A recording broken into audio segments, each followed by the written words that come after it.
Madam, wake up. The general is back. Fu Shiwan, supporting her heavy head, sat up. What general? What madam? Wasn't she just skipping class and sleeping in her dorm? The scene before her was unbelievable. The luxurious surroundings caught her eye, antique and elegant, full of intricate details. Madam, are you so happy? It's been 3 years, and the general has finally returned. 3 years? Fu Shiwan looked confused. Shinning pulled her to wash and dress, explaining, Madam, on the night you married the general, the border was unstable. The general immediately went to fight. Do you remember? Fu Shiwan was still blank, her mind suddenly jolted. A memory unrelated to her flooded her thoughts. Fu Shiwan, 17 years old, forced by elders to marry Gu Changfeng 3 years ago, and she ended up marrying him. After calming down, Fu Shiwan realized she had traveled through time. She had become a young woman who had fallen asleep and then become a wife. She had traveled to a different era, different age, different background, different appearance. Only her name remained the same. She quickly processed her new memory and went out to welcome her victorious husband. Outside, a crowd of villagers gathered, lively and noisy. Suddenly, firecrackers exploded. Gu Changfeng, dressed in military uniform, rode a tall horse, holding a woman tightly in his arms. They smiled and talked affectionately, looking very loving. Fu Shiwan was stunned, her beautiful brows tightening. Gu Changfeng's horse team reached the Gu residence. He first dismounted, then carefully lifted the woman down, treating her like a treasure. An observant Fu Shiwan saw that the woman's belly was slightly rounded, showing signs of pregnancy. Then, a small child tumbled out of a carriage behind them, rushing toward Gu Changfeng. He bent down skillfully to pick up the child, then took the woman's hand and led her toward Fu Shiwan.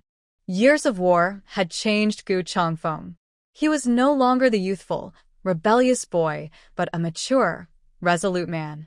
His aura was noble, with a frosty pride, and his every move subtly revealed sharpness.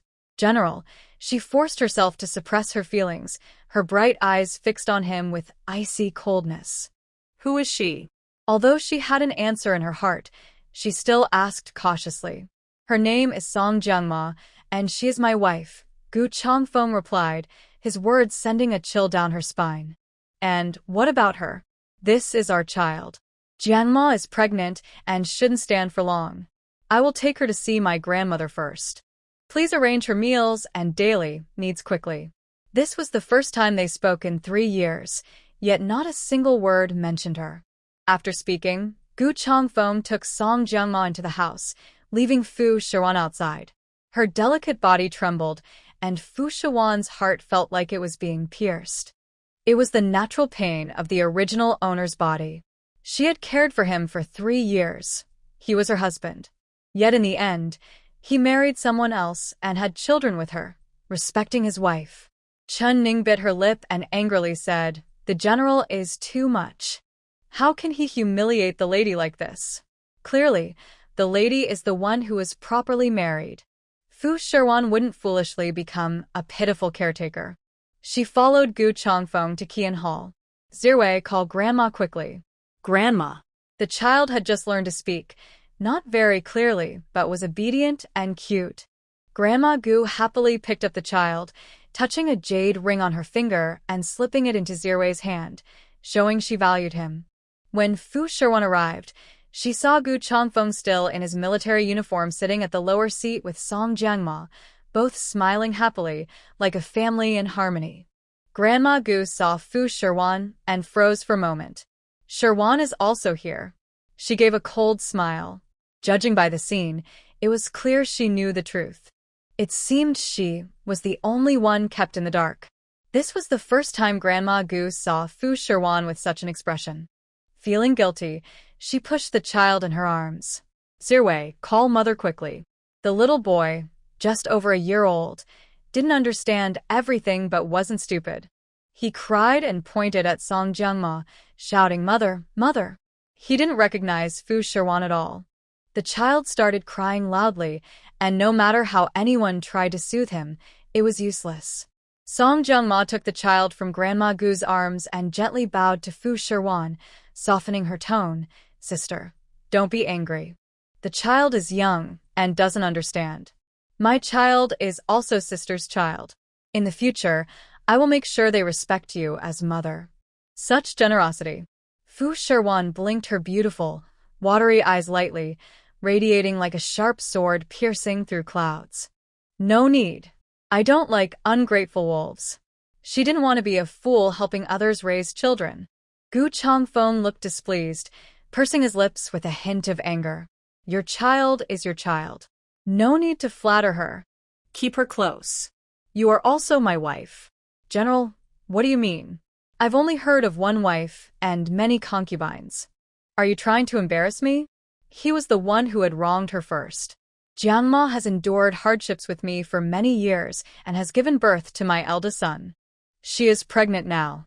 I don't want to disgrace her. I plan to make her my secondary wife. His tone suggested this had been decided long ago. The child, not understanding adult matters, cried out for milk when hungry, pulling at Song Jiangma's collar. Half of her shoulder was pulled loose, and Fu Shiwan accidentally saw the tattoo on her shoulder. Not wanting to humiliate her, the general comes to humiliate me? Tattoos are marks of sinners. Does the general want to take her as his wife? Could it be that he no longer cares about his own reputation? She spoke lightly, a mocking smile playing on her red lips. Gu Changfeng hurriedly took the child and handed her to the nursemaid, then tidied Song Jiangma's clothes. Song Jiangma looked very wronged, her shoulders trembling as tears welled up in her eyes. She carefully grabbed Gu Changfeng's sleeve, saying, I don't want the general to be troubled. As long as the guilty can give birth to children for the general, it doesn't matter if they have no status or identity. Gu Changfeng gently held Song Jiangma's hand, carefully wiping her tears with a tenderness she had never heard before. Don't worry, I will explain everything to you. He looked at Fu Shiwan and cleared his throat, making a concession. Since the wife is already here, let her have the status of a concubine for a mower, which can also preserve your dignity. Looking up at the man in front of her, Fu Shiwan coldly said, I do not agree. Why doesn't she agree? He has already made concessions. When he married her, he was forced by kindness. Now he wants to give his beloved woman a status. Should he still look at her face? Gu Changfeng's face turned pale as he brought up old matters in front of everyone. You forced the marriage with kindness back then, which was unkind. I, a humble commoner, have already given you the position of official wife. Yet you still push and shove. Today, I decide that a mower will be a concubine, and I will have the Yuhu garden cleaned out for her to live in. You, as the main wife, should oversee the household when your husband returns. Be careful that a mower doesn't have a difficult pregnancy, as she can't tolerate strong smells or spicy foods. She should eat light meals. After speaking, Gu Changfeng left arrogantly. The old lady pretended to be deaf and mute, pretending to sleep. Seeing through the Gu family's ways, Fu Shiwan went to the kitchen, drove out the cooks, rolled up her sleeves, and started cooking spicy chicken, blood tofu hot pot, mapo tofu, boiled pork slices, braised pork. As a college student who loves spicy food and cooking, Fu Shiwan prepared these dishes with perfect color, aroma, and taste. Since she was the one cooking, she definitely made her favorite dishes first. The servants brought the cooked food to the table, but no one touched the chopsticks for a long time. The table was full of bright red chili peppers, and everything was meat, all spicy. Song Jiangma's hand froze midair, unable to pick up her chopsticks. She gagged at the smell of meat, trying not to lose her composure, her face flushing red. Realizing Fu Shiwan's intention, Gu Changfeng's face showed a faint anger as he questioned her. Didn't I tell you that a mower can't eat spicy food or see meat? Are you deliberately making a table full of food she can't eat? The general is overthinking. I am just doing what I like to eat. If there is food, don't be picky. Since your tastes are so particular, why not cook for yourself? She ignored him and continued eating on her own. It's delicious. Her cooking skills are still good. Unreasonable. Gu Changfeng didn't like Fu Shiwan and thought she was deliberately making things difficult for Song Jiangma, driven by jealousy and scheming. He angrily pulled Song Jiangma and Ziyu's hands and left, saying, "Let's go. I'll take you out to eat." The two of them parted ways unhappily. Fu Shiwan didn't bother to look and simply ordered, "Tell the general to spend less. The family's money is tight." Gu's family estate had long fallen into decline. Despite military achievements, they had no personal guards. Otherwise, they wouldn't have agreed to marry Fu Shiwan, a commoner, under pressure. Now, the Gu estate looked grand but was actually empty and losing money. Gu Changfeng, a man, probably didn't realize this. Gu Changfeng took his beloved woman back to the capital proudly. Song Jiangma and her son went shopping for the first time, seeing everything as new. Especially Ziyu. Seeing the city's prosperity, he found everything fascinating, things they didn't have at the border. He wanted this and that to eat and buy. Gu Changfeng, seeing this, waved his hand and bought everything. "Changfeng, don't spoil the kids too much," Song Jiangma said, a bit worried about money. "It's fine. You've been suffering at the border with me for years. This is my debt to you and your son. Now that we're back in the capital, tell me if you want anything," Gu Changfeng said, looking at Song Jiangma with love. Song Jiangma lightly scolded him. "I don't lack anything. If you want to support the family, save some money." What kind of words are those? Gu Changfeng thought to himself that he was a general, a proper man. How could he be looked down on by a woman? Thinking this, he took Song Jiangma to the biggest tailor shop in the city and spent a fortune having several long cloud-patterned silk dresses and sets of jewelry made for her. Cloud silk was rare, costing at least 1,000 gold per piece, even more than what palace ladies wore. Song Jiangma refused more than once, but Gu Changfeng insisted on buying.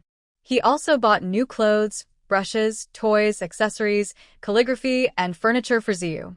Finally, the three of them dined at the largest lakeside restaurant in the city, ordering the most expensive 81 dishes. Song Jiangma and Ziyu enjoyed a hearty meal. Gu Changfeng only wanted to prove himself. Back at the estate, the yard was already filled with the things Gu Changfeng bought that day. Because there were so many items and they were large, the shop offered delivery service. Fu Shiwan hurried over and saw the scene, feeling deeply hurt. She suppressed her emotions and asked, "Are all these bought by the general?" "Yes," he replied. She handed him the receipt and said, "Then, please pay for it, general. You've spent so much. The account can't cover that much silver." Gu Changfeng frowned in confusion. "Where is the silver?" Fu Shiwan blinked innocently. "General, don't you know the household has no silver left? Without business, the household relies on your monthly allowance to support the family. The little silver in the account was saved over the years by me and the old madam for emergencies.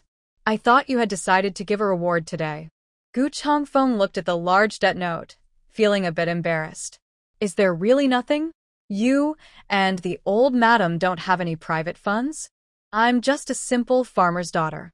I can't possibly touch the old madam's savings," Fu Shiwan said with a difficult look. Trying to hide her embarrassment, she felt shy in front of Song Jiangma and Gu Changfeng.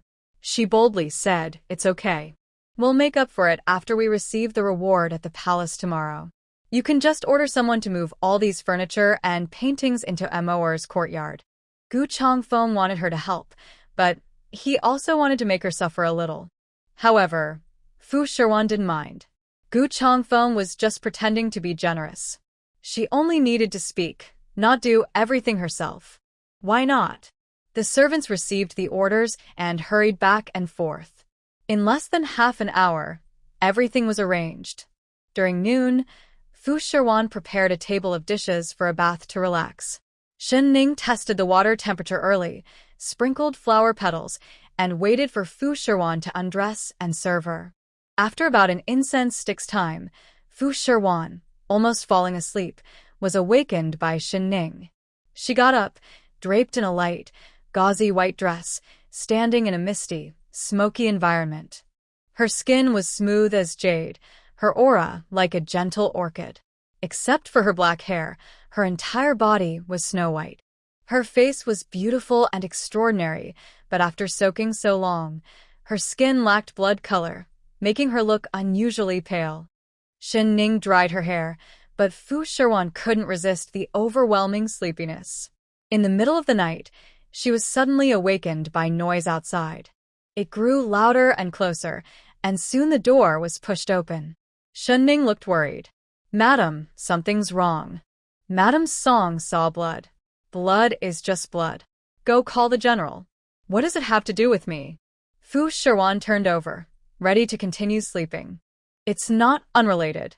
Gu Changfeng hurried over to her bed, pulling her up. Before he could get angry, he was stunned by what he saw. Her face, pure and white like a snow lotus, glowed with a gentle, luminous sheen, showing an astonishing charm. Her eyes, clear and lively, made his heart race. But when he thought about the reason for her condition, his face darkened. He said coldly, "You still have the mood to sleep. You can't stand a mower being pregnant, so you did something." Fu Shiwan looked confused, her eyebrows furrowed, and asked, "What did I do?" "Oh, heavens!" Gu Changfeng spends every moment with Song Jiang, inseparable and close. She has no chance.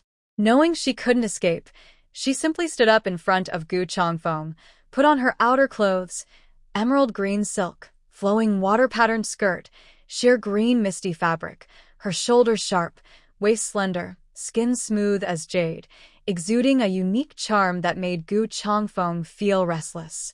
After changing, Fu Shiwan woke Gu Changfeng and said, "Let's go."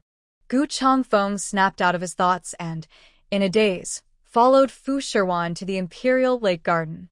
As soon as they entered the inner room, Fu Shiwan smelled a strong scent of blood. "Husband!" Song Jiang turned her head and fell into Gu Changfeng's arms, quietly crying. Gu Changfeng gently held her, patiently comforting her with a soft voice, but his eyes looked coldly at Fu Shiwan, as if she had already been condemned. "Husband, am I really useless? I almost lost our child," Song Jiang sobbed, clutching her belly with a pale face. "Even careful protection can't stop someone with malicious intent from harming you." Harsh words directly accused Fu Shiwan.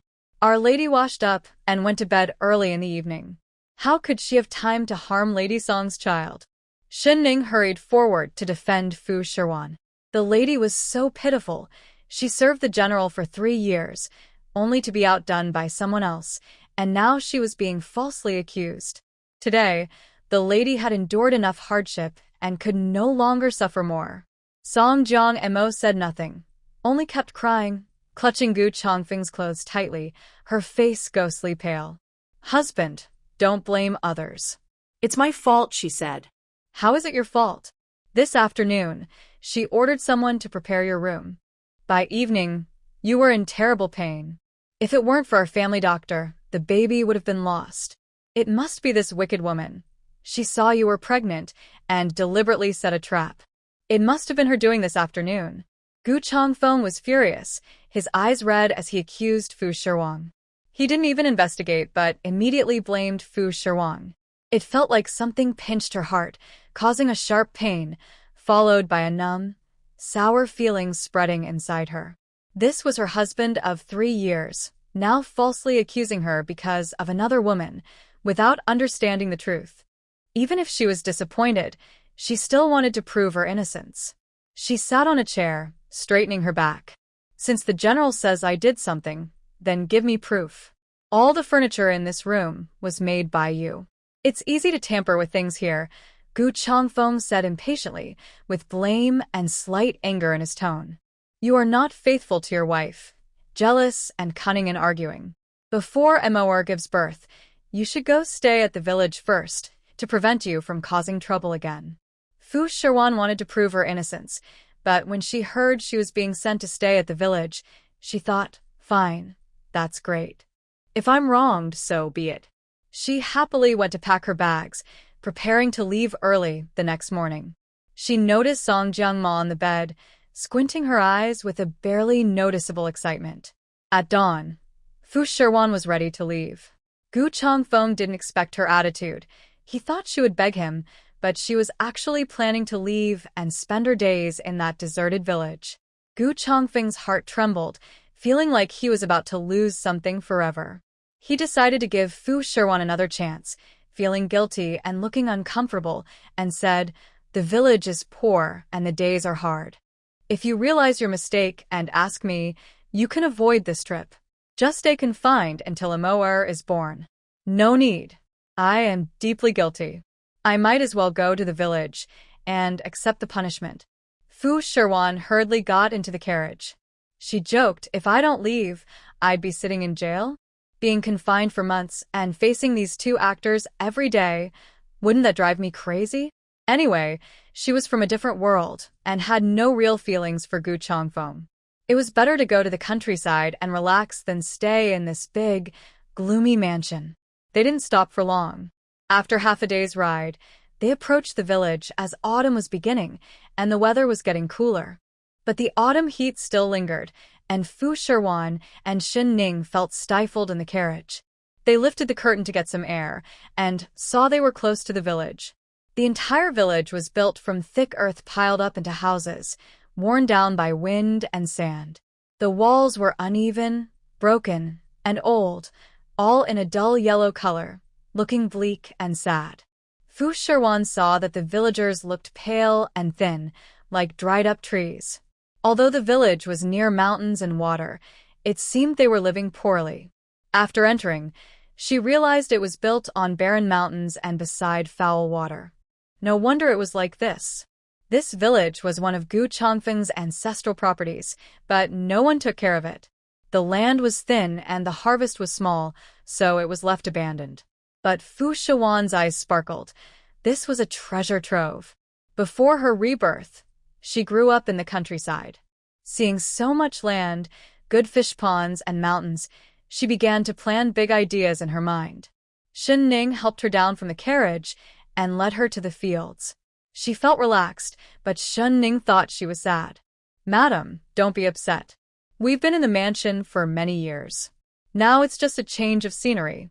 The scenery here is quite nice. Maybe in a few days, the general will come to take you back. I don't want to go back. Here is peaceful and free." "Ha. "So you're just a neglected wife in a big house." Who?" Fu Shiwan looked toward the voice and saw a dusty, ragged little beggar. He looked about 20, with clear eyes. Though thin, his neck muscles were faintly visible, and his features were smooth and attractive. He seemed to have a good foundation, even more masculine than Gu Changfeng. "Are you from this village?" Fu Shiwan asked. "You're not from this village," the little beggar replied nonchalantly. Fu Shiwan smiled. "How do you know I'm not from here?" The little beggar playfully smirked, showing a mischievous look. "Flowing Water Village is poor, full of hungry farmers. Your clothes and looks don't fit in here. This place is full of fields, and it's almost harvest time. How could the villagers be hungry?" Fu Shiwan wondered. She bent down and picked up a lobster. The little beggar's eyes narrowed when he saw it. "Aren't you afraid?" "Afraid of what?" "Flowing Water Village is almost barren, and this has a lot to do with what you hold.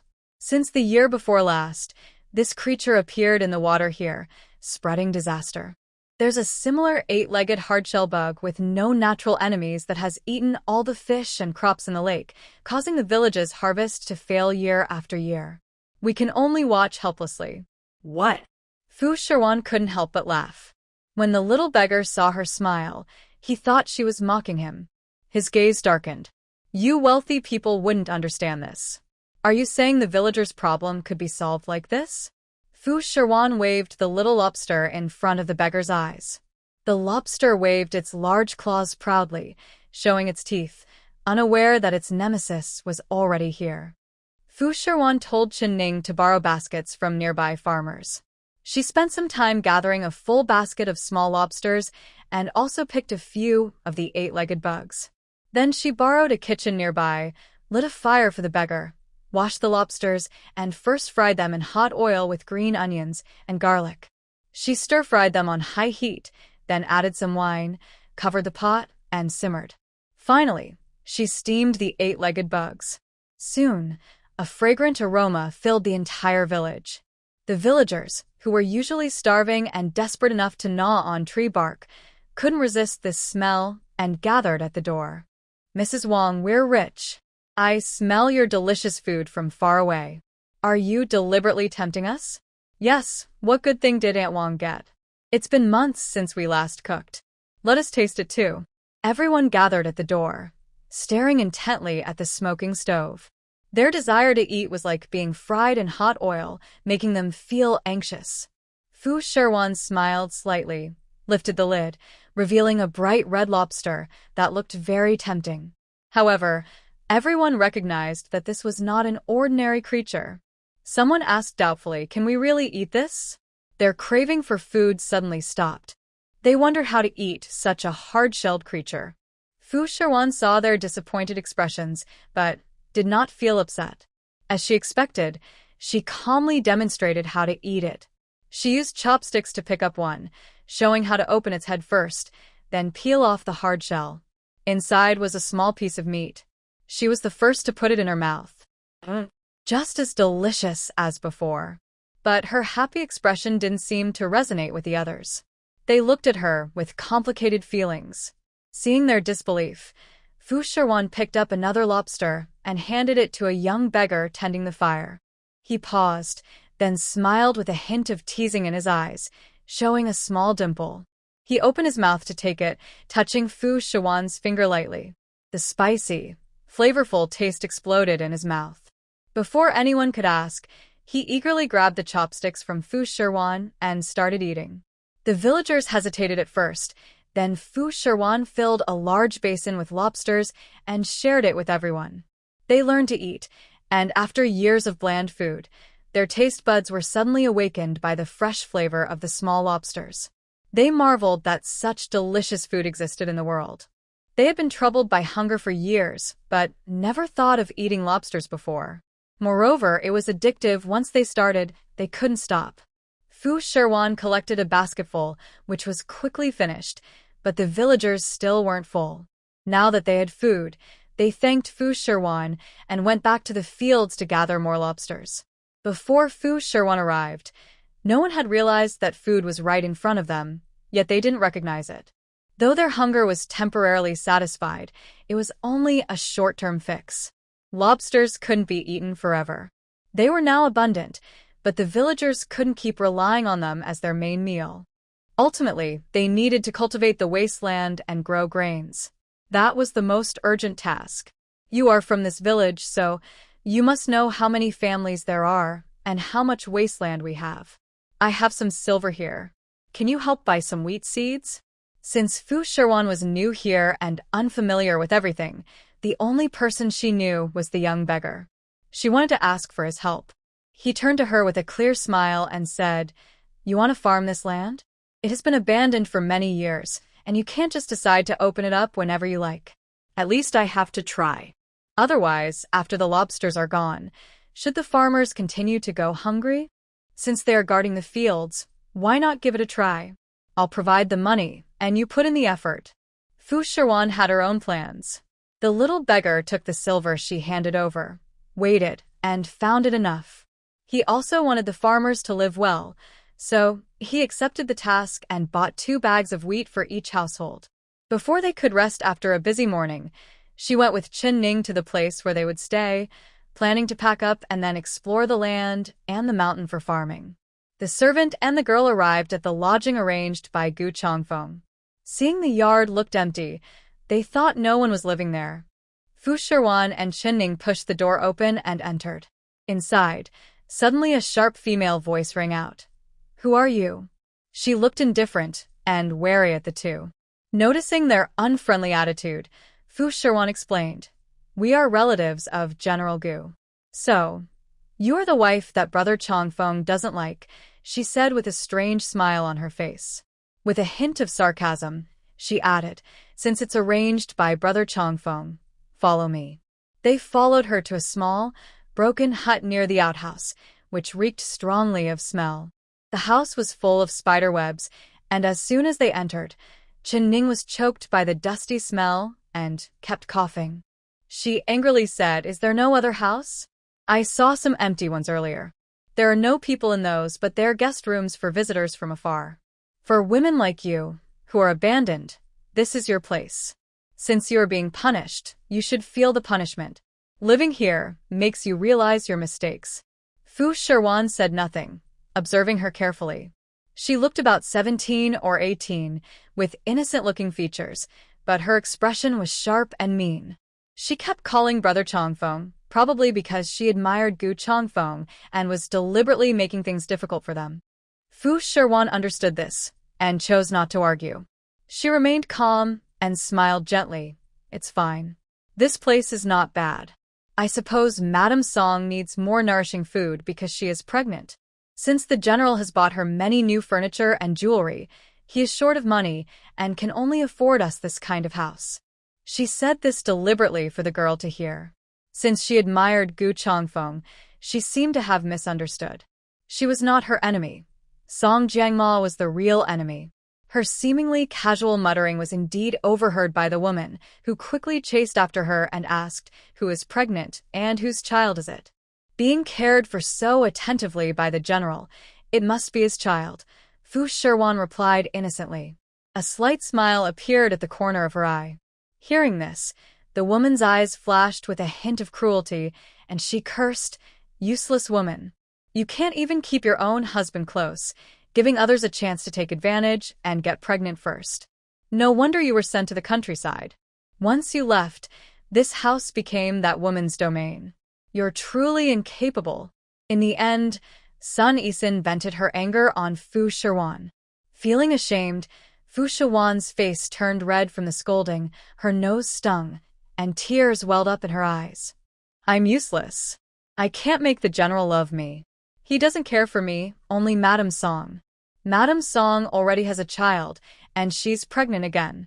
No matter how hard I try, I can't catch up. It's just pretending to be innocent and pitiful. Who can't do that?"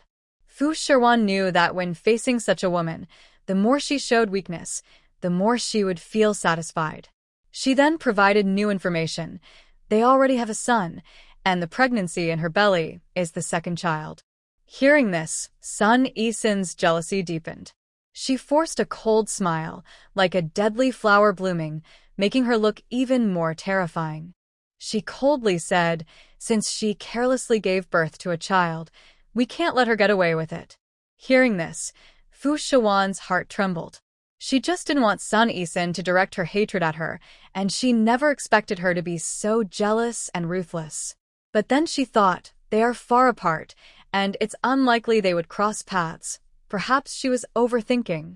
However, soon Sun Yixin came up with a plan and even said to herself, "In a month, it will be General Gu's Memorial Day. When that time comes, Brother Changfeng's family will return to their hometown to pay respects. I want to see how that little troublemaker tries to Brother Changfeng." She was not the original owner. She didn't love Gu Changfeng, so she didn't understand the jealousy and rivalry for a man. After Song Jiangma arrived, Sun Yixin no longer saw Fu Shiwan as an enemy. When she left, Fu Shiwan and Chun Ning tidied up the house together. "The general is really heartless. Your lady waited 3 years for him, alone in an empty house. Now, because the new lady is pregnant, he cruelly sent you to this remote village, and you're living in such a poor house." In recent days, Fu Shiwan has seen everything clearly. She has been with her lady for 3 years, and lately, she feels that waiting for her lady is not worth it. But she believes in accepting her fate. Marry whoever, follow whoever. Even if it's not fair, she can only go on like this. However, Fu Shiwan doesn't think that way. "I actually think living in this countryside is quite nice. At least it's not as chaotic as living in the mansion. I prefer to think positively. At least no one is constantly seeing me as an enemy or trying to trap me. She isn't very cunning or scheming. She can't compete with these twisted, dark-hearted women. Her dreams are in the open fields." After tidying up the house, the little beggar returned from outside with some wheat, having bought it earlier. Following Fu Shiwan's instructions, they brought 2 bags for the family and were told to keep the grain safe. After distributing the grain to each household, the sky darkened gradually. But Fu Shiwan didn't go back home. Instead, she went to the fields. The little beggar followed her closely, unsure of what she wanted to do. She took the shovel handed over by Shining, gathering all her strength, and tried to dig into the soil. But the earth was immovable. Her clumsy effort made the little beggar chuckle softly from deep within his throat. Fu Shiwan's face showed a hint of embarrassment. She had thought that after so many years of leaving this land fallow, after experiencing the hot summer, the soil would be hard and dry, but she didn't expect it to be this tough. Shining, go see if there's water nearby that can be brought here, she said. After Shining left, only the little beggar and Fu Shiwan remained. She paused her work, waiting for Shining to bring water, so she could water the land and see if it could be turned over. But Shining was gone for a long time, and the little beggar grew impatient. He yawned, a slight smile on his lips, and with a strong pull, he drew Fu Shiwan into his arms. His chin rested on her shoulder, and his broad, warm shoulders gave her a great sense of security. Then, he took her hand to hold the shovel, saying softly, like this, with a voice that was both charming and deep, hiding a smile. Fu Shiwan had never been flirted with like this before. Her eyes were full of surprise and confusion. She was just a young woman who had never been in love. This was her first time experiencing such intimacy. Could it be considered flirtation? From the moment he held her, her whole body felt like it was electrified, numb and tingling. Her mind went blank, and she let him control her as she moved the soil. She forced herself to come back to reality, suppressing the strange feelings rising inside her. She struggled to break free from his embrace. "Thank you, but I am a married woman. If others see this, it wouldn't be good for my reputation," she said. Her fair ears had already begun to turn faintly pink. The little beggar smiled carelessly and freely. "I only saw that you're exhausted and wanted to help you. Besides, your so-called husband is probably holding another woman and having children with her right now. He's already sent you to a place like this, which shows he doesn't value you. He doesn't love you. Why should you stay loyal to him?" Fu Shiwan was surprised and looked up at him. His thoughts were quite to her liking. In this era, only men are allowed to have 3 wives and many concubines. Women are not allowed to be jealous, or they will be called overly possessive. They also can't cheat openly, or they will be punished severely. But his ideas were quite advanced for his time. She slightly lifted her eyelids, speaking calmly and kindly. "What he does is his business. I didn't come here because he forced me, but because I chose to. Instead of staying in a chaotic household full of jealousy and gossip, I prefer the peace here. Since I can't win his heart, I might as well let go."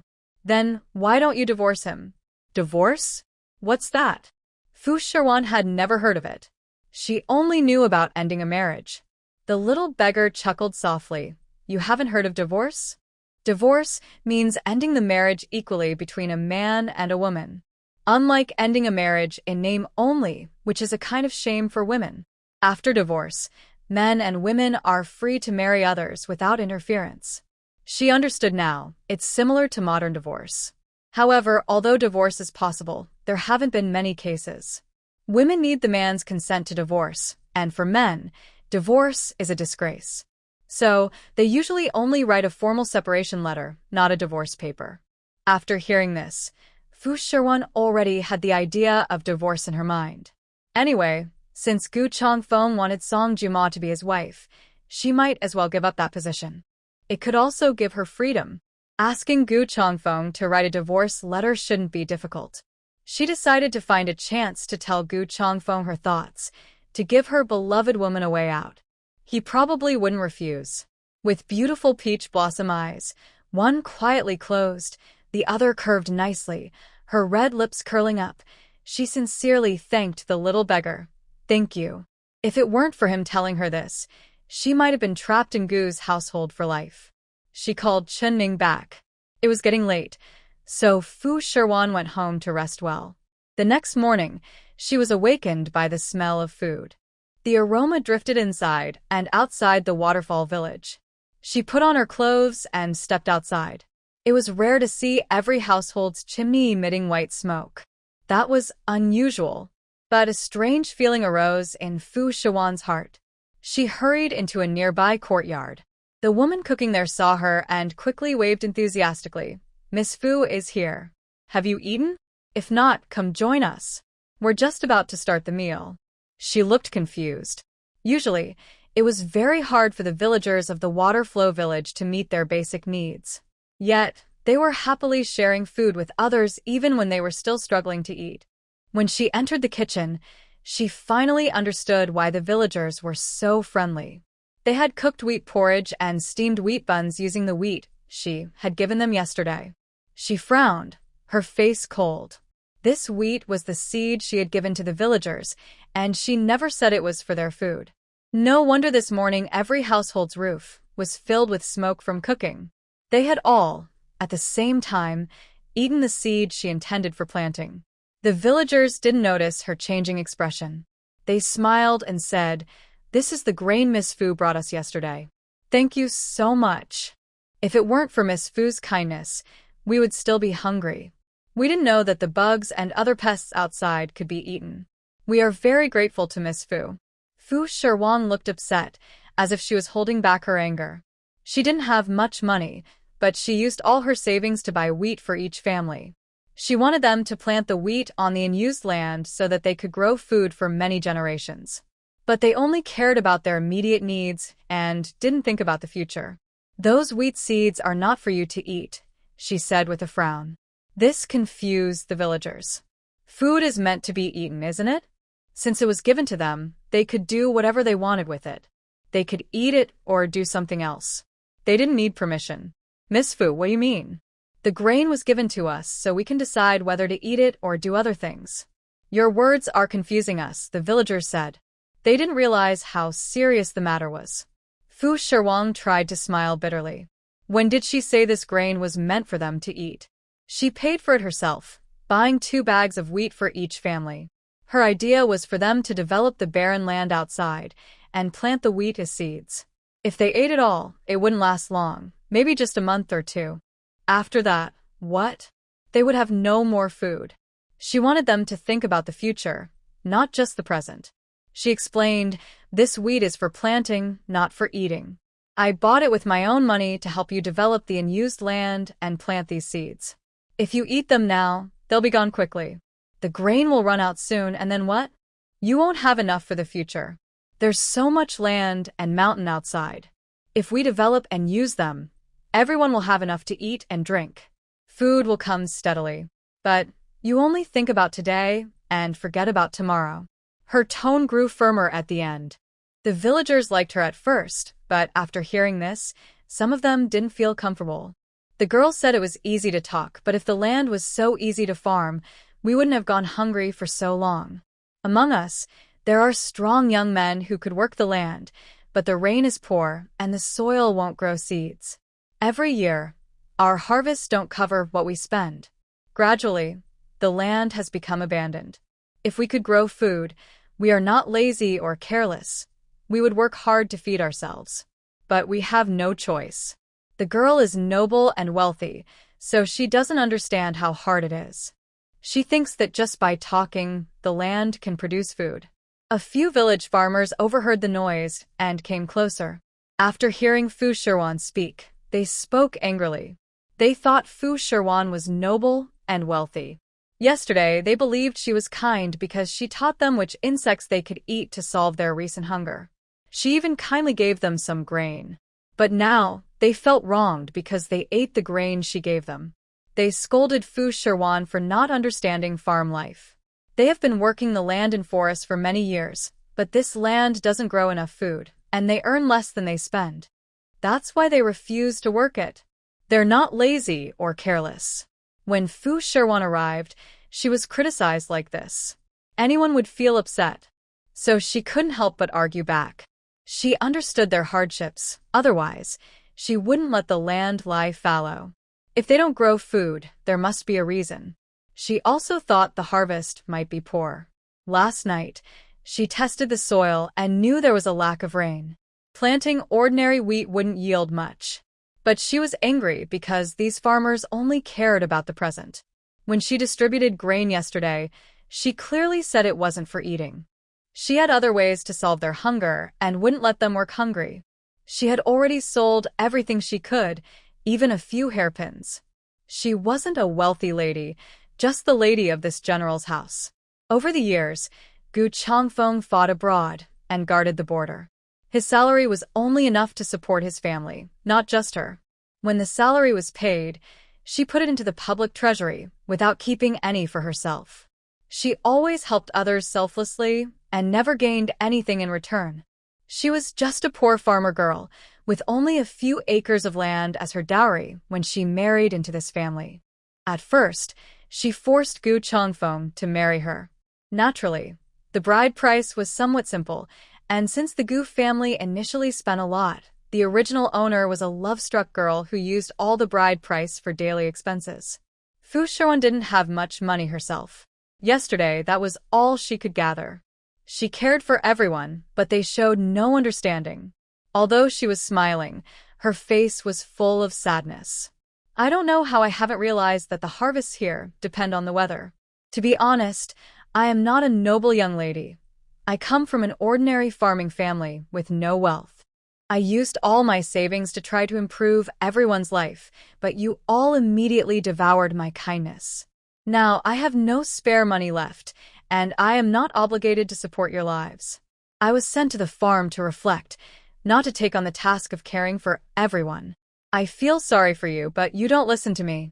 If you want to eat, then eat. From now on, how you live is no longer my concern. Fu Shiwan felt very sad and heartbroken. Honestly, she didn't like to pretend to be a saint and never did thankless tasks. But when she saw these scenes yesterday, her heart couldn't help but soften. Ordinary young people might be fine, but the elderly, skinning bones from hunger, with darkened skin from the sun, still tending to so much land and a mountain, yet they looked so thin. Her heart ached. There was also a child with developmental issues. She had only heard during the war that people ate bark or leaves when they were hungry, but she had never seen it herself. Seeing it in person was a huge shock to her soul. So she took out the savings she had accumulated over the years and gave some to a little beggar to buy wheat, just wanting to help everyone. Before her rebirth, she was a university student from the countryside. She understood that farmers' lives depended on harvests. She wanted to help everyone get through this difficult time. She thought they could deal with future problems later. But these people not only refused her kindness and ate everything, they only cared about the present, ignoring the future, and even criticized her for not understanding. That was what made Fu Shiwan feel the coldest. She closed her eyes in despair, waved her sleeve, and left. The joyful atmosphere from receiving grains suddenly fell silent. People's hearts are made of flesh. Everyone saw Fu Shiwan's actions clearly, and some people gradually began to understand and waver. Originally, they had gone several days without food. Now, faced with the porridge in the pot and the buns on the steamer, they had no appetite. All these supplies came from Miss Fu. Her recent words and their current actions were indeed too much. How much grain does your family still have? How much can we still have? We're so hungry that yesterday we only received 2 bags of wheat. I quickly made buns, and the rest was ground into flour. Some was used to make wheat porridge. There isn't much left. My family is also very hungry. Yesterday, my wife ground some flour and baked a few pancakes to eat. Early this morning, we made steamed buns, cooked porridge, and steamed rice. There probably isn't much left. Let's see if we can gather some more. Miss Fu, despite being strangers, is thinking of us. Our actions are truly ungrateful. Even though they are very hungry, their conscience still remains. People have shown their true kindness, and anyone with clear eyes can see it. Some young people who are more sensible have started to count how much wheat remains in each household. No matter how little, they hope to gather some from each family. At least they can gather a few bags. They don't want Miss Fu's kindness to go to waste. Now, there's no other way.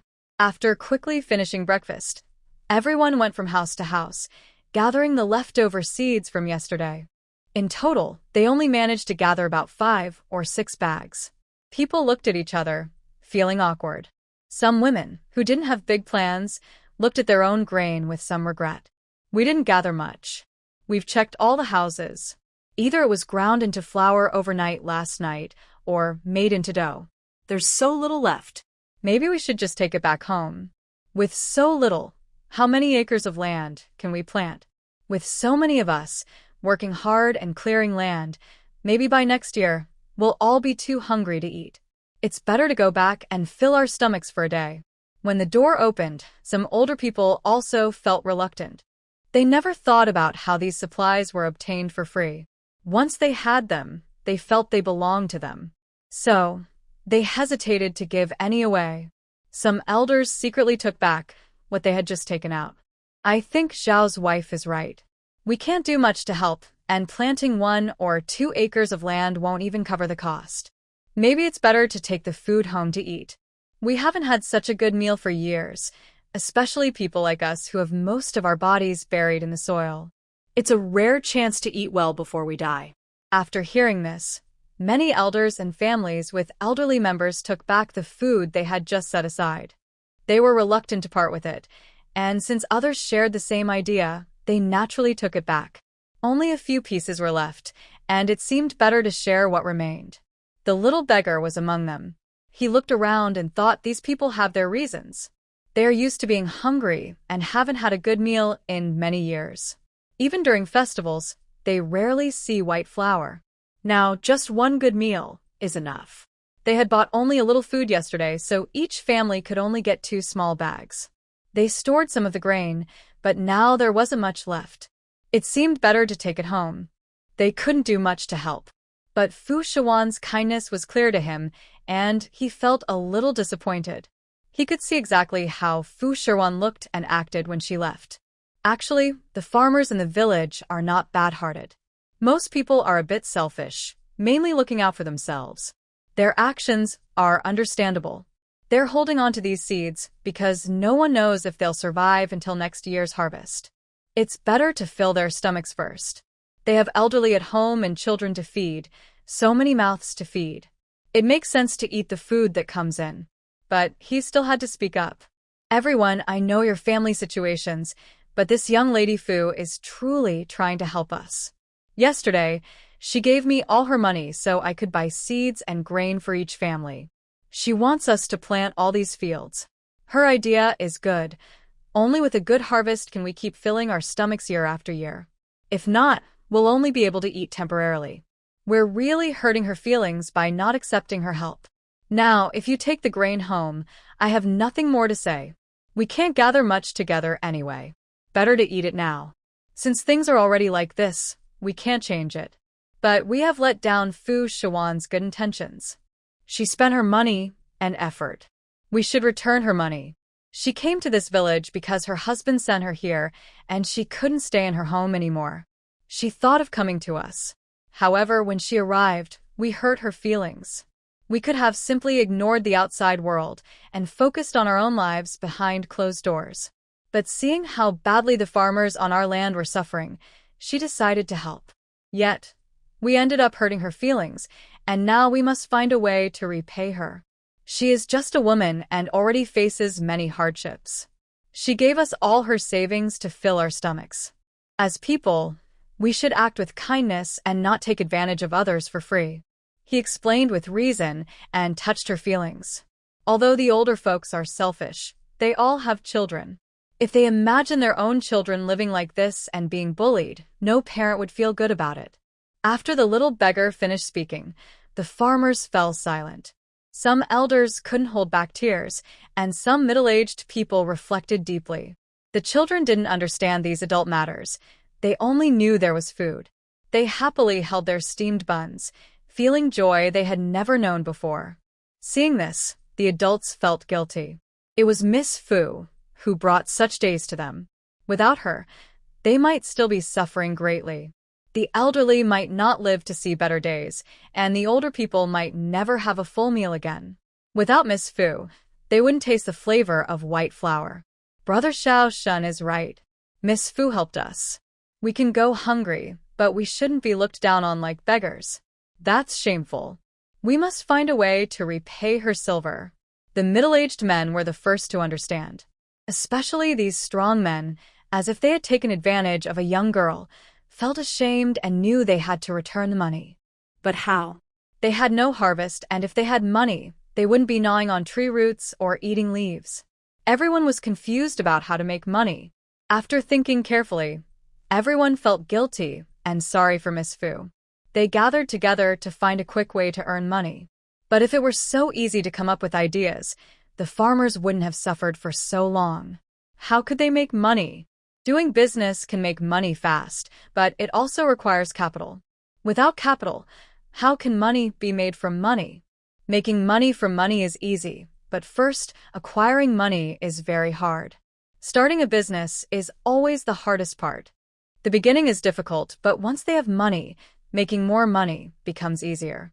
This beginning made everyone very worried. They thought all morning but couldn't find a solution. Because they ate too much in the morning, at noon the farmers hardly ate anything. They sat together to discuss a plan. The little beggar was also there, but he had no ideas either. As the sun was about to set, and they still hadn't come up with a plan, some people started off full of hope but gradually lost confidence. They felt that making money was not so easy and began to think about giving up, but no one spoke up, so they kept it to themselves. In the end, the children started crying and demanding food. The adults could endure hunger, but children digest food quickly. Since they didn't eat at noon, they would be hungry soon at night. Mom, I'm hungry. I want to eat meat and two-legged bugs. The child's words suddenly reminded Shinzurue. Yes, two-legged bugs. Why hadn't he thought of that? Yesterday, Fu Shiwan cooked a dish that had a flavor he had never tasted before. The farmers all agreed that her cooking was very delicious. Whether fried, steamed, or boiled, the two-legged bugs tasted very fresh. It seemed these bugs only thrived on their farm, not outside. If they used this as raw material to open a small restaurant, selling this might be a good business opportunity. With a clear idea, he shared his plan with everyone. The farmers, who had been feeling down all day and couldn't think of a way to make money beyond their knowledge, finally saw hope. They didn't know how to make money because they hadn't gone to school. If everyone could easily figure out how to get rich, there would be gold everywhere and endless business opportunities. But Shunzurue's suggestion received unanimous praise. It was considered feasible because it cost nothing, no investment, just cooking skills needed. Raw materials were everywhere, and it could help solve the problem of the bugs overrunning their farm. As for the cooks, the farm was full of people who knew how to cook. Everyone's confidence grew instantly. They started immediately. In just a few days, Shunzurue shared his idea with everyone again and made some arrangements. He told the better cooks on the farm to rest well tonight, and tomorrow they would set up a stall on the street. Luckily, there was a market day tomorrow, so the street would be crowded. They would set up a stall to sell these two-legged bugs and eight-legged bugs. Some of the young and strong men took their big baskets to catch bugs and then washed and prepared them. Older people went to gather ingredients like and chili for seasoning, as well as pots and utensils, all to be prepared in advance. Each household took out their bowls and chopsticks for the next day to save costs. Everyone ate the wheat food that Fu Shiwan prepared, and each person was given a task that was suitable for their ability. After giving instructions, Shunzurue went to check the market street. Since it was a market day, there would be many stalls, and some vendors charged fees. He needed to find a way to attract people without charging, which was something he had to consider. Everyone worked late into the night, then rested briefly, and gathered early in the morning to prepare for departure. Fu Shiwan saw how lively it was before dawn and was curious, so she went outside to look. She saw every household with lights on and the sounds of pots and dishes coming from all directions. She wondered what they were preparing for. Yesterday, she was heartbroken and hardly ate all day. As she reached the gate, she saw a large group of people setting out, but she didn't know where they were going. The farmers set up their stalls on the street. Shunzurue led them to cook a spicy, fragrant dish. This was the first time Fu Shiwan made this flavor for them. He remembered it very well. The taste was so vivid that closing his eyes could bring it back, and it gave him a strong impression. He decided to cook a pot of this dish first, letting its aroma spread far enough to attract customers. He set up the stall and placed the bowls and chopsticks the farmers had gathered on the table. After cooking a pot, he divided 2 or 3 portions into each bowl, starting with giving them away for free. Anyone passing by or stopping could try it. People would find this new smell exciting and be eager to try. Once they heard it was free, they would definitely stay. They offered 2 samples first. After tasting this special dish, they couldn't stop eating. The first 2 bites were just enough to taste the flavor, and just as they wanted to continue, they had to pay. Shunzurui was very good at business. He had planned this idea all night. Sure enough, as the day brightened and more people arrived in the market, their first batch was ready. The delicious aroma filled the entire market. People had never smelled anything like this before. Markets happen every 3 days, and it's always the same old routine. Nothing new, just lively crowds. But today, the smell attracted everyone's attention. People followed the scent to see what it was. Shunzurui loudly announced that they could try it for free. The novelty and the chance to get something cheap made the villagers stop and gather around. Following Shunzurui's example, they peeled the shells and ate the meat inside. The fresh, fragrant taste instantly touched the hearts of the villagers. Some even licked the juice off the shells for a long time, making sure their fingers were clean afterward. Although they ate such strong-tasting food early in the morning, everyone liked it very much. Most foods have people who like them and others who don't, but after cooking these little creatures, most people enjoyed them, and few found them unappetizing. Soon, the second and third pots were cooked, and many people clamored to buy them. Shunzurui quickly calmed them down and told them the prices. Everyone heard that the price was cheaper than meat and that the food was already cooked. They eagerly took out money to buy, and because demand was high, 1 pot was sold out before it finished cooking. Shunzurui then asked someone to bring more pots, adding several more for sale. Some people couldn't wait and insisted on taking live creatures home to cook themselves. Shunzurui agreed. He told them how to handle and cook the creatures after returning home. Within an hour, all the food they prepared was sold out, earning back the money they spent on wheat yesterday, plus a profit. Actually, Shunzurui didn't think much about setting the price. Since there was no cost, these creatures were not bought but were found in the wild. They solved their problem and made money at the same time. The farmers had never seen so much money before. They handed all their earnings to Shunzurui because he came up with the idea and they trusted him. Shunzurui evenly distributed the extra silver to each participating farmer. The remaining money was put into the small purse that Fu Shiwan gave him yesterday, and he returned it to her. When Fu Shiwan saw the little beggar voluntarily return the purse she had given him yesterday, she weighed it and found it was just as full as before. She looked surprised and asked, "Where did this money come from?" "You don't need to worry about where it came from. This is a gesture from our farmers. They know they made mistakes and let you down. So, everyone came up with ideas to earn this money back and return it to you. They said that living in the husband's family is not easy for a woman like you. It was hard to save so much, and they didn't consider your good intentions before. They feel guilty and worked hard to gather this money to give back to you." He smiled proudly, and in just 1 day, they had returned the money. Fu Shiwan didn't know how they managed to gather so much silver. She thought they might have sold their belongings. Although she felt sad, she couldn't bear to see them spend so much money. "Forget it. Just consider that I was wrong about people and things. You can return the silver to them. I still have some savings, so I don't need to rely on this little money to live. On the other hand, these farmers are struggling. I don't know how they managed to gather this silver, but you should still return it to them. I don't mind. I thought about it all day yesterday.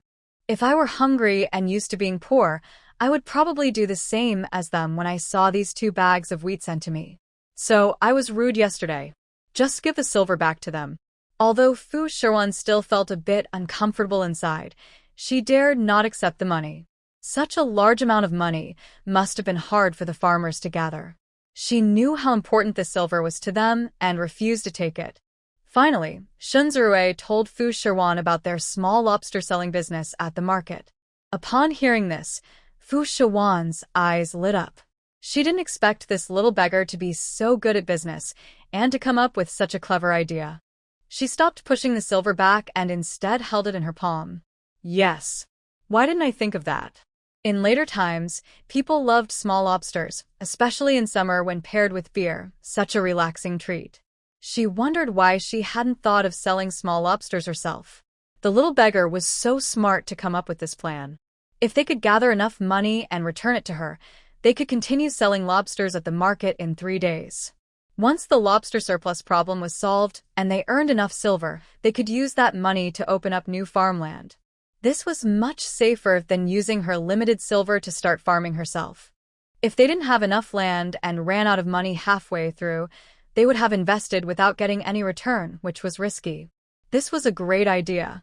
All of Fu Shiwan's previous dissatisfaction disappeared instantly, and she even threw herself into it. This was something she was willing to do. The common people had only tasted spicy small lobsters, but they didn't know there were many other flavors. She decided to develop different varieties, including. The next day, she gathered all the farmers again, following Shinzurue's previous plan, with some going out early to gather more raw materials. After these 3 days, everyone has tasted the flavor of the crayfish. They bought some to bring home for their families and relatives to try. Everyone has experienced this taste, but unfortunately, after searching all over the city, no shop sells it. So, everyone is eagerly waiting for it to appear again at the market in 3 days. In the meantime, Fu Shiwan asked everyone to prepare enough ingredients and stay ready. First, they washed and cleaned the crayfish. Then, she took out a small portion and explained how else it could be cooked. She taught them how to make garlic-flavored and steamed saltwater versions. These are dishes she found tasty and memorable. She also paid special attention to those who don't like strong flavors. For example, while some people liked the spicy version, others don't eat chili. To keep these customers, she introduced a garlic-flavored version, which is strong and delicious, but different from spicy. Some people might not like garlic either, so she thoughtfully created a saltwater version. It's simple to cook. Just boil the crayfish in salted water to keep its fresh flavor without any fishy smell. This requires skill to perfect. Over the past 2 days, Fu Shiwan quickly trained everyone. After tasting the dishes and receiving good reviews, she prepared to join the market in 3 days. This time, they came prepared. Fu Shiwan didn't take back the money Shinzurue had given her before. Instead, she used some of it to rent 2 stalls. Last time, their stall was small and hidden. They relied on Shinzurue's clever idea of spreading the spicy aroma to attract people. This time, they had money, so she rented 2 stalls, one for cooked food to sell directly, and the other for fresh ingredients. The 2 stalls were next to each other. Just like before, they planned to attract customers with their aroma first. Today's market had many more people than before, and many immediately saw Fu Shiwan's crayfish stall. There were no free tastings today because everyone had already tried the flavor. People rushed to buy. Some who didn't know how to cook bought pre-made dishes. The ready-made ones were a little more expensive than the uncooked ones. Some silver money is tight, or they want to do it themselves. They don't have time to queue, so they buy ready-made ingredients like fish and meat and cook at home. Each portion is thoughtfully paired with Fu Shiwan's handwritten steaming instructions. The common people don't know how to do it, but they can follow the instructions to make delicious lobster. Besides lobsters, there are 2. Today, they mainly taste the. After steaming a pot, Fu Shiwan cuts the crab into small pieces and arranges them with seasonings nearby. Some people dip the crab in sauce, while others eat it plain. Are easier to prepare than small lobsters. You just steam them over water or boil them, and they taste good no matter how you cook them. Fu Shiwan came prepared this time, making a display with a cloth on which she wrote about the benefits of lobsters and. She was shouting at the side, and the whole market was so crowded around her stall that it was packed, while only a few other stalls had a few customers. The shop owners looked envious, but couldn't do anything. They sell things no one has seen before. These fresh items come from nowhere, as there are no such creatures in the river or water nearby. Fu Shiwan watched Shinzurue count the money until his hands were tired. She couldn't help but think that Changfeng bringing her to this water market was a good decision. Otherwise, her days wouldn't be as lively and colorful as today.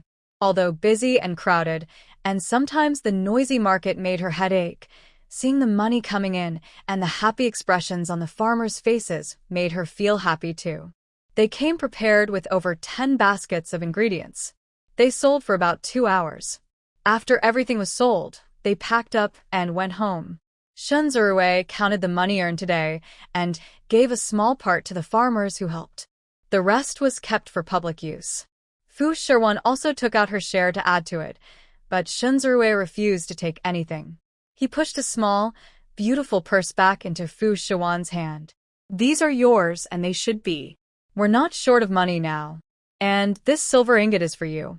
You paid for today's stall fee yourself, right? Here, take it. Life isn't easy for a woman trying to make a living. Don't worry about contributing. We don't need the money now. The farmers can support themselves. You should keep your money. No need, just leave it here. It was originally meant for everyone. Everyone thought of this idea to help me. Although business is good now, it's mainly because people are curious and want to try something new. Our business can't last long this way.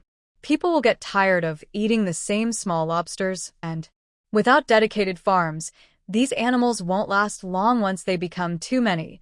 They might quickly become scarce or even extinct. When that happens, our business will fail. So, this is only temporary. To make more money, we need to think of other ways."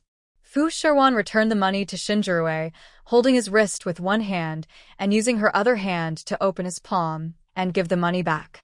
Shunzurue held her hand back, raised an eyebrow, and a flirtatious smile appeared in his eyes. "All right then, let's treat this money as a starting capital, kept with you for emergencies.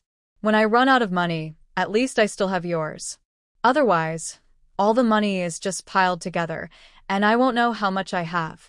This money stays with you, either as a loan or for emergencies. When things are really bad, I'll use it. We'll keep these two amounts separate so the accounts are clear." Since Shunzurue said this, Fu Shiwan couldn't refuse anymore. She looked at his smiling face, which grew even brighter, and her eyes and lips couldn't help but show a smile too. Recently, Shunzurue has been very busy, making plans, organizing everyone, and managing things. Fu Shiwan saw that he was still wearing the same torn clothes he wore when they first met, looking like a beggar. But after spending these days with him, she realized he wasn't like a beggar. Instead, he was responsible, smart about business, and full of ideas. He did all this for everyone, for her, but never thought about himself. Fu Shiwan took a small silver coin from her purse and said, "I'll take you shopping to buy 2 new outfits." Shunzurue was surprised at first, then smiled gently. "Sure. Why did you suddenly think of buying me clothes? Do you think I look too shabby?" Fu Shiwan hurriedly explained, "I just think you're young and should take good care of your appearance, whether you're a boy or a girl. Now that life is better and every household can meet basic needs, you should too. But I see you've always been alone, with no one by your side. Maybe you're a bit careless about daily life. I also understand why you sell crayfish. If you hadn't spoken up for me, the villagers wouldn't have responded so quickly. I'll buy you a few sets of clothes with my own money as a thank you." She spoke awkwardly, feeling unnatural and afraid that Shunzurue might misunderstand her. She just wanted to thank him and buy him 2 sets of clothes. Seeing that the villagers nearby are all families and he is alone, Fu Shiwan didn't ask about sensitive topics. If his family had all passed away from illness, leaving him alone, asking would only make him sad. So, she made up an excuse to thank him. He helped her and spoke up for her, and Fu Shiwan was not ungrateful. Shunzurue's eyes showed a lazy smile. He followed Fu Shiwan onto the street. Fu Shiwan personally chose the fabric. Over the years, as Gu Changfeng's wife and the head of the Gu family, she handled many affairs. When she first married into the Gu family, she was a bit unfamiliar. Even old Madame Gu would mock her as just a peasant girl, saying she couldn't understand many accounts or handle many matters. But she learned quickly. It wasn't hard, and after a year or so, she mastered it and could handle things on her own. Mainly, the original owner liked Gu Changfeng very much and wanted to be worthy of him, so she worked hard to learn, sometimes staying up late to read the accounts. Fu Shiwan's arrival in the original owner's body was like a lucky break. She immediately noticed a beautiful piece of fabric hanging in the shop. She took it from the second shop assistant and compared it with Shun Zhiruei. I think this fabric suits you. Your skin is a bit dark, and this material can make you look fairer and more spirited. Plus, this color is good. Dark colors are durable and resistant to dirt and wear. What do you think? If you like it, that's good. His gaze didn't look at the fabric but fixed directly on Fu Shiwan. Suddenly, Fu Shiwan felt her hands, neck, and ears burning hot. Shun Zhiruei raised an eyebrow, and a sly smile appeared at the corner of his mouth. He grabbed her delicate wrist and pulled it up. Maybe a little higher? Fu Shiwan was probably in a good mood. She didn't mind his playful behavior at all and let him do as he pleased. However, her body instinctively felt warm and hot. Madame Fu, aren't you at the estate? What a coincidence to meet you here. Recognized by someone, Fu Shiwan quickly withdrew her hand, then quickly adjusted her mood. She looked calmly toward the source of the voice. Seeing who it was, her expression turned cold, and her eyes narrowed slightly. This was Song Jiangma. Her gaze moved downward, and she noticed her belly looked fuller than before. She no longer seemed as thin as when they first met. It seemed that the capital's good environment was nourishing her, and she was already starting to look like a noble lady. That day, she only looked like a pretty young girl, but now she seemed to have become more rounded and beautiful. It seems Gu Changfeng truly cares for her. Since she is the only lady of the house, her life must be quite comfortable.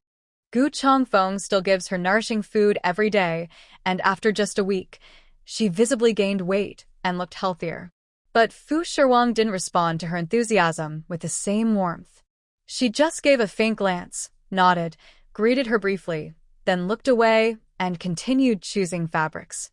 Song Jiangma seemed dissatisfied with Fu Shiwan's attitude, as it didn't meet her expectations. She stepped forward to continue talking to her.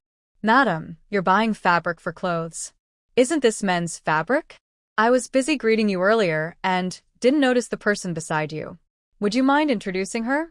Fu Shiwan made a sound of impatience, deliberately scoffing to show her annoyance and frustration. Can't you tell she doesn't want to talk to you? Trying to be friendly when she's cold to you. How foolish. And who are you?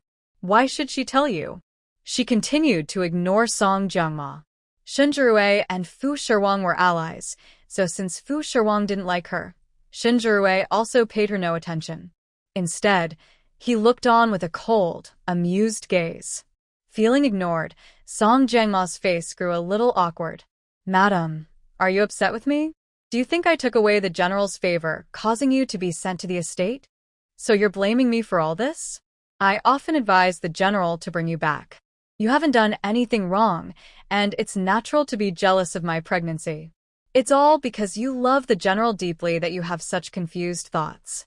But my child hasn't harmed anyone, and the general's punishment was too harsh. I will always listen to military matters for you, but this issue refuses to be resolved.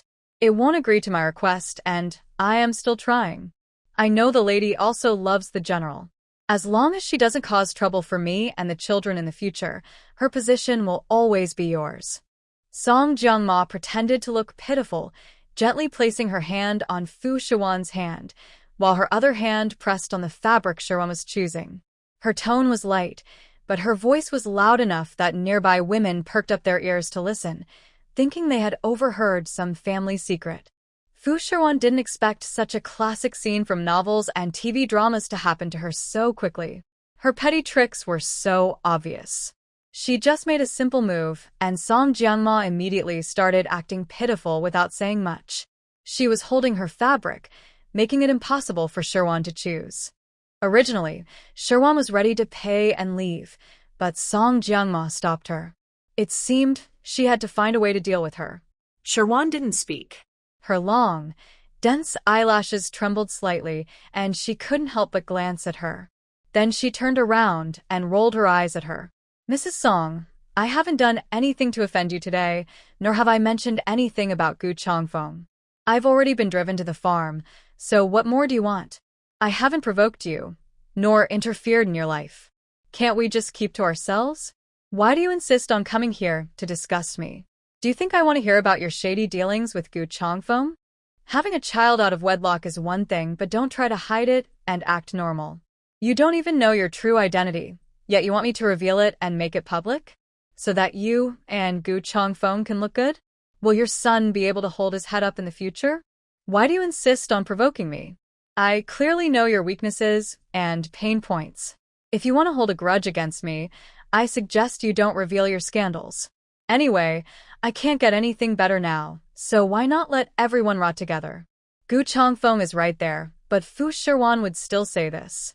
After all, she isn't the original owner and doesn't care about her relationship with Gu Changfeng. Since he's already fallen for someone else, she doesn't want his second-hand feelings. Some people are born mean and like to steal from others. But there are many men in the world. Why fight over just one? If it's so easy to be taken away, just take him. True sincerity means no matter what, he won't be taken away. Song Jiangma's face darkened. She didn't expect Fu Shiwan to behave one way in front of others and another behind their backs. In recent days, she had gathered information about Fu Shiwan's usual behavior within the household. She had bought off many longtime servants and close friends of Fu Shiwan to learn about her personality, temper, and hobbies. Knowing that she was not favored by Gu Changfeng, she tried her best to flatter the household staff, to curry favor with Gu Changfeng and the old lady. All these efforts were to please everyone in the household and to keep her position as the general's wife. To others, she seemed easy to handle. But today, when faced with her, her words were surprisingly vicious. Song Jiangma was a banished criminal because she was the daughter of a disgraced official. However, daughters of disgraced officials used to be well-educated and had never heard such rude language. Being insulted like this, she trembled with anger, pointing at Fu Shiwan but unable to speak a single word. Everyone looked at Song Jiangma with unfriendly eyes, especially the women buying fabric. All women knew how hard it was to gain their husband's love, and they hated women who destroyed happiness, families, and love. Although it was common for men to have multiple wives and concubines, most women disliked concubines and women who disturbed their families. Women like Song Jiangma were especially hated. Though she looked pitiful, after learning her background, these women's gazes turned even more unfriendly. Feeling the stares, Song Jiangma felt utterly ashamed and couldn't lift her head. She was good at pretending to be weak to gain sympathy. Soon, a few tears, like broken beads, slipped from her eyes and fell onto the fabric. But instead of feeling pity for her, the women's eyes grew more hostile. They were used to such tricks at home and wouldn't be easily fooled outside. A daughter should be beautiful and talented. Why do you have to ruin others' families? The original wife was driven out and left in the countryside, and now you come here to show off. How shameless. A fiery-tempered woman finished her shopping and walked past Song Jiangma, speaking loudly so everyone could hear, especially to her. Before leaving, she intentionally bumped into her, but luckily Song Jiangma was leaning against the fabric stall. Otherwise, the bump might have hurt her pregnancy.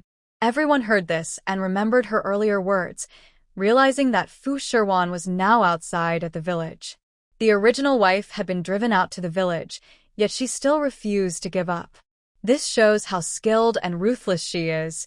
Even though she is pregnant, she only relies on her pregnancy to be arrogant. People started criticizing her loudly. Look at her, still pregnant. The baby in her belly might be her only weapon to overthrow the current wife. She uses her pregnancy to act spoiled and arrogant. We have many women like this in our household. The master is so enchanted by them, he seems lost. She's a real troublemaker. Exactly. If the master sees her crying and shedding tears, he would soften and become gentle. He can't stand this kind of scene. Those concubines act like this every day in front of him. I can't hit or scold them, or they will pretend to be weak. What am I supposed to do? They are more fragile than porcelain or tofu, can't be touched or broken. Now the master is fooled by them and thinks I am a fierce tiger. I haven't hit or scolded them, but my reputation is ruined. All because of these women. Yes, a decent woman who isn't officially married but still does such shameful things. She doesn't want to be the main wife, but instead plans to be a concubine or a servant, or to force the original wife out so she can become the lady of the house. Such scheming and dirty tricks. I'm not willing to do any of that. I even felt sorry for her just now.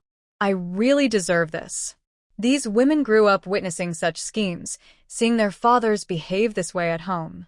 After marrying, they saw their husbands acting the same. So they didn't blame the men, but instead blamed these women who men. They deeply despise such women. Finally, they caught Song Jiangma, who was never gentle with her words. Now, even though they weren't at home, their resentment was always with them. When they saw her, they couldn't help but vent their anger. Fu Shiwan didn't feel very happy listening to this. Seeing Song Jiangma crying didn't bother her either. It was her own choice to do this, and she should have expected the consequences, being scolded and criticized. Since she decided to do it, she had to accept the results. She didn't want to speak kindly for her, nor did she find it satisfying when others helped her speak. She just wanted to quietly buy fabric and complete her task. But unexpectedly, Song Jiangma thought that all these people speaking about her were entirely Fu Shiwan's idea, that it was Fu Shiwan's words that made these women resent her so much. She could say such harsh words, her head bowed low, tears covering her face, but no one could see the fierce look in her eyes buried deep inside. Her fists beneath the flowing sleeves clenched tightly, nails digging into her flesh. Right now, she felt it was no longer suitable for her to stay here. She quickly left with her maid. However, Fu Shiwan didn't feel satisfied. To her, she was just a stranger. Since she didn't have deep feelings for Gu Changfeng, Song Jiangma was only someone whose name and face she recognized, with no other meaning. After this fuss, she didn't want to stay outside any longer. She told the shop assistant to keep the fabric, paid money, and arranged for Shinzurue to make clothes based on his measurements. She also picked a few pieces of fabric for him to make some simple clothes, preparing to come back in a few days to pick them up. Having finished her task, the two of them aimlessly walked down the street. Shinzurue saw Fu Shiwan silent and thought she was upset from earlier. The atmosphere between them was too tense. He deliberately said to Fu Shiwan, "There's an opera troupe nearby. Want to go see a show? Shall we go in?"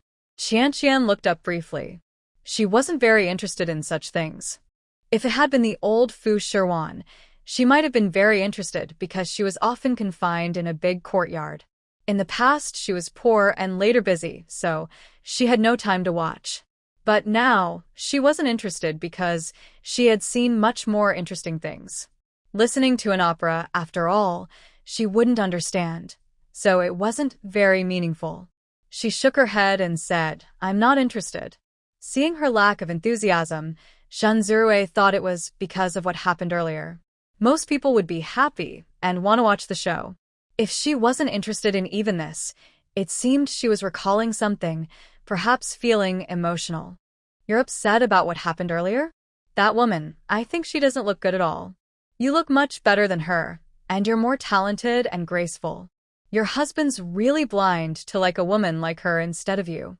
You're more refined than her. I think she's full of bad intentions. I wonder what your husband really thinks." Shinzurue deliberately said some nice words to comfort Fu Shiwan. He didn't want to see her unhappy expression and hoped to bring back her cheerful, youthful look.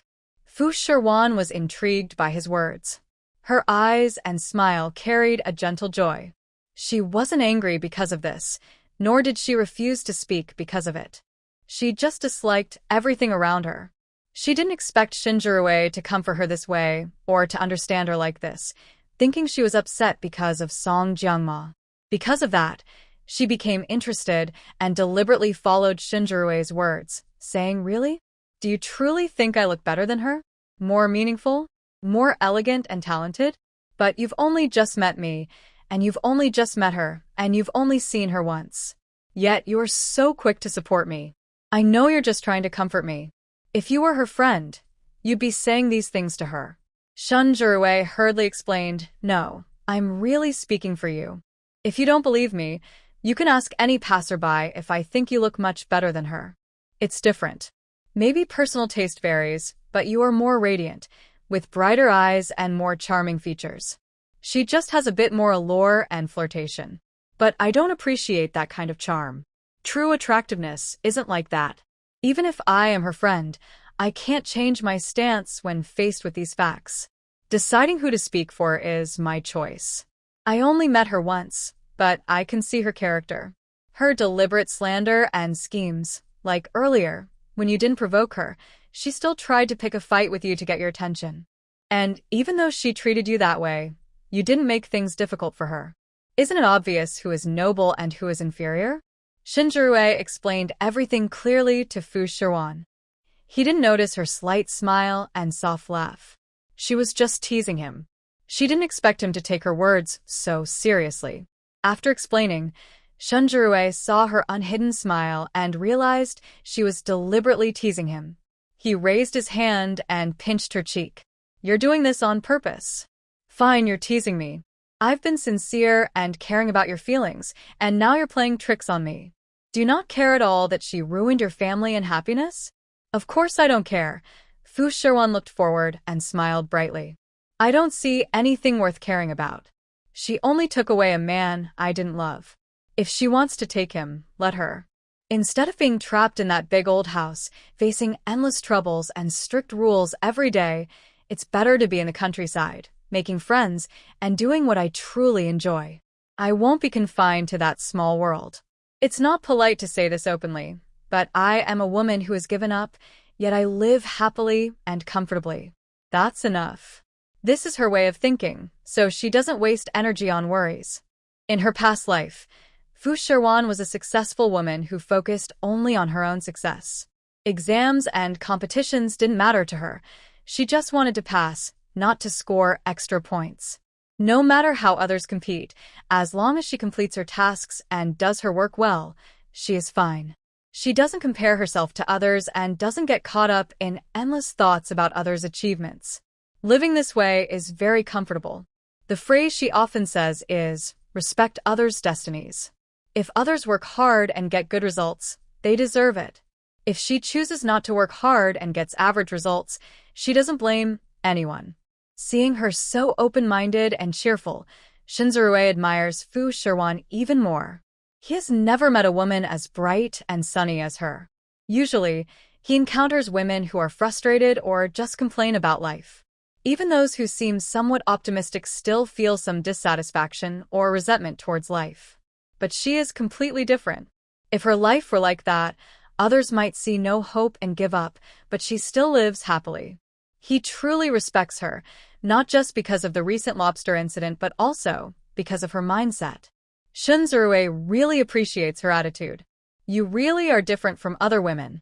Few people are as open-minded and clear about things as you are. Even many men are not as thoughtful as you. If everyone thought like you, I wonder what the world would become." What kind of world? Fu Shiwan never thought about it, nor dared to imagine. Even after thousands of years, people haven't reached such a level of thinking. It's impossible for everyone to think like her. It depends on the person. She is quite laid back and doesn't like to compete. There are pros and cons to this. She is enough on her own. If everyone just relaxed and didn't fight or compete, the world wouldn't progress. Maybe it's better not to think too much about it. Fu Shiwan and Shinjirue continued their deep conversation as they returned to the village. After Song Jiangmo returned to her residence, she shut herself inside and didn't come out, not even for dinner. Changfeng finished his work and hurried home, only to hear a servant report to him, "General, you should go see your wife. She hasn't had dinner yet, and while she can endure hunger, the baby in her belly cannot." "What's going on?" Changfeng had barely sat down when he stood up again, walking and asking at the same time, his brows tightly furrowed. His busy day handling official matters was enough to tire him, and now, after returning home, he just wanted to rest for a while, but more problems arose. As the head of the family, he had to stay informed. "Today, my wife went shopping but returned quickly, and she came back empty-handed with red eyes. I didn't dare ask her directly, only inquired through the servants. Once she returned, she didn't come out again, and she didn't touch the meal sent in." Hearing this, Gu Changfeng's brow furrowed even more. He quickly went to Song Jiangma's courtyard. Others weren't allowed in, but Gu Changfeng was determined to enter. The maid didn't stop him. He pushed open the door and saw Song Jiangma lying on the bed, her brows tightly knit like his, with a pale face, clutching her stomach in pain. This startled Gu Changfeng, and he hurried to her bedside. "Emoa, what's wrong? Are you having stomach pains? I'll call the doctor." "There's no need, General. The doctor has already seen her." "Seen her? Why does she still look so distressed?" "Use my official letter to summon the imperial doctor." Seeing Song Jiangma's condition wasn't good, and knowing she was pregnant with his child, Gu Changfeng didn't dare take any chances. He ordered someone to call the imperial doctor. Song Jiangma stopped him early. "Really, there's no need, General. The doctor said she was just frightened and upset, and with proper rest and care, she'll be fine." "How can she be so upset that she might cause a miscarriage? What's really going on?" "I heard from the servants that she didn't even eat dinner. If she only had a scare, why didn't she eat? She's not alone. There's a child inside her. She should think of him too." When Gu Changfeng arrived, he saw a table full of food. The way it looked now was the same as when it was brought in. Song Jiangma hadn't eaten a single bite. He couldn't understand how she could be so upset and still refuse dinner. She was now carrying 2 lives, yet she seemed to be starving herself. It seems Song Jiangma is very upset, leaning on Gu Changfeng's lap, clutching his arm, and gradually beginning to cry, with her shoulders trembling. Her crying makes Gu Changfeng's brows furrow tightly. People say that pregnant women should not think too much or cry easily, as crying can cause harm to the baby. Currently, her mood is unstable, and the doctor has already warned her not to have strong emotions, as constant sadness could lead to miscarriage or deformities. Despite feeling annoyed inside, Gu Changfeng has to comfort her. "Stop crying now. The doctor said you should calm down and not have too much emotional fluctuation. Tell me what's wrong, and I will help you solve it. Don't cry anymore. Think about our baby in your belly. If you keep crying, we might lose the child." His words seem to work. Song Jiangma is not truly crying but pretending to, just making a show for Gu Changfeng. She relies on the baby in her belly to keep her position in Gu's household and would not really harm the child. After a while, Song Jiangma stops sobbing, but tears of frustration still shimmer in her eyes. "I don't want anything to happen to our baby. I only went out today to pick some fabric to make clothes for you and a few for Zhiwei. The child has been eating well and growing fast, so I wanted to choose some fabric and make new clothes for him. But I ran into Madame Fu also shopping for fabric." "Fu Shiwan?" Song Jiangma nods. "Yes, that's her. She was with a man of about her age, looking at fabrics that seemed to be for him. I just went over to say hello, but Madame Fu quickly accused me of disrupting her family, which caused the women around to start criticizing me. Some even pushed me, nearly knocking me over and hurting our baby. Seeing the crowd and knowing I was pregnant, I was afraid they might do more to me, so I didn't buy any fabric and hurried back." She exaggerated the story, adding dramatic details to turn the events of the day around. She became the victim, and Madame Fu the persecutor. Her words made Gu Changfeng hate Madame Fu even more. He already disliked her for forcing him into marriage, and although he had driven her away to the estate, her shadow still lingered. Gu Changfeng was confused. She went to the fabric shop to buy fabric. How could she have money in her hand? "I told you all the money was deposited into the public account. At first, there wasn't much money there. Yet, she still had enough to buy gifts for other men." "Are you sure you saw clearly that it was her? How could it be fake? I have met Madame Fu several times, and even spoke with her. But she didn't introduce me to that man and ignored me. I think she's still angry at me because of my arrival, which forced her to stay at the estate, and she's unhappy about my pregnancy and her dislike for Ziyu. That's probably why she's been cold to me." Gu Changfeng's face tightened, and his tone sounded irritated. "Whether she likes you or not doesn't matter. You are my wife, and I like you." She was the one who forced the marriage, knowing it was a relationship that didn't truly belong to her, yet she insisted. She used her kindness to pressure me into marrying her. That was her own fault, and she should have known better. Now she's blaming you. That has nothing to do with you. In the future, when you see her, don't greet her. She is my wife, and you're my wife too. There's no need to pay attention to her. Song Jianma smiled proudly, knowing that the general still cared for her most. After all, she had given birth to the general's eldest son, and she was pregnant again. Once this baby was born, she planned to rest well, and later, she could give the general more children. Although she didn't push Madame Fu away to take the position of the general's wife, being a concubine was enough for her. She realized that status didn't matter so much. Like Madame Fu, who was the official wife but received no love, she, as a concubine, enjoyed all the affection and care. Moreover, there were no other women in Gu Changfeng's household. Only her. She was already happier than many other women. Recently, Gu Changfeng had been going to the palace to receive rewards, and with the emperor's favor, he was busy with official duties and rarely came back to be with her. Unlike at the border, where she could stay close and help him with work, now she had less time with him. Pregnant, she couldn't help but overthink. Back at the border, there were no other women in the military camp, so she could relax once she was pregnant. But now, in this bustling capital city, with many beauties and Gu Changfeng's special status and handsome appearance, it was inevitable that some women would try to win his attention. She is pregnant again and cannot always stay by his side, so she doesn't know his daily movements. Song Jiangma begins to feel anxious and uncertain. Today, she caused a fuss, but luckily, after this experience, she knows that Gu Changfeng still cares about her. She leans into his arms softly and says, since the general returned to the capital, he has been busy with military affairs. This is because the emperor values him. I don't dare cause trouble without reason, but Zirue is also getting older and will soon start his education. Could the general find someone to teach him reading and writing? My belly is growing bigger, and I can't take care of Zirue as much. He's still young, lively, and active, so I worry he might bump into my belly and hurt the baby. But he doesn't listen to others' instructions, only to the general and me. Please, the general, find some time to come back and spend time with him. She carefully glances at Gu Changfeng with her eyes.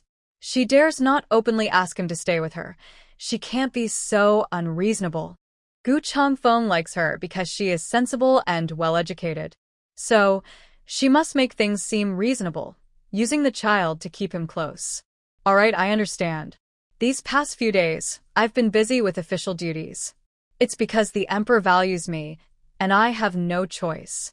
When I have free time, I will come back more often to be with you and Zirue. As a mother, even though you're pregnant, you should also teach Zirue well. Now, there is no main lady in the house, and my mother is old. I ask you to help manage the household. Since you are my wife, you must take on this responsibility. Gu Changfeng sounds a bit impatient. He doesn't want to be confined in the large house all the time. Handling official matters every day actually makes him feel better. It allows him to stay away from the mansion and avoid constant questions. His mother complains daily. Song Jiangma is always in pain, and she has to deal with all the small and big things at home. He doesn't understand. When he was fighting at the border, who did he ask about these things? Why? Now that he's back, everything is asked of him. As a man, he doesn't know these trivial matters.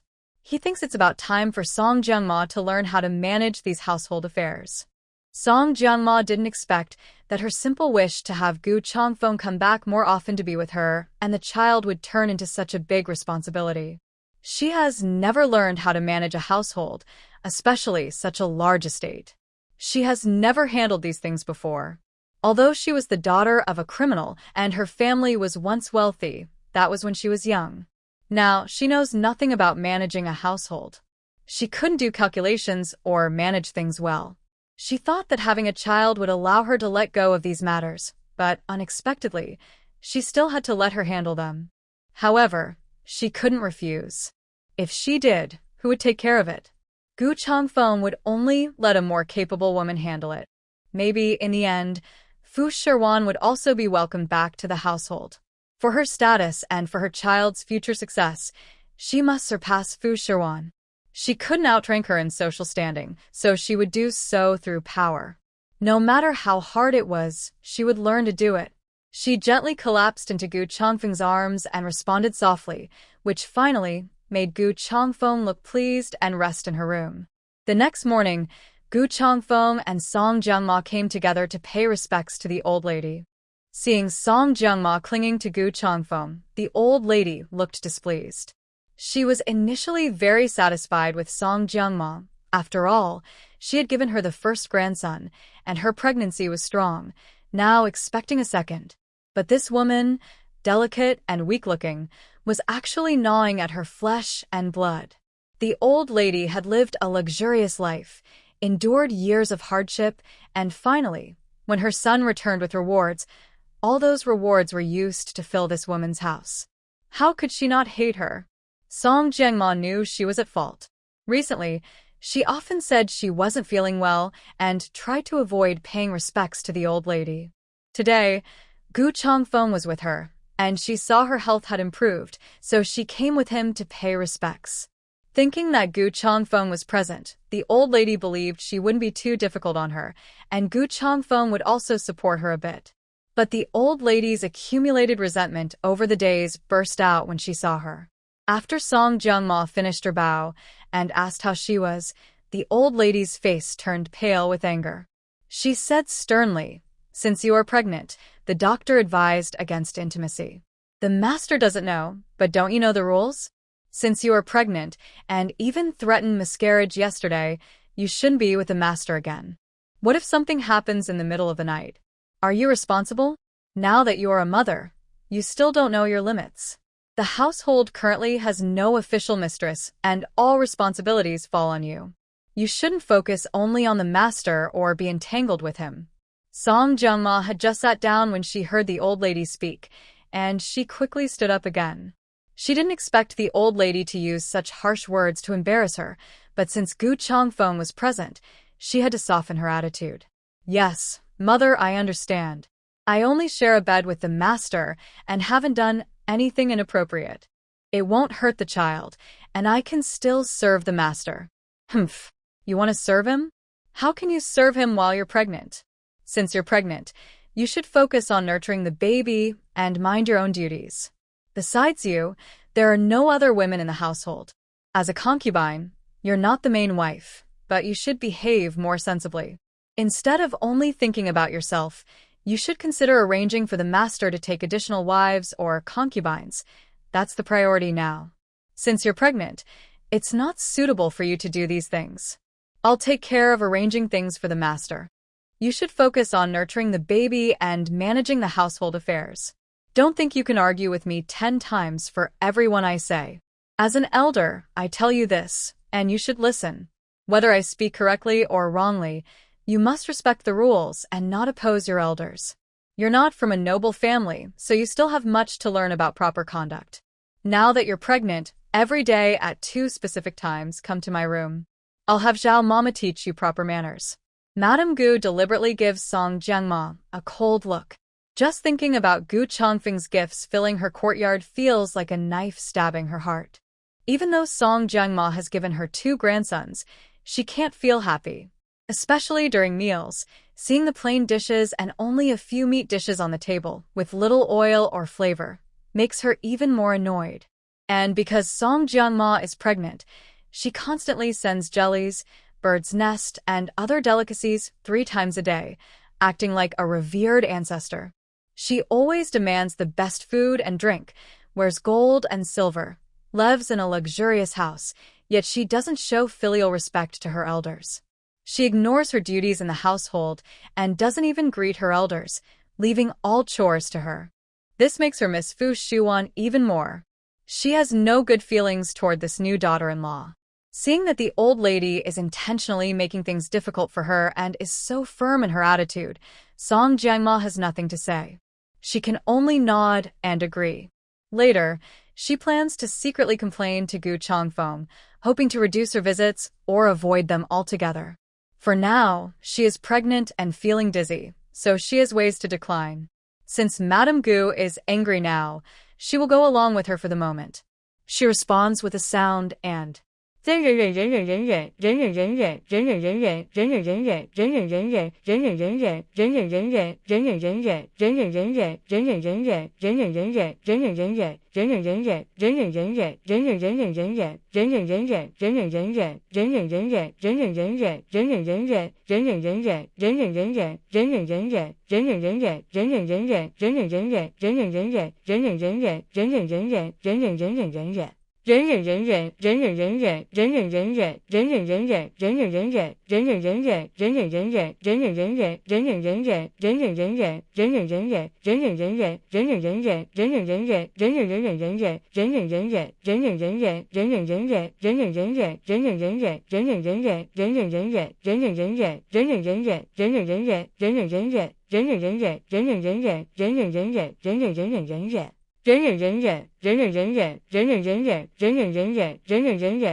Longfeng, you also heard. Now that you are a general, there shouldn't be only 1 or 2 women in the house. Shiwan was sent to the village, which wasn't a big mistake. Currently, there's only 1 woman in the house, and she's pregnant. I can't handle all the affairs alone. She doesn't understand, so maybe we should bring Shiwan back. She's used to managing things and knows more than us. If Song Jiangma hadn't caused such a fuss and driven Fu Shiwan away, the problems in the house wouldn't have fallen entirely on her. Since she wants to fight, after driving her out, she didn't clean up the mess. It's all up to her, an old widow, to fix everything. She relies on her pregnancy to shirk her responsibilities. Thinking of old Lady Gu makes her even more annoyed and frustrated. If she causes her trouble, she will also cause her some trouble in return. Besides, this wasn't even troublemaking. If all the children in the house are from her, she will become even more arrogant in the future. She needs someone to control her and prevent her from going too far. Mother, there's no need to plead for her anymore. She's so jealous. Wait until the baby in Mo Air's belly is born before bringing her back.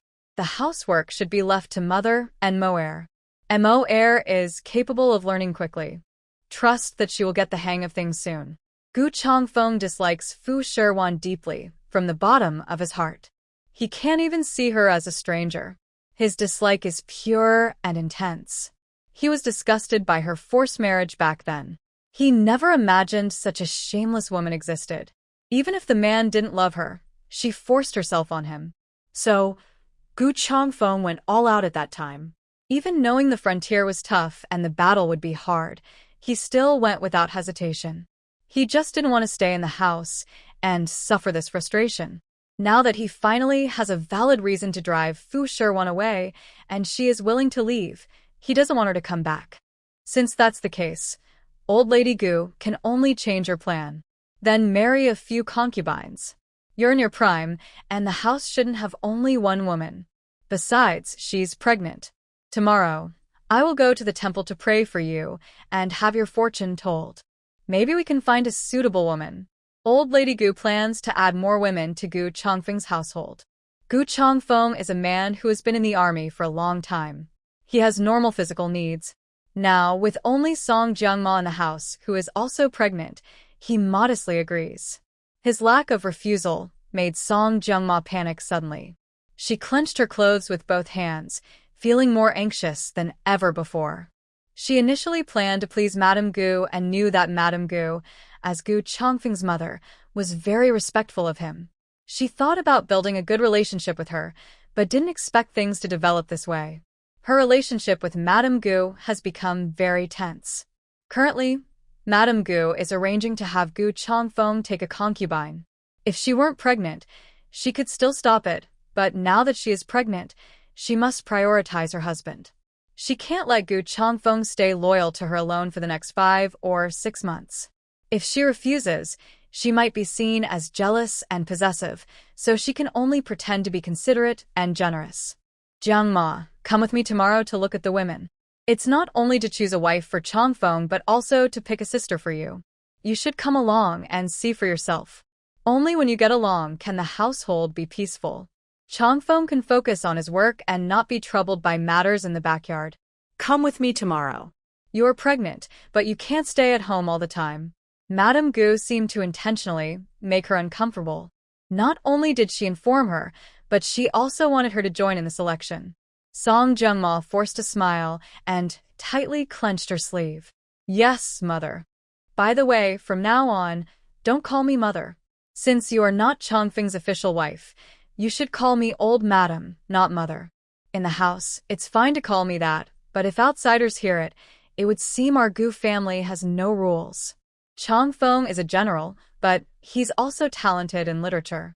If someone finds a flaw, they might say our family lacks discipline. To avoid forming a bad habit, don't call me that. Madame Gu looked stern, teaching her to follow proper manners. Gu Changfeng hadn't said anything, and Song Jiangma didn't expect anything from him. She had never been treated this way before. Tears of grievance welled up in her eyes, but Madame Gu didn't even look at her. Yes, madam. She could only swallow her frustration and tears. After Madame Gu finished speaking, Gu Changfeng left to handle official affairs. Song Jiangmo returned to her room with her maid. All her anger and frustration finally burst out. She couldn't hold it in anymore. After venting her feelings, she threw her hand and smashed all the vases and teacups on the table to the ground, but that still wasn't enough to feel better.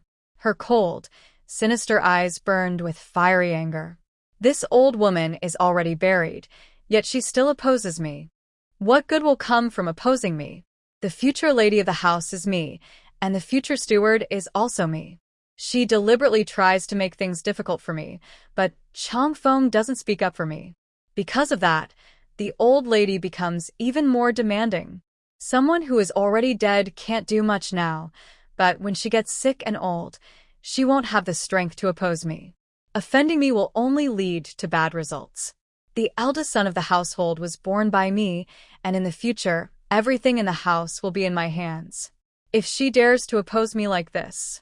Song Jiangma finally stops pretending. Her maid, who has been with her for many years and has signed a life debt contract, cannot possibly spread these things outside. In fact, the maid even helps her come up with ideas. If the madam really can't bear it, we might as well give her some lessons. This old lady is so old, but still has the spirit to fight with you. Probably just out of boredom. Now she has many things on her mind, yet she still tries to make things difficult for you. Why not let her fall ill and become too weak to get up? Then she won't have the chance to arrange concubines for the general anymore. The maid, having been with her for many years, can truly understand Song Jiangma's thoughts. Hearing this, Song Jiangma suddenly has an idea. Yes, if this old woman is making things difficult for her, she will just make her too weak to cause trouble. Thinking of this, Song Jiangma is no longer so angry. Let this old woman toss around a bit more. Soon she will have no strength left to bother her, and she can finally breathe freely. For now, she will endure a few days of suffering. Let the old woman have her fun. When the time is right, she will make sure she never gets up again.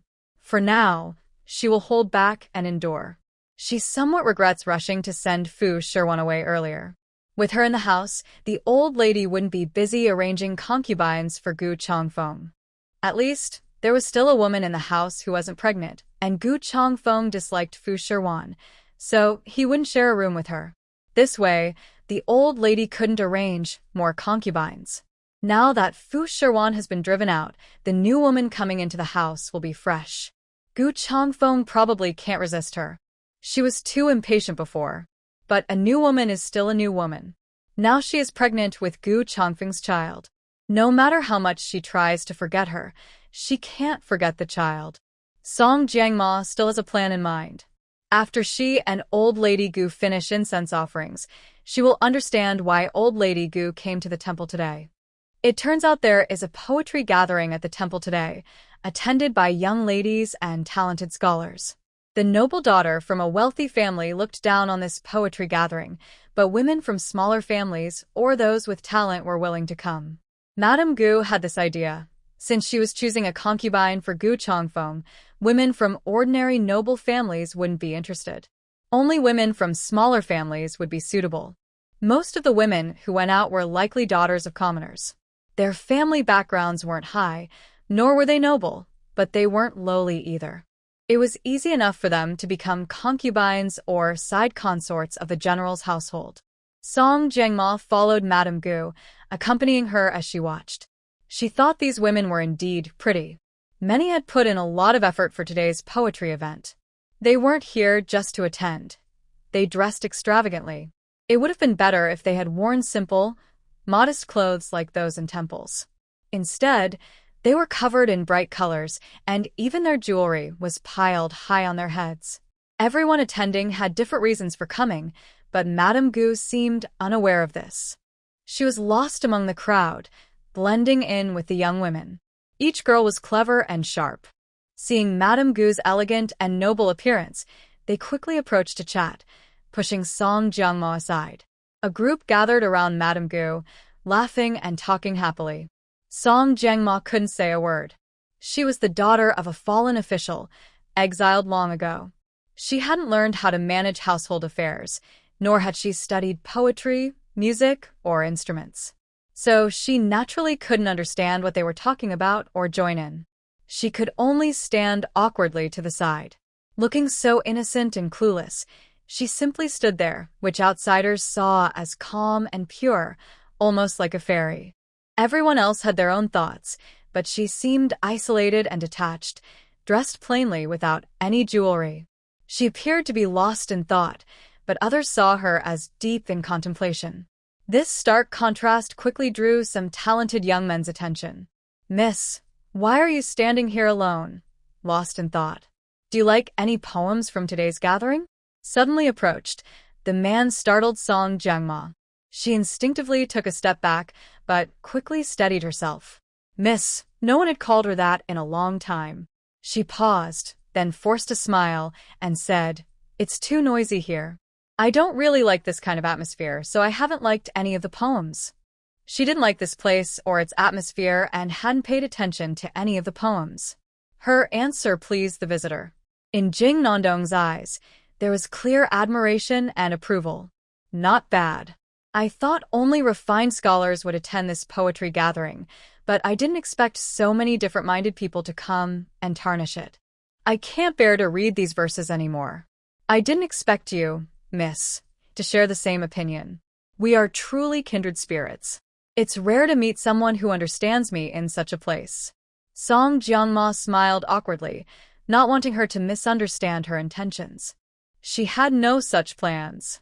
Seeing the other person treat her as an ordinary young lady, she thought he might have improper motives.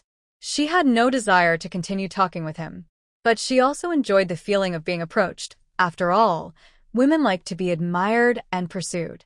However, she remembered she was a married woman and needed to keep her distance from men.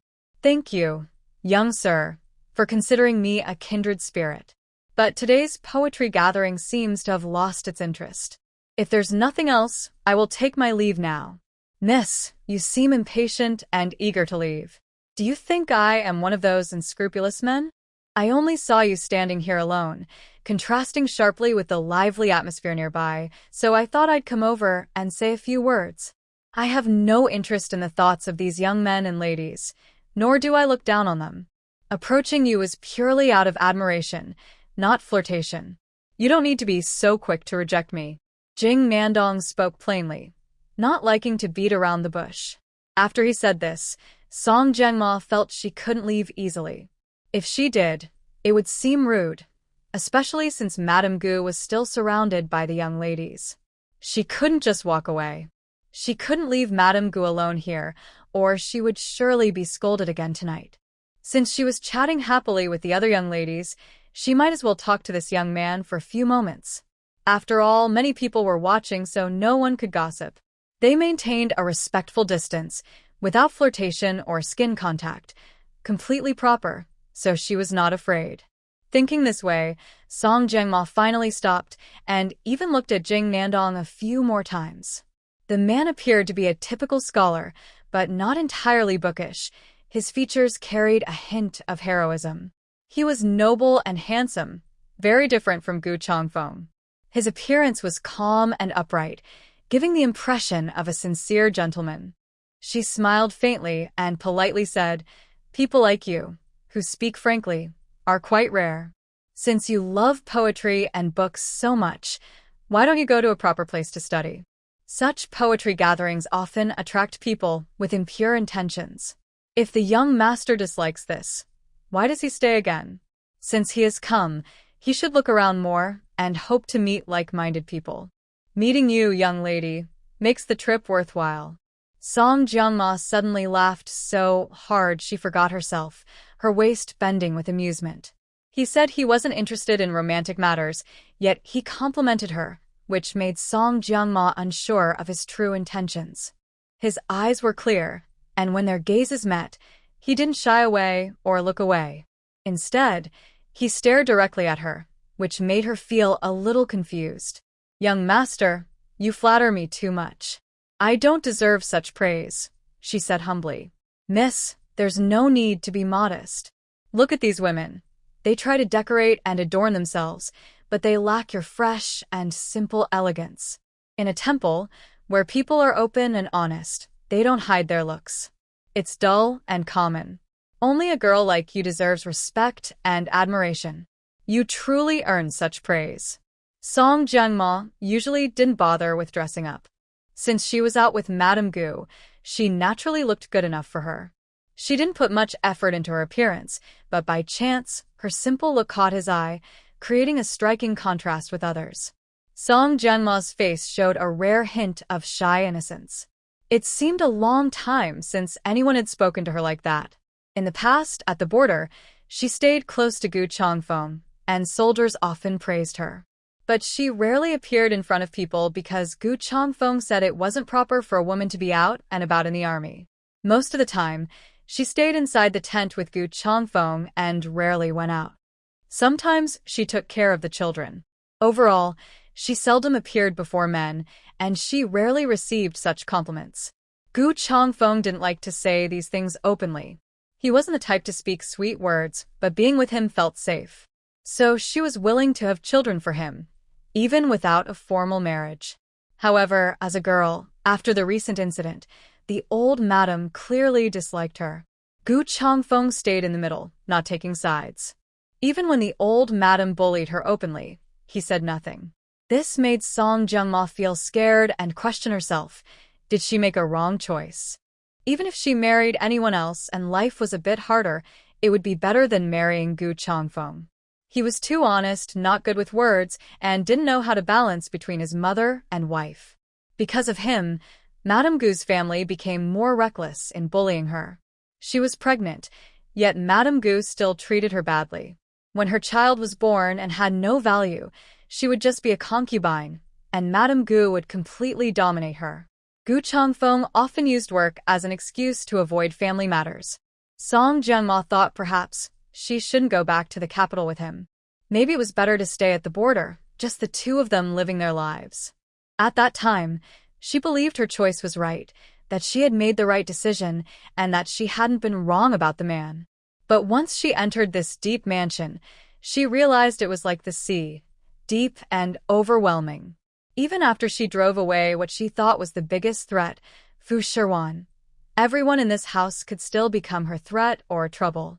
Thinking of these things, she felt sad and no longer wanted to talk to him. Her life was already like this, and she was pregnant. She had to stay strong and plan for her child's future. Even if Madame Gu bullied her, she was only half buried in the ground. She couldn't fight her. She thought about how, no matter whom she married, she would suffer. Marrying into a poor family meant enduring not only the mother-in-law's anger, but also poverty. It was better to marry Gu Changfeng, at least not to live in poverty, and they could have a good life. Thinking this way, she felt it wasn't so bad. Song Jiangma didn't want to continue talking with Zhong Rendong. She revealed her identity plainly. "Young master, you flatter me. It's not as exaggerated as you say. I thought I was just a wife with a child, not capable of bearing the name, young lady. I didn't want to talk deeply with you earlier, but since we get along so well and you see me as a confidant, I can't hide the truth anymore." Her face was calm, but her eyes looked dull and sad, as if she saw endless sorrow. No matter what, she was no longer free. Her words and actions should reflect her duties as a wife. She dared not talk too much with that man. Zhong Rendong looked at Song Jiangma from top to bottom. He thought her aura was unique, but he didn't realize she was a married woman. He was inattentive and didn't notice she had styled her hair in a woman's bun. From her face alone, he couldn't tell she was married and had children.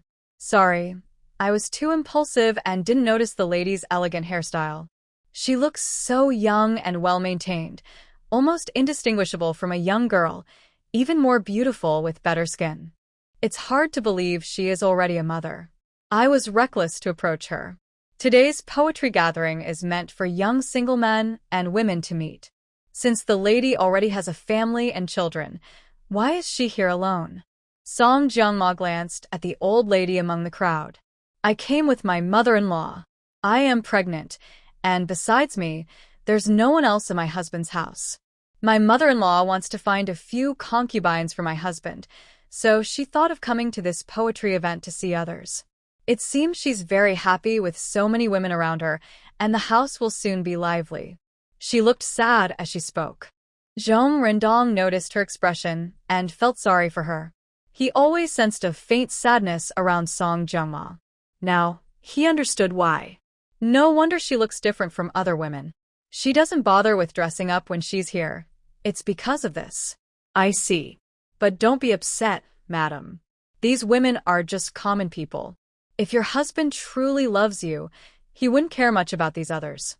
Even if he marries more women, he wouldn't truly favor them. No wonder you look so unhappy. You're pregnant and brought to such a place by your mother-in-law to do this. No woman would be happy about that. Though I am a man, I can understand how you feel. She smiled bitterly and looked at Zhong Rendong again. Even outsiders felt she was suffering and living a hard life. But after Gu Changfeng returned, he was busy with military affairs every day. He said he was favored by the emperor and worked tirelessly. It was hard to see what he truly thought. Once a caring and attentive man, but now that he's back in the capital, he's become careless. Worse than someone he just met today. Is it carelessness or indifference that caused this change? The old lady said she wanted to take him as a concubine. From his expression, he didn't seem unwilling, and even looked a little hopeful. Maybe men are just like that, eager for novelty and new experiences. Thinking back to when Zero was conceived, I felt very happy every day. When Zero was born, he was fair, chubby, lively, and active. There was never any sign of fetal movement issues, even during those tough and harsh border days. However, after coming to the capital, I lost the pregnancy several times due to overthinking and emotional ups and downs. The instability of this pregnancy is closely related to my mood. But Gu Changfeng no longer shows the same care and tenderness towards me as he did when I was pregnant with Zero. He only instructs others to treat me well, but what I need most is his companionship and love. Yet he cannot give me that. There's nothing I can do. I'm not the main wife, just a concubine. He hasn't given me the title of official wife, so I dare not offend the old madam. Madam, you're not the main wife? But such matters are not about status or rank.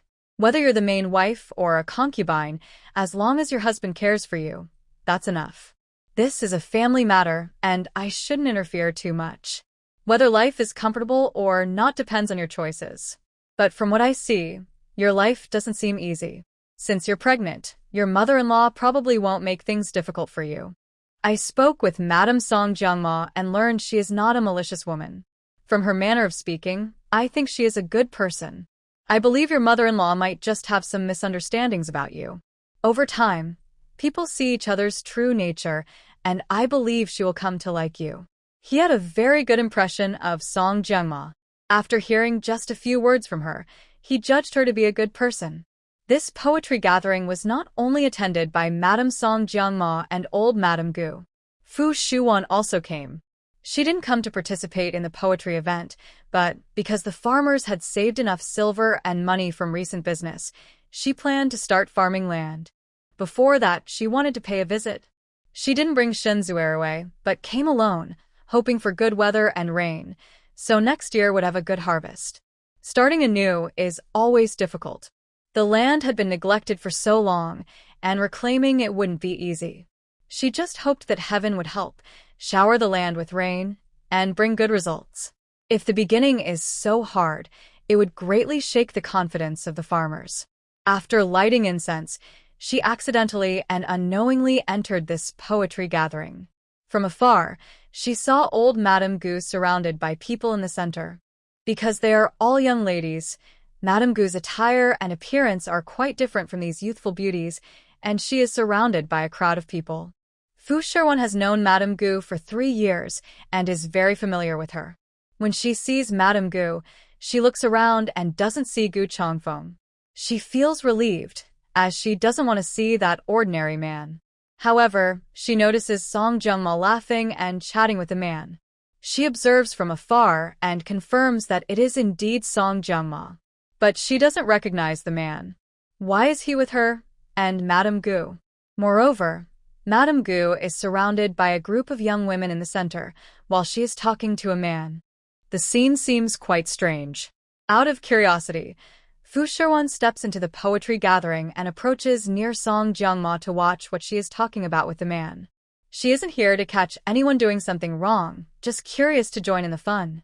Unfortunately, she isn't good at hiding her presence and is soon noticed by Song Jiangma. Once she is discovered, Song Jiangma no longer appears calm and composed, but looks flustered. She doesn't understand why Fu Shiwan is here, but she knows that seeing this scene might cause Fu Shiwan to gossip to Gu Changfeng. She quickly looks for a good excuse to leave, but finds Fu Shiwan already approaching her. Is it really you? I thought it looked like you from afar, but I didn't expect it truly is you. Why are you here? Where is your mother? Your mother is over there. Why aren't you with her? Instead, you're here chatting closely with a man. If Gu Changfeng sees this, what will he think? Fu Shiwan asks her as if she is an outsider, questioning her from a neutral position. But Song Jiangma hears her and feels as if she is being mocked for cheating. She knows Fu Shiwan is trying to find fault with her. Now that she won't let it go. She quickly explains, "Madam, you are mistaken. I am just talking with her as friends, nothing inappropriate. We're keeping our distance in broad daylight. Since this is a poetry gathering, we are just exchanging ideas. Nothing wrong with that. Please don't spread rumors in front of the general." Spreading rumors? I haven't done anything wrong, and you're slandering me. I was just trying to remind you kindly. There's a difference between what you do openly and secretly. Anyway, as a married woman with a mother nearby and carrying a child, how can you be so happy chatting with a man? I haven't done anything. Don't talk nonsense or try to find fault with me. Instead, you're spreading false rumors about me. I am innocent, and everyone here can testify to that. Fu Shiwan really didn't want to argue with her anymore. She was only trying to kindly remind her. Madame Gu is not paying attention now. When the crowd disperses and she remembers to look for her, she will surely criticize her. It was just a kind reminder to be careful. Why did she interpret it so badly? If she had known, she wouldn't have come to remind her at all. Zhong Rendong saw what was happening. He understood that his presence was causing trouble for Song Jiangma. After bowing politely to Fu Shiwan and her, he quietly withdrew. No one was around, so Song Jiangma finally stopped pretending. I warn you, don't struggle uselessly or try to frame me. The general's heart is with me, and I am pregnant with his child. No matter what tricks you use, the general will not listen to you. You should give up and stop fighting. Whatever you see or hear, don't say I did nothing today. Even if I did something, you must keep your mouth shut. You're the person in this house who is least respected. No one will believe you. It's better to pretend you're deaf and dumb. That's smarter. Fu Shiwan was surprised to see that Song Jiangma, who is now a mother, still had such strong anger inside her. She already had a child and was pregnant with another. Is this how she teaches her children? This child is growing up in her presence, and who knows what kind of person she will become. The saying a bad example at the top causes crooked children below fits perfectly. Gu Changfeng really has poor judgment if he thinks highly of her. The original owner treated him so well, but he disliked her and brought a treacherous woman into the house. Her wicked thoughts are only directed at her now, but if Madame Gu ever turns against her, she will also turn against Madame Gu. If Gu Changfeng ever betrays her, he might even bite back. Keeping such a woman in the house and by his side is truly dangerous. Fu Shiwan finally let out a breath of relief. Fortunately, she now lives on the estate. That venomous snake won't turn against her. If she had stayed in the house, she might have faced trouble and worries every few days. Suddenly, she felt it was great to be sent to the estate. It was almost like a gift from Song Jiangma. Song Jiangmo said this, and Fu Shiwan no longer wanted to argue. She respected others' choices. She believed that heaven wouldn't let her stay happy forever, and soon her true nature would be revealed. That's fine, but you should be careful not of me, but of the old lady. Looking at her, especially the one or two women around her, she seems very happy talking with them. She might be planning to arrange for Gu Changfeng to take a concubine. You shouldn't focus only on me and see me as a rival. Your real enemy is over there. But I kindly advise you, women should have their own space. Don't always rely on men for happiness. Men are unreliable, especially men like Gu Changfeng. You need your own strength and money to depend on. You are already ahead of many women because you're pregnant. Even with new people coming into the house, they can't compare to you. Not only are you pregnant, but you also gave birth to Gu Changfeng's first son. Your status might even surpass mine. So, you shouldn't panic or give up. Those women fighting for power should focus on keeping Gu Changfeng's love for you. Live well and don't waste his affection. If you lose everything, remember, this child is not just yours but also Gu Changfeng's. Even if he abandons you someday, you won't have anywhere to complain. Keep your feelings hidden and don't let others find out. Fu Shiwan was only trying to warn her kindly, but she was someone who didn't listen to advice at all. Song Jiangmo didn't take a single word to heart and continued to do things her own way. She wouldn't listen to others, especially not Fu Shiwan. She thought Fu Shiwan was just jealous and envious of her. What right did a woman who only lives on the farm now have to criticize her? And to act like an experienced elder teaching her? She was just a failure. If she were capable, she wouldn't have been driven to the farm so easily. Now she was trying to lecture her again, but she wouldn't listen. She rolled her eyes and turned to walk toward old Lady Gu. Fu Shiwan sighed. It was hard to persuade a stubborn person. If she insisted on doing things her way, she deserved it. Don't blame her for not helping her before. She had tried, but this person wouldn't listen. No matter how much she wished her harm, there was nothing she could do. She didn't want to go say hello to old Lady Gu anymore. There was no one in the Gu family worth her attachment. Mrs. Gu and the original owner have depended on each other for 3 years. She once thought she could treat her like her own daughter, but she didn't realize that secretly, she knew about Song Jiangma and her child. However, she pretended not to know and acted as if everything was fine. Fu Shiwan was repeatedly hurt by that mansion and felt no affection for the people there. She didn't want to go back to greet them anymore. She tried to persuade Song Jiangma kindly, thinking that, as women, they both felt resentment, but it was all due to feelings. No one is born with a bad face. It's mostly because of outside influences. But Fu Shiwan seemed obsessed with Gu Changfeng, so she had nothing good to say to her. She had already finished what she needed to do.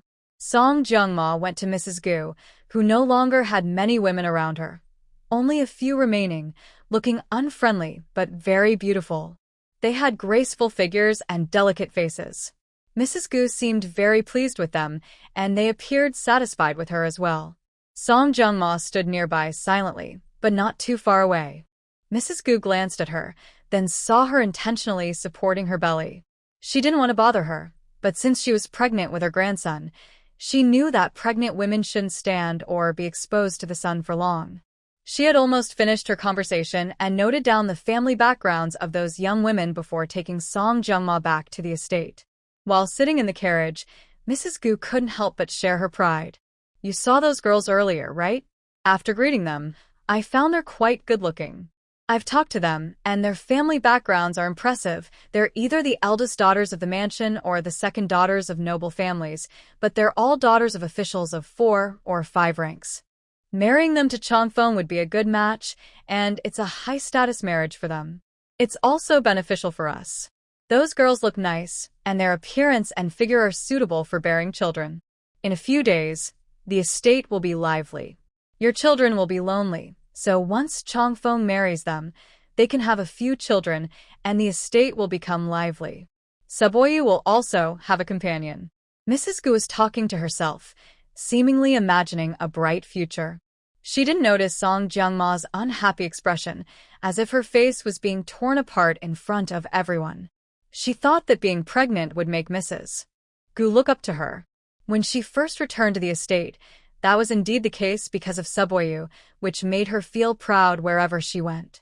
Because she is a key contributor to the Gu family, without her, Madame Gu would not easily see her grandchildren. She gave birth to the first son of the Gu family. Even if he is not the legitimate heir, he is still the eldest grandson. Moreover, she is pregnant again, which makes her even more important. She thought she could stand tall wherever she went, and Madame Gu would never make things difficult for her. But instead, Madame Gu turned against her over money, and even when she was pregnant, she was treated unfairly. Thinking about those women trying to steal her husband and spending time with Gu Changfeng every day, even sharing his bed at night, and hoping to have his child, Song Jiangma clenched her nails tightly, feeling no pain even when digging into her flesh.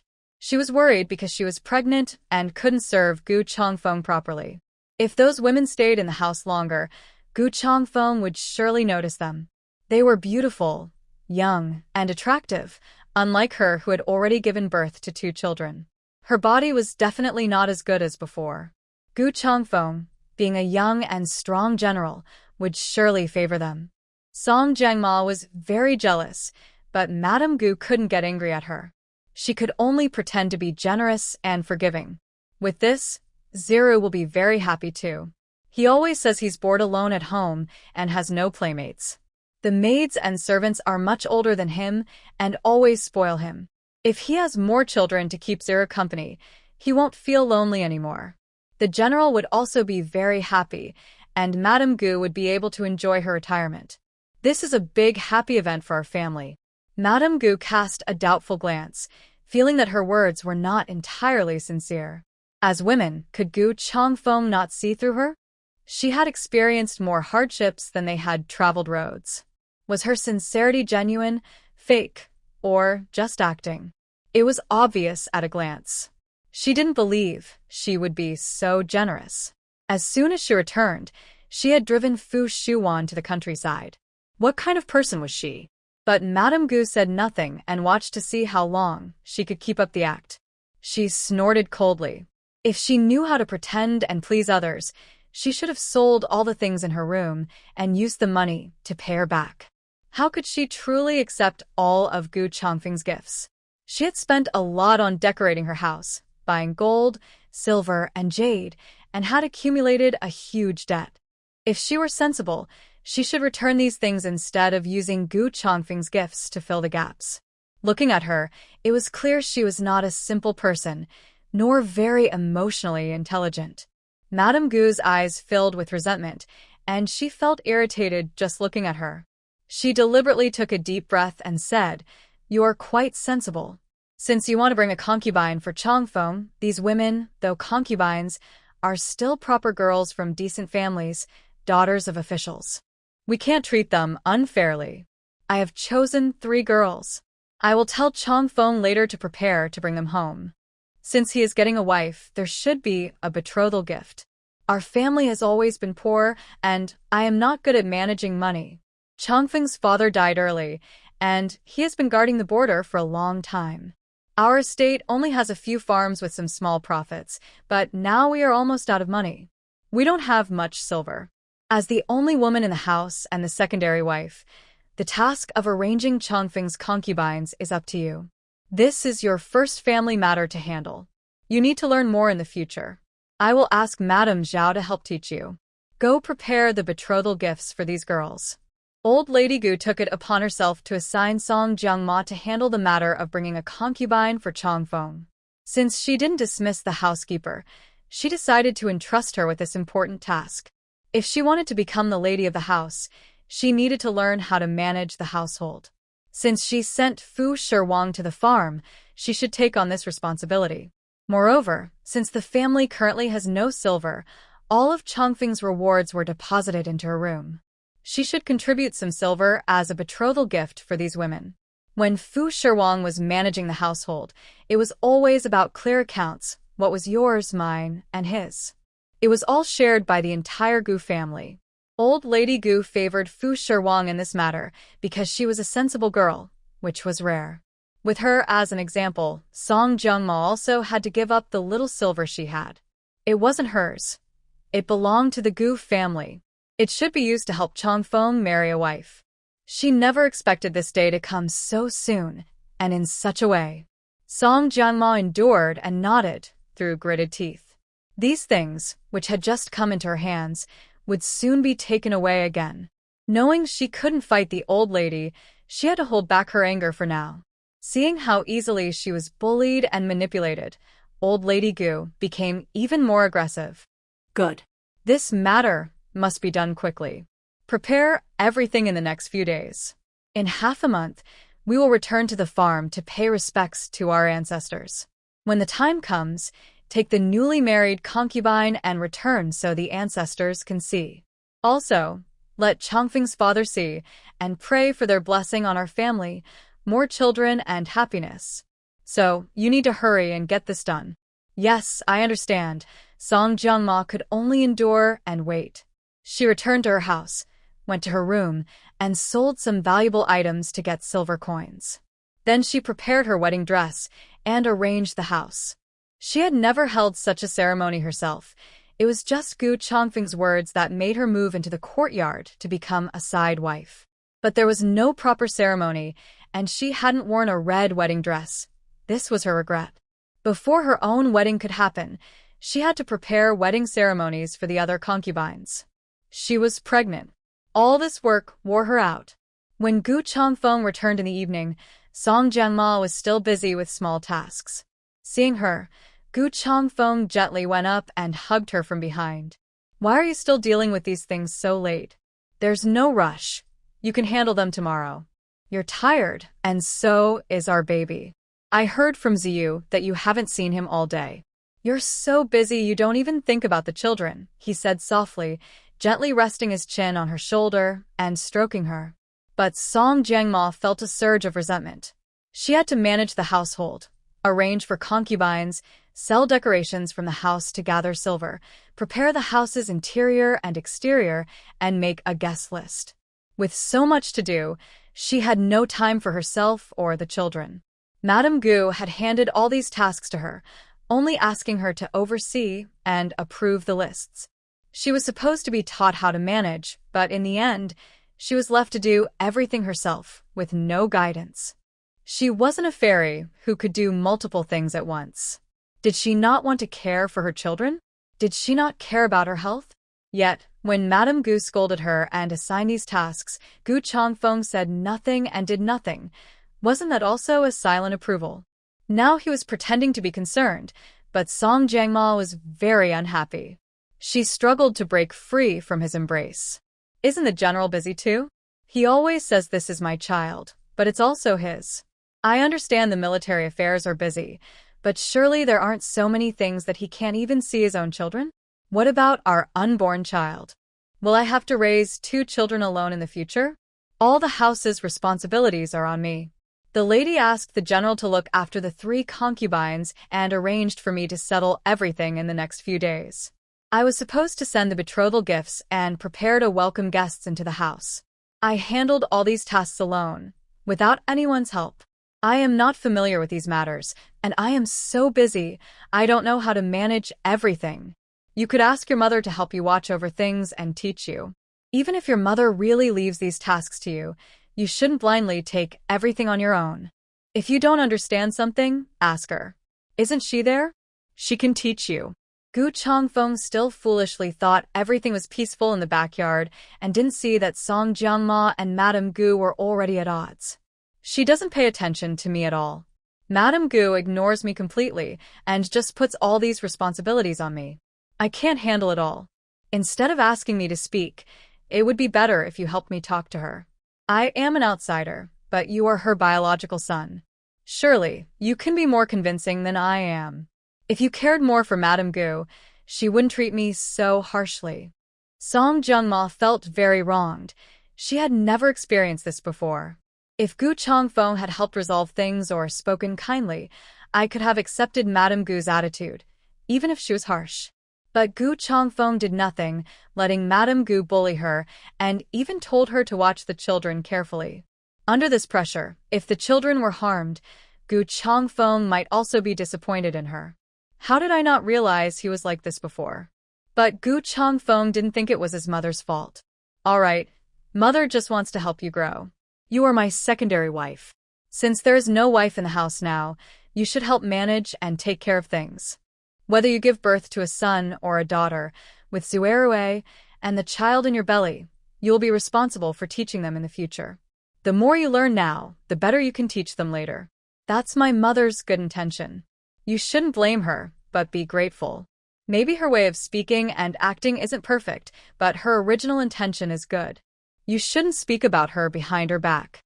Song Jiangma was so surprised she couldn't speak. She had already been bullied so badly, and Gu Changfeng was still defending his mother, saying it was her good intention.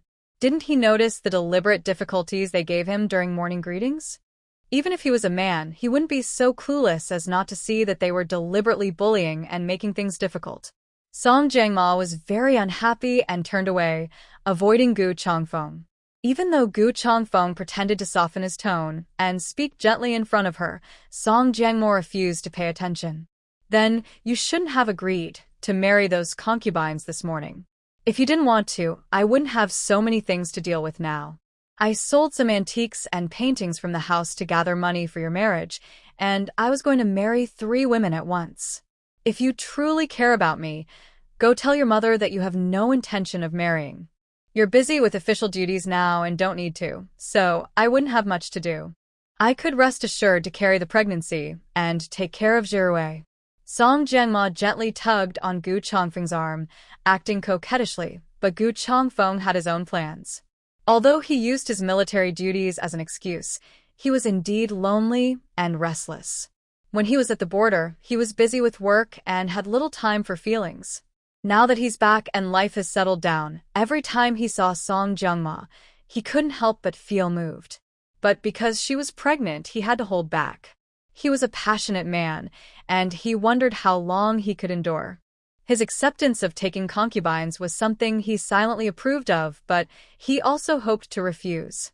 He hesitated and didn't speak, so Song Jiangma could guess his meaning. Sure enough, men were unreliable. Fu Shiwan was right. Men would eventually lose their loyalty. She thought she was special in Gu Changfeng's heart, but it turned out he was also fickle, leaving her aside like a plaything. The only luck she had over Fu Shiwan was that she had children. She hadn't suffered as badly as Fu Shiwan. Since that was the case, almost instinctively, Song Jiangmo remembered what Fu Shiwan had said to her today. She decided not to argue anymore and agreed to everything Gu Changfeng said. No matter what he said, she would accept it all, trying to appear caring, gentle, and virtuous for him. Gu Changfeng was pleased with her change and her understanding. After comforting Song Jiangma, he returned to the study to rest. 3 days later, the new arrivals entered the house, and everyone looked happy. Song Jiangma also pretended to be generous. She watched as 3 sedan chairs were carried in through the side gate and placed in the courtyard she had prepared for them. This was under the supervision of the old lady. She ordered the courtyard to be cleaned and gave extra money to decorate the rooms. Now her own room was empty, while theirs were beautifully decorated and elegant. All the rooms were covered with red silk, full of festive joy. But even though she had given Gu Changfeng 2 children for free, she hadn't received a wedding in return. Gu Changfeng was originally at the border, promising her that he would arrange everything when she returned. However, after her return, it seemed uncertain when he would come back. He once told her that she would definitely be his wife, but after returning, she was only a secondary wife. Every promise and matter seemed to be broken or delayed. There were many promises he had made, but now Song Jiangma dared not even think about them. She, fragile and leaning against the doorframe, watched as a few tables of simple wedding wine were set up in the courtyard. Some officials who often interacted with Gu Changfeng came to join the celebration, just to have a quick drink and chat about family matters. After the celebration, Gu Changfeng casually chose one of the courtyards to stay overnight. The next morning, the new brides went to pay respects to old Madame Gu. Song Jiangma was there too. As a secondary wife, the three new brides only bowed and greeted her. Serving tea was not her turn. Since the madam was not present, they served tea to old Madame Gu. Especially Lichuan, who had stayed overnight with Gu Changfeng yesterday, kept looking at him with a shy smile, sending subtle signals. Gu Changfeng also looked back at her, as if recalling the wedding night. Their eyes met and lingered, full of affection. Old Madame Gu saw this, but pretended not to notice. Song Jiangma also saw it, but she dared not think too much or delve deeper. She couldn't accept that Gu Changfeng no longer loved her, that he had fallen for someone else. Did men really change their feelings so quickly, in just one night? Over the next 2 nights, Gu Changfeng stayed in the courtyards of the other 2 new brides. Though exhausted from being the groom for 3 nights, he still appeared in good spirits, and the 3 women looked radiant. In comparison, Song Jiangma's face looked much worse. She was anxious every day, overthinking constantly. As a pregnant woman, she knew she must stay calm and take good care of herself, but the way old Madame Gu and Gu Changfeng behaved made her feel ignored. Suddenly, she had 3 new rivals, young, beautiful, talented women. What could she do in the future? Every day, Song Jiangma kept thinking and worrying. When Gu Changfeng came to her courtyard, he visited less often. Usually, after finishing his work, he would come to her place first. But recently, after returning, he always went to the courtyards of the new brides. The household was becoming lively. The sound of young women's laughter was heard often, and the atmosphere was no longer dull. With 3 new young women living there, the house felt more cheerful. The servants also became more eager to please the new wives, showing favoritism. Especially on the first night of serving Lichuan, I don't know what tricks she used, but Gu Changfeng became very fond of her. Among the 3 new women in the household, she is the most favored. A few days ago, Gu Changfeng visited each of their rooms, and since then, he has almost been with Lichuan day and night. No matter what her skills are, she has completely stopped visiting Song Jiangma's courtyard. Even this time, when they went back to the estate for ancestor worship, Gu Changfeng unusually took Lichuan along. Of the 3 concubines, he only brought her. Because she was not far away, but not too close either, Gu Changfeng left the other 2 women at home, along with the elderly lady, Song Jiangma, Lichuan, and some servants to prepare for the ancestral ceremony at the estate. If Gu Changfeng had taken all of them or none, Song Jiangma wouldn't feel such a strong sense of danger. But he only took Lichuan. Lichuan is very delicate and charming, with a soft body that looks so tender it seems like it could be squeezed for water. She is a rare beauty from the south. Her eyes are full of affection, and her expressions are full of charm, which explains why Gu Changfeng is so obsessed with her. These tricks are something Song Jiangma doesn't know. She only pretends to be weak and pitiful, but doesn't know these seductive skills. So she lost completely, but there's nothing she can do. Gu Changfeng's attention is no longer on her. If she continues to act stubborn, he will simply discard her completely and stop caring. She must hold on to the last bit of Gu Changfeng's love, whether it's pity or sympathy, no matter what her purpose is. She has no more capital to act spoiled and unreasonable like before. Gu Changfeng is also enjoying his current life. He no longer has to see the annoying Fu Shiwan, and he has 3 beautiful concubines. Song Jiangma, who is pregnant with his child and very sensible, doesn't cause trouble. The household is peaceful. The 3 new women are also suitable, they don't fight or compete, and the backyard is quiet. Gu Changfeng feels very happy. This time, he took a 3-day leave to go back to the estate for ancestor worship and stay for a few days. Although he had to meet Fu Shiwan, whom he disliked very much, with Lichuan nearby and Song Jiangma accompanying him, the days weren't so hard. The old lady traveled in a carriage, while Gu Changfeng and Song Jiangma rode in the same carriage. But Gu Changfeng then invited Lichuan to join them. Inside the carriage was also Zirwei, but the carriage was very large, so 4 people could sit comfortably. Lichuan held Gu Changfeng's hand while sitting in the carriage, but Zirwei didn't like Lichuan. because Song Jiangma told him that in the future, once these women have children, their father will no longer want them. So, he doesn't like Lichuan. As soon as Lichuan got on the carriage, Ziyu started fighting and trying to push her off, causing Lichuan to lose her balance and almost fall from the carriage. Gu Changfeng rarely got angry at Ziyu. Who told you to do that? You're hurting her. What if Aunt Li falls and gets hurt? I don't like her. Dad, I hate her. I don't want her to sit in the same carriage with us. She's a bad woman. I don't want to sit with her. Ziyu cried and fussed. Gu Changfeng was surprised to see him like this. Seeing Gu Changfeng angry, Ziyu was so scared he started crying loudly, shouting that he didn't want to be with Lichuan. Lichuan had no ill will towards Ziyu. She had just entered the Gu family and didn't want to offend anyone right away. Her goal was to settle in, rely on Gu Changfeng's love, and quickly establish herself in the household. She never thought about offending the only young master of the house. She wasn't pregnant yet, so she dared not offend Song Jiangma and her children. She didn't understand why Ziyu was so hostile toward her. Gu Changfeng refused to back down. He wanted to teach Ziyu right from wrong.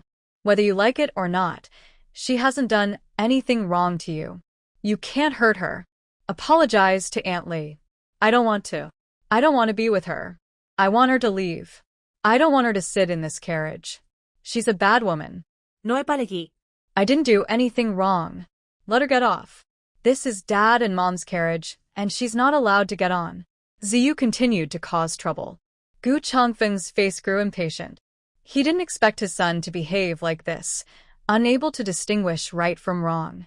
His impatience made Song Jiangma more anxious.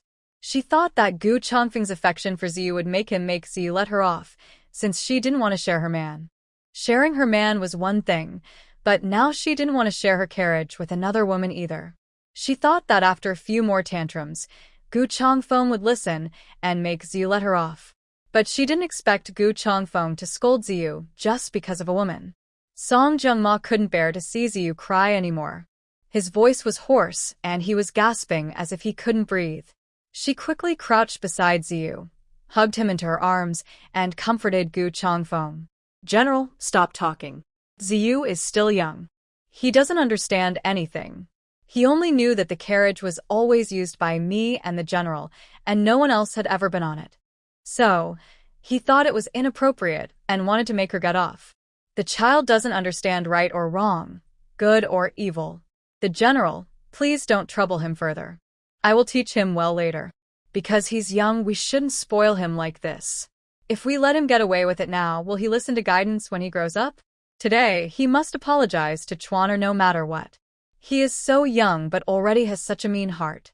If he keeps growing like this, it will be a problem. We need to set rules for him today. Soon, he will learn to read and write. He must understand these rules. If I keep spoiling him, he will become uncontrollable in the future. As a mother, you shouldn't hold back just because he's your child. That will only harm him later. He was so firm that Song Jiangma looked at him and felt strange, as if she had never known him before. In the past, he was so gentle, caring, and doted on her and her child. Now, because of another woman, someone he had only known for a few days, he was willing to scold his own child. He didn't care about her feelings or their relationship anymore. Song Jiangma felt unfamiliar, as if she had never seen this kind of Gu Changfeng before. When she first met him, she felt he was so distant from her. Zirwei was already crying so hard he was gasping for breath, about to faint. As a mother, her heart was breaking. But Gu Changfeng still held Lichuan's hand and stood in front of another woman. He was proud and wanted her child to apologize to that woman, just because he pushed her a few times. Children are naturally mischievous, and he didn't understand what was proper. He couldn't even forgive that. Song Jiangma also held back her tears. She reluctantly made Zirwei apologize to Lichuan. But Zirwei kept crying and making a fuss.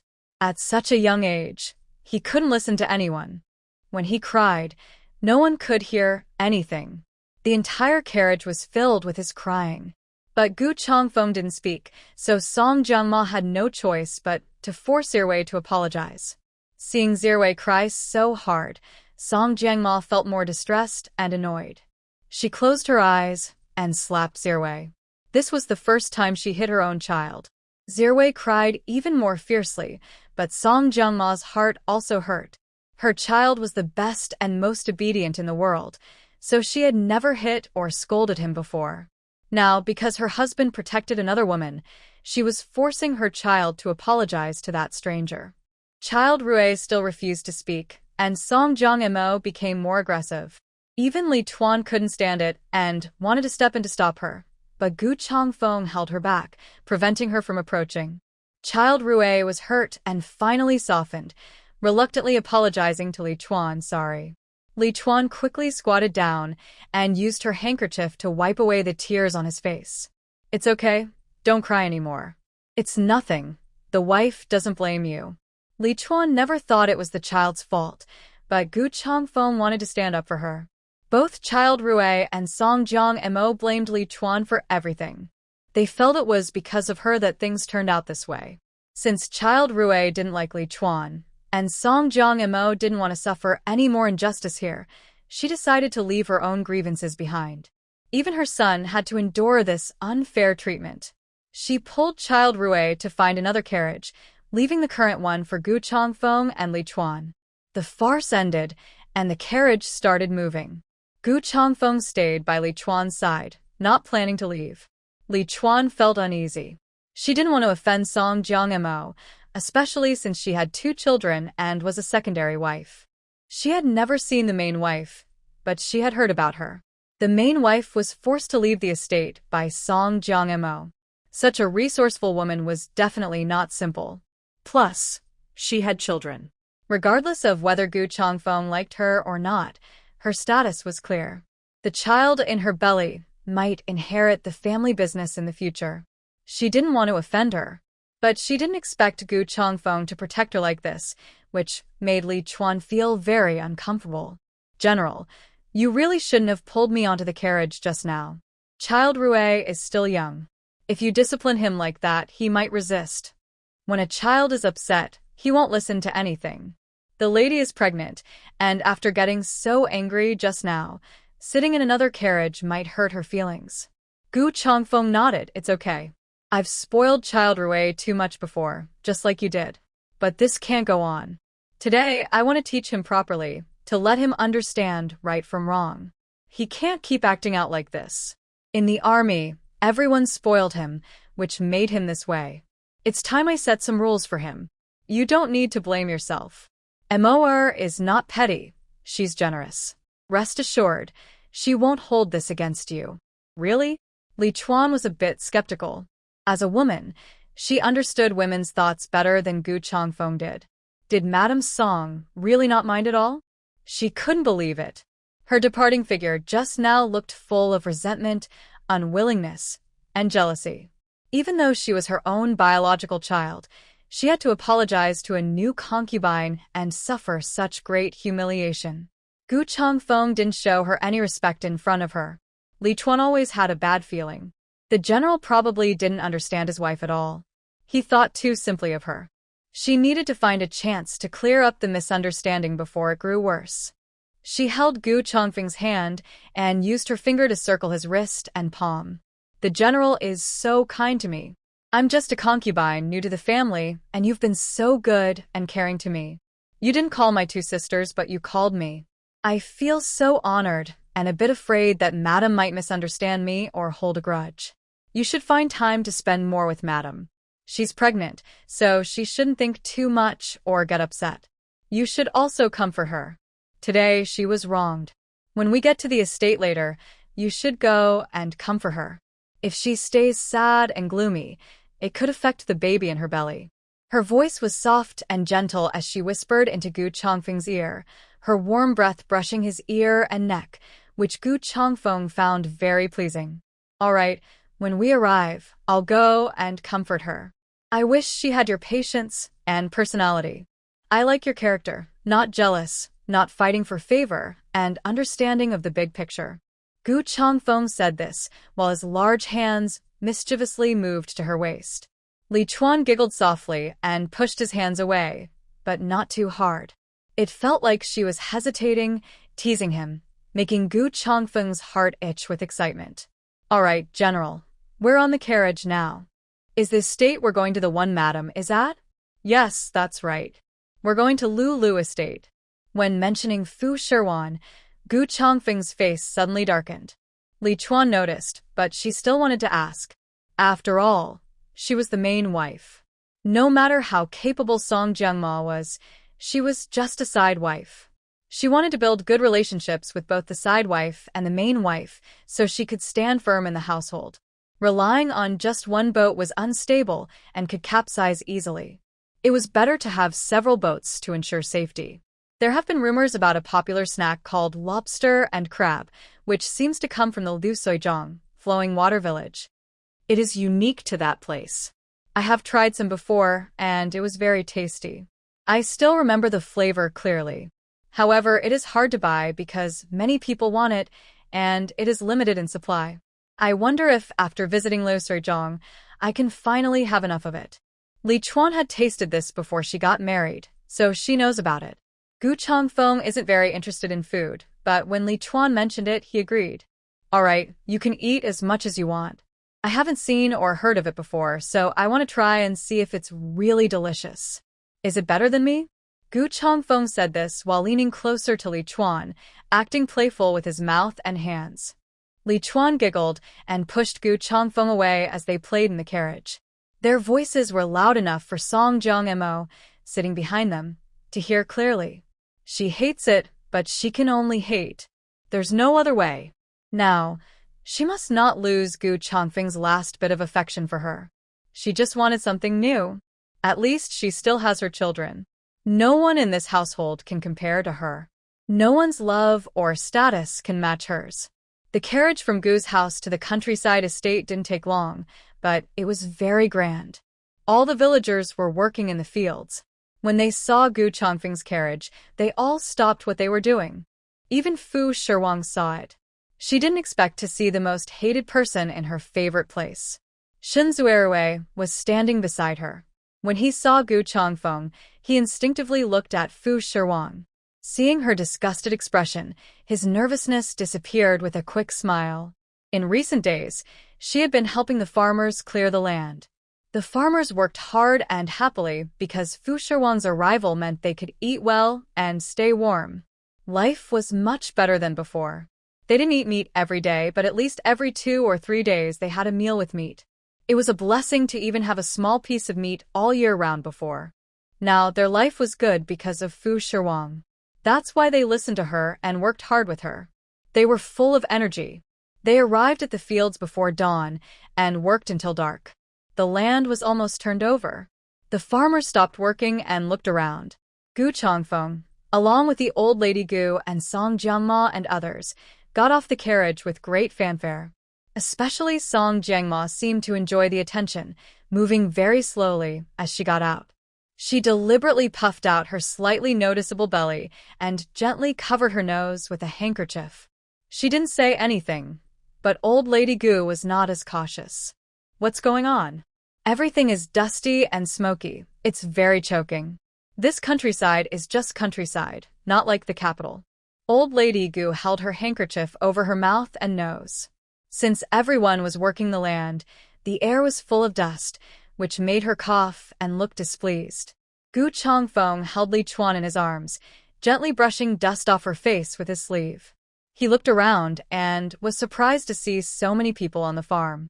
He had never been to this farm before and was not familiar with the faces there. He didn't expect so many people, and they were all outside. But he immediately recognized Fu Shiwan. Old lady Gu also saw Fu Shiwan. They weren't far apart. Old lady Gu ordered a maid to call Fu Shiwan over. After all, she was still a member of the Gu family. Fu Shiwan brushed the dust off her hands, threw the shovel to Shinjuruei, and stepped forward. Old lady Gu saw her approaching, frowned, and noticed she was covered in dust from head to toe. Her sleeves were rolled up high, her hands muddy, and her hair messy from working in the fields with the farmers. She looked nothing like the proper wife of a general's house, more like a simple farmer woman. Old lady Gu looked at her with disgust. "Look at you. Although Changfeng sent you to the farm to reflect on yourself, you are still part of the Gu family. How can the main wife work in the fields with these farmers?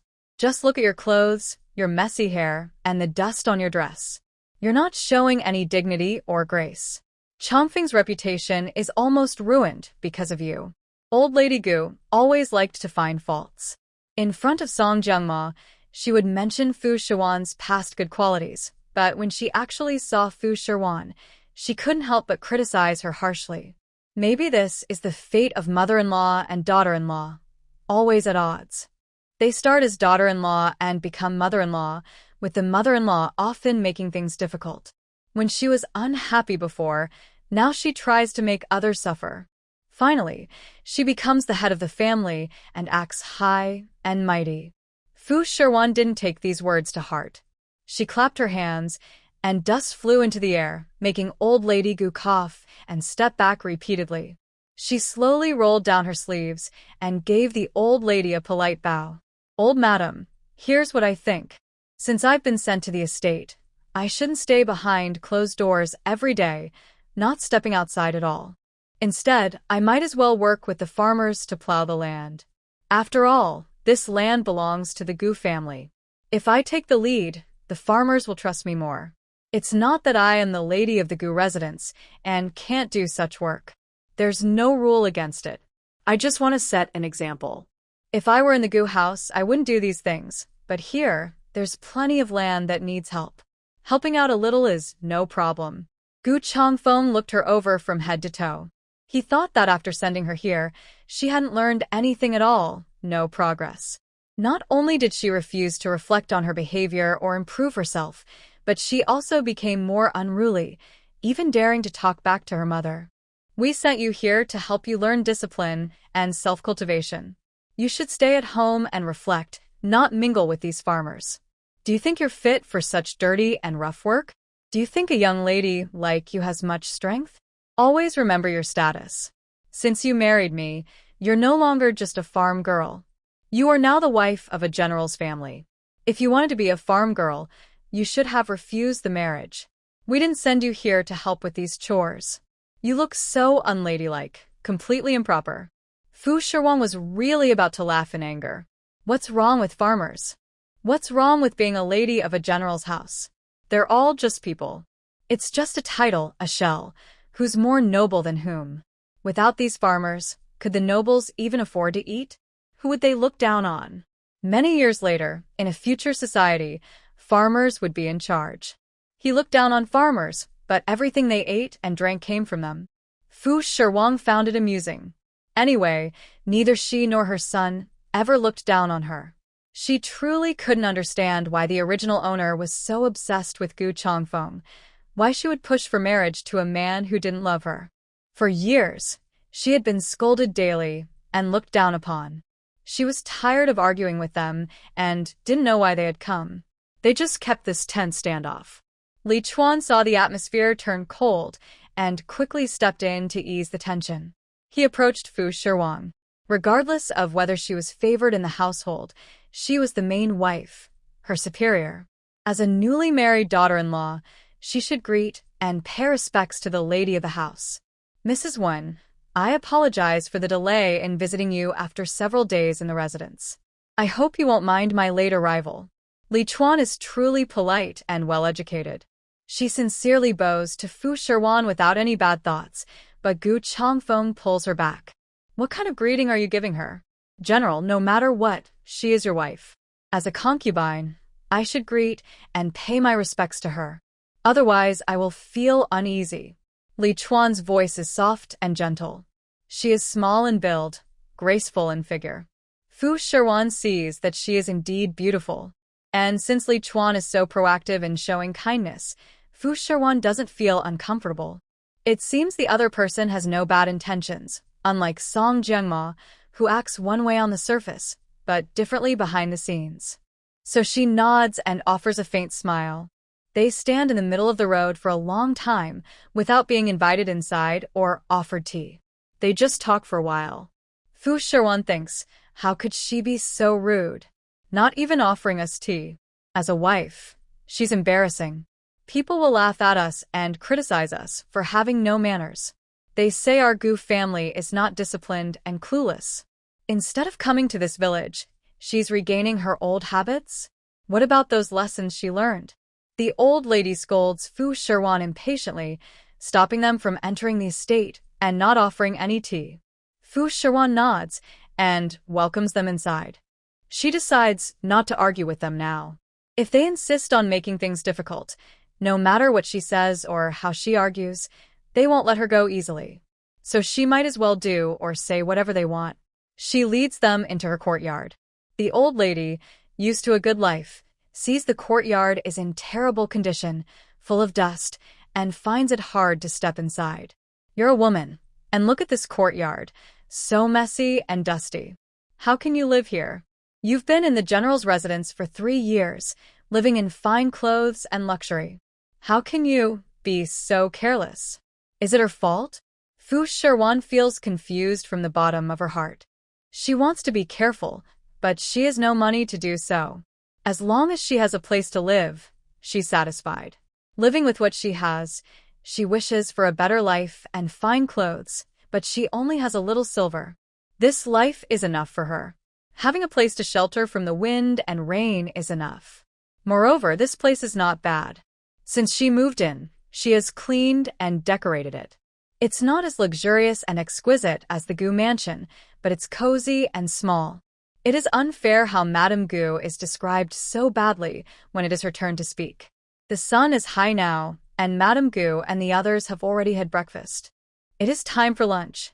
Madame Gu naturally commands Fu Shiwan, just like she used to in the mansion. Since it's already past noon, I wonder if lunch is ready. I heard there's a dish with small lobsters or something similar on the farm. It's time for lunch, so go and bring it out for us to try. Madame Gu is used to giving orders to Fu Shiwan. During the 3 years when Gu Changfeng was away, Madame Gu always told her what to do. At that time, Fu Shiwan was eager to settle in the mansion.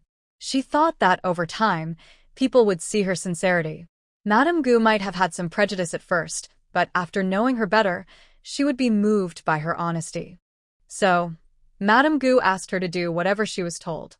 She treated her better than her own mother and was very loyal.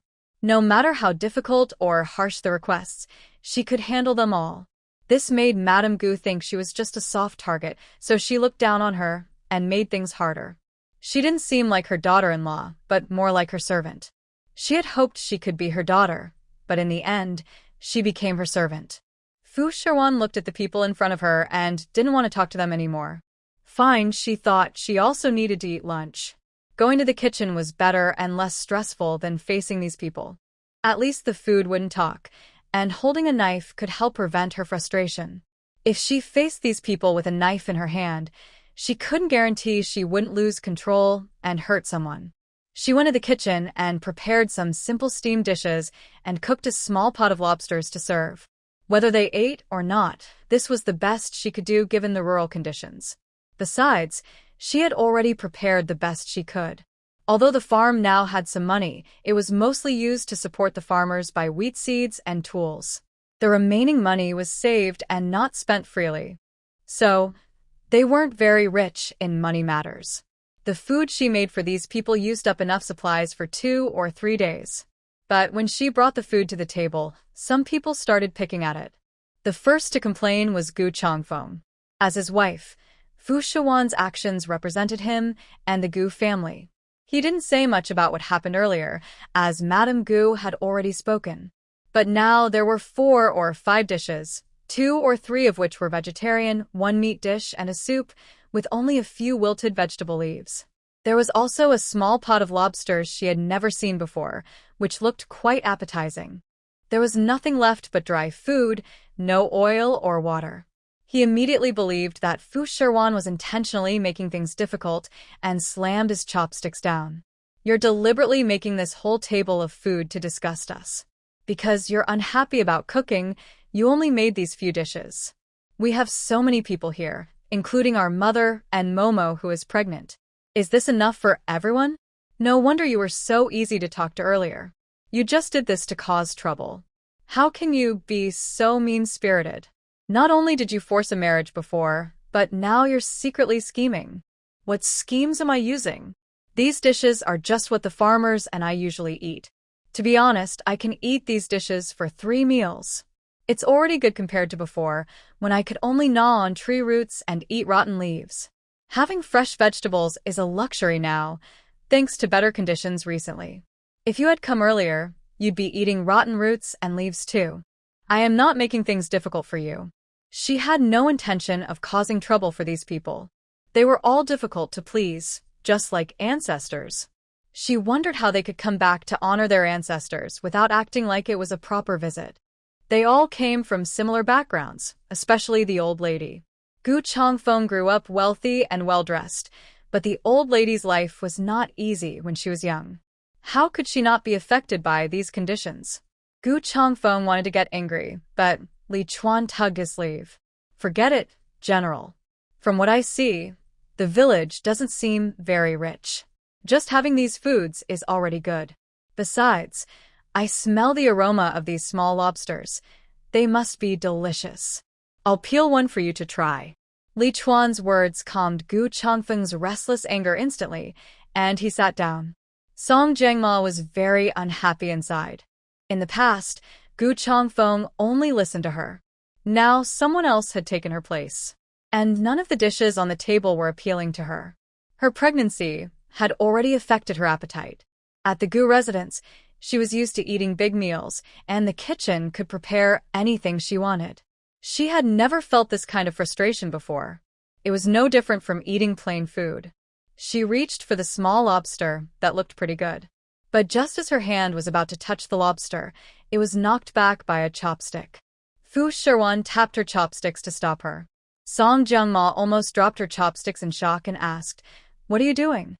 She has not offended Fu Shiwan from just now until now. It has always been the old lady and Gu Changfeng who have been making things difficult for her. From beginning to end, she has not been troubled. So why does she suddenly turn against herself? Song Jiangma looks at her with displeasure, and the old lady and Gu Changfeng also look at her the same way.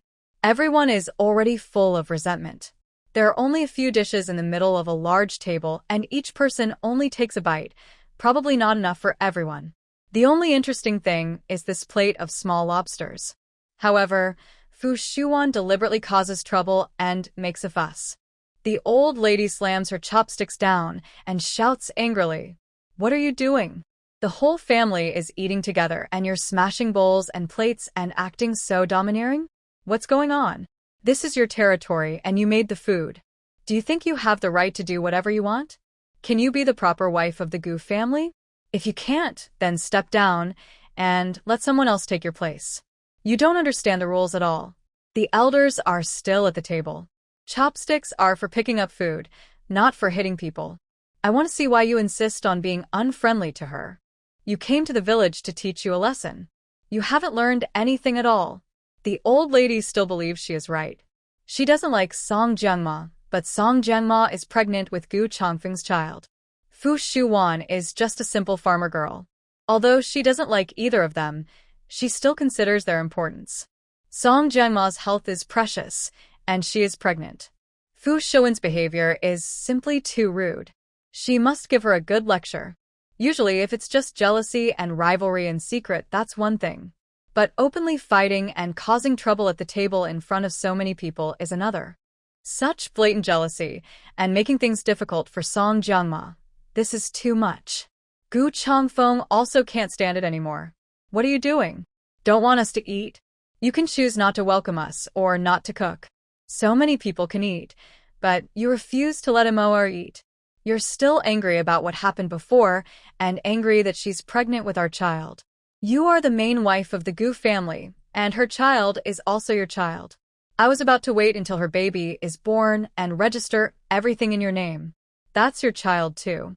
Stop fighting and jealous." Gu Changfeng seems to be trying to flatter Fu Shiwan, offering her the 2 children for free. But Fu Shiwan isn't naive. How could such a good thing happen in the world? Becoming a mother without pain, there's always a reason behind it. She's too lazy to argue with them.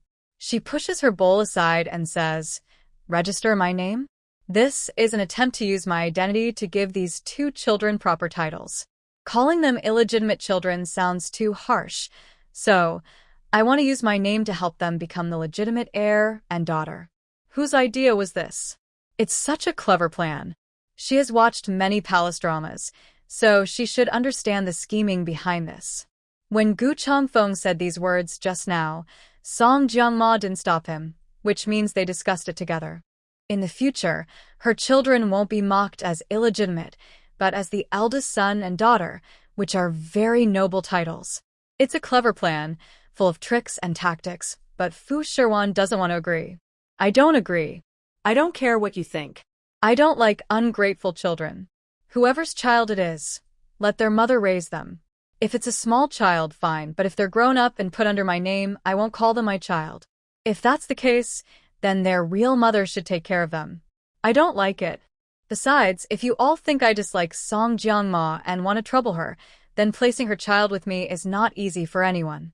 If something happens to the child, they might blame me for not taking good care of them. I won't accept that responsibility. Gu Changfeng's face grew darker. Fu Shiwan was really losing face in front of him. He is a great general, but he feels nothing in front of her. He feels she has changed, though he doesn't know exactly how. She's just different from before. He doesn't know her well, and his feelings are based on small details, not clear. He used to think she didn't have much feeling for him. Now, she seems more sharp-tongued and no longer as obedient as before. He exchanged a look with Madame Gu, who also looked serious. All right, I'm just saying, it's only in your name, not that you have to raise the children. What are you thinking? You're young, and you'll have your own children someday. Giving someone else's children to you to raise doesn't matter. It's just to put their proper name on the record, to give Jiangma an explanation. All you need to do is learn manners and etiquette, and don't embarrass the Gu family. With your current manners, even if we leave the children with you, you won't be able to raise them well. You'll only make them worse. What can they learn from you? Madame Gu is now full of opinions about Fu Shiwan. She didn't expect that sending her to the estate would make her even more wild. There was no longer any sense of the refined lady she used to be. Although she was never truly a noble lady before, she had been the wife of a general for 3 years, attended many palace banquets and gatherings, and carefully learned proper manners. Now, she had completely forgotten all that, even becoming worse than before. She must teach her proper roles again. It's impossible for her to have children placed on her lap for nurturing. Gu Changfeng shared the same idea. Emoer's children will be raised by her herself. It's just recorded under your name, but it has nothing to do with you. Just a quick notice to keep you from revealing anything. You don't need to interfere in other matters. Just focus on learning proper manners and stop being so jealous. As more people come into the household and more children are born, as the main wife, you shouldn't be jealous all the time. This position was forced upon you, so you should know what kind of life and days lie ahead. It's no one's fault but yours. Now, you must apologize to Emoer.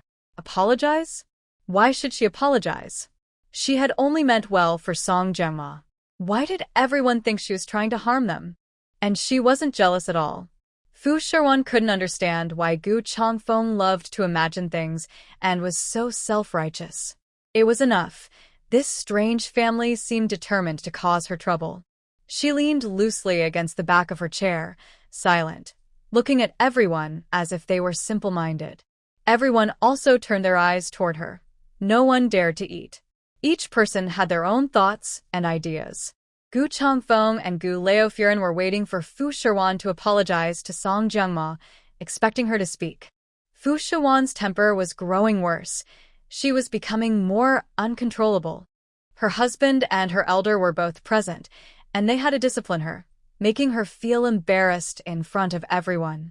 She needed to understand who was in charge of this family. Meanwhile, Song Jiangma was secretly happy, thinking Fu Shiwan was deliberately causing trouble for her. But it turned out she was just making herself unhappy. Earlier that morning's incident had left her in a bad mood, feeling gloomy. But surprisingly, her mood quickly brightened again. Though she was secretly pleased, she kept a calm face and looked a little embarrassed. Lichuan couldn't see the situation clearly. He didn't expect the lady of the house to be so unloved. Through this, he realized that to stand firm in this family, he not only needed to please Gu, have children, but also had to please the old lady. She thought that the old lady was unpredictable in her emotions. Even when Song Jiangma was pregnant, the old lady still refused to show her respect. She became more aware of how important the old lady was. But as she listened and observed carefully, she felt that the lady didn't seem to have deep feelings for the general. She had heard before that the lady came from an ordinary background. It was her elder's favor that forced the general to marry her. People said that forced marriages are not happy, but she still insisted. She thought she was infatuated with the general, deeply in love, but it turned out not to be the case. It seemed there was no real affection. She looked very carefully, but couldn't see love in her eyes. She could even see her sarcasm, but not a single sign of love. Could it be that the rumors are just rumors and not true? Fu Shiwan hesitated and didn't speak. Gu Changfeng couldn't wait any longer. I asked you to apologize. Are you refusing because you're unhappy? Do you think you did nothing wrong? The family had a meal together, and you were the first to cause trouble. Are you still denying it? Fu Shiwan sighed and explained to everyone. Am I making things difficult for her? Why would I do that? This little lobster isn't for everyone to eat. It has a cold nature. During or pregnancy, women should eat less or avoid it altogether. You all say I am jealous and trying to harm her, but I am only trying to help her by stopping her. Why should I apologize? Although she wasn't a doctor, she used to love watching videos online. It's common knowledge that pregnant women shouldn't eat seafood. She explained, but Gu couldn't understand. Pregnant women can't eat seafood? I've never heard that before. Isn't it just meat? It doesn't contain musk or red flowers. It helps blood circulation and removes blood stasis. Why can't pregnant women eat it? I've never heard you say so before. When you sell it, do you check if the buyer is pregnant or if there are pregnant women at home? Did you give any warnings? She thought, I've never heard of a pregnant woman having a miscarriage after eating this. It seems like someone is deliberately trying to oppose a mower, making up reasons to prevent her from eating. Words are useless against stubborn ghosts. She finally understood what those words meant. She used to dislike children, thinking they were unreasonable. If you talked nicely, they wouldn't listen. But now she realized it was more than that. Children can be well-behaved, but adults can also be low quality. It's confusing when people don't understand others. Fu Shiwan wanted to call a doctor to check, but considering that the little lobster was an invasive species here and people hadn't seen it before, the doctor probably hadn't either. So it was hard to say. What if an unqualified doctor said it was okay to eat? That would be shooting herself in the foot. She looked at Song Jiangma and then at the old lady. Knowing she hadn't checked the lunar calendar today, she asked Song again, if you really want to eat it, I've told you all the pros and cons. Do you still dare to eat? There was a moment when Song hesitated, but she saw Zirui eating happily and smelled the delicious aroma. She thought about what Gu Changfeng said and realized it probably wasn't a big problem to eat one or two. So she nodded. Fu Shiwan closed her eyes, accepting the situation. She thought, respect others' choices. I've said what I needed to say, and I'm not intentionally trying to cause trouble. Everyone was watching her. She no longer tried to stop them. Soon, everyone started tasting the small lobsters. They discovered how delicious they were, so tasty that even the old lady ate a lot. Everyone was busy eating and didn't speak much. They had no time to argue. However, the plate was quickly finished, and Gu Changfeng and others still wanted more. He ordered Fu Shiwan to make another plate, as if he was giving commands to a servant. But Fu Shiwan didn't move. She hadn't eaten anything and had given all her share to them, finishing several pounds. Seeing this, even Song Jiangma had eaten quite a lot, and some of her later actions made her regret. When she didn't move, Gu Changfeng urged her, "Why are you just sitting there? Hurry up and make another plate. This is the most common thing here on the farm. Quickly, go make another one. Don't you see that Mother and Zirui aren't satisfied yet?" If she could, Fu Shiwan really wanted to stand up and slap him. She hated people like him. Bossy and arrogant. What right did he have? Her temper flared, and she ignored them completely. But she didn't make the lobsters, and Gu Changfeng and the others couldn't be happy. Zirui was drooling over the shells, eager for more. Seeing Fu Shiwan like this, Gu Changfeng was about to get angry. Suddenly, Zirui burst in, carrying a basket of small lobsters, and walked over to Fu Shiwan. "Since the guest wants to eat, we'll make sure you get enough. This is our farm worker's heartfelt gift. Miss Fu is skilled at cooking, so let her do it. We've already cleaned the lobsters," he said. Fu Shiwan looked at Zirui with a confused expression. She wondered what he was doing here. She had nothing to do with him. When Zirui made a few gestures to her, she finally agreed to stand up and follow him outside. "What do you mean?" she asked. "Making small lobsters. Don't they want to eat?" he replied. Fu Shiwan's face darkened. "Didn't you see how they all boss me around? Are you not on my side? Instead, you want me to serve them? Do you think I'm a servant?" She trusted him, thinking it was something important. But it turned out he just called her out to do menial work. She felt betrayed. Being ordered around didn't make her angry. She was just speechless. Seeing her upset, Zirui quickly tried to comfort her. "Don't worry. Take a good look at this basket of lobsters." He lifted the basket higher. Fu Shiwan stretched her neck to look, but all the lobsters looked dull and lifeless, with no energy. I only heard Zirui with a mischievous smile say, "I saw the farmers planning to throw away these dying lobsters. It's a pity, but selling them to the people doesn't seem right. Since you have guests, I thought I'd bring some over for you." Hearing this, Fu Shiwan understood immediately, so she continued, "Yes, it's really a shame to throw them away. The farmers have eaten enough, so it's perfect for them to have some." This way, she suddenly felt motivated again and took the basket to prepare garlic-flavored dishes. Since the lobsters weren't fresh, she had to use strong flavors to cover it up. She brought the finished dishes to the table. Everyone rushed to eat, but luckily Song didn't like garlic, so she didn't eat much. Fu Shiwan looked at some lobsters with straight bodies, hiding her disgusted expression, pretending to eat a few bites, then quietly set them aside when no one was paying attention. Seeing everyone eating happily and enjoying themselves, Fu Shiwan secretly felt proud. She didn't continue serving. She had other things to do. Even as a wife, preparing such a big table of food was already her best effort. She stood up to leave, but Gu Changfeng didn't let her go. This small basket of lobsters made him realize Fu Shiwan's cooking skills were even better than the palace chefs. He had attended palace banquets before and thought the palace chefs were the best, but he found Fu Shiwan's cooking was even better. Gradually, he didn't dislike her as much and thought it was good to have her as a cook. "Where are you going?" Gu Changfeng held her wrist. Fu Shiwan carefully recalled. This was one of the few times in their marriage that they had physical contact. Gu Changfeng disliked her and didn't want to touch or see her. She didn't expect him to be so proactive today. She wondered what went wrong with him. She didn't give him a good look. "You probably don't need to know where the general is going, right? Since you dislike me so much, why are you paying so much attention to my movements? I know you don't like me, so I won't bother you anymore."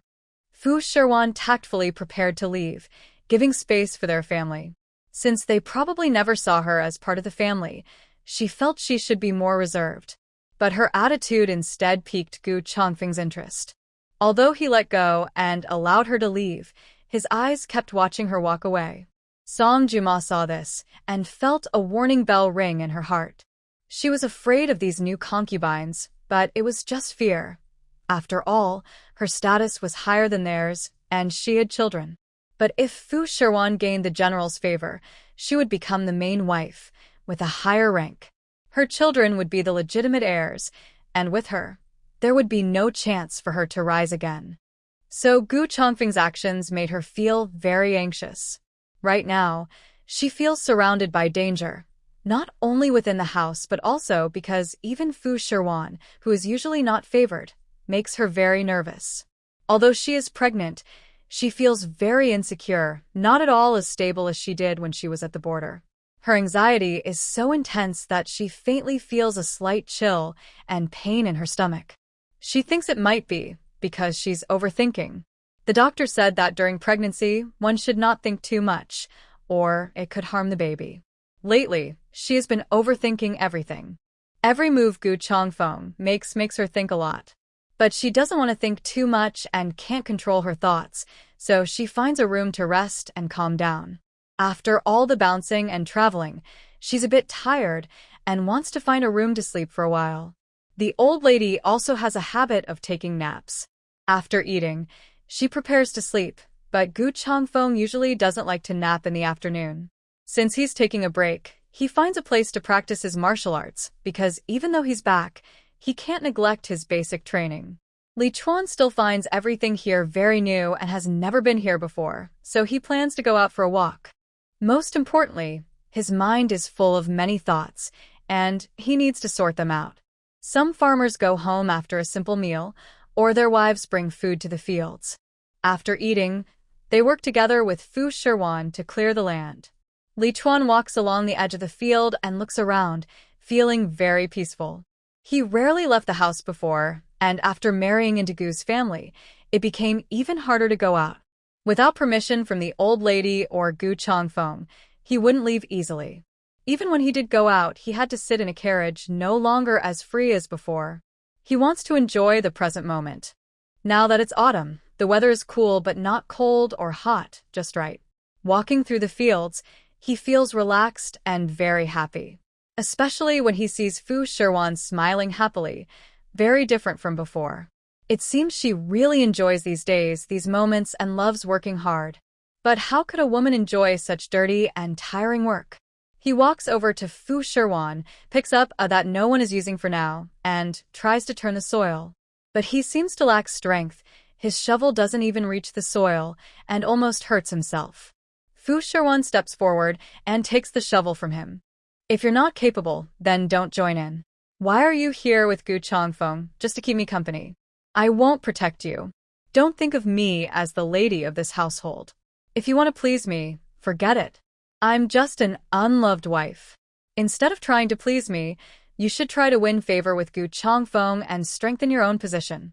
Don't waste your thoughts on me. Fu Shiwan spoke calmly, always straightforward and direct, disliking to beat around the bush. She reminded her not to waste effort or time on her. Lichuan was surprised by her bluntness. She and Song Jiangma usually spoke indirectly. Song Jiangma often appeared to be joking, but secretly was criticizing her. She was used to it, but suddenly being so direct felt a bit uncomfortable. However, she also liked it. No need to guess, being straightforward was much more refreshing than beating around the bush. She smiled faintly at her. Madam, you're quite frank. But I don't mean it entirely that way. I also want to experience how you feel. I see that you genuinely like this place and get along well with the farmers. But why do you act like a hedgehog, full of prickles, and not smile when you're with the old madam and the general? I heard you really liked the general and even pressured him to marry you, but what I see is different. Since Fu Shiwan was straightforward, Lichuan didn't beat around the bush either. Fu Shiwan snorted coldly, not replying but continuing to turn the soil with a. Each strike was powerful, lifting deep clumps of earth, then smashing them with a. Her movements were skilled and precise. It seemed working was very relieving for her. Lichuan looked at Fu Shiwan, who ignored her, but her eyes showed disdain. The cold snort earlier also indicated she didn't want to answer. She seemed happy to talk about the farmland, but when it came to matters of the Gu family, her expression changed, and her attitude became dismissive, as if she didn't want to bother. She asked, Madam, do you really dislike the general? But the general is a good person. I heard it's a great honor that you married into the general's household as the main wife. Why don't you try to keep him? You first met the general because of such matters, so naturally he was distant. But hearts are soft. If you try, you can warm him up. Why not give it a try instead of giving up? If you really want to, I can speak well of you. You're going to speak well for me? You are so kind. Are you not afraid that once I gain favor, there will be no place for you in this household? Or are you waiting for me to become favored, so you can be protected by me? Fu Shiwan is now interested. She has never seen someone like this, completely different from Song Jiangma. Song Jiangma is always suspicious and fearful, worrying about everything, thinking too much every day. Fu Shiwan is genuinely worried that she might not be able to have children. She is still young, but she already feels so anxious. When she gets older, it will be easier to have a miscarriage. What will she do then? There are many more uncertainties ahead. But Lichuan seems to think openly and clearly. She is so generous, and even says she wants to help herself strengthen her favor and win Gu Changfeng's heart. If she really wins him back, Song Jiangma would be terrified. If it were the original owner, she would definitely agree immediately. She would be happy to meet such a good sister and cooperate fully. But Fu Shiwan is different. Unfortunately, she came at the wrong time. The current Fu Shiwan is no longer the same as before. She has no interest in these things. She looked at her and smiled helplessly. I accept your kindness, but I don't have such thoughts. I know you want me to protect you, but Gu Changfeng doesn't like me, and I don't want to please him either. If he doesn't like me, then so be it. It's best if he leaves me on this farm forever, so I won't see him for the rest of my life. A person's life doesn't have to revolve around one person. Whether it's a man or a woman, only men are allowed their own world, and women shouldn't have theirs. I like the fields, I like having my own things to do, and I want to show my value, instead of constantly thinking about how to make a man fall in love with me again. If he's going to love me, he will love me sooner or later. I shouldn't need tricks to make him love me. Otherwise, I'll have to keep trying for my whole life, and that's just too tiring. I don't like to manage relationships. Fu Shiwan didn't even look at Lichuan. She turned her head away, planting seeds with a calm voice. Lichuan was shocked, surprised again and again. She had never thought about these things, nor did she expect such words to come from a woman's mouth, especially someone like Fu Shiwan. She actually understands how to find joy in hardship, or perhaps she doesn't see her current life as difficult at all. She said she wanted to stay on the farm for her whole life, but for a woman, that is a huge shame. Her husband sending her to the farm was meant as punishment, but she sees it as a blessing. She wants to stay here forever. Lichuan carefully observed her expressions and manner of speaking. It didn't seem like she was pretending. Rather, it appeared she genuinely liked him. Could it be that someone truly likes him?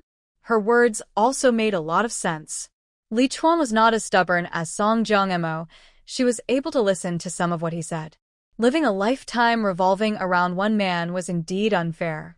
Men could have their own worlds and many women, but women could only have one man, and they had to fully obey him. She had never thought about these things before. Fu Shiwan's words suddenly cleared her mind, as if she finally understood something she had been confused about for a long time. She felt very clear and enlightened, seeing life in a new way.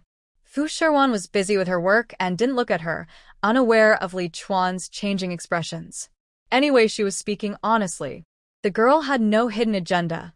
She was straightforward and even tried to please her. Fu Shiwan kindly advised her, sharing her own thoughts and offering her some guidance. Whether she would listen or not, perhaps one day she would understand. She knew that these ideas from the future might be hard for women from the past to accept or understand. It all depended on their own understanding and fate. The lady is truly open-minded.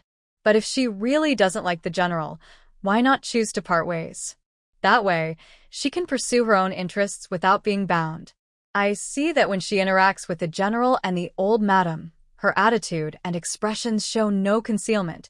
She probably dislikes them very much. If she dislikes them so much, why not tell the general and write a letter to part ways? I believe the current general would let her go. Why does she long for freedom, but not seek her own freedom? Lichuan genuinely cared for Fu Shiwan. Parting ways was the best option for a woman and could give her true freedom. If she wanted to leave the Gu residence, this was the most proper way, allowing her to completely cut ties. This was not the first time Fu Shiwan had heard the word divorce.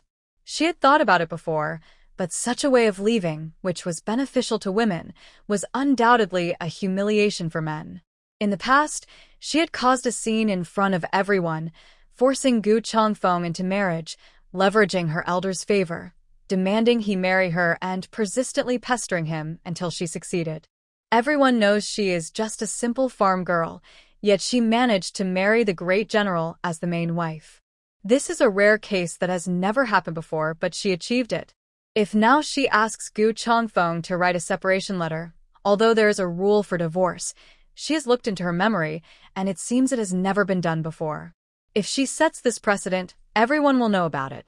She would be dignified, but Gu Changfeng might not be able to hold his head up in the capital. Usually, men write a letter of separation to show dissatisfaction with their wives and send them away. But such a letter is a great shame for women. If she asks for a divorce, she is just a simple farm girl, and her status is very different from Gu Changfeng's. Having Gu Changfeng write a separation letter for her would only make others laugh at him. He would become the joke of the entire city. Someone as proud and selfish as him would never agree to write such a letter. Although Fu Shiwan hasn't interacted much with Gu Changfeng, through the scattered moments they shared and the way he speaks and his tone, she already understands him. A proud and selfish person like him would never compromise for her. She has already compromised once.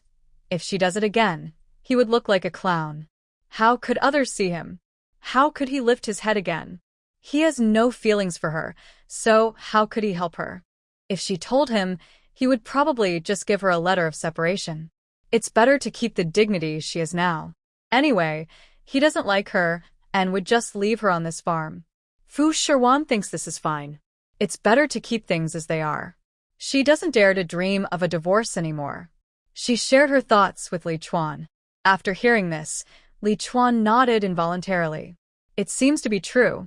He has to admit that this madam's thoughts are very insightful. She hasn't known Gu Changfeng for long, just these few days. But through their interactions, he can see her point. Not only the general, but even ordinary men want to preserve their dignity. How many truly think about women's feelings?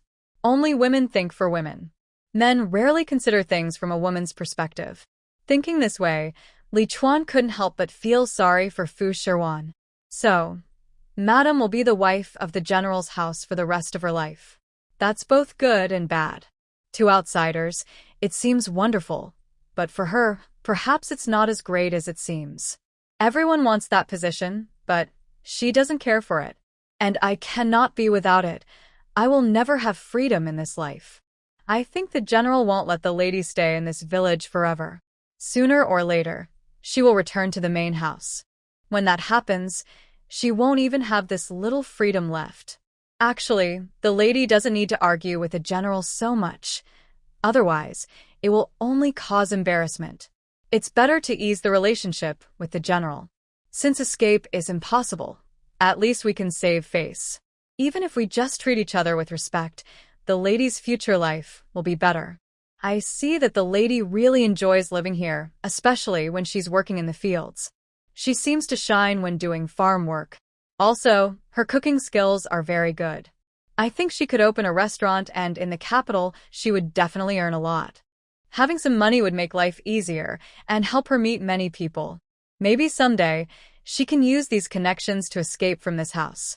Lichuan sincerely cares for Fu Shiwan.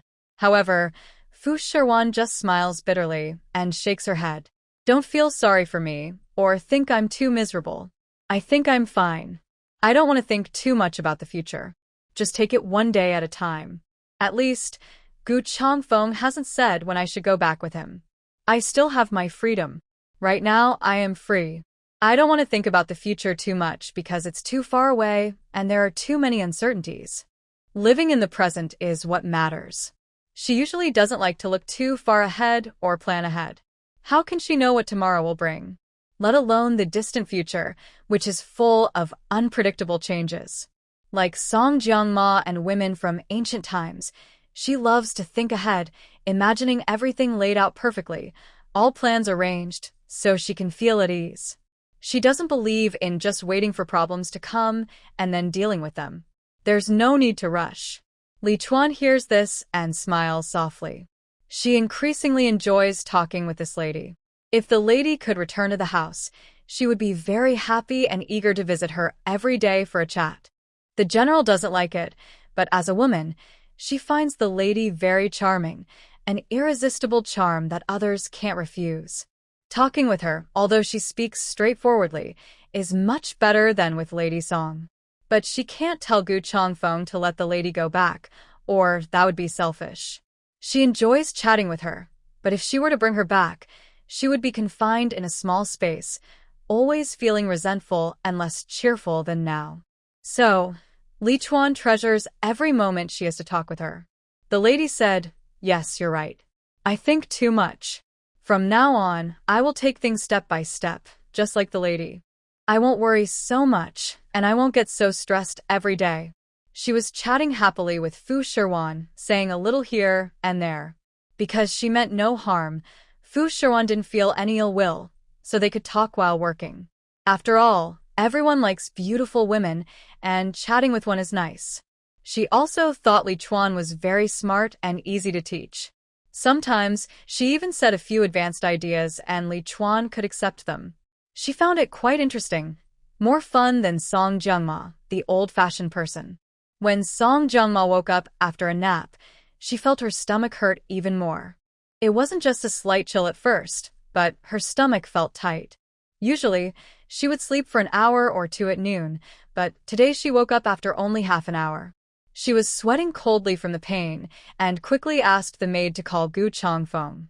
But it wasn't Gu Changfeng who came, it was Fu Shiwan. The maid had wanted to call Gu Changfeng, but when she went to the general's courtyard, he wasn't there.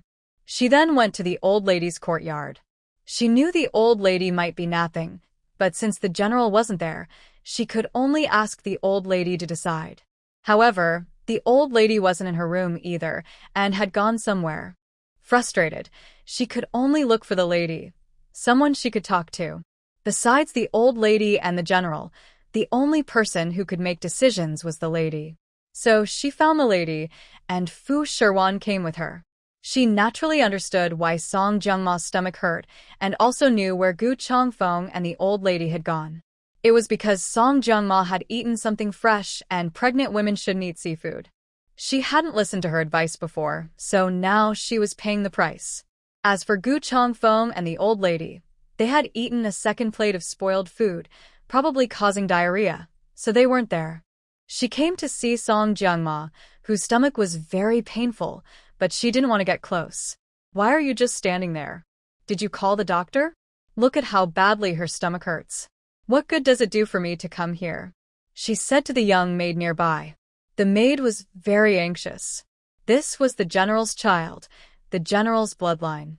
If something happened to the baby, she, as a maid, would be punished, either sold or, in the worst case, her life could be in danger.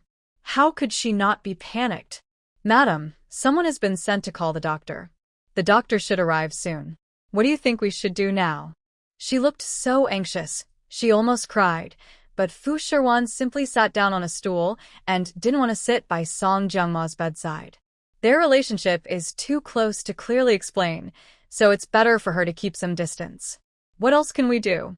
Of course, wait for the doctor. Neither of us is a doctor and can't treat such a serious illness. We can only wait for the doctor to arrive before making any decisions. She stayed far away, watching Song Jiangma in pain, sweating coldly, but she did nothing. There was nothing she could do. If she tried to help out of kindness and someone saw it, like Gu Changfeng or old Madame Gu, they would find many reasons to criticize. It's better to do nothing and keep clear of trouble. After a while, Lichuan also arrived. She didn't eat much, so she only had slight diarrhea and quickly came. She came to see Fu Shiwan, not because of Song Jiangma's urgent condition. She knew nothing about Song Jiangma's stomach pain. When she saw Song Jiangma rolling on the bed, sweating coldly, with her hair soaked in sweat, she asked, "Madam Song, what's wrong?" She ate something cold, and now she has stomach pain. Someone has been called to get a doctor. Are you here to see her too? Lichuan shook her head. She knew she couldn't help much with this kind of problem. She had more urgent matters to discuss with Fu Shiwan. Maybe we should go see the general and old Madame Gu first. I felt unbearable stomach pain earlier and wanted to go to the toilet, but the general and old Madame Gu were also there. The conditions here are poor, the environment is bad.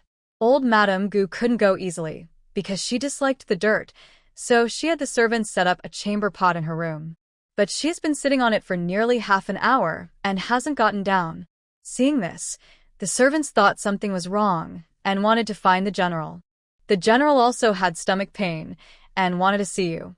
But since you weren't in the fields, they came to find me. I just finished going to the toilet and heard you were looking for me at Madame Song's place. What's going on? Lichuan was in relatively better condition. She held her stomach, but the general was in the toilet, and old Madame Gu's condition was also not good. Calling a doctor might not be enough. Madame Song's situation is urgent. 2 lives are at stake. This is really a difficult situation. Fu Shiwan was very calm and knew this would happen. There was nothing she could do. She had already warned them kindly, but they didn't listen. They were stubborn, so what could she do? There's no way but to wait for the doctor. I warned them that pregnant women shouldn't eat such cold foods, but she insisted on eating. I also said 1 bowl was enough. Cold foods like these aren't just bad for pregnant women. Normal people should eat less of them too. They ate so much, plus the travel fatigue, which probably caused a reaction, leading to diarrhea. Fu Shiwan pretended to guess, knowing no one would realize she gave them cooked or dead small lobsters. She just made an excuse since she also ate some, but she was fine. There's no need to doubt that I poisoned them. I also ate from that plate of small lobsters and everyone saw. So, maybe they ate something that didn't mix well with the lobsters, causing this. Once the doctor arrives and gives some medicine, it will be fine. The doctor should be here soon. She said this, and everyone could only wait. When the doctor hurriedly arrived, they saw Song Jiangma's maid and Lichuan's maid pulling the doctor aside. Doctor, please check my young lady. She's had stomach pain for a long time, and her face has turned pale. Please see how the baby inside is doing. Doctor, please give us some medicine to stop her stomach pain and diarrhea. Our old madam and the general are also very ill. The 2 maids held the doctor on either side. He was just a small folk doctor, rushing over in a hurry. Seeing how difficult this family was, he didn't dare offend such important people. He was stuck and looked at Fu Shiwan, who sat calmly at the main seat. She seemed to be the one in charge, so he looked to her for help. Fu Shiwan accepted his gaze and calmly said, First, check the pregnant woman. She has 2 lives to think about. Diarrhea alone won't kill her for now. With her words, the 2 maids let go. The doctor nodded quickly and went to see Song Jiangma. Song Jiangma's condition was not good. The farm was remote, so it took time to find a doctor. She already felt unwell and had been lying down for a while. Her face was very pale now. Fu Shiwan also thought it looked serious. She had thought it was okay to delay a little, but now she didn't expect her condition to be so severe. They saw blood seeping from her lower clothes, and everyone understood how serious it was. The maid beside Lichuan was too scared to stop the doctor. The doctor first checked Song Jiangma's pulse, then quickly prescribed some medication to help stabilize the pregnancy. Because the situation was urgent, he gave her a pill to take immediately and told everyone, this lady has eaten too many cold foods, which has harmed the fetus. Plus, she has traveled a lot recently, and she has been overthinking. These factors have made her pregnancy unstable. I have prescribed some medicine to calm the pregnancy. Fortunately, I caught this in time, otherwise, we might have lost the baby. She should take these medicines regularly and avoid overthinking. You must also keep the pregnant woman's mood calm. Only then can the pregnancy be saved. After hearing this, Song Jiangma's mood eased a little. She was terrified, thinking she might lose the baby. Although she already had a son, she still desperately wanted to keep this pregnancy. Luckily, the doctor said everything was fine. She had been feeling a faint sinking sensation in her lower abdomen, and she thought the baby was leaving her. Thankfully, the baby was still there. Fu Shiwan also sighed in relief. She looked at Song Jiangma, who hadn't been eating much. She only wanted to scare her a little and didn't mean to harm the baby. Whether it was the travel or overthinking, it was mainly caused by eating crayfish. If her actions had caused the baby to be lost, she would feel guilty. But now, she was glad the baby could be saved. After the doctor finished the prescription, he ordered someone to prepare the medicine. Then, he went to see the elderly lady. She was quite old and couldn't handle such a big fuss. Gu Changfeng was strong and healthy, so diarrhea was not a big problem for him, but how many times could an elderly person endure it? When the doctor arrived, the old lady was almost exhausted from diarrhea and was feeling nauseous. She was lying in bed, crying out in distress, her face not much better than Song Jiangma's. Fu Shiwan followed the doctor to see her. The old lady was in very bad shape. The doctor quickly checked her pulse and prescribed some medicine to stop the diarrhea. He also had someone bring some sweet and sour snacks for her to on, which could help reduce her nausea. The old lady was so weak from diarrhea that she could only be told what to do and couldn't speak at all. This feeling of vomiting and diarrhea was very uncomfortable. Even young people couldn't handle it, let alone an elderly person. Fu Shiwan had experienced something similar in her dormitory once, which almost took her life. She was young and couldn't endure it, so how could an old person like the old lady survive such torment? Madame Gu was crying loudly in pain. After taking medicine, her diarrhea finally stopped. However, since she had already gone to the bathroom, her stomach was empty and she started to feel hungry again. But she couldn't eat anything because she felt nauseous. She was weak and exhausted, but at least her condition was stabilizing. Next was Gu Changfeng, who had been inside the toilet for a long time and hadn't come out. Fu Shiwan wanted to check on him, but the environment was too poor. She felt sorry for Song Jiangma and Madame Gu, but Gu Changfeng didn't deserve her concern. Since he wasn't in any danger of life, Fu Shiwan didn't bother about him. She simply pointed the doctor in the right direction and continued with her own tasks. As for Gu Changfeng's safety, it was none of her business. When she reached the fields and saw Shinzurui, she smiled and shared how chaotic things had become at the Gu residence. Everyone was suffering because of it. Fu Shiwan was happy to cause trouble, but Shinzurui didn't seem as pleased as before. Noticing that Shinzurui looked upset, Fu Shiwan tugged at his clothes and asked, "What's wrong?" "Nothing." "Nothing? You're clearly hiding something from me. What's really going on? You seem upset about something that should make you happy. Wasn't this your idea? Why are you unhappy now?" Fu Shiwan's question made Shinzurui speak his mind. He had overheard everything Lichuan and Fu Shiwan had said earlier from a short distance. "I heard everything you said just now. You said you don't want a divorce. The Gu family is already like this, and you still don't want to go back. Have you had enough of being bullied? Do you want to spend your whole life trapped in this house?" This matter was so distant from her thoughts that Fu Shiwan almost forgot which part it was. She didn't expect Shinzurui's concern was about this. What did it have to do with him? And why was he so upset? "Yeah, whether we divorce or not doesn't matter. As long as I feel comfortable and free, that's fine. Having this husband is the same as not having one. Isn't that good enough?" She was speaking confidently, not noticing Shinzurui's face turning darker and angrier. "Do you really think so? Before, you said there was no one worth your attachment in this house, no one worth your sincerity. Now you say you're happy here? You don't want a divorce? Have you fallen in love with Gu Changfeng?" Bah. That's impossible. Do I like him? Even if I liked a pig, I wouldn't like him. What are you thinking?" Fu Shiwan didn't understand what Shinzurui meant by his angry tone. What did it have to do with her? Whether she wanted to leave the mansion was her own decision, and it had nothing to do with Shinzurui. Why was he so angry? She still had to coax him.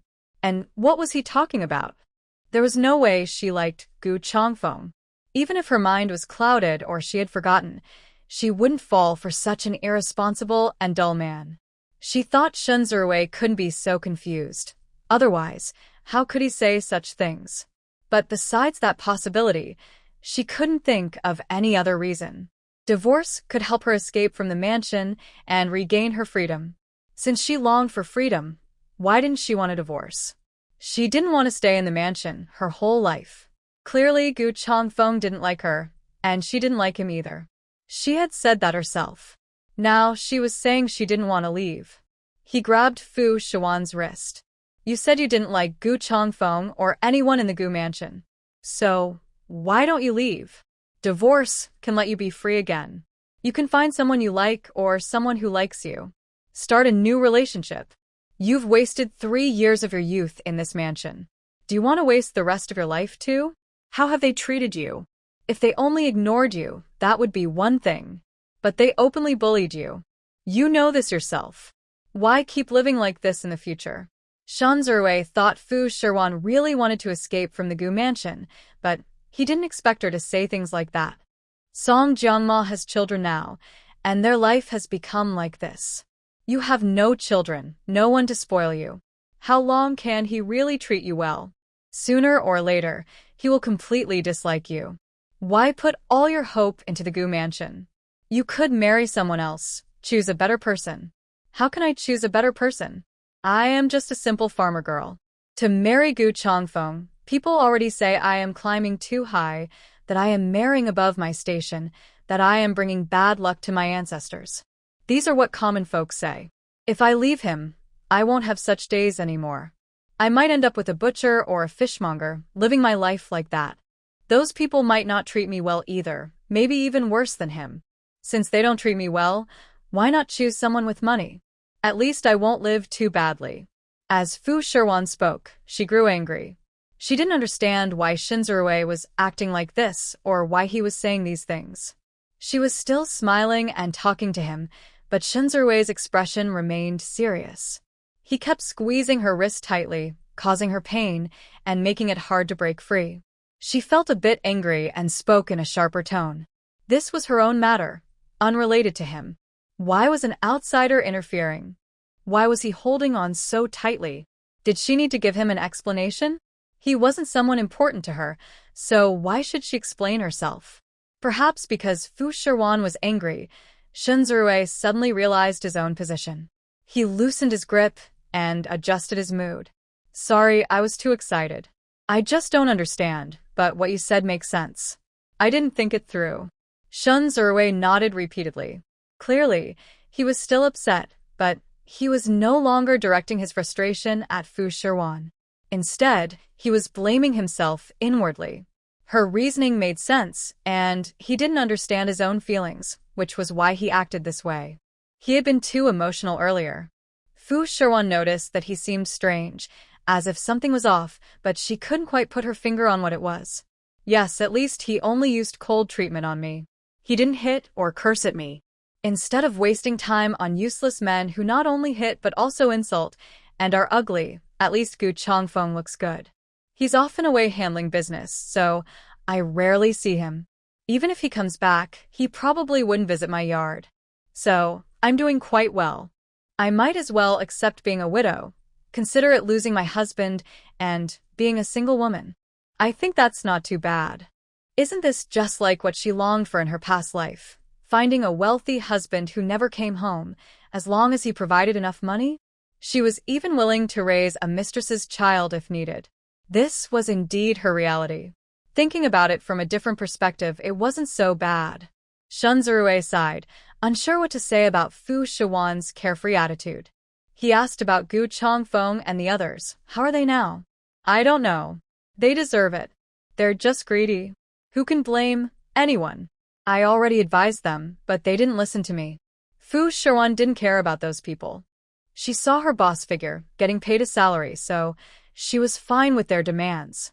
Although Gu Changfeng rarely paid her, her basic needs for food, clothing, and shelter were never neglected. Thinking this way, she felt it was pretty good. She was lost in her own thoughts, unaware that Shan Zirui was staring at her intently, lost in his own thoughts. Fu Shiwan was busy with her work, but she was thinking to herself. Suddenly, Shen Ning ran over quickly, looking anxious.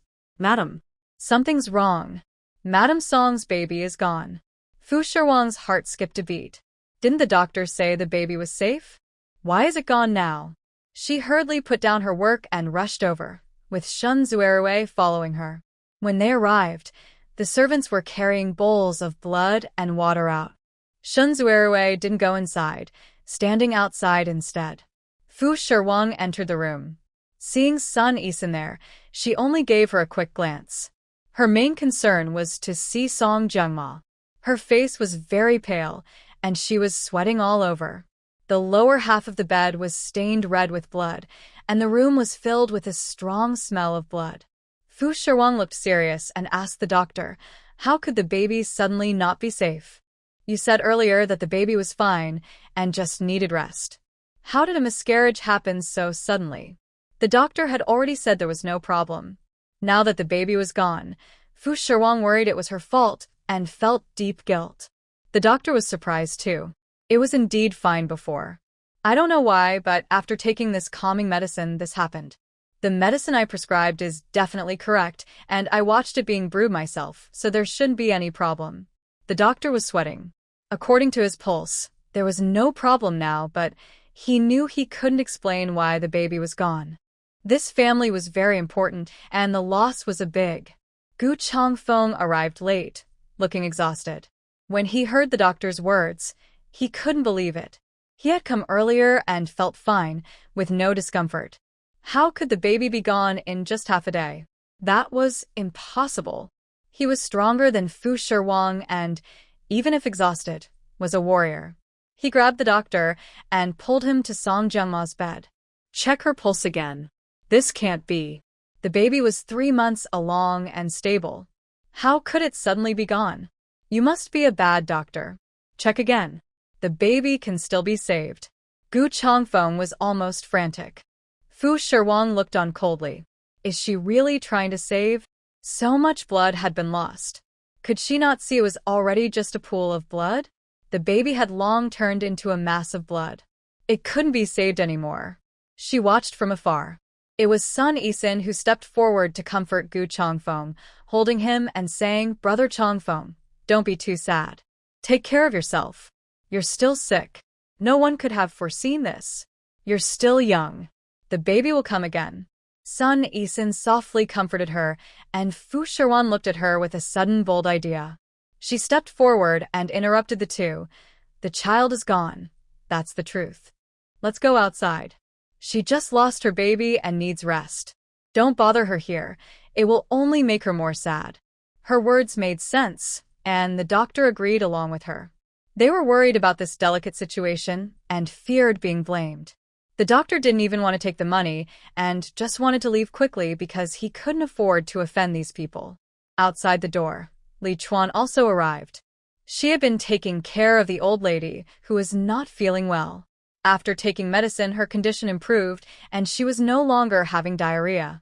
When she heard about the child, she didn't dare tell the old lady. She only came after the old lady drank some porridge and fell asleep.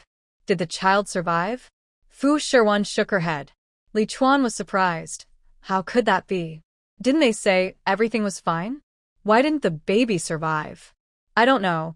Fu Shiwan shook her head but then looked at Sun Yixin. She was also supporting Gu Changfeng, who was overwhelmed with grief. It was strange. Here was a wife and a concubine, and yet she, an unmarried woman with no official status, was helping Gu Changfeng. But now, Fu Shiwan didn't want to bother with these details. She stepped forward and asked Sun Yixin, Didn't you go visit your family? When did you come back? Her tone was serious, almost like questioning.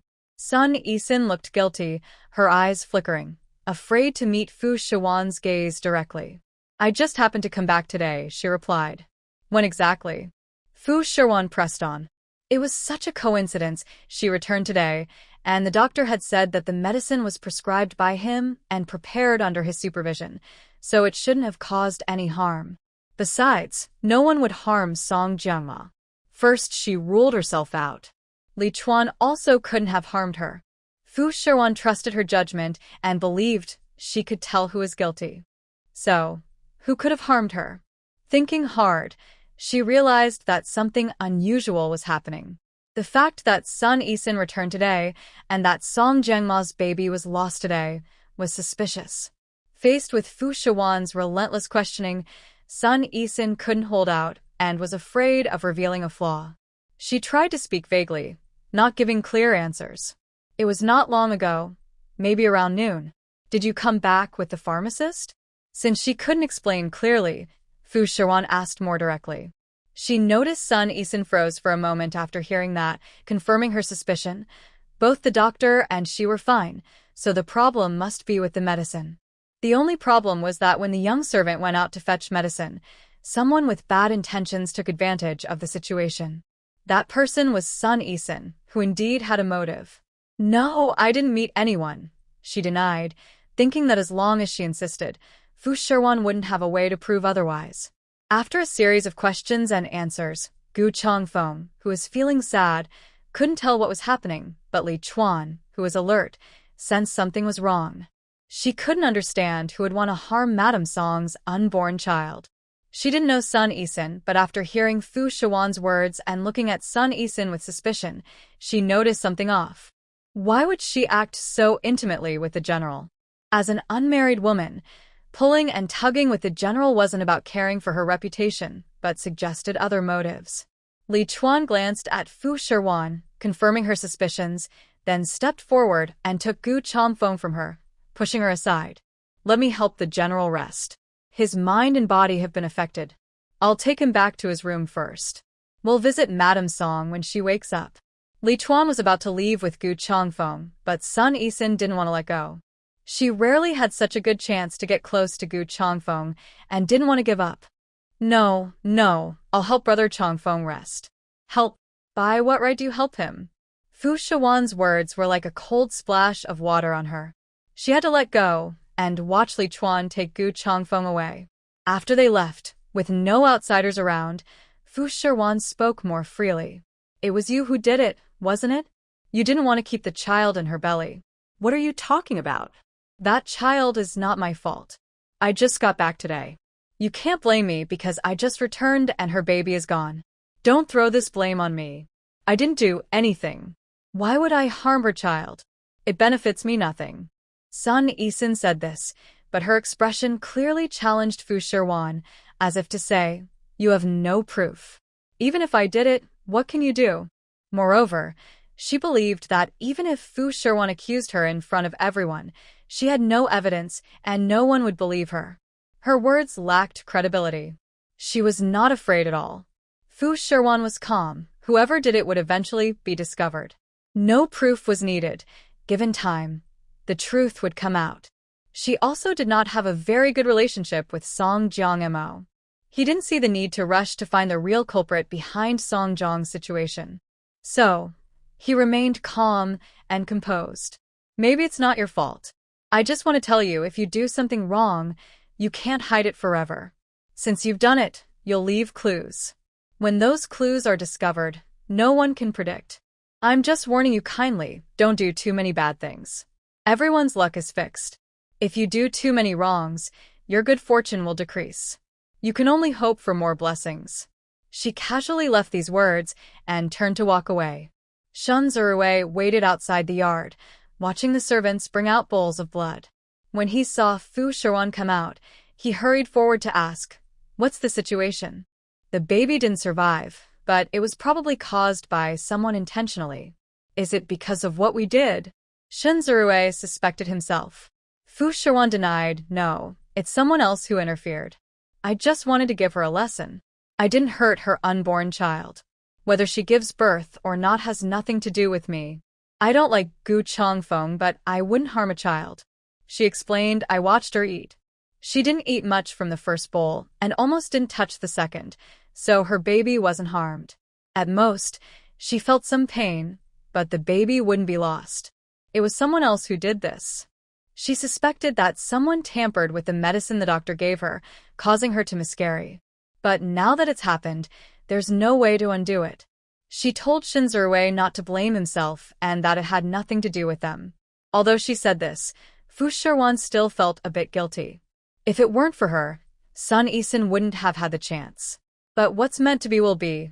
If it's not meant to be, it won't happen. It seemed that even if the child was saved today, it wouldn't be safe in the future. Her worries and overthinking made her believe the child would eventually be lost. She was afraid Shun Zirui would worry, so she comforted him, saying it had nothing to do with them. He listened but didn't fully believe her. There was still a little guilt in his heart. After dark, the old lady woke up, ate some porridge and snacks, and managed to get out of bed. Her maid told her she had eaten something bad, probably lobster, which caused her diarrhea. The old lady thought about the lobster, which Gu Changfeng and everyone else had eaten.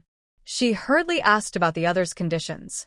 The old lady hesitated and spoke vaguely about Gu Changfeng's condition, as well as Lichuan and Fu Shiwan's situations, but she was unclear about Song Jiangma's condition. It was clear she had been close to the elderly woman for many years, having served her since childhood, and her acting skills couldn't fool her.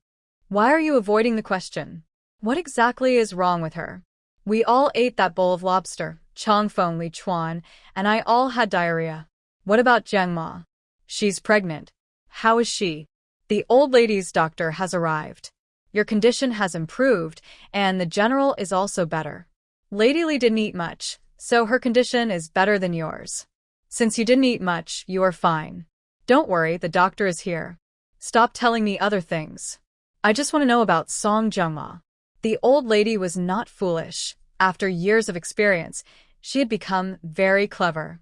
The more she spoke, the more suspicious she became. Seeing that she couldn't hide the truth anymore, the old lady knew she would find out sooner or later. She realized she couldn't hide it forever. She secretly observed that the old lady's condition was almost back to normal. She thought she wouldn't faint from this shock, so she gently spoke. Madame Song didn't eat much. Like the old lady, she only had diarrhea. But perhaps because of other reasons, the lady lost her baby. However, the general is fine. No matter how gently she said it, the fact remained. The baby was gone. The old lady almost fainted at the news. Luckily, the maid quickly caught her from behind to prevent her from hitting her head on the bed. She held the maid's hand, unable to believe what she had just heard. What did you say? The baby is gone? I heard you right. You didn't lie to me? It's true, old lady. You need to stay calm. The baby is gone.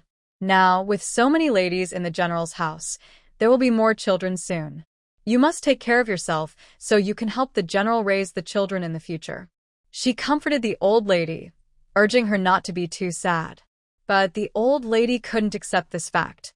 A healthy child in her belly was gone just because of this incident.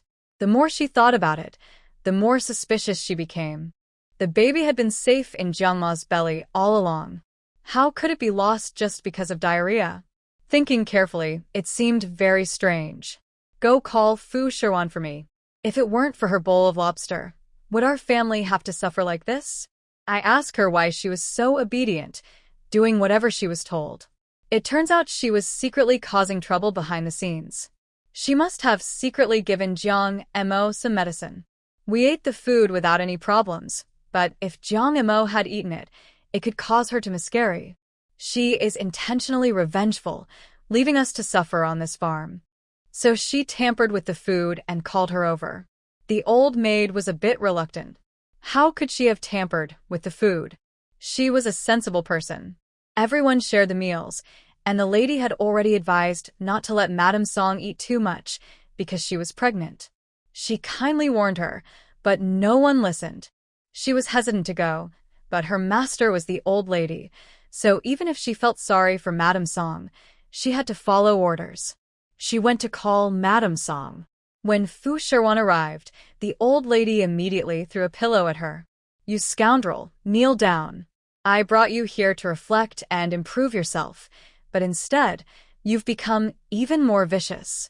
Clearly, you're from a poor family with no manners, no discipline, jealous and petty. You've disliked Jiang Mo's baby for a long time, so you tampered with the food. Because you hate being sent here to reflect, you've harmed Jiang Mo's child and made us suffer. You're truly a wicked woman. Tomorrow, Feng will report you to the authorities and have you locked up. Women like you are not welcome in the Gu family anymore. The old lady, weak but still strong enough, pointed her finger at Fu Shiwan and scolded her fiercely. Fu Shiwan knew it would come to this sooner or later, but she didn't expect the old lady to be so emotional and confused. Her anger was extreme. The more she pushed, the more the old lady resisted. Fu Shiwan spoke calmly, word by word. Mother, your words are baseless. We all shared the meal, so how could I have poisoned it? If there was poison, I would have reacted too, but I felt fine. Maybe you ate something bad or ate something incompatible with lobster, which caused this. As for Jiang Mo's miscarriage, The doctor said her pregnancy was fine at first, and it was only after she took medicine that she miscarried. It has nothing to do with eating lobster. I would never frame her. The doctor is just an incompetent quack. What he says doesn't matter. If it wasn't you who did it, then who else? You only envy Jiang Mo because she's pregnant. You haven't shared a room with Changfeng for 3 years, so you're jealous of Jiang Mo having 2 children with him. You can't have children yourself, so you started causing trouble for the baby in her belly. Why did you come to the estate in the first place? It was because of your jealousy. The household couldn't tolerate a jealous woman like you. But even after coming here, you still didn't learn your lesson and openly poison her. Now the baby is gone, and you should be happy. Not only that, you also want to get revenge on us, on me and Changfeng. You want to ruin me, old and weak, and take control of the household. You think you can do whatever you want. A woman with such a cruel mind should be punished severely. The old lady was so angry her hands trembled. The courtyards are close together, just small yards on the estate, so Gu Changfeng could hear the old lady's voice clearly. He dragged his weak body to her room. Seeing Fu Shiwan standing in the middle of the room, he was furious. He heard everything the old lady said and believed it was Fu Shiwan's fault. She must be the one. Otherwise, who would have such a wicked plan? The best time to harm her was during lunch today. If it wasn't her, then who else? When he arrived, the baby in her belly was fine, but after one meal, the baby was gone. She must be the main culprit. Gu Changfeng, though very weak, still kicked Fu Shiwan in the leg. She was caught off guard and kneeled down. Gu Changfeng's voice came from behind. How dare you stand there? In front of your mother, you stand there with such a wicked mind, harming my family's children. How can you still have the face to stand here? The worst thing I regret is agreeing to marry you, bringing this venomous woman into my home. Village women are cruel and petty. You hate Imoa having children and want to harm her. You force me to marry you, knowing I would never like you. You can't stand others having children. I want you to kneel before Imoa and apologize. You've harmed lives, so use your worthless life to pay for it. He grabbed Fu Shiwan's arm and dragged her to Song Jiangma's bed. Fu Shiwan was furious for no reason, but Gu Changfeng was very strong. She couldn't resist him. Even after pulling her for a whole morning, he was a man and strong, so it didn't affect him much. Now that he had taken medicine, he was recovering. He threw Fu Shiwan heavily onto Song Jiangma's bed. It is just the beginning of autumn, and Fu Shiwan has been working in the fields during the day, so she hasn't dressed warmly. After being kicked just now, she was thrown heavily onto Song Jiangma's bed, feeling as if many bruises had already formed on her body. Song Jiangma had just woken up, her eyes red and swollen from crying. When she saw Gu Changfeng, she looked at him pitifully, but also harbored deep resentment towards Fu Shiwan.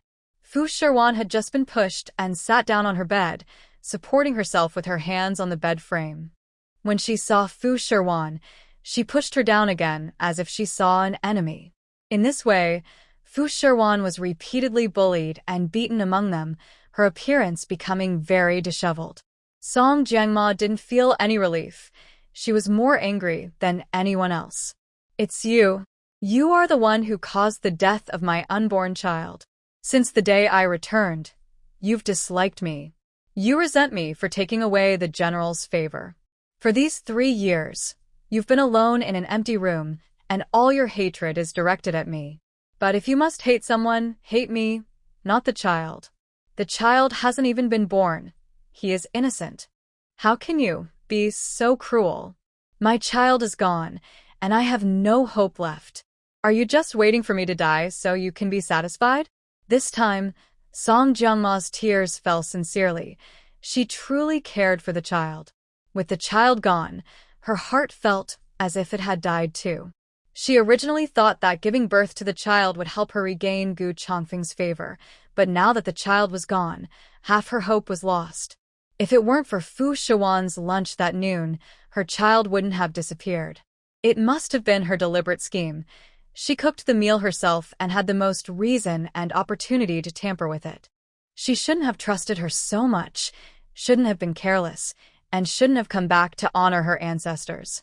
She hated herself and Fu Shiwan, and angrily threw all the pillows and blankets on the ground.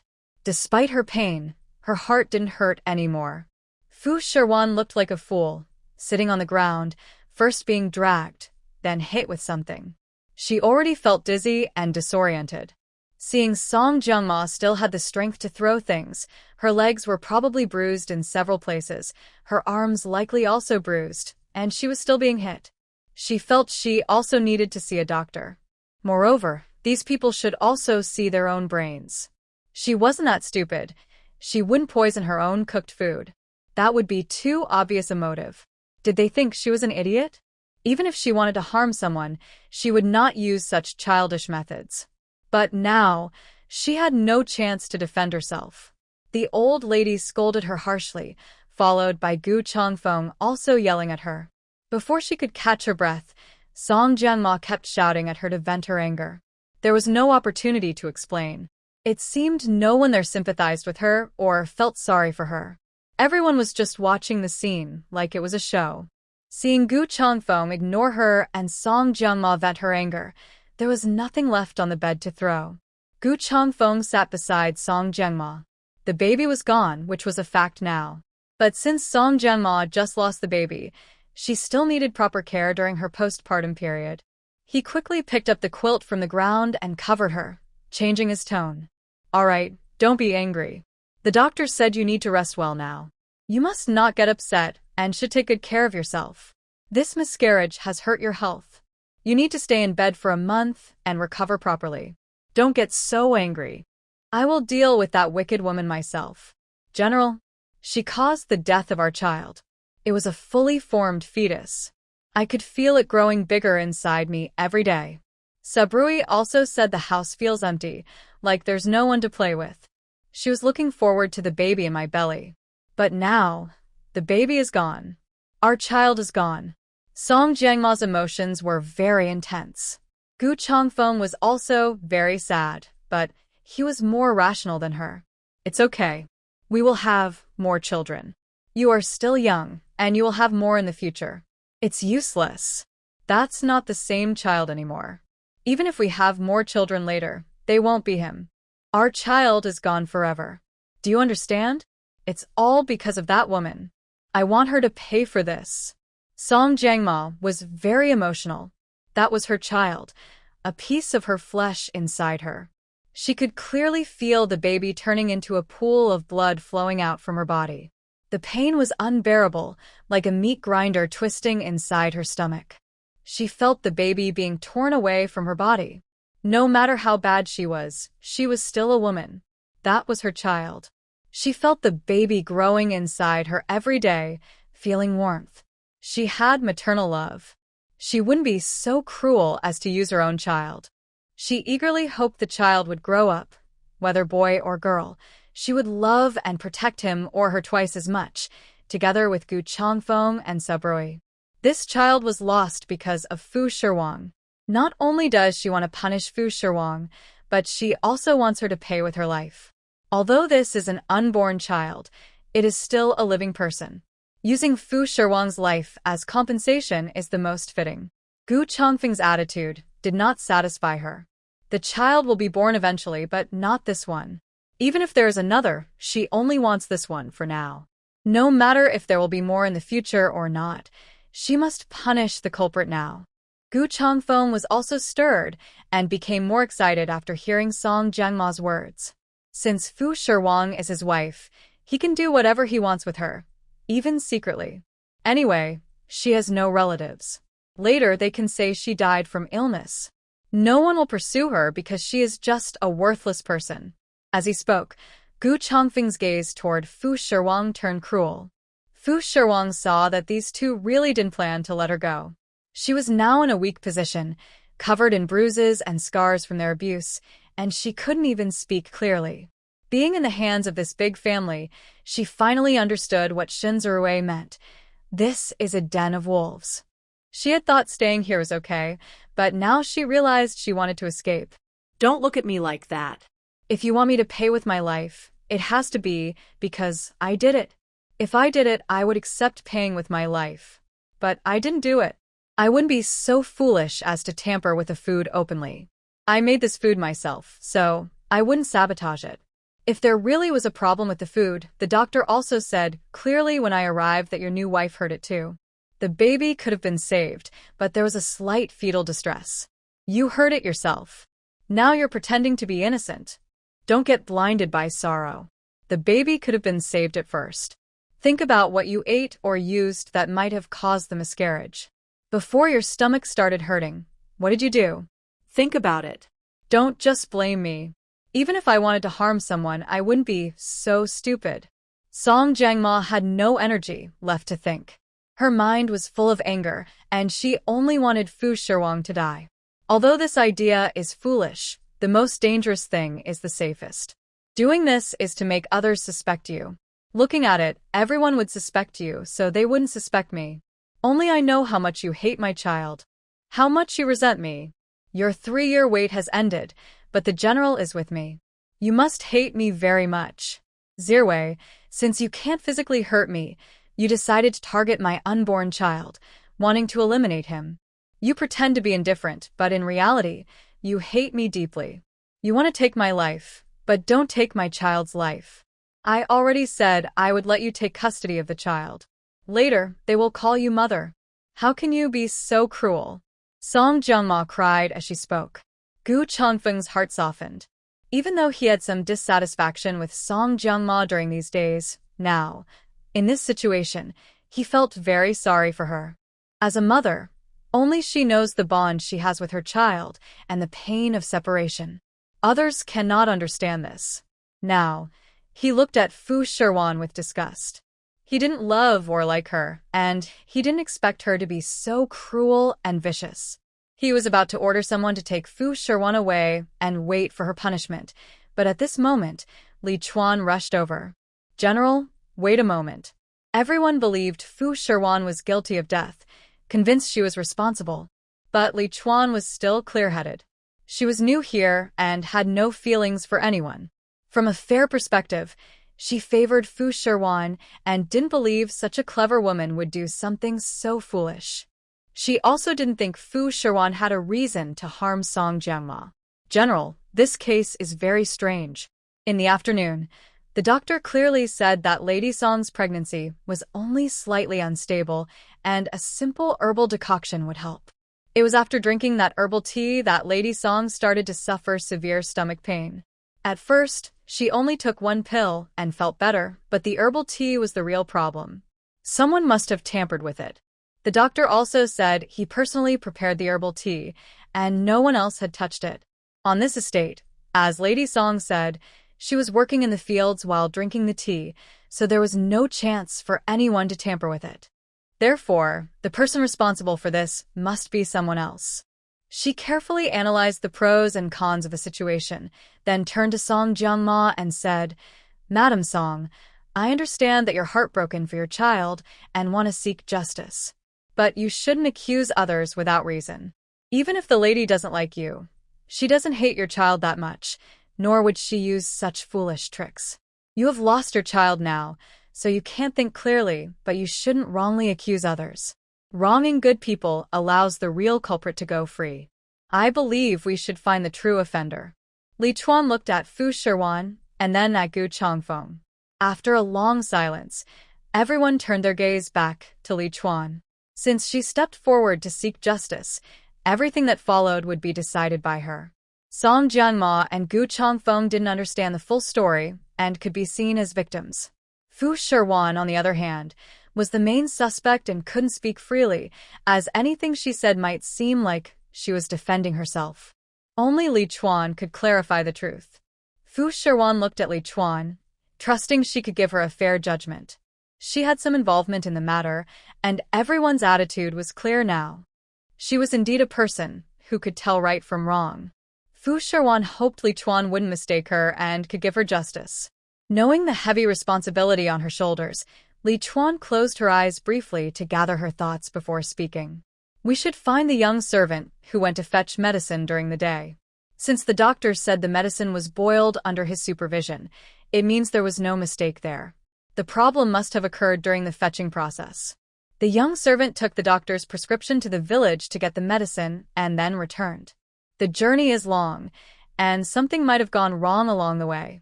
Perhaps the doctor didn't see clearly when boiling the medicine, leading to a mistake.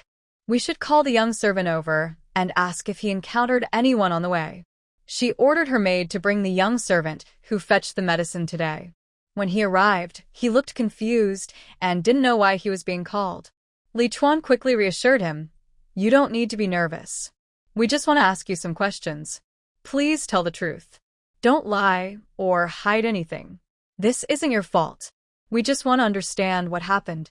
She was very organized and understood that the young servant was nervous, thinking he might be involved somehow. He kept trembling and glancing around nervously. She immediately worked to put him at ease, telling him there was no pressure. She explained that he was only here to give a statement and that what he said wouldn't affect him. After hearing Lichuan's words, the servant's hands gradually stopped trembling, and his gaze also became steadier. Seeing that his emotions were stabilized, Lichuan continued to ask, "Did you go to get the medicine for Lady Song today?" "Yes, I did." "During your trip to get the medicine, or while you were getting it, or when you returned, did you encounter anyone strange or people asking about your purpose?" Think carefully, don't miss any details or suspicious signs. This is very important. The servant thought carefully and then shook his head. This disappointed Lichuan and Fu Shiwan, making Song Jiangma even more anxious. Lichuan quickly calmed everyone down to prevent the situation from getting worse. "Really? Think again, did you meet anyone? Or was anyone with you when you returned? Did anyone speak to you?" The servant pondered for a long time. He wanted to shake his head, but suddenly seemed to remember something. "Oh, when I was at the pharmacy, I saw a familiar face." "Well, not exactly familiar. I haven't seen her before, but when I returned to the village, I saw her again. I can't be sure if it's the same person, but I saw her at the pharmacy. I don't know her personally, and she didn't come back with me, but she seems to be from the village." Hearing this, Fu Shiwan and Lichuan exchanged glances, both understanding who the person was. They didn't care how late it was or whether Sun Yixin was asleep. Lichuan asked Gu Changfeng's people to bring Sun Yixin over, knowing that if her own people or Fu Shiwan's friends went to invite her, she wouldn't come willingly. Only Gu Changfeng's people could persuade her. Sure enough, soon, someone from Gu Changfeng's team brought a neatly dressed Sun Yixin into the room. When the servant saw Sun Yixin, he pointed repeatedly. "Yes, yes, yes. That's her." Sun Yixin was startled, thinking someone had seen her. She quickly denied it. "What are you talking about? Don't accuse me falsely. I didn't harm Lady Song's baby. Don't spread lies. When did she say you harmed Lady Song's baby? Why are you so upset? Lady Song is wrongly accused, but I haven't seen you so emotional or eager to defend her." Lichuan immediately noticed her unusual behavior and pointed it out. Sun Yixin quickly adjusted her emotions, realized she had spoken out of turn, and explained herself right away. "I don't know what you're talking about here. As soon as he came in, he said it was me. The biggest issue in this village right now is that Lady Song's pregnancy is over. He pointed at me, and I thought he was accusing me wrongly. It's not me who did it. Being falsely accused makes me very upset. She is very good at talking and making excuses for herself, making her seem reasonable. But others don't believe her, except Lichuan. This afternoon, the person who went to get medicine for Lady Song was that young servant over there. You probably know him, right? You should recognize him. He doesn't seem like a bad person, so when he pointed at you, did you see him today? Did you meet him at the pharmacy when you came back?" Sun Yixin hesitated. Should she deny or admit? If she denies, the person has already accused her. If she admits, her suspicion will be greater. She could only make up a quick excuse. "I don't remember much, but I was indeed at the pharmacy this afternoon. I've been tired lately, so I bought some ointments. I think I saw him, but I'm not sure.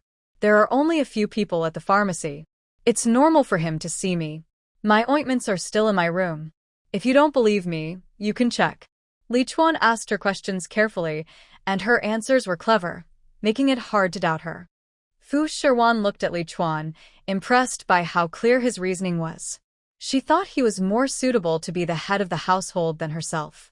Sometimes, Gu Changfeng had good judgment. He found such a good girl. She watched how Lichuan would handle Sun Yixin's words. Really? Then we've wrongly accused her. Today, it's just unfortunate that Lady Song's baby is gone. We've involved the girl wrongly. Since she said she was at the pharmacy, we shouldn't search her room. After all, it's her private space.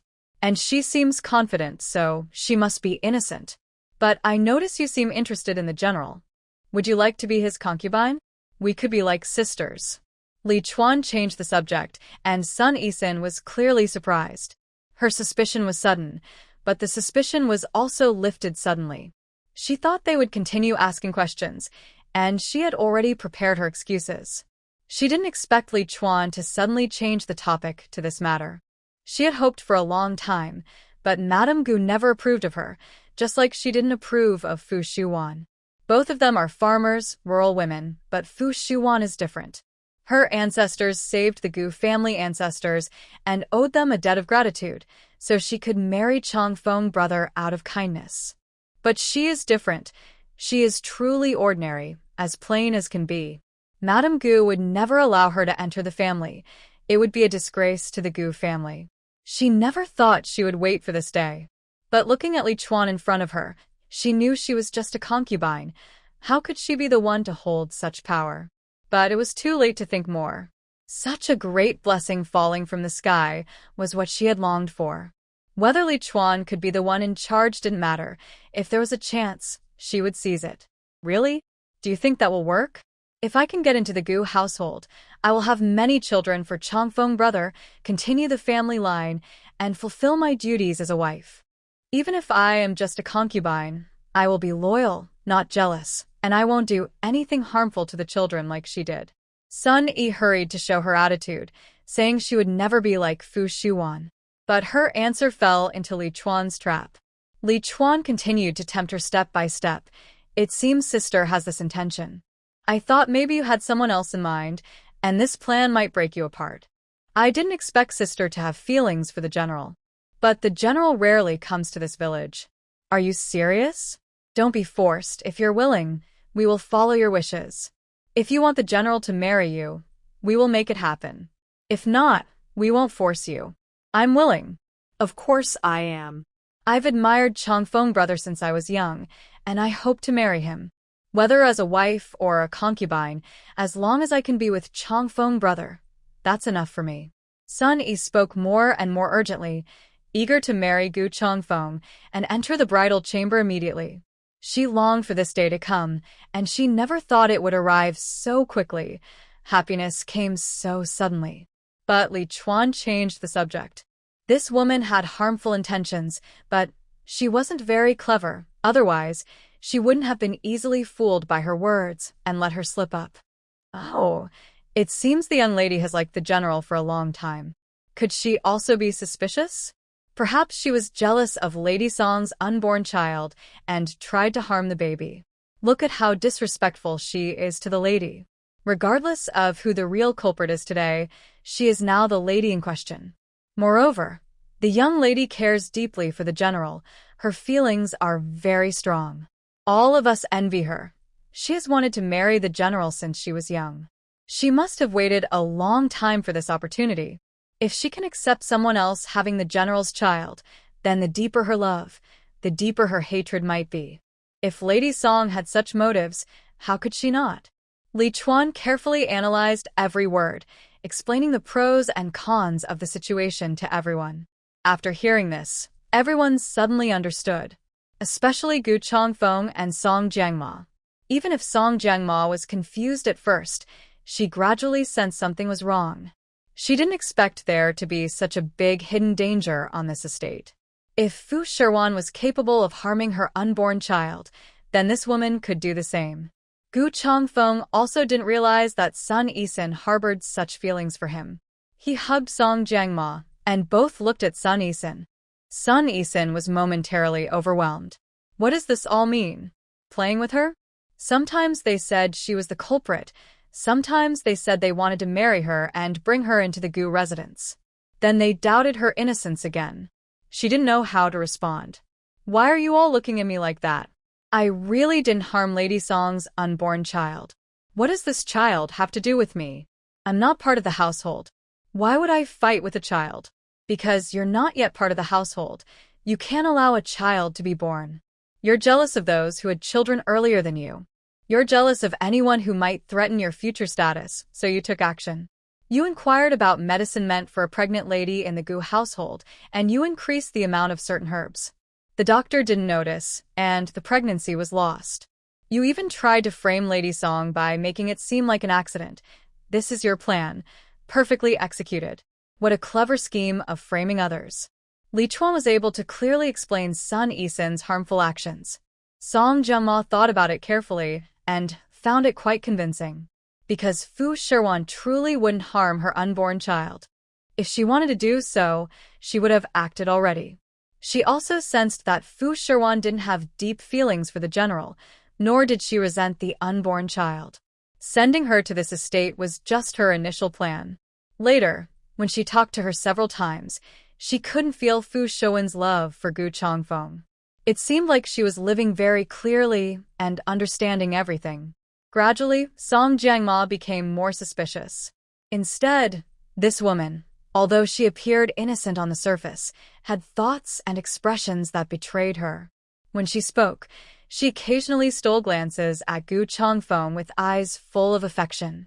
This person was not simple, and it was so coincidental that she had just returned to the estate when the child went missing.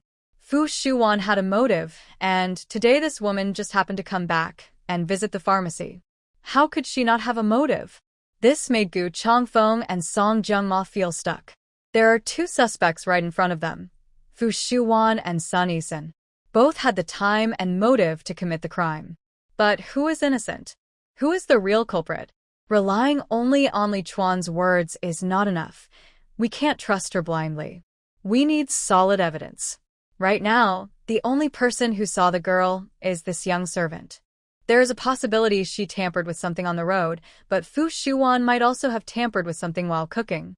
Seeing everyone doubting her, Sun Yixin started to panic and hurriedly tried to clear her name. It's not me, really not me. Why would I harm her unborn child for no reason? I'm not a lady of this household. Even though I admire Brother Changfeng, I might not even enter the household in the future. Since I haven't entered yet, I should try to win the favor of the people here. How could I harm the household's child? If it turns out I did it, I would never have a chance to marry Brother Changfeng. I'm not that stupid. Are you trying to find evidence against me? I do have a suspicion.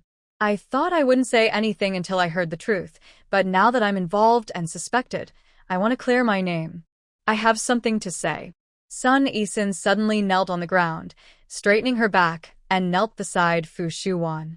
Fu Shiwan looked confused. What did she want to say? What excuse could she use to clear herself? Lichuan also looked at her, and everyone was waiting to hear what she had to say. At this moment, the old lady, leaning on her cane and supported by the maid, came here. Everyone gathered to listen to Sun Yixin prove her innocence. Today, after Lady Song's child was born, I also came here. Later, because Brother Changfeng was too sad, this lady helped him return home. After talking with her wife for a while, she left. I followed closely behind and heard her whispering with a man named Shinzurue at the door.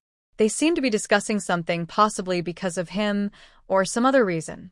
Since I was a bit far away, I couldn't hear clearly, but it seemed like they were talking about something they did during lunch. Although I couldn't hear every word, I caught a few key phrases. Sun Yixin looked proudly at Fu Shiwan. I didn't expect that she was listening behind the scenes while Shinzurue was talking to her. Even though they spoke very quietly, she still heard them. Although words alone aren't proof, it sounds convincing when spoken aloud. The old lady raised her cane and pointed at Fu Shiwan. Is what she said true? Yes, Fu Shiwan admitted. She did speak with Shinzurue at the door, but not exactly as she heard. She only caught a few words and naturally doubted what she heard. But it's not what you think. I was talking about something else. You have diarrhea, and I admit I caused that, but the child in Song Jiangma's belly has nothing to do with me. I didn't hurt that child. Fu Shiwan finally admitted this. If she didn't, the blame would just fall on her. She had to prove her innocence. Since son Yixin pointed the finger at her, she had to find a way to clear herself.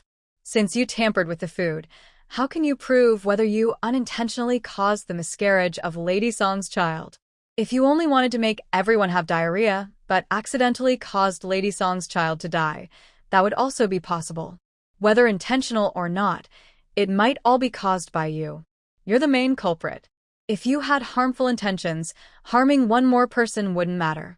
Son Yixin stepped forward to explain first.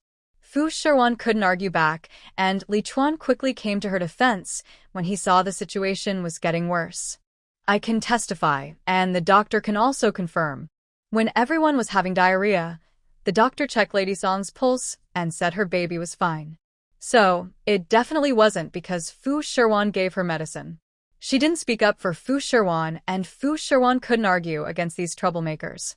They were all women with malicious minds. She knew she couldn't win against them. Fortunately, Lichuan was there to support her. The old lady, overhearing the gossip and accusations, suggested that instead of arguing, they should call the man over. Go and call that man over. You're talking nonsense, and I don't want to listen. Once you bring him here, I'll understand what's really going on. She sent someone to call Shinzurue. When he arrived, his first sight was Fu Shiwan kneeling on the ground. Her hair was messy, and she was painfully holding her arms and legs. He didn't know where she was hurt, but she looked like she had been bullied. So many people stood around, and she and son Yixin knelt on the ground. Son Yixin seemed fine, but Fu Shiwan looked like she had been badly mistreated. He couldn't help but get angry. He stepped forward and helped Fu Shiwan to her feet, then sat her down nearby. He ignored the old lady and Gu Changfeng still sitting there. The old lady saw how close Fu Shiwan was with the stranger, and was so angry she pounded her chest. You! Not only are you jealous and mean, but you also don't behave properly. What kind of manners is this? Pulling and tugging with a man. You're married. Did we send you to the estate so you could meet your lover? You don't know how to avoid suspicion. Our Gu family's reputation is being ruined because of you. While helping Fu Shiwan, Shinzurue noticed she didn't resist at all. Their bodies were so close, and the old lady's eyes nearly popped out of her head. The wife of a noble general's house and a man outside the family were openly flirting in front of everyone. No shame, no caution. So many eyes were watching, and she wondered if her old face would be acceptable to everyone after this. Gu Changfeng also looked upset. Although he didn't have feelings for Fu Shiwan, she was still his wife, representing his reputation. He took Fu Shiwan's other hand from Shinzurue, trying to pull her back, but Shinzurue held onto her other hand tightly and wouldn't let go. For the first time, Fu Shiwan felt like she was in a soap drama, being pulled from both sides by two different men, feeling like her body might tear apart. They both held her hands, but looked at each other with hatred and anger, ignoring her feelings completely. Wasn't she already suffering enough today? Enough. What do I have to do to make you all happy?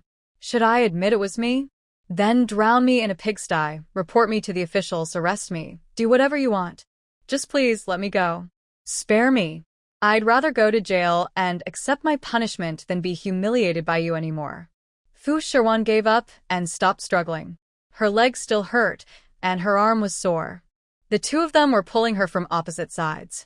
Was this supposed to be interesting? What do they think she is? A puppet or a tool? Right now, she disliked everyone and was annoyed with everything. Shinzurue instinctively let go of Fu Shiwan's hand. Because Gu Changfeng was still holding on tightly, as soon as Shin let go, Fu Shiwan immediately fell into Gu's arms. She was scared and quickly pulled away from Gu's embrace. She didn't do it on purpose, nor was she intentionally throwing herself into his arms. Gu Changfeng should not overthink it. Don't think too much. I just fell because of inertia. I didn't mean to flatter you, or get close on purpose. Don't overthink. I have no intention of flattering or seducing you. I'm making this clear, so don't misunderstand. She said this and instinctively took a step back, shifting away slightly, just to prevent Gu Changfeng from overthinking. Although they were husband and wife and shouldn't avoid each other, Fu Shiwan kept her distance from Gu Changfeng. Even if she accidentally did something intimate, she would immediately clarify and distance herself. But she had no relationship with Shunzrer. Just now, she had been pulling and tugging openly in front of everyone without avoiding it. Gu Changfeng felt a twinge of sourness and unease. He awkwardly looked away, suppressing this strange feeling in his heart, and looked at Shunzrer. "You're the one who caused Emoer's unborn child to die. What did you discuss this afternoon? What schemes did you hatch?" Shunzrer looked at Fu Shiwan with confusion and nodded at her. "I already told them the reason for their diarrhea. Otherwise, it's hard to deny the connection. Just tell the truth." Shunzrer snorted coldly, then looked at Gu Changfeng with disdain and even contempt. "So that's how it is. You couldn't protect your own woman or your child. Now you're blaming another woman. Why aren't you blaming yourself? As a man, you have no sense of responsibility. Your woman and child are gone, and you blame Fu Shiwan, thinking she did something to cause it. You're not an emperor. Even the emperor's concubines might not all like him. They're after money and power, not love. How high do you think of yourself? Do you believe everyone admires you and fights over you? I've seen foolish people, but I've never seen someone as foolish and narcissistic as you. This afternoon, the reason for your diarrhea was indeed my idea. I brought a bowl of not-so-fresh little lobsters to Fu Shiwan, asking her to cook them for you. However, she was very considerate and didn't let Madame Song eat them. Even if you ate them, it would only cause diarrhea. She didn't even take medicine, and it was my idea. She just wanted to vent her anger. Coincidentally, someone secretly harmed your child, and you blamed her entirely without even investigating. It's shameful that you're an official in the court, even a general, yet you lack basic judgment. Shunzerwei seems very knowledgeable about court affairs and palace secrets. He openly talks about the emperor discussing palace matters in front of everyone, and he does so confidently. He shows no fear of Gu Changfeng, even though Gu is just a farmer, but he still dares to speak openly. As a man, he feels he must speak out against Gu Changfeng. He shows no sense of responsibility, always blaming a woman for everything, even when it has nothing to do with her. He probably feels guilty deep down. His actions, blaming others without proof and even hitting women, are just too irresponsible. Gu Changfeng's face darkened with anger, but he couldn't argue back. He was so furious he was gasping for breath. Lichuan quickly tried to calm the situation. "So, you only did something with the not-so-fresh lobsters and didn't drug them or do anything else, right?" "That's right. I saw the farmers working in the fields and gathered many lobsters. They thought it was a pity to waste the not-so-fresh ones, so I listened to Fu Shiwan and wanted to vent my frustration for her. After all, she is your lady of the Gu family. The incident just now tarnished the family's reputation. You keep saying she is a member of the Gu family, the wife of the general, representing the family's honor. But how did you treat her inside the house? You treated her like a servant. Did you ever think she was the general's wife? I think you only saw her as a maid or servant, so you wanted to vent your anger for her."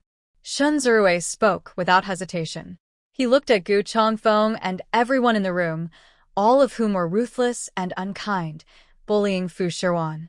She was kind-hearted and didn't want to argue, but they kept making things worse.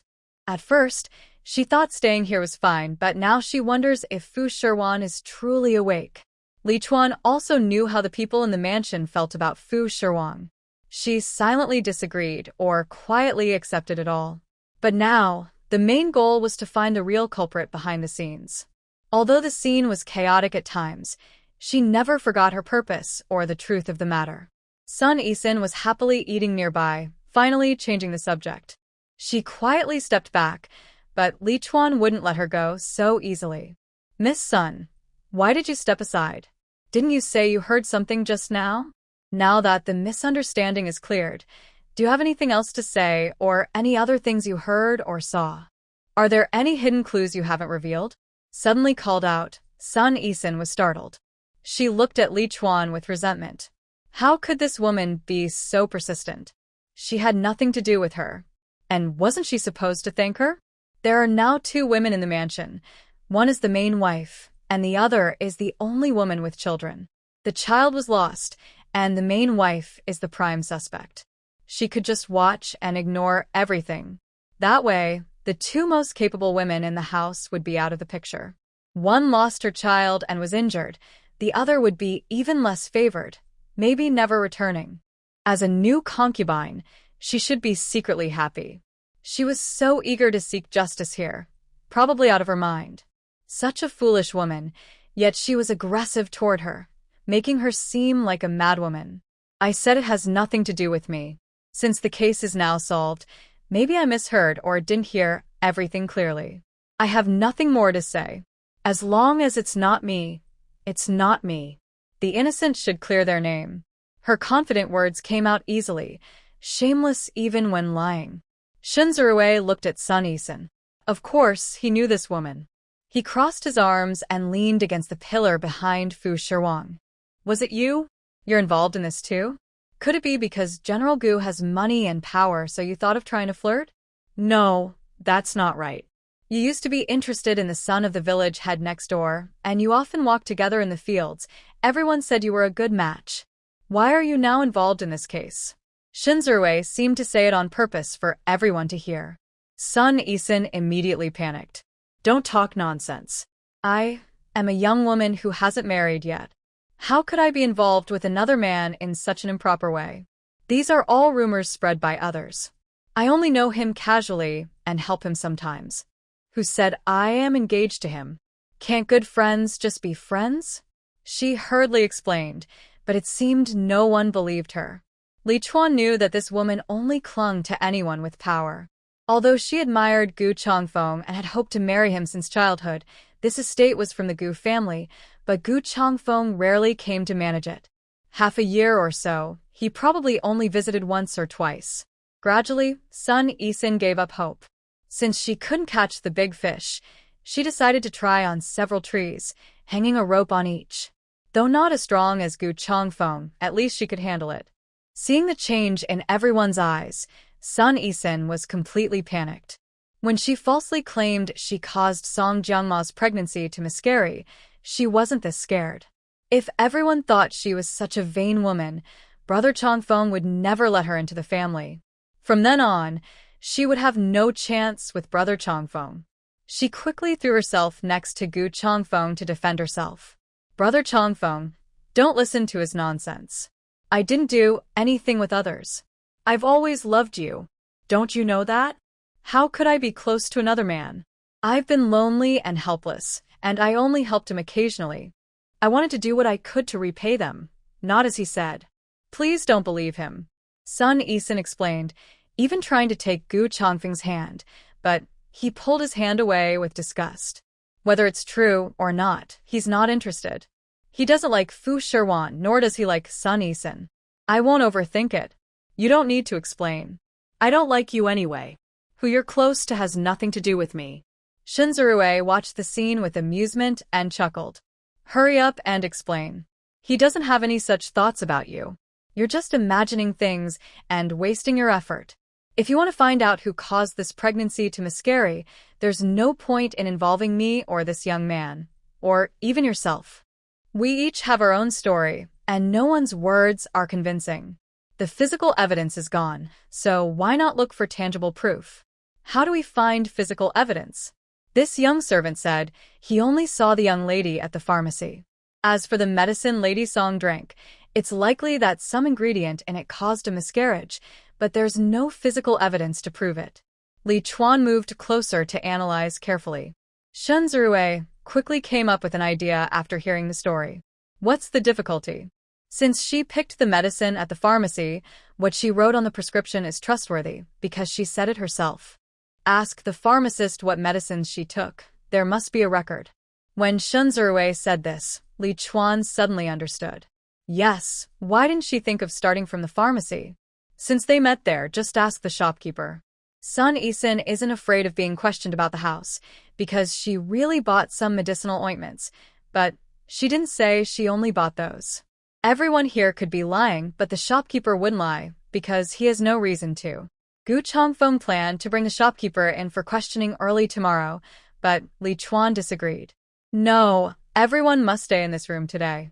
No one leaves. Tomorrow morning, we'll invite the shopkeeper to confirm. Or, if not, bring him here now. If everyone goes back to their rooms, and the real culprit feels guilty, they might go find the shopkeeper and silence him. Then all our efforts will be wasted. So, either call the shopkeeper now, or no one leaves this room today. Lichuan's heart was very firm, but her reasoning made sense.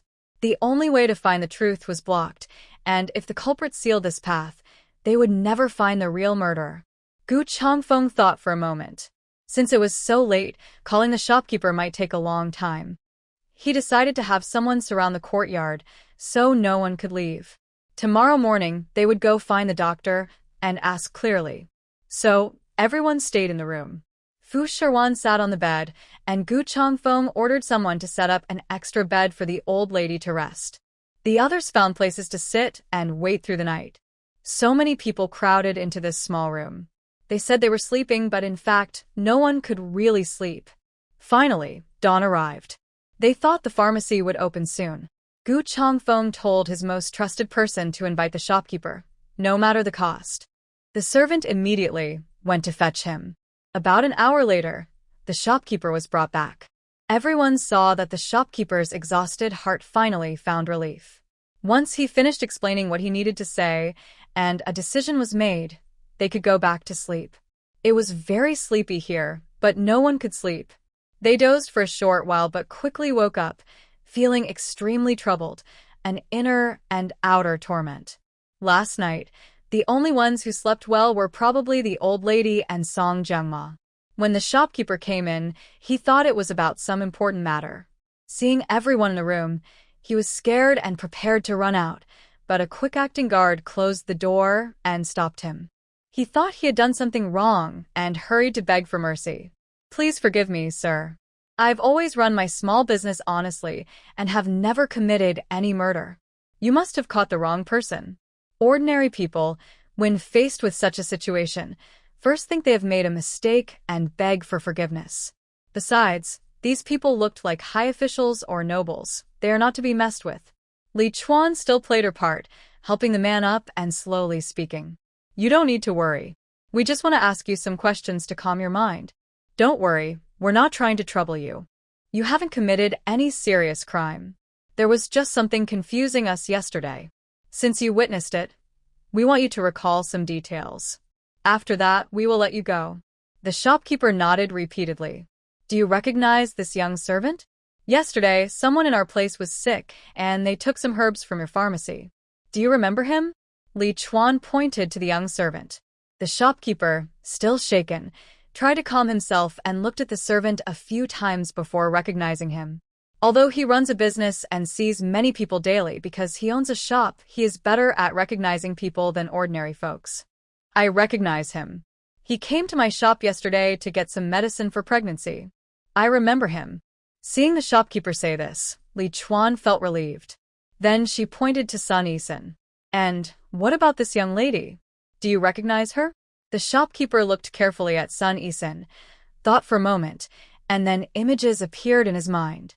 Oh, I recognize her. She seems to have come around the same time as this young man to get some ointment for bruises. This was exactly what she had said. Did anything else unusual happen at your shop yesterday? To be honest, yesterday we used medicine we caught from your shop to brew a potion. After drinking it, our lady and child were gone. It was originally a calming medicine for pregnancy, but in the end, it became an abortive medicine. As the shopkeeper, if you don't want trouble, you should carefully think back and see if anything unusual or extra happened. Lichuan used both kindness and firmness. He wanted to comfort him but also make him feel a bit nervous. If he feels too comfortable, he might forget everything. A little pressure helps the mind think quickly and remember things. Sure enough, when she said that, the shopkeeper panicked. How could that be? It was clearly a pregnancy calming medicine, and I personally watched the assistant get it. There's no mistake. Did you give her something that conflicted with the medicine? That's why the child is gone. It's not possible. The medicine was prescribed by a doctor, who brooded himself. There were no mistakes during the process. We think there might have been a problem at your shop. We want you to carefully recall what happened. We don't blame you, but if you can't remember, you also have some responsibility. Lichuan threatened him. Although the shopkeeper tried hard to prove his shop was innocent, he looked at these people in front of him. They dressed strangely, either wealthy or officials. He couldn't afford to offend such people. He was just a small business owner. These people could easily shut him down with a single command. He couldn't risk it. Moreover, wealthy families value their children most. If the medicine from his shop caused a miscarriage, he knew he wouldn't escape blame. He quickly tried to think if he missed anything. He stared carefully at the young servant and then at Sun Yixin but couldn't think of anything. He could only honestly recount what happened yesterday. Yesterday, this young lady came to our shop first to buy some medicine for injuries and some ointments. When we were bandaging her, the young servant brought a prescription, saying it was for a noble person to help with pregnancy. He told us to hurry, but we follow the proper order and don't cut in line. He claimed that a relative of a high-ranking official was about to have a miscarriage and urgently needed this medicine. Seeing how anxious he looked, we thought it was a life at stake, so I personally went to get the medicine. Then I asked my apprentice to weigh the medicine and help with the bandaging. During this time, the young lady watched and waited. She only left after the young servant left. The pharmacy owner talked about what happened yesterday in a strange way. Sun Yixin arrived very early and left very late, carefully checking everything. The young man even reported his name, so Sun Yixin probably guessed something. Fu Shiwan asked, "Do you usually count the money and check the medicines in the pharmacy at night?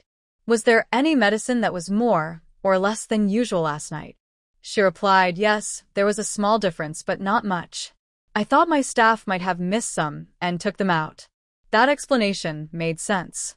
Fu Shiwan took out the prescription from yesterday and handed it to the shopkeeper. Sure enough, the missing medicine was listed there. It seemed that Sun Yixin's suspicious actions caused the discrepancy. The medicine was recorded as coming in and going out, but some was mysteriously missing, and it was such a coincidence that it happened now. At this point, Sun Yixin couldn't explain herself even if she had 100 mouths. Fu Shiwan finally felt clear of suspicion. She hadn't done anything wrong. Anyone with a bit of brains could connect the clues and realize who was really responsible. Lichuan also finally relaxed. Luckily, the shopkeeper hadn't forgotten and had checked the medicines last night, though he hadn't mentioned it earlier. But it was still okay to talk about it now. Changfeng and Song Jiama looked at Sun Yixin with angry eyes. Especially Song Jiama, who was well-rested and full of energy. She shouted, "It was you. It was really you. I've never even seen you before and I don't know who you are. Why did you harm my unborn child for no reason?" She was so furious, she tried to get up from the bed, but the pain from her injuries made it impossible. Fu Shiwan breathed a sigh of relief, because this matter was finally not her fault. She could now clear her name. However, Sun Yixin still refused to admit anything. "It's not me. I didn't do it." "Are you sure it's not you? Who else would have added extra poison to that medicine? Only you had the chance. Do you swear? If your actions caused harm to the baby in her belly, you'll never marry into the Gu family or marry a rich person. Do you dare to swear that?" Lichuan hit her where it hurt most. Sun Yixin opened her mouth but couldn't say a word. Seeing this, Changfeng understood everything. He ordered someone to arrest Sun Yixin. They had known each other since childhood, but their relationship wasn't close. He never expected her to be so malicious. Now, he didn't even want to see her again. "Take her to the storeroom and lock her inside. Do not let her die. Do not worry about her waste. Just bring food and water once a day. When we return to the capital, send her to the authorities." Changfeng didn't want to see her anymore. After saying this last sentence, Sun Yixin was taken away. She cried and shouted, but no one felt sorry for her. It was her own fault. Fu Shiwan said that once you do something wrong, it will be found out. Don't hold on to hope. It's only a matter of time. When the truth was uncovered, Song Jiangma was very sad, but the child was gone. Even if the culprit was caught, only Fu Shiwan's innocence would be proven. However, Shenzurui still seemed unhappy. The culprit has been found. You people didn't investigate properly and even wrongly accused Fu Shiwan. Think carefully about what you did to her. Do you owe her an apology? Did you unjustly blame her? Shouldn't you say sorry to her? Fu Shiwan looked up at Shenzurui. She didn't really care about these things. She just wanted to clear her name. She didn't expect Shenzurui to stand up for her. Forget whether it's fair or not. For those who seek justice, it's fine to get justice. For those who don't, it's just a fairy tale. She didn't hold much hope. Song Jiangma still didn't like Fu Shiwan. Even if her unborn child wasn't her fault, she still didn't like her. Why should we apologize to her? If she hadn't tampered with those little lobsters and brought us a bowl of spoiled ones, the old lady wouldn't have suffered. She's not a good person. She didn't kill anyone directly, but she was an indirect accomplice. Why should we apologize to her? Song Jiangmo refused. Gu Changfeng pulled her back, but didn't apologize. All right, since the culprit has been found, everyone disperse. Last night was sleepless. Rest well today, and tomorrow we will honor our ancestors. He ordered for the old lady to be taken back to her room. Lichuan also went back to rest. Fu Shiwan was supported by Chen Ning as she walked, but Shenzurui followed behind her to the room. After returning, Chen Ning lifted Fu Shiwan's skirt and saw her knee was badly bruised. Her skin was already fair, but these scars looked especially obvious on her legs. Seeing it was shocking.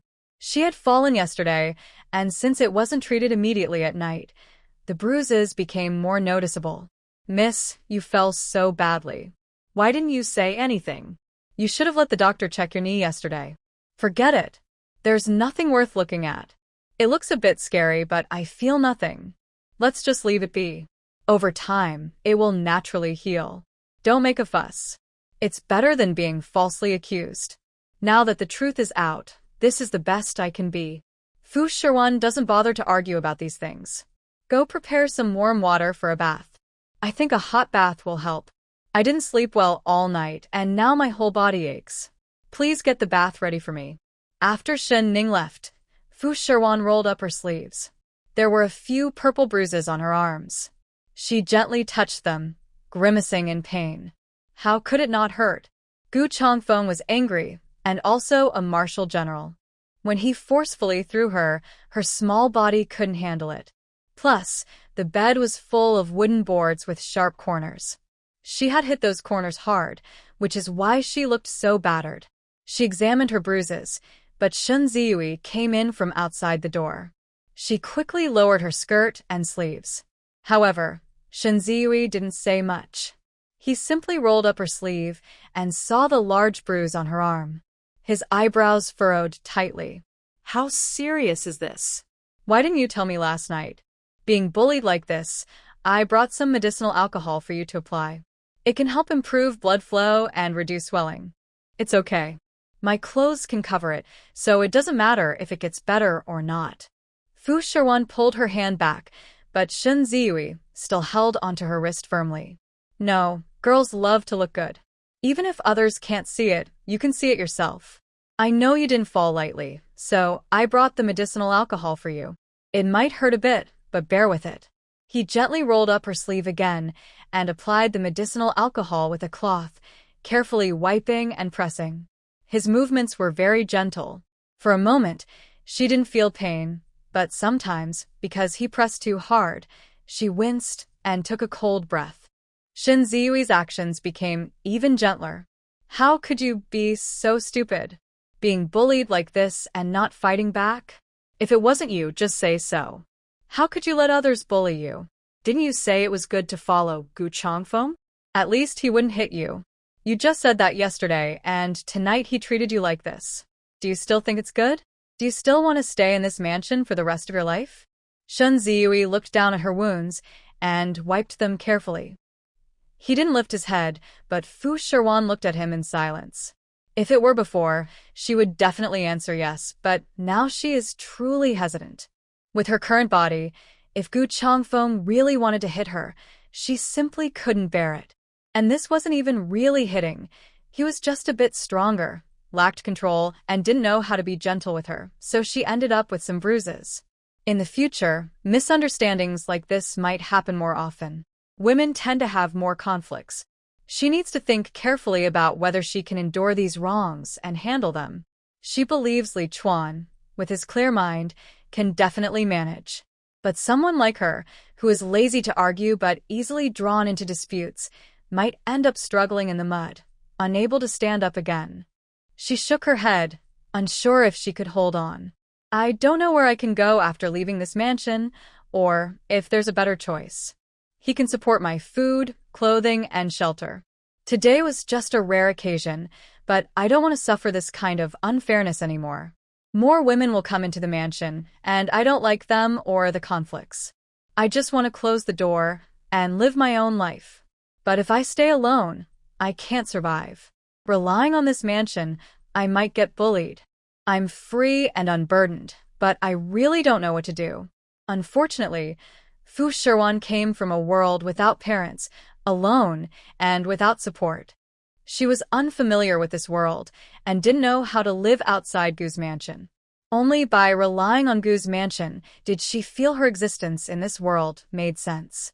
Otherwise, she would have no motivation to keep going. Listening to her, Shenzherui's hand trembled unconsciously. Her wounds on her arm had healed, but he still wanted to check if she had other injuries. He leaned over to lift her skirt, and Fu Shiwan instinctively dodged. What are you doing? I'm applying medicine. Your arms are already treated. Yesterday, I saw your leg hit the stairs and fall hard, right? Shenzherui said as he fixed her leg and lifted her skirt. Fu Shiwan felt a bit embarrassed. She was used to wearing shorts and skirts in her previous life and was accustomed to being looked at.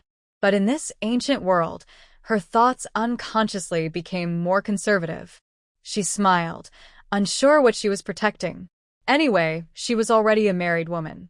And wasn't she already falsely accused enough times? Rather than being falsely accused, it's better to do things this way.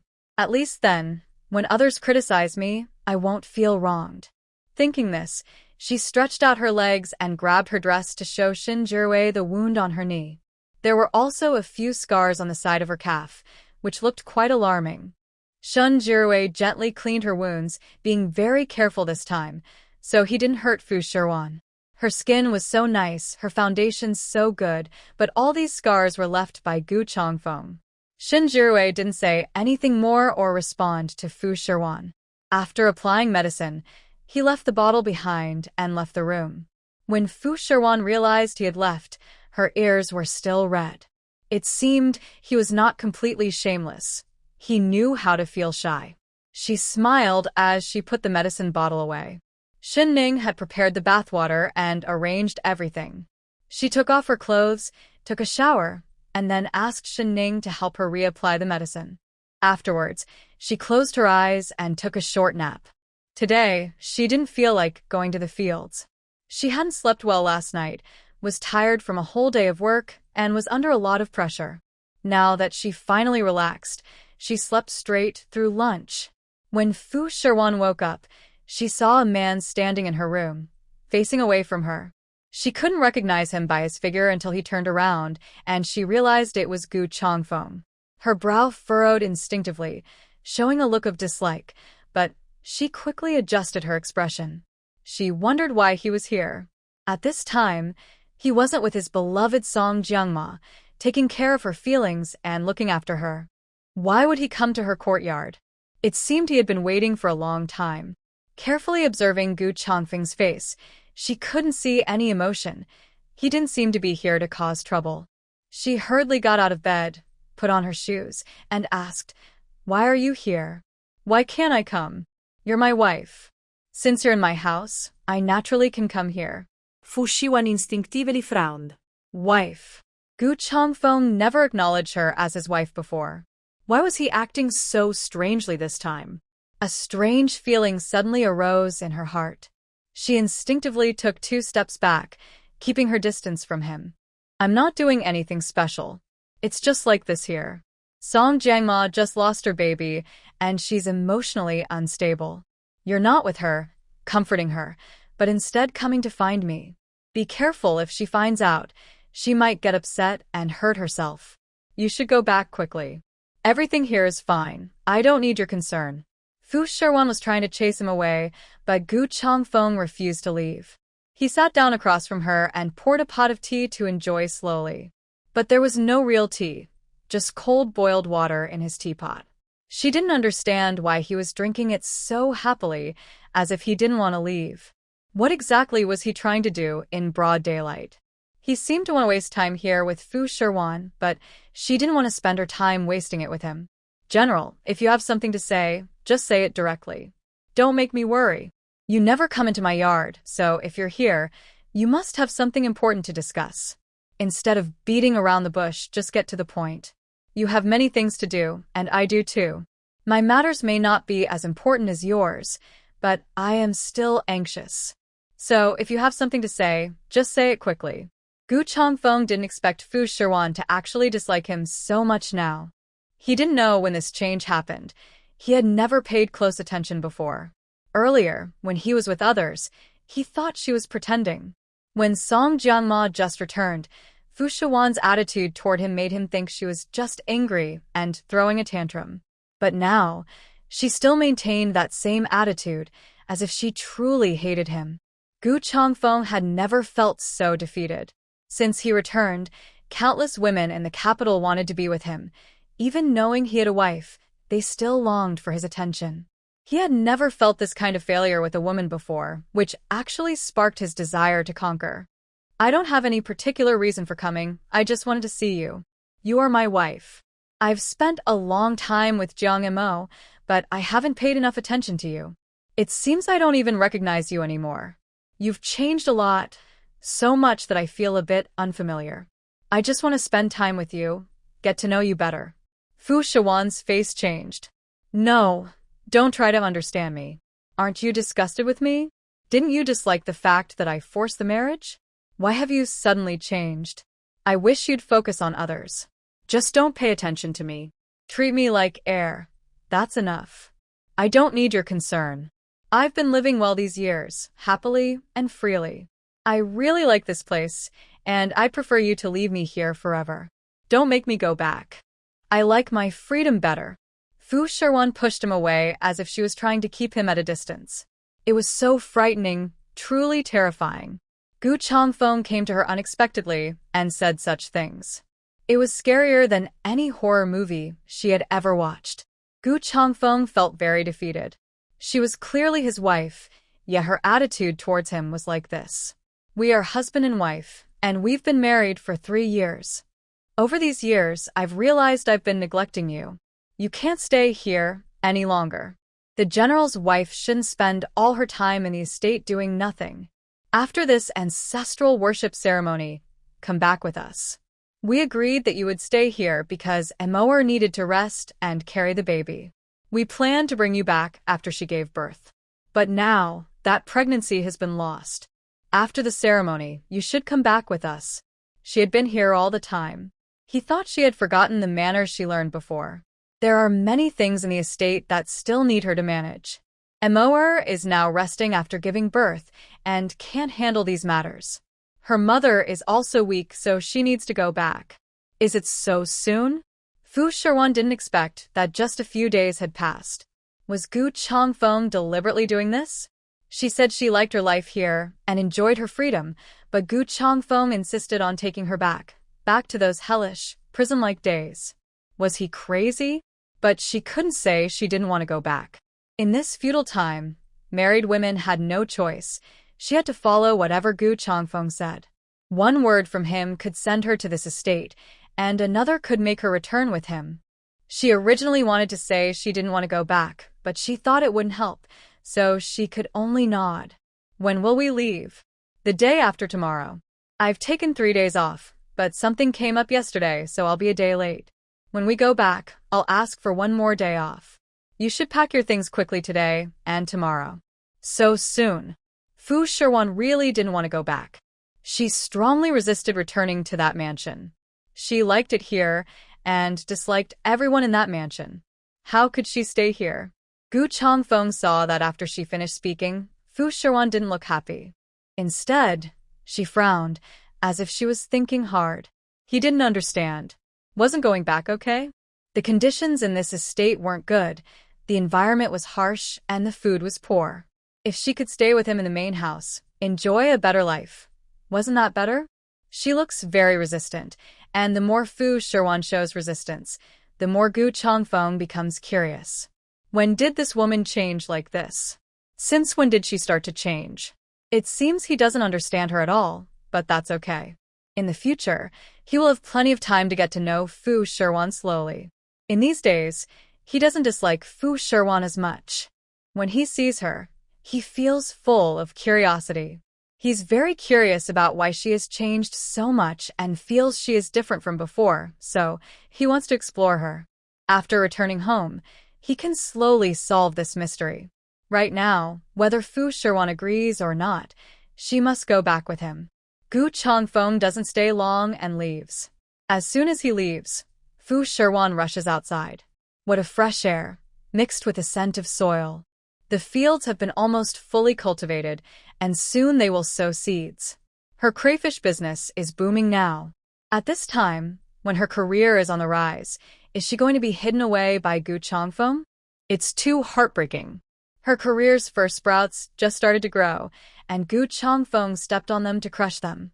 Fu Shiwan suddenly has an idea. She wants to leave, to escape. She doesn't like feeling like her life isn't in her control. Suddenly, she agrees with Shen Zirui's previous idea of separation. She didn't think this way before, but now she is very determined. Only by leaving Gu Changfeng can she make a name for herself, do whatever she wants, and not be controlled or manipulated by others.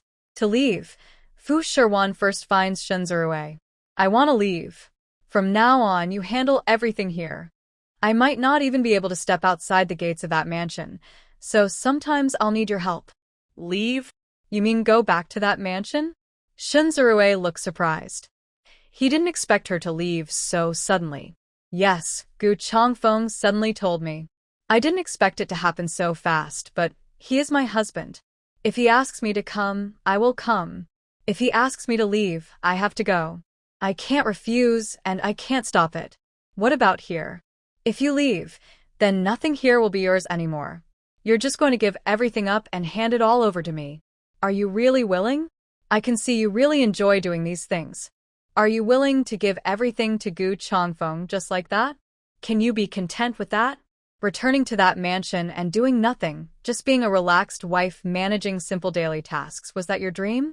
Although Shen Zirui and Fu Shiwan have known each other for only a few days, he understands her very well. His words hit right at her heart. That is indeed not her dream or what she wants to do. Her true desire is to use her abilities in the fields. But she is powerless, and her face gradually shows sadness. I am powerless. In these times when men and women are not equal, since I married him, whatever he asks me to do, I have to do. As you said, I really want to escape from here. I like this place. I don't want to be controlled or ordered by him. But I can't escape for now, so I have to accept everything. Fu Shiwan finally expressed her wish to escape. Shen Zirui was very happy, but this is a very difficult problem. To leave this ruthless household, unless she sheds her old self, it is very hard to leave completely intact. Girls from good families often can't even get a divorce, let alone someone like Fu Shiwan, who has no money, no background, no family, and no parents. If she could get a divorce, Gu Changfeng would be a joke. So, what do you plan to do when you go back? If you do nothing, you'll just waste time. How can you make him let go of you? How can you truly escape from that household? After you go back, I probably won't contact you much. If there's anything I can help with, just tell me. We farmers are your biggest support. You have no relatives, so we are like family. The money from catching crayfish has always included your part. We will keep it for you. If one day you need money, just ask us. The situation was settled. Shen Zirui could only tell Fu Shiwan to keep moving forward and not worry, because they would watch over her. Fu Shiwan was very touched, so moved that she didn't know how to thank them. Meeting these people was a blessing in her life. Otherwise, she would be truly lonely and helpless in this era and place. Although they were not relatives, they felt like family. Fu Shiwan accepted their kindness. Because of Song Jiangma losing her child, they kept the ancestral rite simple, just to return quickly. Fu Shiwan didn't have much time to farm in the fields.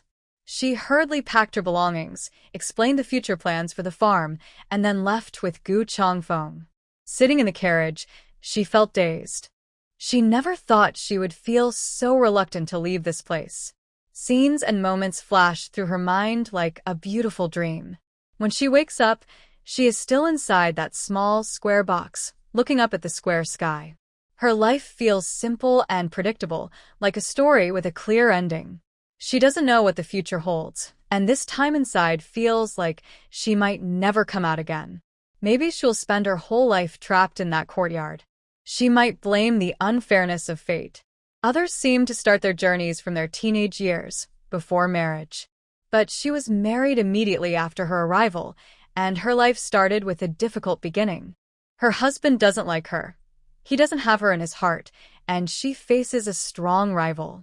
She has no parents, and her background is very ordinary, unlike in stories where characters are princesses or noble daughters.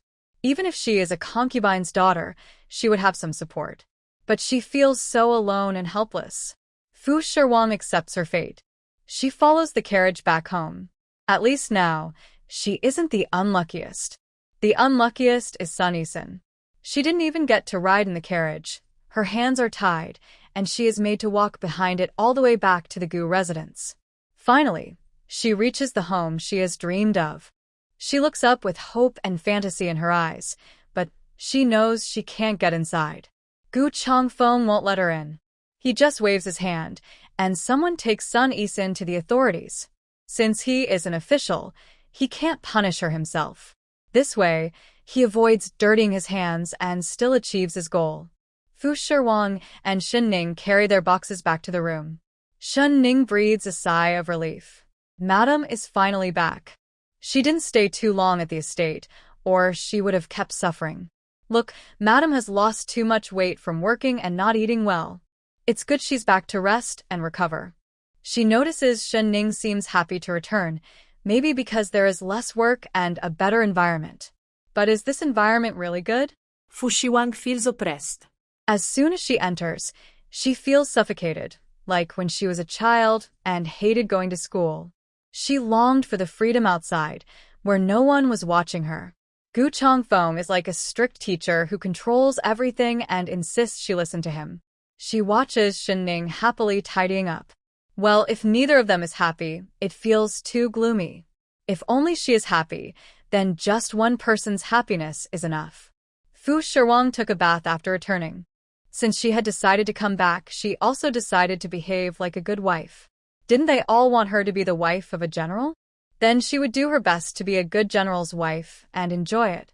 After she finished washing, she heard that 2 other concubines wanted to pay her respects. Fu Shiwan refused. She had already bathed, and if they wanted to greet her, they could come tomorrow morning. She didn't expect Gu Changfeng to suddenly marry 3 wives.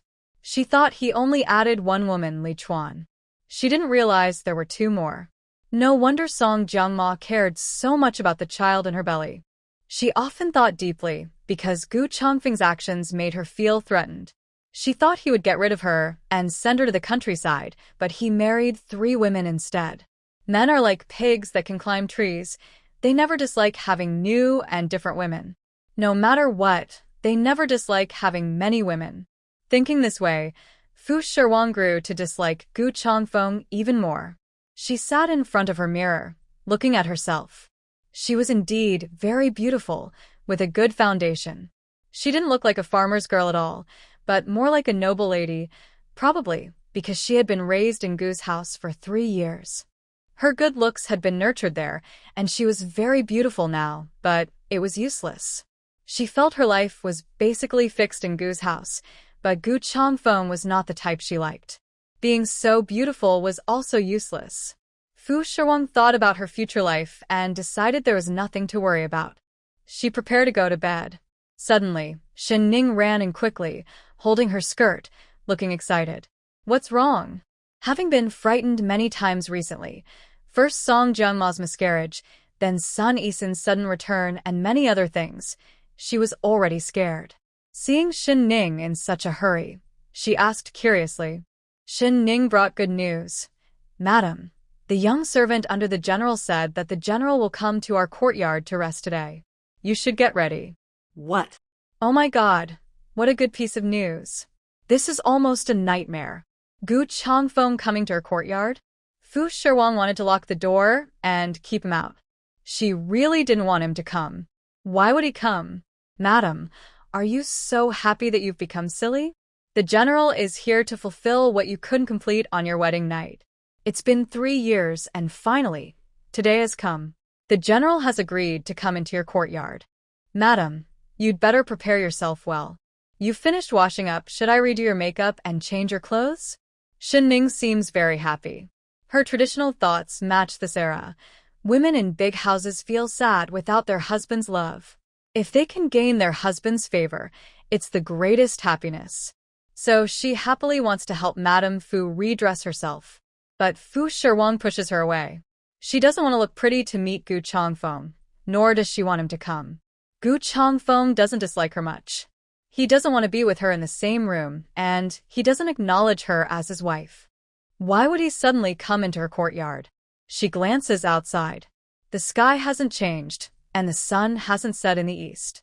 Why has the weather suddenly changed? This isn't good news, it's terrible news. Fu Shiwang paces nervously inside her room. She's a female college student and knows what to do on a wedding night. Just imagining Gu Changfeng's face close to hers and doing those things makes her shiver. Her skin crawls, and her hair stands on end. She can't even think about it, let alone do it. Why is this happening? Fu Shiwang doesn't understand. Xin Ning still thinks Fu Shiwang is just happy and silly. Madame hasn't received her husband's love for a long time. Now that the general has finally changed his mind, she thinks it's okay. After all, clothes will come off eventually, and hairpins will be pulled out. It's better to be simple and natural, very homely and comfortable. So she leaves the room, letting Madame prepare herself alone. But Fu Shiwang isn't really preparing. She even considers climbing out the window to escape. But where could she run to? Locking the door isn't practical, her door isn't locked, and the courtyard door can't be locked either. The entire estate belongs to Gu Changfeng. She can go anywhere she wants. Fu Shiwang truly regrets coming back, regrets returning with him. No wonder Gu Changfeng suddenly changed his mind and brought her back. Ever since she woke up that day and saw Gu Changfeng standing in her room, everything seemed different. She took the initiative to get close and try to please him. But now she realizes how much has changed. It was getting late. Gu Changfeng finished his work, had dinner, and headed toward Fu Shiwan's courtyard. Today, he had been thinking about Fu Shiwan all day. He didn't understand why. Although he had a lot of official matters to handle and had been on leave for 4 days, these accumulated tasks should have made him busy and distracted. Instead, he kept thinking about her. Her indifferent face kept appearing in his mind and wouldn't go away.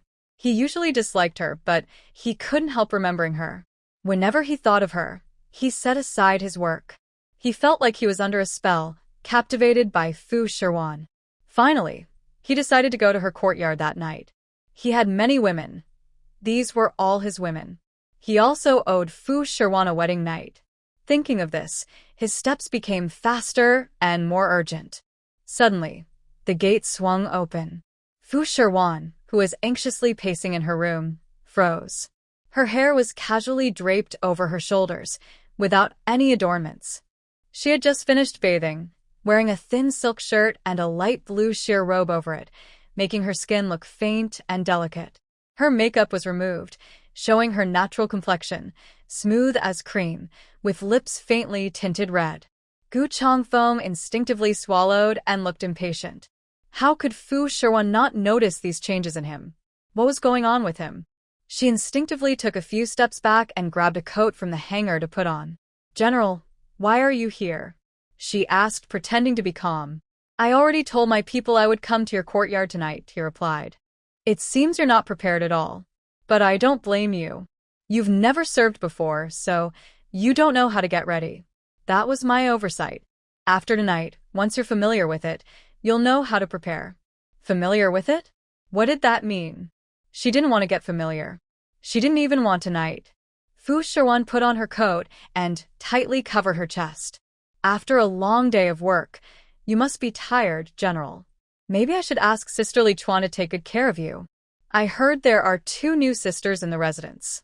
They must miss you after not seeing you for days. Maybe you should go see them. She didn't want the new sisters to feel wronged. Otherwise, they might harbor resentment. The general should treat everyone fairly. Fu Shiwan was acting like a caring wife, gently persuading him. It was rare to see a woman so generous as to push a man away. Changfeng had never seen her like this before. In the past, Fu Shiwan was always fiery and fierce. He wondered what had changed her now. Even Song Jiama, who had 3 new concubines, would sometimes sulk or get angry with him. But he never expected Fu Shiwan to be so tolerant. Changfeng said seriously, "It's only fair to treat everyone equally."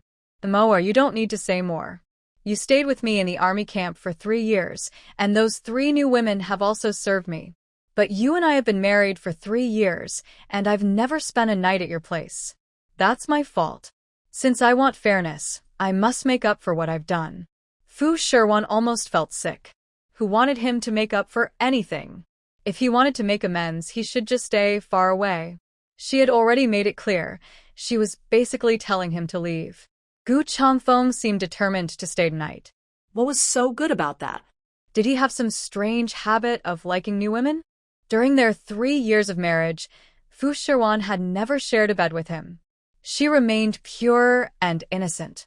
She didn't understand what kind of strange idea Changfeng had. But since they were legally married, it was only natural for such things to happen, even if she resisted. It would still be considered reasonable. Fu Shiwan was so nervous when she arrived here that she was truly panicked and had no idea what to do. If it was in her fate, so be it. If not, she would make sure it wasn't. Even if it was in her destiny, she wanted to turn it into nothing. Changfeng took a few steps forward. Fu Shiwan stepped back, but he moved closer. They didn't create any space between them. It was as if the heavens and earth ignored their pleas. Changfeng suddenly stepped quickly to her side, grabbed her wrist, and pulled her to sit on the bed. He looked at her carefully, something he had never done before. For the first time, they were so close. The woman who had just bathed emitted a faint, fresh scent. She didn't smell of heavy makeup or perfume, only the natural fragrance of her clothes, body, and hair. She looked beautiful without any makeup or fancy dress. It was like a lotus emerging from clear water. When did Fu Shiwan become so stunning? He had never noticed before, but now that he did, it was not too late. He reached out and brushed aside the hair by Fu Shiwan's temple. You've been through a lot these years. You've been managing this big household alone. I've already arranged for you to get some new clothes. I saw your current ones are worn and faded, so it's time to get some new outfits. As the wife of the general's residence, your appearance represents me. I also had someone prepare new headpieces and accessories for you. Over the years, you've been holding up the entire big household by yourself. I want to thank you. And about those past events, I was wrong to accuse you. I apologize to you. Fu Shiwan felt like she was struck by lightning, unable to move. She couldn't listen to Changfeng's words of affection and sweet talk. All she wanted was to escape. She didn't feel touched at all, only annoyed and harassed. Even though Changfeng looked handsome and quite charming, if she only judged by appearance from her past life, Fu Shiwan might have gone up to talk to him or thought he was a good match. But she knew what Changfeng was really like. She knew he was not a good person.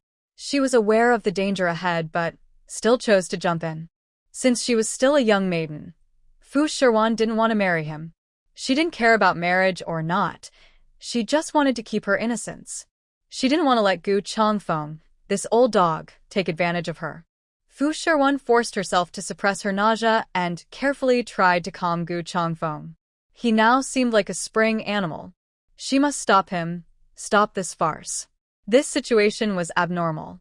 I know why the general suspects me.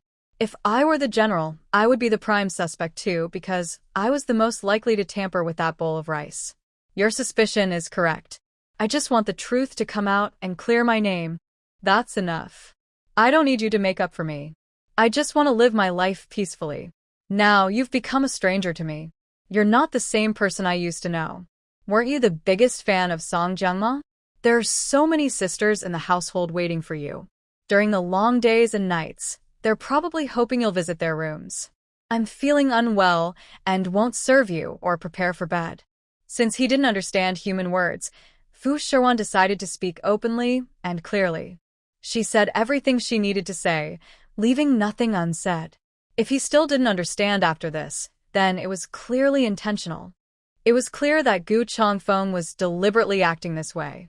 His face changed, and he didn't expect Fu Shiwan to be so unwelcoming. But that was okay.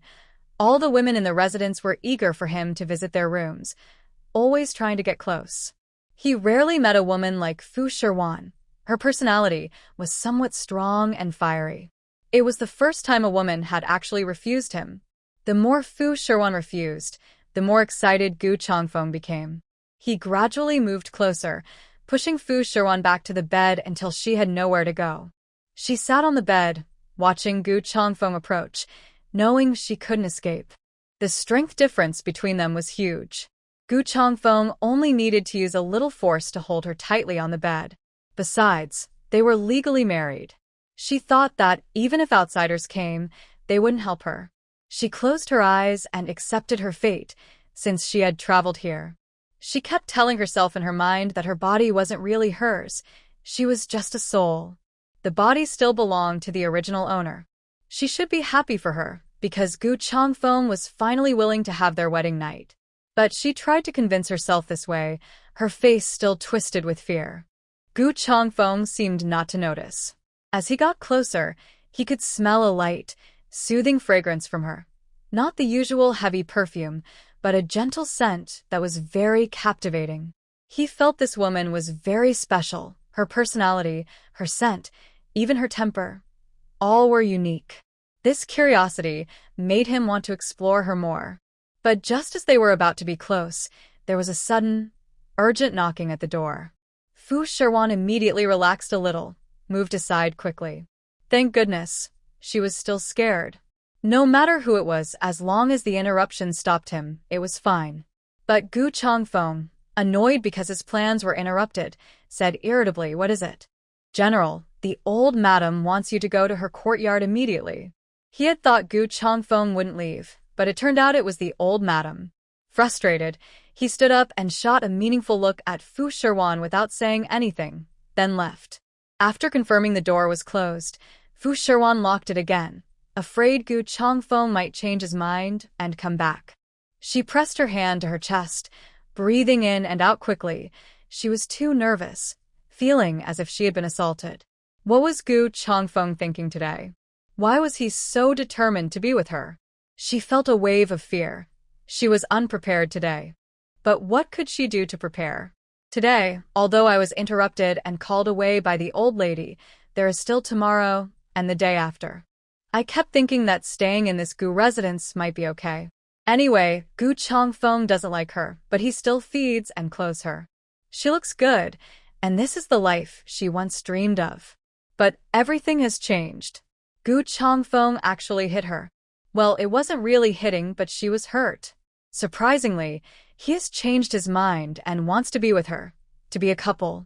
This made Fu Shiwan truly feel like escaping. It seems everything won't go as smoothly as she thought. According to her plan, as long as she stays in this house, she is Gu Changfeng's wife. He can do whatever he wants to her. Fu Shiwan sat on the bed. She was very sleepy and thought she would sleep well after her bath. She felt she could fall asleep immediately once she lay down. But now she was so frightened that she almost didn't sleep the whole second half of the night. She was thinking about how to escape from this house. She has made up her mind to leave. She absolutely cannot stay. She even plans to take care of herself. In the future, whenever Gu Changfeng comes to her room, she must find a way to send him away. Calling him away just to see him is useless now because she tried that today and it didn't work for him. He won't listen to that. Only calling him away for something very important will work. It seems she will have to have a serious talk with her new sisters tomorrow morning. Meanwhile, Fu Shiwan was anxious and didn't sleep well all night. On the other side, Gu Changfeng was called away to the old lady's courtyard. The old lady wasn't asleep yet. Gu Changfeng adjusted his mood at the door, no longer so irritable or angry. When he entered the courtyard, the old lady told someone to step back and close the door. She wanted to have a good talk with her son. "Mother, it's so late. Why did you call me here?" Everything was about to go well. But then, it was disturbed. Since it was his mother, he couldn't say much. Gu Changfeng felt very frustrated. The old lady was experienced.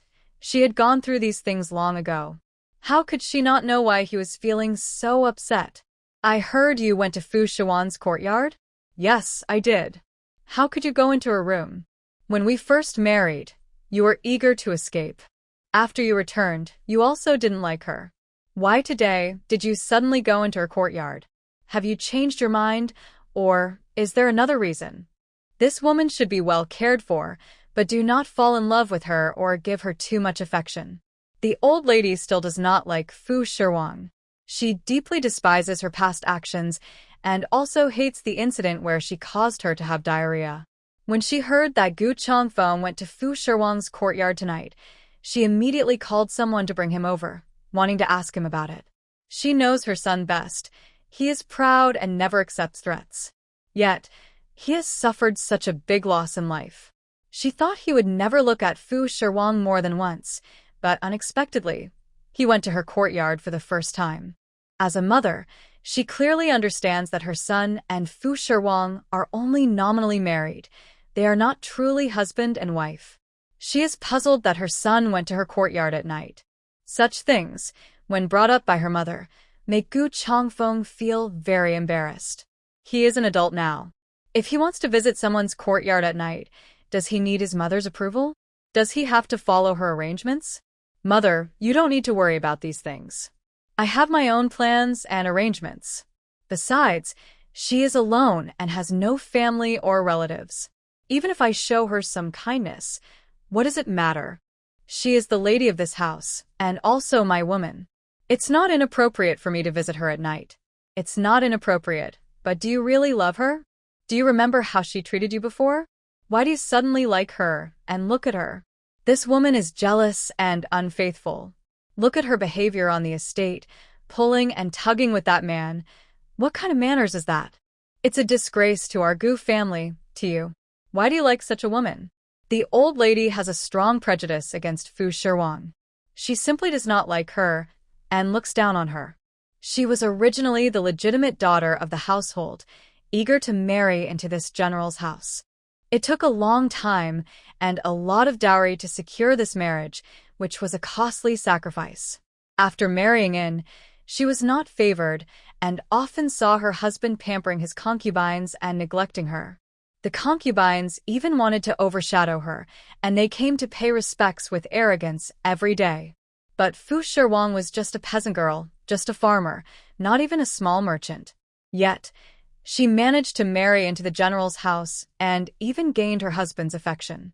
She had endured so much hardship and difficulty.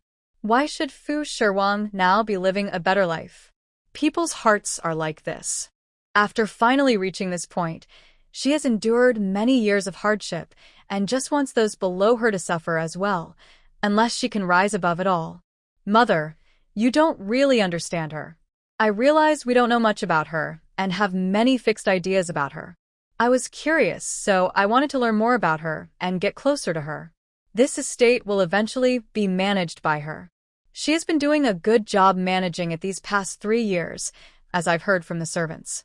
I've also heard about what she did on the farm. It may seem embarrassing, but at least she made sure the farmers could eat well. She has good ideas and a business mind. Our family was once glorious, but after father died, our estate fell into decline. We have a reputation, but we no longer hold much influence in court. It's only because my son has been guarding the border these past 3 years that he has gained respect again. But how long can the emperor favor him? Our estate can't rely only on my money to support everyone. We need to do some business. I think she has a good business mind. Let her stay on the farm and share the profits with the farmers. But if we keep her here in our estate and use the farm or her ideas to make money, she should join our Gu family estate. Gu Changfeng also has some personal motives. The elderly woman's eyes brightened when she heard this. After all, she is experienced, but young people still have their ideas. She no longer looked as opposed. You mean to have her help with business? But how can a woman show herself publicly? She's clever, but can she really grow the business big and strong? It's just a chance encounter. If we really give her the business, can it truly develop? It's not just about losing money. She's just a woman after all. No problem, let her try. Our estate currently has no foundation anyway. Let her have a try. If it works out, it will be our Gu family's business. To make her willing to work hard for the Gu family, I want to care more about her. Once she's spoiled, it will be much easier to ask for her help later. We've been harsh to her all these years, so she naturally resents us. I need to give her some rewards first, so she's willing to work for us. Gu Changfeng approached Fu Shiwan. Although he had such thoughts, they were rare. Mostly, he just wanted to understand Fu Shiwan better.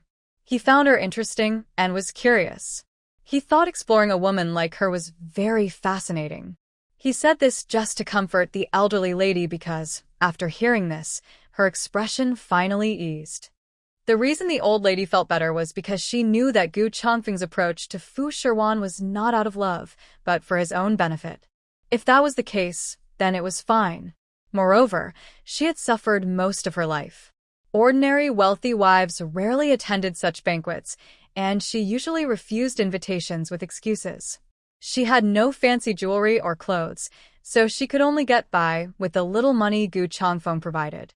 Although she could dress decently, at banquets, other ladies wore their best jewelry and clothes, which she couldn't compare to. The respected wife of a general only had an empty reputation and a noble title, but wore old-fashioned clothes. She decided not to go out to avoid being laughed at. She liked beautiful, luxurious things, but they were very expensive. The general's household was just an empty shell. Inside, it was also empty. If Fu Shiwan could succeed in her business, she could finally stand firm among the women in the capital.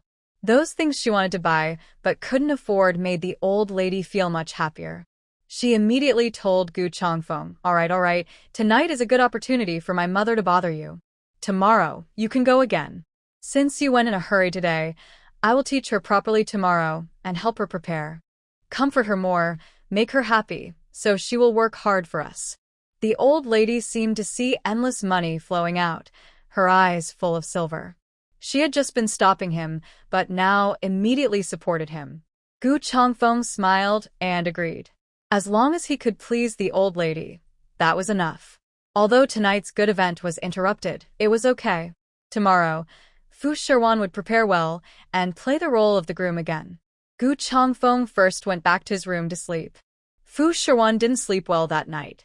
Early the next morning, she had to get up early because Lichuan brought 2 new concubines to pay her respects. She couldn't sleep well, and finally, when dawn broke, she was very tired but still couldn't sleep. She got up with dark circles under her eyes, tidied herself up, and went to the hall. The 3 concubines knelt in a row to serve her tea. She took only a sip from each cup and then told them to sit down. Looking at everyone, they all seemed to be beautiful young women. I recognize Lichuan, and the other 2 look clever and lively. The third also appears to be quite nice. Each of them has their own beauty. However, the other 2 seem to have some thoughts in their eyes, which I can see at a glance. They are different in personality from Lichuan, and I suspect there might be some trouble brewing. But right now, people with such personalities are more likely to please Fu Shiwan. She sat up straight and carefully recalled how it was said in the TV dramas. Dear sisters, you have been in the mansion for a few days, but I haven't been here, so I haven't had a chance to meet you all. Thank you all for taking care of the general while I was away. The general is now a rising official in the court and busy with affairs, but he still needs to rest well at home. You must serve the general well, so our life can be secure.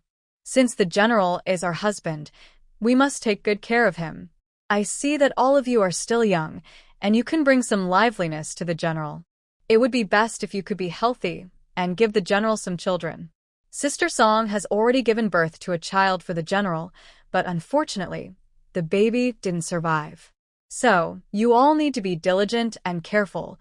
Don't eat anything that might upset your stomach, and don't fight or harm the general's children. If I find out, I will not forgive you.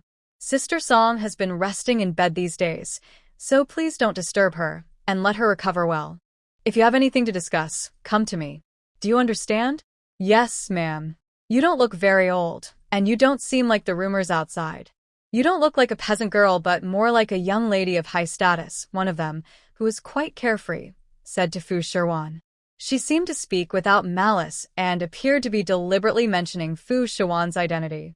It seems that the household will not be very peaceful in the future. Fu Shiwan didn't mind and smiled as she replied, yes, the general is also young. I married into this household just over 3 years ago, not much earlier than you all. Unfortunately, my pregnancy was not successful. I hope you all can be more diligent and give the general more children. Fu Shiwan kept emphasizing the importance of having more children, but Lichuan wasn't very interested. That kind of thing depends on fate. If it's meant to be, it will happen naturally. If not, there's no use forcing it.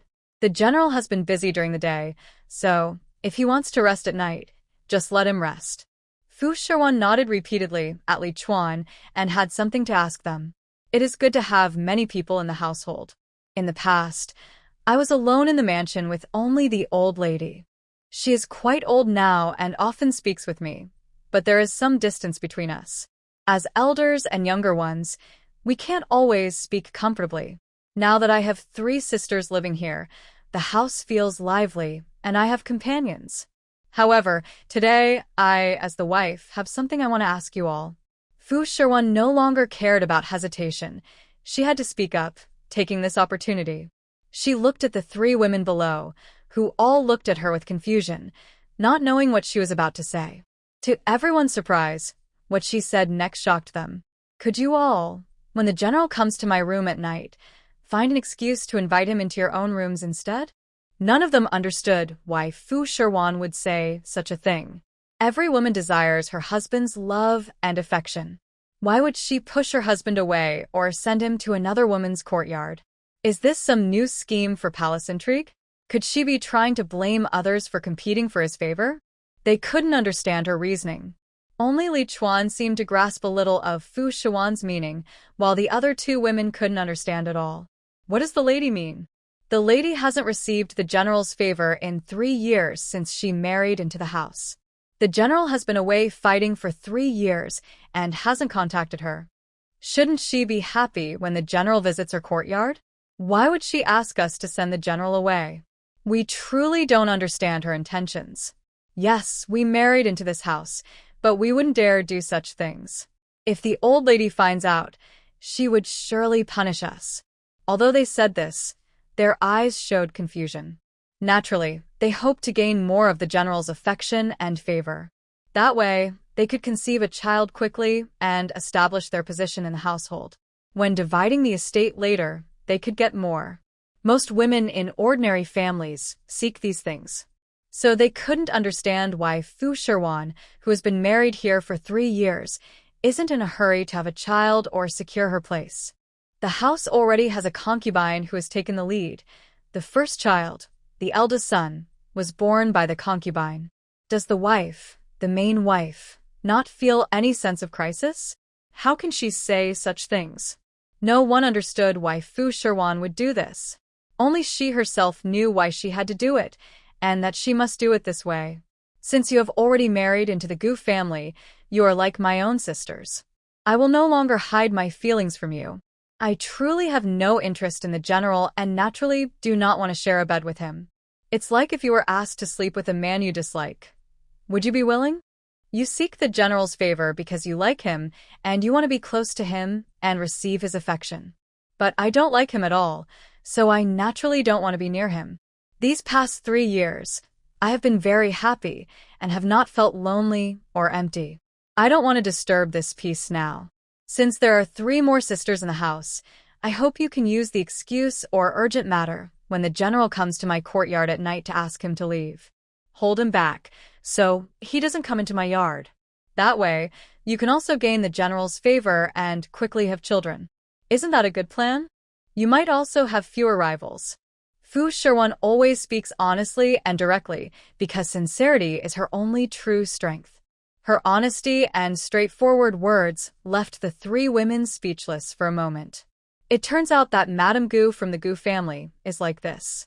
They had heard rumors before they married in how she, with her elder's support, forced General Gu to marry her. But she doesn't like him at all.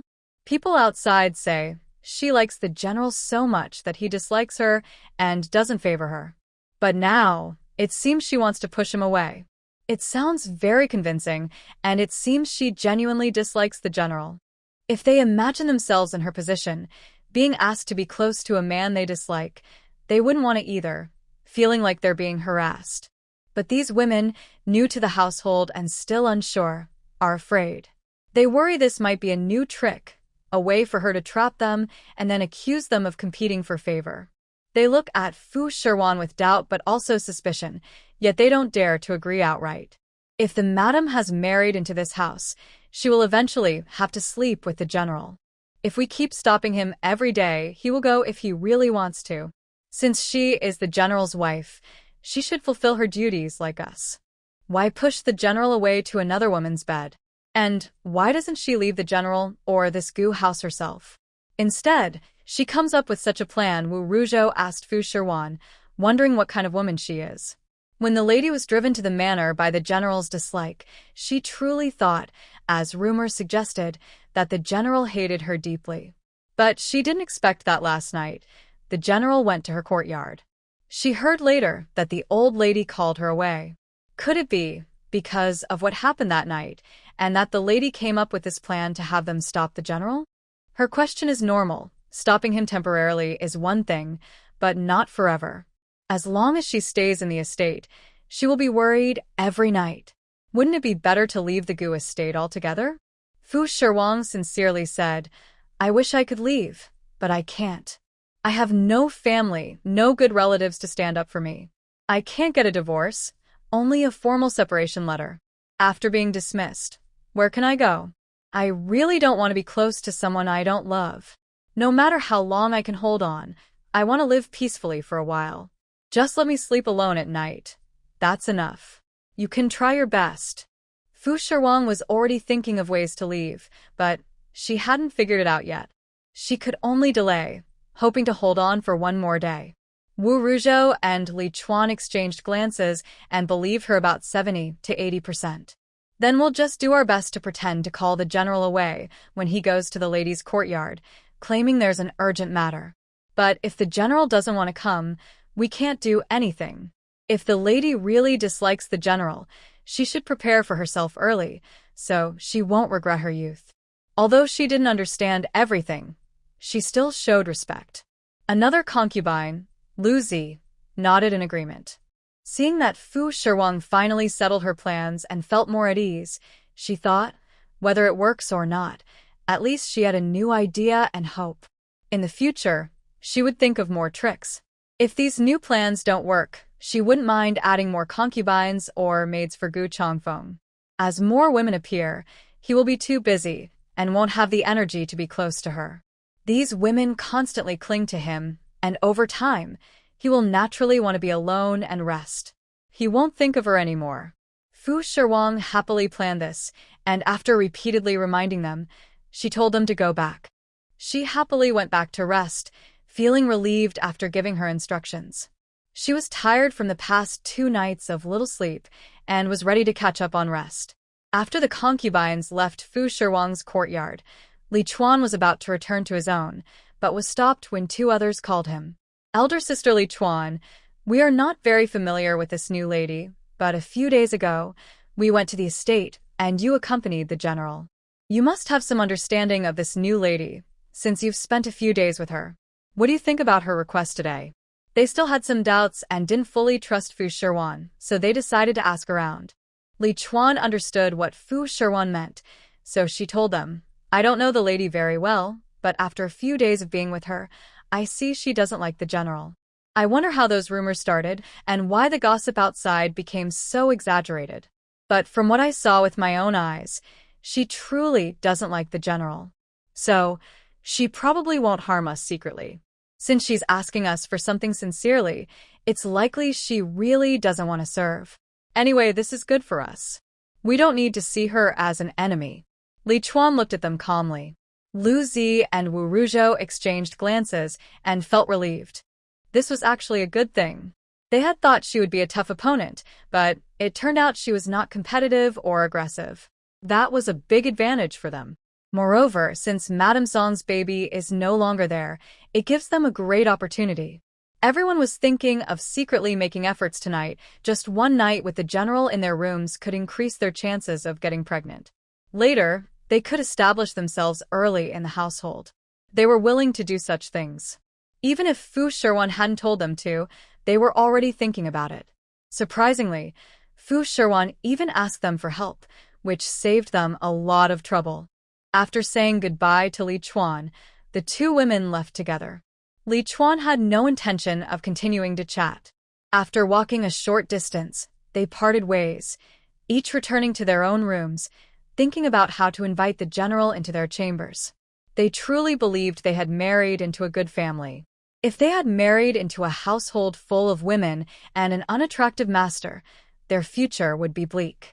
But the general was so handsome and charming, and since the lady didn't like him, there was no threat in the household. Everyone was new, and no one was more noble than the others. The lady was also kind to them, and even asked them to do things. Life suddenly became much better. Life at the mansion is even better than before. I just hope I can finally have a child for the general. Currently, there is only one child in the house. Lady Song just lost her baby. If someone can get pregnant, the general will be very happy. While Gu Changfeng was handling official duties, a colleague approached him with a smile and said, "Changfeng, how is your visit home to honor your ancestors these days? I've been waiting for you to come back, so I could give you this wedding invitation. My son is not very capable, but he finally got married. We carefully chose a good girl for him, so you must come to celebrate. If my son could be half as promising as you, that would be great. I hope you can come and give him a good talking to." Gu Changfeng dared not refuse such a kind gesture. These people were elders to him. He smiled, accepted the invitation, and offered some congratulations. "Thank you, but I should be the one to congratulate you. Now you can finally have a grandson or a granddaughter. No matter what, this is a happy event. I can't really give advice. I used to be just as unpromising, but I served at the border for 3 years and gained the emperor's favor. You are too kind to praise me." Gu Changfeng thought they were genuinely complimenting him, but suddenly they changed tone. "By the way, I also invited your wife to the wedding." "My wife?" Anyone in the capital who knew about noble families knew who Gu Changfeng's wife was and her status. He didn't expect anyone to specifically invite Fu Shiwan, and the invitation clearly had her name on it. But for such an important occasion, what use is there in inviting an outsider who might cause trouble? That might not be appropriate. Your wife is just an ordinary woman. She rarely attends banquets and might embarrass you or bring shame to your family. It's a happy day, and her presence might cause some trouble. It's better to leave her out. Thank you for the kind invitation." Gu Changfeng genuinely looked down on Fu Shiwan and didn't want to bring her along, thinking it would be embarrassing.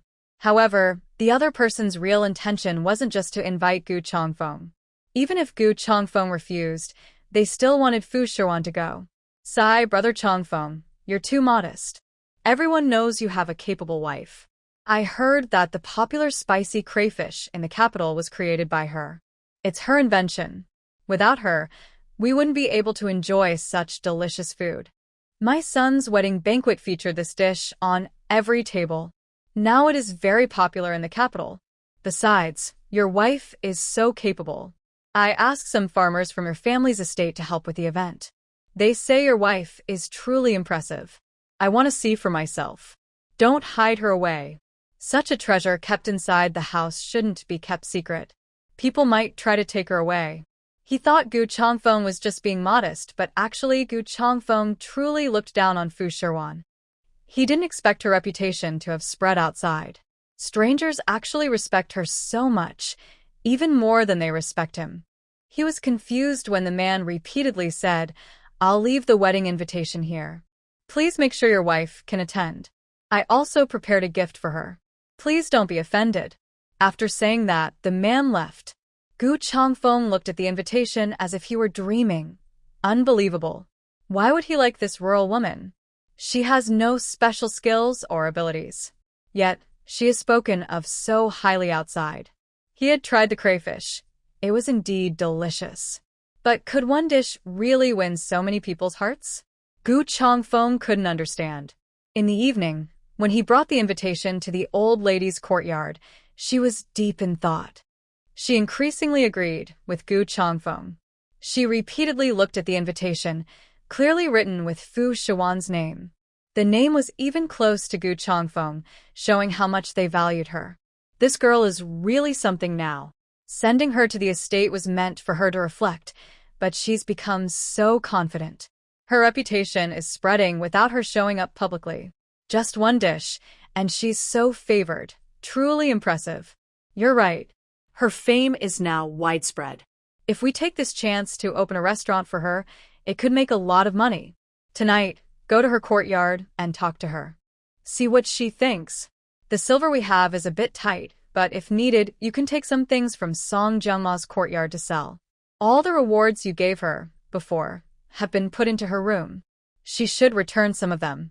Since she married into the Gu family, they need money. She should be more generous.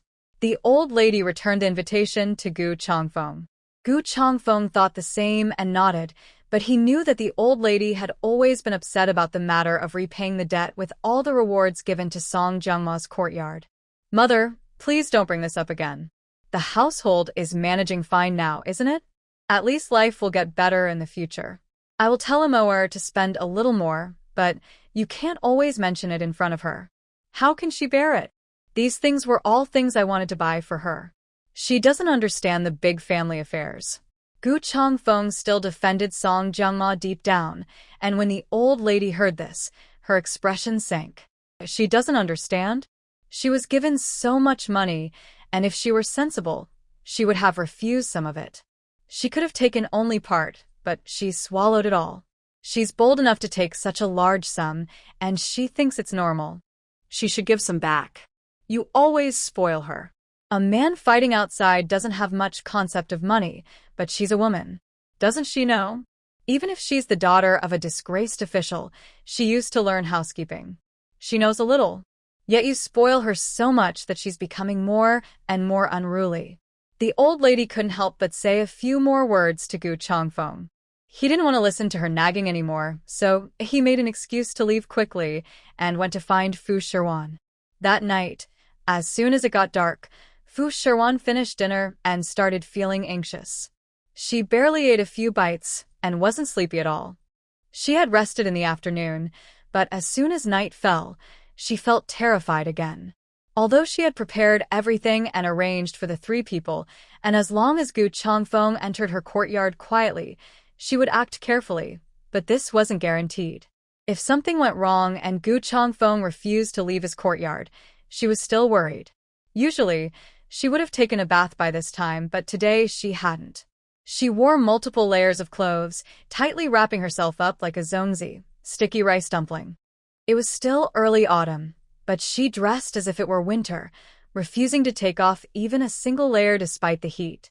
But the more she feared, the more things seemed to happen. Gu Changfeng still came into her courtyard. When he pushed open the door, Fu Shiwan instinctively shivered, feeling almost traumatized. She looked at Gu Changfeng, who was holding a wedding invitation in his hand. Today, he was not as anxious as yesterday but sat across from her, handing her the invitation to look at. "Take a look." Fu Shiwan saw that Gu Changfeng had other matters to discuss with her. This was perfect because it gave the 3 officials time to figure out how to distract Gu Changfeng. As long as they didn't jump straight into the main topic, there was room to maneuver. She slowly opened the invitation and looked at it, but the first line already had her name on it. She continued reading. She didn't understand why such a high-ranking official's family would invite her to a celebration, especially a special invitation. It seemed she was a special guest, very important. What is this? An invitation for me? But I have no status, no family background, and I haven't attended such banquets before. If I go, it might not be suitable, and I would feel a bit embarrassed. Maybe I should refuse. The general can go himself. I am just a woman. I don't understand official socializing. If I offend someone and cause trouble for the general's career, that would be bad. Fu Shiwan really didn't want to go. Usually, dealing with just one or two ancient officials at the mansion was exhausting enough, let alone so many. She was completely out of energy and didn't want to attend those social events. Just thinking about it made her tired. She chose to avoid it, but Gu Changfeng wouldn't let her escape. This probably won't do. I already tried to decline for you, but he insists that you go.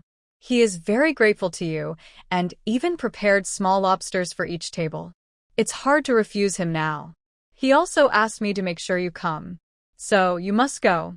Later, I will have someone make you a new outfit, including headwear and etiquette. You don't need to do much. Just recall what you learned before.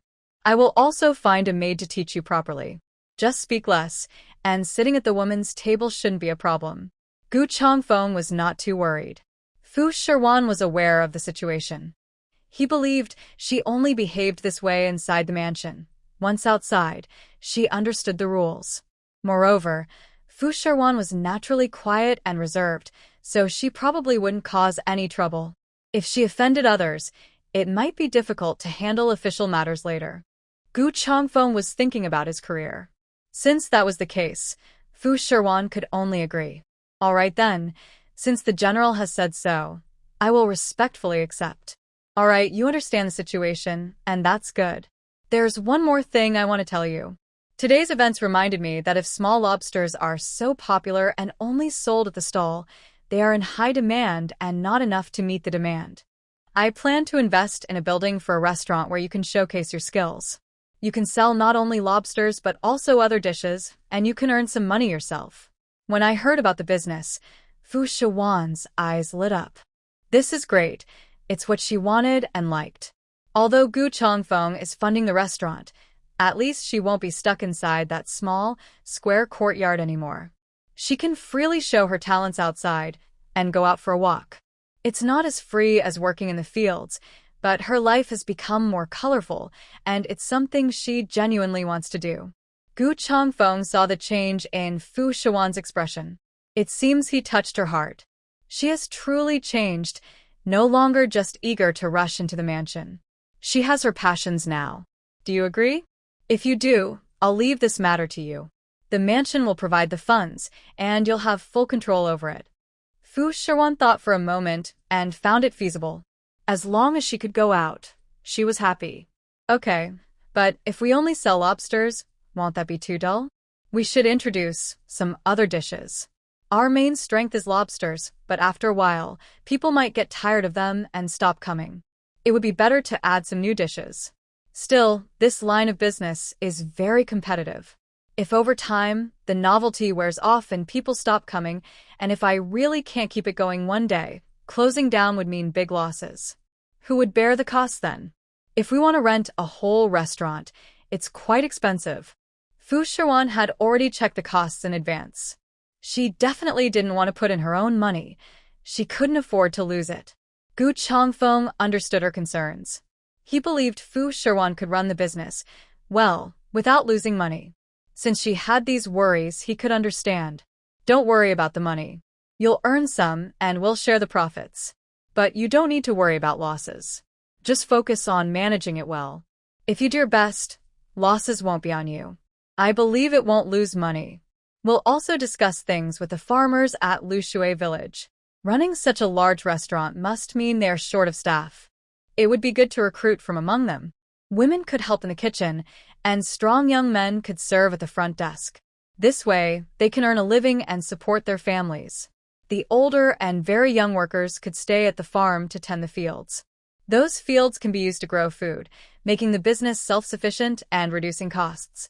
Gu Changfeng spoke confidently, and Fu Shiwan saw that he had some good ideas. She nodded repeatedly, agreeing that his plan made sense. Suddenly, her nervousness eased. If Gu Changfeng was just the boss talking about business, she wouldn't feel so tense. But if he was discussing personal matters, she would start to feel nervous. That's a good idea. But relying only on these workers isn't enough. We still need to hire more people. If we have enough money, we might spend some upfront. Later, things could improve. We can make good profits just from lobsters but for future growth, we need to think carefully. When do you think we should open a restaurant? Probably before the new year. I just had this idea now. In the next few days, I'll send someone to look for a good location in the capital. Once we find a suitable restaurant, we can negotiate to rent it. Then we can renovate and tidy it up. When everything is ready, we can open. You should also start preparing menus and recipes soon. This is Fu Shiwan's specialty. She is very skilled at cooking. She believes that her cooking skills from her past life are still sharp and better than those of the current chefs. Many of the ingredients they use are unfamiliar to her now. The chefs today probably use very niche methods. She only knows how to boil and steam, while modern cuisine includes stir-frying, hot pots, and many other styles. She believes that if she is put in charge of the restaurant, it will definitely be profitable.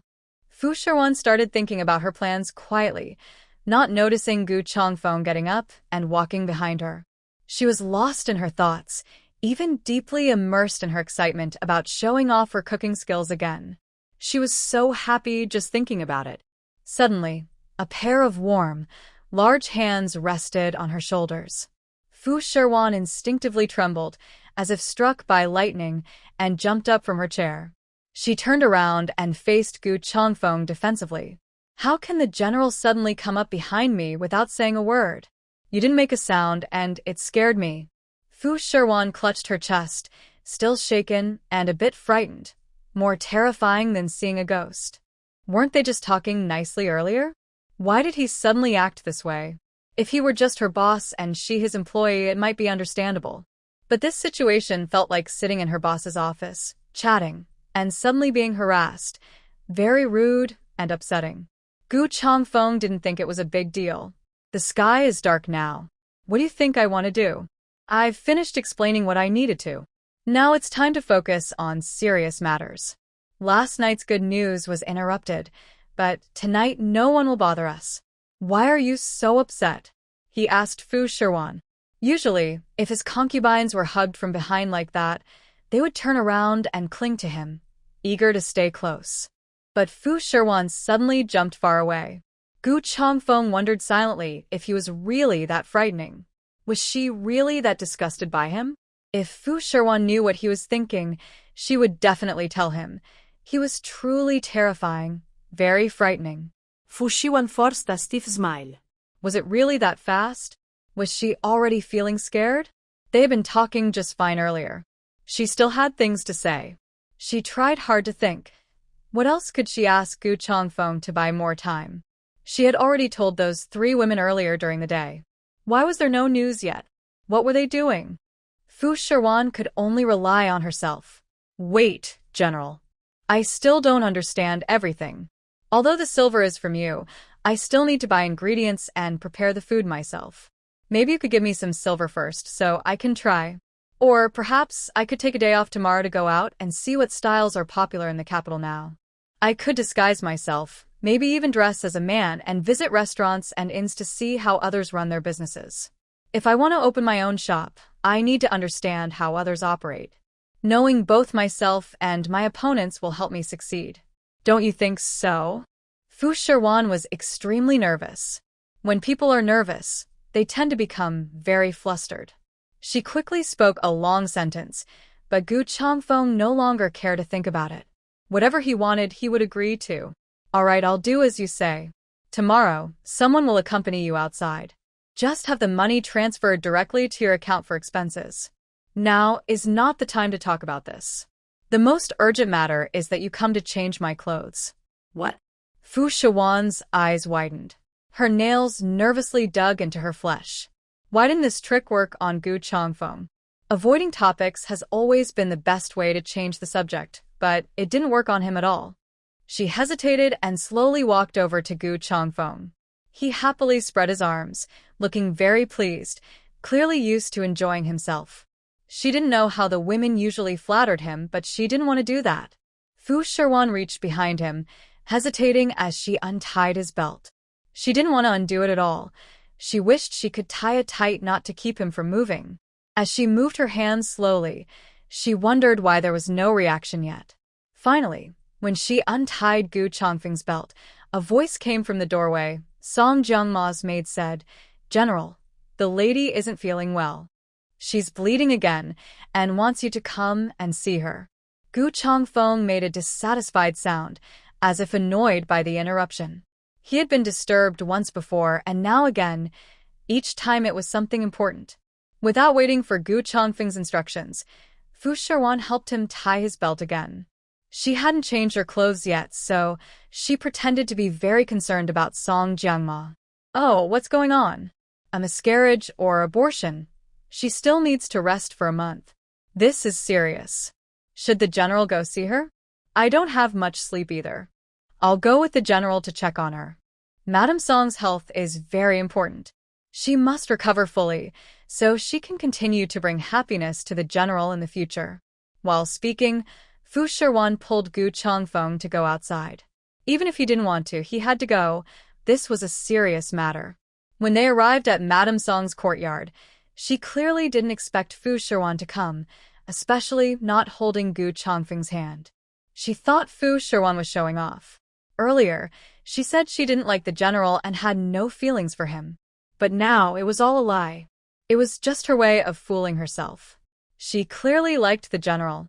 She heard that the general had visited Fu Shiwan's courtyard for 2 consecutive nights. Tonight, she finally couldn't hold back and took the initiative to say she was feeling unwell, inviting Gu Changfeng over.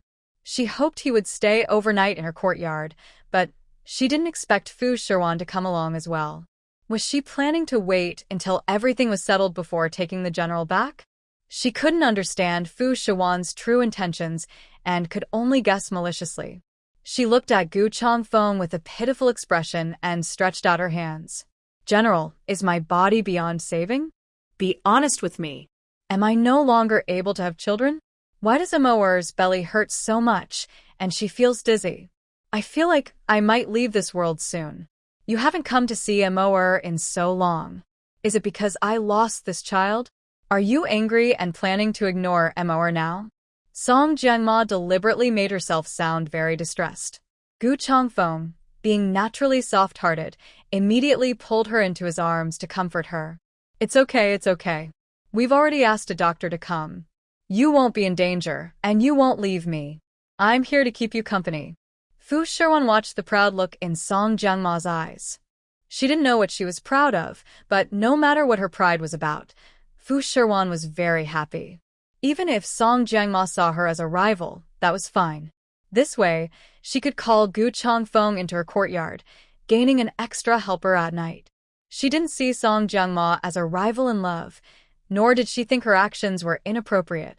In fact, she was quite pleased. As long as someone could get Gu Changfeng out of her courtyard, that was enough, regardless of the reason or excuse. As long as they didn't sleep together, that was the best outcome. Since she was already here, Fu Shiwan pretended to care for her. "Madame Song, it's better for you to stop overthinking. The doctor said that your pregnancy was unstable because you thought too much during pregnancy. Even during your postpartum period, you should avoid overthinking. Overthinking is harmful. I haven't been overthinking. As long as the general stays with me, that's enough. Just come and visit me more. Otherwise, I can't help but overthink. It's because I lack companionship. The general used to stay with me day and night, but now that we're back in the capital, he's busy. Naturally, I start to think about things. Just stay with me more." She directly acted spoiled in front of Fu Shiwan, asking Gu Changfeng for affection. Fu Shiwan didn't mind at all. She wished them happiness and a long life together. It would be better if Gu Changfeng liked Song Jiangma more and disliked her a bit. She thinks it's better for Gu Changfeng to dislike her than to like her. She hopes he prefers to dislike her rather than be fond of her. "General, please stay with my sister a bit longer. Since she's not feeling well now, you should stay here tonight. Keep her company. I won't bother you anymore. It's late now, so I'll take my leave first. After saying this, Fu Shiwan quickly slipped away, feeling relieved. She was so happy walking on the road, she almost wanted to jump. She avoided him for another night. As long as Song Jiangma was with Gu Changfeng, he definitely wouldn't come to her courtyard tonight. Even if Gu Changfeng wanted to refuse, he couldn't. Fu Shiwan didn't give him a chance to refuse. She left quickly, as if she slipped away unnoticed. Song Jiangma was holding tightly onto his arm, and didn't seem like she wanted him to leave. He frowned slightly, looking at the weak Song Jiangma. What's going on? We were almost fully recovered before, so why do you suddenly feel unwell again? And you're thinking too much again, just like before. Didn't the doctor tell you to relax and not think so much? Why are you worrying about things every day? He didn't scold Song Jiangma harshly, but his tone carried some blame. Seeing that Gu Changfeng's tone was off, she could only act cute and soft to soften him. I just want you to spend more time with me. Before, the general was with me day and night. Now that there's a new person in the house, I have to share your time with them. During the day, you're busy with official matters, and sometimes I don't see you for days. How can I not miss you? I just want to be with you. What's wrong with that? Song Jiangma's words weren't unreasonable. She just missed Gu Changfeng. Gu Changfeng couldn't keep blaming her anymore. I'll come to see you more often in the future. But if you're still unwell, you should call the doctor first. I can't be with you all the time. It's not yet midnight, and if it gets late, I can't just come to you. If anything happens, just call the doctor. The most important thing is for you to take care of yourself. You need to recover quickly. You have a child. If you're so weak, who will take care of her heir? Song Jiangma nodded sadly, realizing her trick didn't work anymore. In the past, Gu Changfeng was very fond of her. As long as she acted a little cute or soft, he would feel sorry for her and agree to everything. But this time, he even told her not to disturb him in the middle of the night. It seemed he had really changed his mind and liked Fu Shiwan. Song Jiangma carefully asked, General, why haven't you visited your new sister's courtyard these past 2 days? Instead, you've gone to Madam's courtyard. Don't you dislike Madam? Why have you been visiting her courtyard for 2 days in a row? Did Madam invite you, or did you go on your own? She asked out of curiosity, also wanting to test Gu Changfeng's feelings. It's not her who asked me to go. I went because I wanted to. She is my wife, after all. I can't favor one over the other, only love you both equally, he replied. Has the general fallen for Madam? Are you no longer bothered by what Madam did to force your marriage? Song Jiangma was completely panicked. She only knew that Gu Changfeng had told her he hated his wife because she had forced him into marriage, and he would never like her or change his feelings. But unexpectedly, she heard from Gu Changfeng himself that he had started to like Fu Shiwan again, and their relationship was gradually warming. She didn't know if this was good or bad. Anyway, she had always seen Fu Shiwan as her biggest enemy. Gu Changfeng shook his head. He didn't know what was happening to him. He used to dislike this situation very much, but now he couldn't dislike it at all. Even holding Song Jiangma in his arms, he was thinking of Fu Shiwan. If only he could hold Fu Shiwan, how wonderful that would be. Just moments ago, he had gently touched her from behind, feeling how thin and delicate she was, which made him feel tender. Let's not talk about this anymore once it's over. What's done is done. She is the lady of this house now, and she has to handle the household affairs. She is my wife. I can't avoid visiting her courtyard forever. Don't worry about this. Just take good care of Ziyu. Hurry and recover your health. You need to focus on his studies. I've arranged for a teacher to teach him reading and writing. You also need to get better. Help him with his studies at home.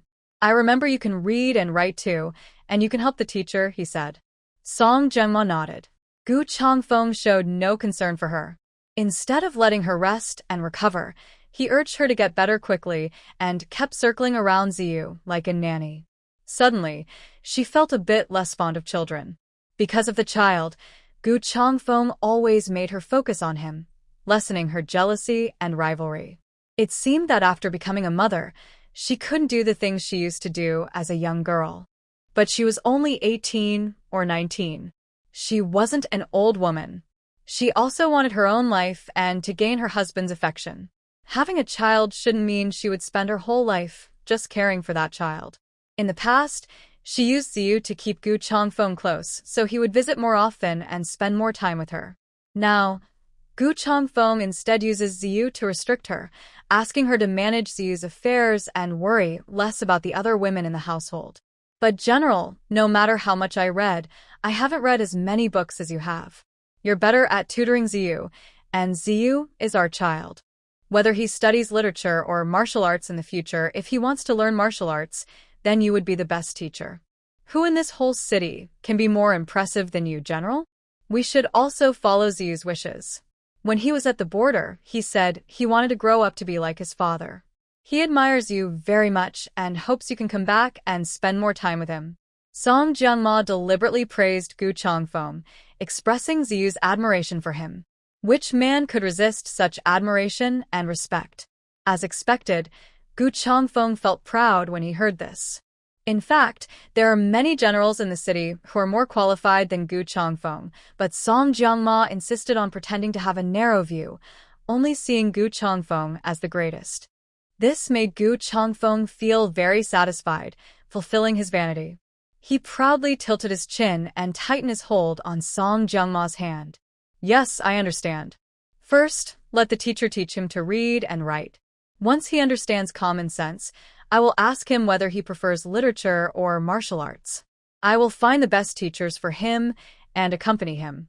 Ziyu is the only boy in the Gu household, and his future is very important. I will raise and teach him well. You should also recover your health early. Gu Changfeng's tone gradually softened. Song Jianma was pleased, and after the doctor checked her and found no issues and prescribed some medicine, Gu Changfeng stayed in the room to keep her company. The next morning, when the concubines came to greet Fu Shiwan, her expression was not very happy. How did everyone sleep last night? A few concubines didn't understand and thought it was because Gu Changfeng had slept in Song Jianma's room, so the lady didn't sleep well. They considered themselves somewhat favored, but not as much as Lady Song, who had already gained the upper hand by giving birth to Gu's first son. Her status was not easily comparable, so they wanted to prevent her from gaining more favor. Thinking that Fu Shiwan's words reflected her unhappiness, Lu Zi also echoed her. Where can one sleep peacefully, lady? Lady Song is so talented that even if she loses her child or has a miscarriage while resting, she can still take the general away. How can we compare ourselves to Lady Song? Seeing her sour tone, Fu Shiwan misunderstood her. She wasn't asking about that. I want to talk about what I asked you yesterday morning. Please make sure to ask the general to leave when he comes into my yard. Yesterday, the general stayed in my yard for so long. If Lady Song hadn't taken him away, when do you plan to find a chance to ask him to leave? She questioned them, a bit angry. She had placed her hope in the three of them, but they were not making enough effort. Instead, she was grateful to Song Jianma. The others didn't expect such a situation. Could it be that Lady Fu really doesn't like the general at all? She didn't do her part yesterday, and today she is blaming them. They wanted to ask him to leave yesterday, but couldn't find the right way. They hesitated until Lady Song took the lead. Lady, we were thinking of ways yesterday, but we were just about to act when Lady Song beat us to it. Actually, you don't need to worry. Look, Lady Song seems to care about the general too. Since she wants a share, even if she has a miscarriage and is resting, she won't let go. Yes, as long as Lady Song pretends to be pitiful, she can ask the general to leave. She is truly extraordinary in the general's heart. No wonder she is the side wife. She even has a child she wants to take away the general for. It's so easy for her. And look, Lady Song is used to taking what she wants. She has often snatched our favor before. So, lady, don't blame us. Go ask Lady Song. She is very capable. Wu Ruzhou spoke straightforwardly, and Fu Shiwan sighed. I sincerely ask you all. No matter who can get the general to leave, I will thank her. From now on, I want you to work harder. I don't want to spend more time with him. Whether or not things succeed, as soon as she comes into my yard, You must immediately send someone to ask the general to leave. I will also help from my side. Whether pretending to be sick or having urgent matters, once your servants come, please ask the general to leave. I will definitely push him out too. After everything is done, I will reward you with some silver. A brave man is rewarded with gold. You're not only doing this for money, but also for your own favor. Fight hard for it. Thinking about spending money, as money can make things happen, although they like Gu Changfeng, they still have some doubts in their hearts. Fu Shiwan wants to stimulate their greed, so they will work hard for her and get Gu Changfeng to leave. After she finished speaking, the three people below looked at each other, seeming more motivated. It was getting late, so Fu Shiwan led them to pay respects to the old lady. They arrived at the old lady's courtyard. The old lady looked happy when she saw Fu Shiwan. She had slept early yesterday and didn't know what had happened afterward. She only thought Gu Changfeng had stayed in Fu Shiwan's courtyard yesterday, so she looked at Fu Shiwan happily. She was no longer just a maid, but a real lady. She also saw that Fu Shiwan's affection was not for a person, but a desire for money. Fu Shiwan was like a living money tree, bringing endless wealth. Of course, she liked that. She warmly welcomed Fu Shiwan with a smile. Why did you come so early today? You should rest a bit more. You must have been very tired last night. It's impressive that you came so early to pay respects. You are so filial. She hurried Fu Shiwan to sit down. Fu Shiwan was confused. What rest? She just slept for a while. What's so tiring about that? She looked outside at the sky. Usually she came at this time, so it wasn't early. Today, the old lady's attitude seemed especially good, and she was in a very good mood. She even smiled at her. Usually, she wouldn't scold her, so it was already good. Why was she suddenly so different today? Mother, I am offering you tea. Usually, I come at this time. It's not early. I wasn't tired yesterday either. I slept very well alone. Paying respects to you should be done on time to show my filial piety. She said these lofty words, but the old lady caught a hint of information. She was sleeping alone? How could she be sleeping alone? Yesterday, Gu Changfeng clearly went into her courtyard. How could you be sleeping alone? Gu Changfeng didn't go into your courtyard last night. How could you sleep alone? Did you not take good care of him? The old lady looked somewhat displeased. Yesterday, she had waited for a while, feeling satisfied when she saw Gu Changfeng in Fu Shiwan's courtyard but not coming out. But this morning, she was told Gu Changfeng wasn't sleeping in her courtyard. Where did Gu Changfeng go? Her son clearly said yesterday that he promised to treat her well. Recently, he managed to win her over and make her work for the Gu family. Why did he suddenly leave halfway? Fu Shiwan doesn't understand what the old lady's attitude means. Why did Gu Changfeng change his usual attitude, and why did the old lady also change hers? Isn't she the one who dislikes her very much? Gu Changfeng has come to her courtyard for the first time in days, which should make the old lady very angry and displeased. Her dislike for her is as strong as it was for Gu Changfeng at the beginning. Now that Gu Changfeng has changed his mind and come to rest in her courtyard, the old lady should stop him. Instead, she looked surprised. Why have both of them changed their attitudes? While Fu Shiwan was thinking about what to say, Lu Zi spoke first. The old lady, you don't know that last night, General was called away by Madame Song. Madame Song said she wasn't feeling well and asked the general to leave. I heard she even went with the general to Madame Song's courtyard to check on her. So, the general probably stayed at Madame Song's place all day yesterday and went to court early this morning. She spoke vividly, making the old lady angry and headache-prone. It's all because of Song Jiangma. Bad timing. Why fight for favor now? Even if she had a miscarriage or was unwell and couldn't serve in bed, she still wants to compete for favor. The old lady was so angry, she slammed her teacup the table. From now on, when Changfeng visits your courtyard, don't interfere in outside matters. If Madame Song has a stomach ache, just call a doctor. It's not a big deal, not like when she was pregnant and had stomach pains, and you called Changfeng over just because of that. She's had a miscarriage now, and instead of resting properly, she's coming to compete for favor. In the future, you don't need to care about these things. When I have free time this afternoon, I will teach her a lesson. I thought she wouldn't need to come to pay respects after her miscarriage and should rest well in the house. But she's not behaving herself and still trying to compete for favor. Seeing the old lady like this, Lu Zi was very happy, but Fu Shiwan couldn't feel happy at all. What's going on? Has she been reborn again? Or has heaven changed some plans for Gu Changfeng and the old lady? Why are they suddenly so eager to dislike outsiders and favor her? And it's not just liking her, but trying very hard to match Gu Changfeng and her. Not only Gu Changfeng is doing this, but the old lady also seems to think so. Does marrying them bring any benefit? Fu Shiwan struggled to explain. Yesterday, Madame Song was in a lot of pain, and it was midnight. She was probably panicked herself. I went to see her, and it didn't seem like she was pretending. Her face was very pale, truly pale. She was hurt, so the general stayed to keep her company. At least Madame Song could feel a bit more at ease. Since she just had a miscarriage, she shouldn't think too much. Plus, losing the baby is very sad. She wanted the general to stay with her more. You are too kind-hearted. How long has the general stayed with her, and how long with you? You don't think about yourself. Instead of fighting for affection, you are helping her. She has been with Changfeng for 3 years.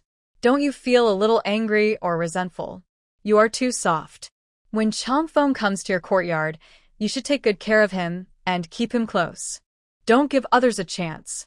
As women, mothers also advise you to keep your man and your favor. Don't just push him away. You are so kind, but others might not be as kind to you. The old lady also started to teach Fu Shiwan. She felt truly surprised and flattered. What was really going on? She didn't dare stay any longer. After nodding, she quickly gathered some silver from the account and left the estate to get some air. As soon as she stepped out of the estate, she looked back at the main gate of the Gu residence, feeling very dazed. Inside, the people seemed to have moods that didn't seem genuine. The only person she could really understand was Lichuan. The others, she couldn't see through.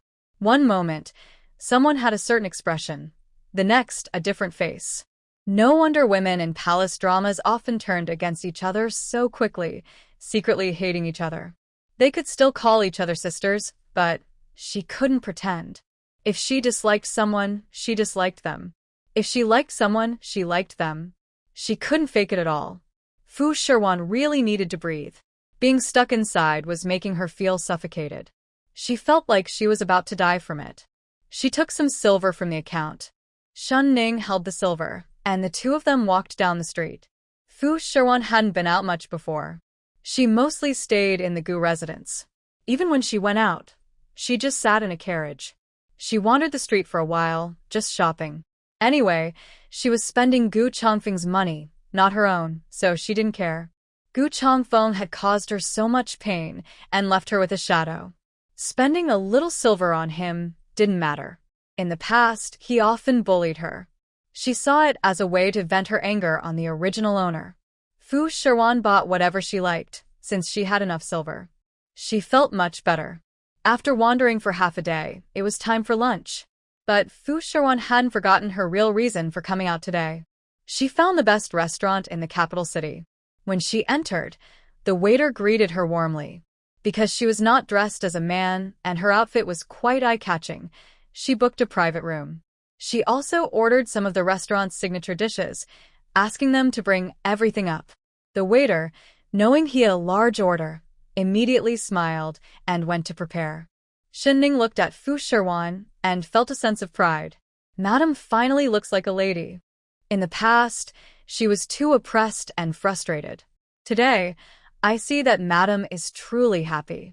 Not only can she buy whatever she wants, but she can also eat whatever she likes. It's finally her turn to enjoy life. Shun Ning didn't really understand what was happening. She only thought Fu Shiwan had gained Gu Changfeng's favor, so her life was improving and she wouldn't have to suffer like before anymore. Fu Shiwan never considered this young maid as a confidant. She couldn't open her heart to a servant, and she couldn't explain her feelings to Shin Ning. Shin Ning was a traditional girl with deep-rooted old-fashioned ideas. If she told her she didn't like gu Changfeng, Shen Ning wouldn't understand.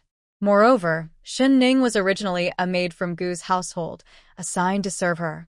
With Fu Shiwan's previous status, she didn't need a maid like Shen Ning.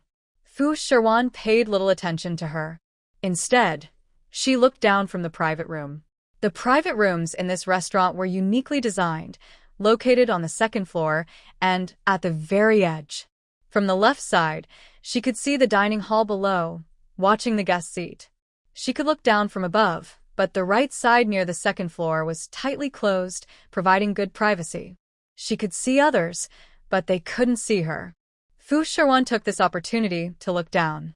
She propped her chin with her hand and watched what the people below were eating while waiting for the dishes.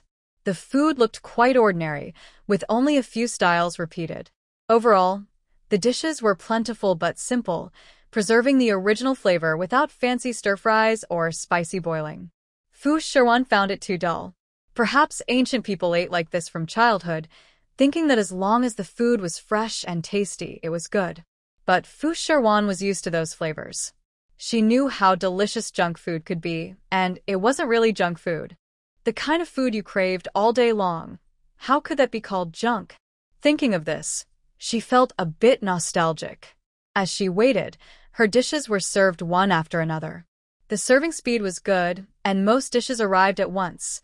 Only a few main dishes still needed a little more time.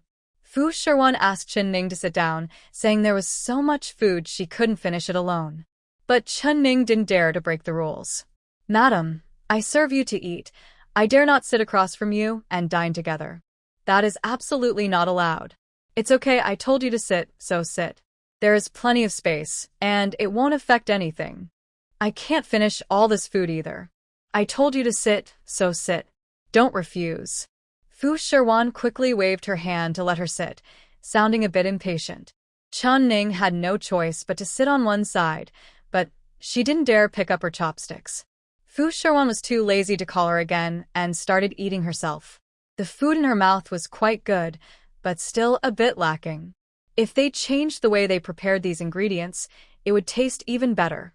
Although the current way was tasty, Fu Shiwan always thought of a better way to cook each dish. Overall, the current simple steaming and occasional stir-fried dishes were too plain. She didn't have a deep understanding of stir-frying, which is an art. But she watched the people downstairs eating happily.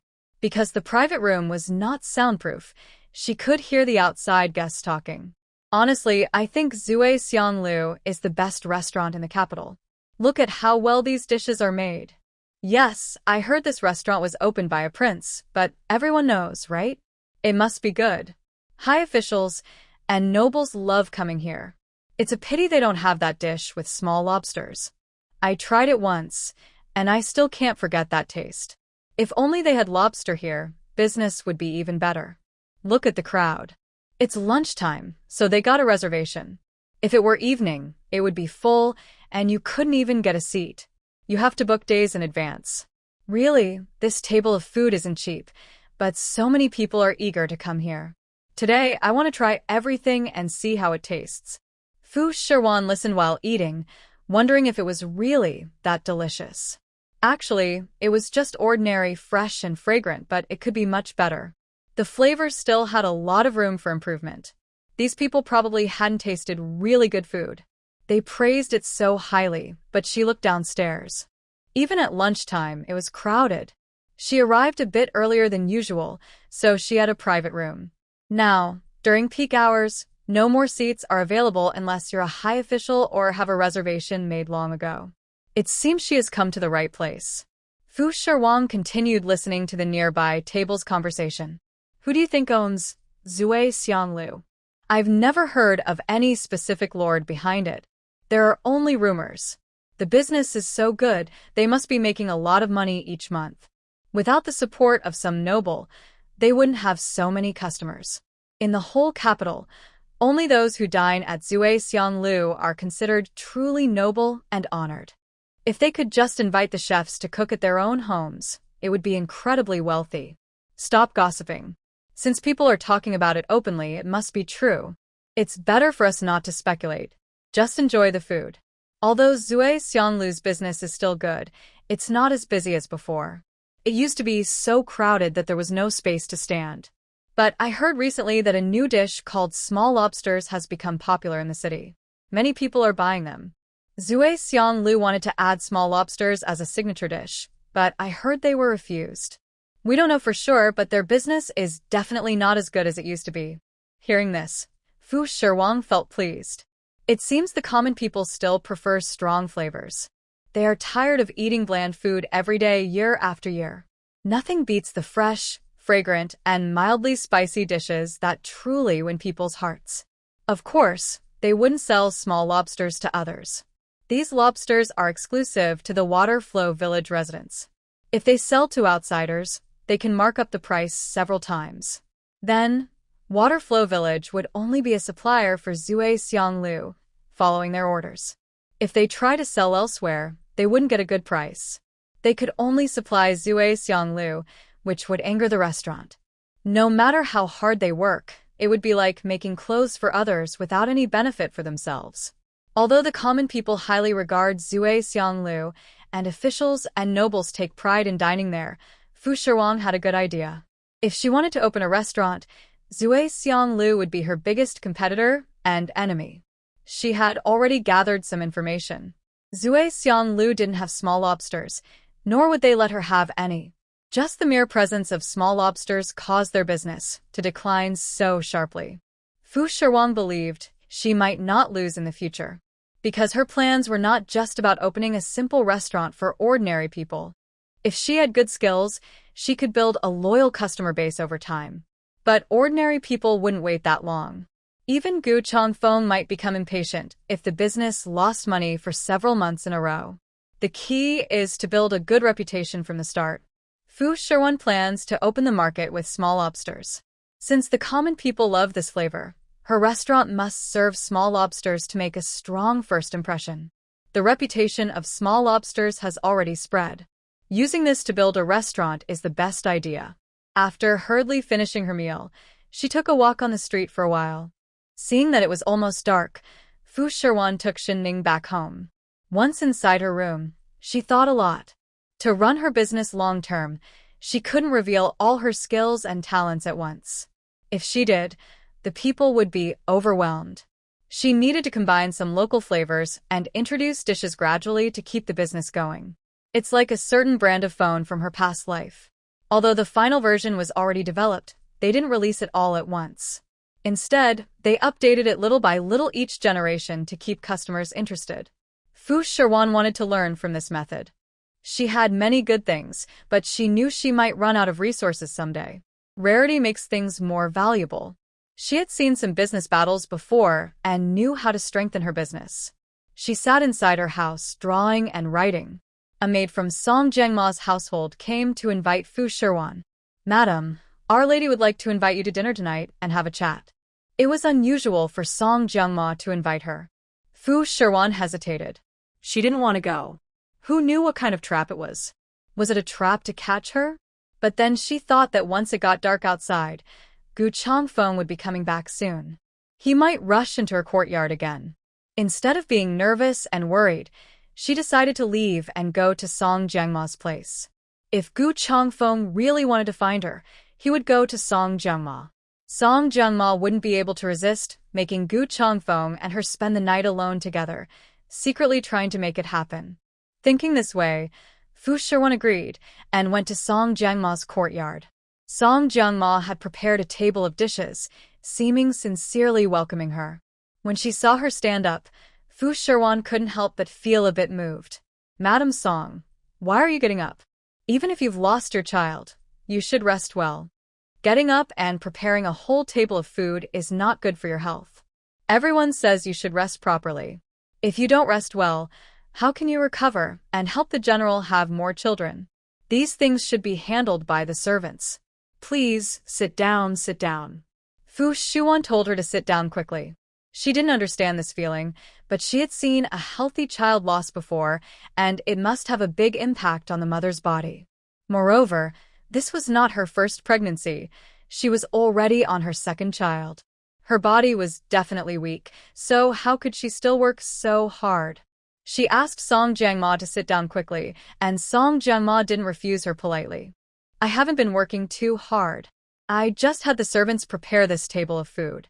As the guest, I can't just lie in bed. My health has improved a lot these days. As long as I avoid wind and cold, I can walk around the yard. Otherwise, I might get too upset. Lying down for a month, I feel like I can't even walk properly anymore. I need to move around to recover faster.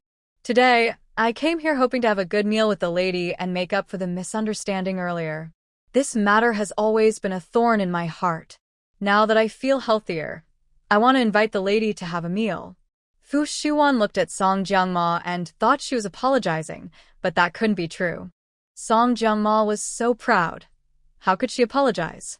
She probably had something else to say. Since she used this reason to avoid the topic, Fu Shiwan decided not to expose her. There's no need to talk about apologies. The general has already told me about this. It's no big deal. As a mother, I was the prime suspect back then. Of course, you would suspect me first. I told the general that if I were in your place, I would suspect me too. So I don't blame you. Let's just treat this as a simple family meal. Don't talk about apologies or regrets. I should thank you. You've been taking care of the general at the border, and you even gave him a child. I should be grateful to you. Isn't that just polite talk? Anyone can say that. In her previous life, Fu Shiwan had watched many dramas and could say these words casually. She also didn't truly trust Gu Changfeng, so her words sounded very sincere. A flicker of awkwardness crossed Song Jiangma's eyes. She smiled and said, "Actually, I wanted to invite the lady over for lunch today, but I didn't expect her to be out of the house. The general has now changed his mind about the lady and is quite kind to her. He even let her go out shopping alone. When I recover, I also want to go out and explore. Staying in this courtyard feels so stifling. I've only seen the bustling city a few times. I can never get enough of it. Did the lady see anything interesting today?" Secretly, Song Jiangma was trying to find out if she was waiting for her. Fu Shiwan smiled softly and said, "It's nothing. I'm not going out to play. The general still favors you. No matter what, I can't catch up to you. He only asked me to go out and handle something for him. It's not that she was being spoiled, and thus free to go out." Song Jiangma wanted to find out what she was doing outside, and whether her freedom was due to being favored. Hearing this, Fu Shiwan felt half relieved but still worried. Why would the general bother his wife with something he wouldn't let his subordinates handle? It shows he trusts her a lot to let her manage this. It's nothing serious. The household has been tight on money for years, living modestly. The general's small salary can barely support the family, but if something unexpected happens, there might be a shortage of funds. So, the general plans to start a business, maybe open a restaurant, to save some money for the family and make life easier for future generations. He wants her to help with this, as he's busy with official duties. That's why she went out today, to see how other restaurants operate and learn some good management ideas. If they really open a restaurant, they need to plan how to assign staff and how to save money while growing strong. Fu Shiwan isn't clever with schemes, and there's nothing she can't tell Song Jiangma. As she spoke, Song Jiangma's expression changed slightly. She was surprised that she didn't know about such an important matter. In the past, the general would discuss things with her, even when she was a daughter of a disgraced official. She had studied and could speak about many things. Now, the general had truly changed his mind, trusting her with such a big task without telling her. Song Jiangma was thinking about how much importance Fu Shiwan held in Gu Changfeng's heart. Although she hadn't yet served him for the night, she was afraid that one day, the general might stop being stopped by anyone. She could prevent it for one day, but not forever. One day, the general might grow tired of or see through her. One day, she will have a relationship with Fu Shiwan. Right now, they haven't reached that point, and she has entrusted her with such an important matter. Song Jiangma is not willing to accept this. Once her power grows, will she have to live according to her wishes? The general has given her such great authority. If she truly succeeds, she will manage a tavern, and in the future, the old lady and the general will look up to her. She has heard that today, during greetings, the old lady scolded Fu Shiwan. Now, the two most powerful people in the household are starting to change their attitude and are beginning to flatter Fu Shiwan. Maybe they're waiting for her to earn money for everyone. If so, Song Jiangma is eager to try. In the past, she was the daughter of an official and came from a family with business. She is the eldest daughter and has learned these skills. If a simple farmer girl like Fu Shiwan can do it, why can't she? The general didn't even discuss it and handed this task to Fu Shiwan. She's just a farmer girl. What skills does she have? Now, her trust in her is even higher than before. Song Jiangma feels a deep sense of crisis, but must continue to pretend to smile. Madam is truly impressive. The general trusts you so much and has entrusted this matter entirely to you. It seems he values you greatly. She politely serves food to Fu Shiwan. Seeing her eat, Fu Shiwan assumes she wouldn't poison the meal and eats with confidence. Actually, she isn't hungry. She ordered a big table of dishes at noon, but Shenning didn't eat much. She ate almost everything herself, mindful that every grain is hard-earned. She didn't waste anything and is now quite full. But if she doesn't eat, Song Jiangma might think she looks down on her or is deliberately refusing the food. So she forces herself to take a few bites just to show politeness. After a couple of bites, she claims to be full. She barely touched the dishes on the table. Just then, Gu Changfeng returned. He immediately went to Fu Shiwan's courtyard. Since no one was there, he heard she was with Song Jiangma, so he changed his route and came to her instead. When he arrived, Fu Shiwan had just put down her chopsticks. Seeing Gu Changfeng, she knew why he came. She quickly went over, pulled him to sit at the table. General has arrived. Coincidentally, Madame Song prepared this big table of dishes. We can't finish it ourselves. Since the general has been busy with official matters today and is tired, he has come to dine. Quickly, go get another pair of bowls and chopsticks so we can serve the general. Fu Shiwan gently pulled Gu Changfeng's arm and led him to the table, then helped him serve food. Song Jiangma looked on with displeasure, but couldn't say much. She didn't realize that Fu Shiwan just wanted Gu Changfeng to eat quickly and then find an excuse to leave, so she could arrange a meeting with Song Jiangma. Song Jiangma thought Fu Shiwan was just trying to make Gu Changfeng eat enough and go back to be with her. Their thoughts were completely different. If they ever confided in each other, they might stop pretending every day. But neither of them spoke, each keeping their own plans.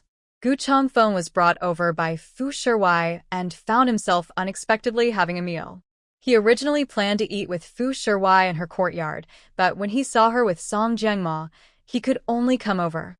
He never thought they could sit together peacefully and eat. This was a surprising scene, and no matter how much he imagined, he wouldn't dare to think such a thing could happen. There was still a deep gap and misunderstanding between them. Seeing them sitting together so harmoniously felt strange, and he was momentarily stunned. Why are you having dinner here tonight? Gu Changfeng asked the Fu Shiwan. Lady Song invited me here. She prepared this feast just to apologize.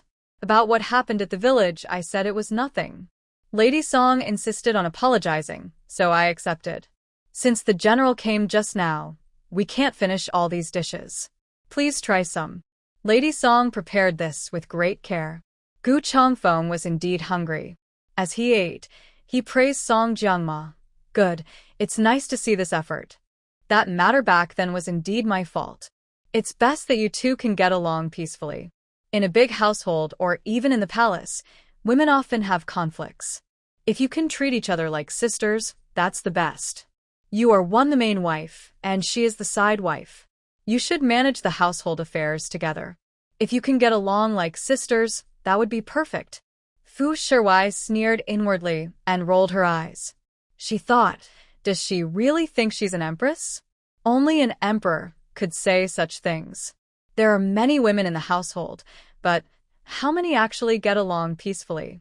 She herself doesn't set a good example. She's easily influenced, listens to rumors, and women's conflicts are mostly caused by men not playing their part well.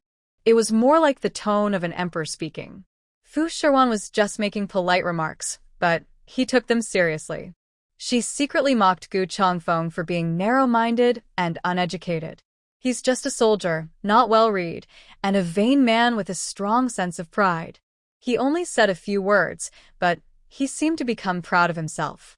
Since he was already eating, Fu Shiwan didn't want to stay any longer. Maybe after Gu Changfeng finished eating and wiped his hands, he could walk back to the courtyard with her? She wasn't that naive. Since the general is here eating, I have some matters to attend to, so I will leave first.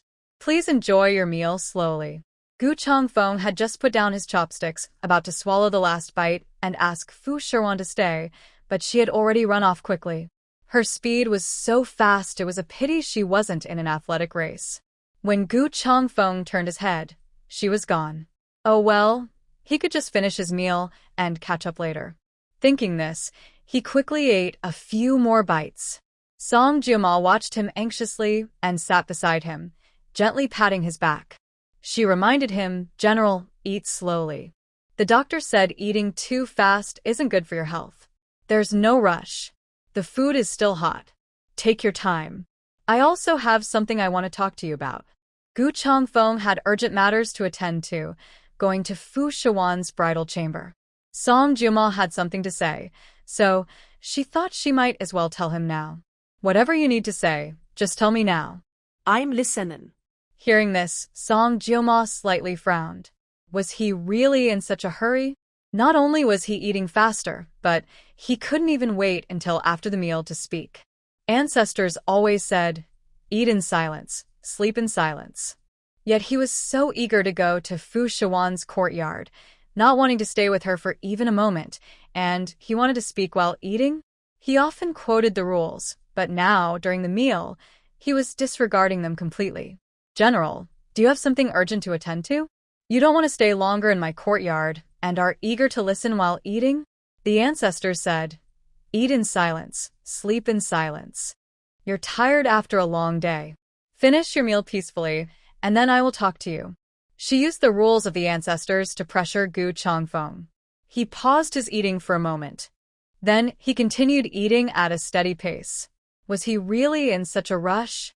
Maybe it was because the more he couldn't get, the more he wanted it. He had been disturbed for 2 consecutive nights by some trouble. Tonight, he really didn't want any accidents to happen. He couldn't focus on work at all, constantly thinking about other things. Actually, he's not a very lustful person, but maybe because he couldn't get what he wanted, or because Fu Shiwan refused to get close to him. So he kept thinking about it. He had never interacted with a woman like this before, so he found it new and interesting. But after Song Jianma said something, Gu Changfeng realized his feelings. He ate slowly and calmly, only wiping his mouth with a napkin after finishing, then asked Song Jianma what she wanted to say. "All right, you finished eating.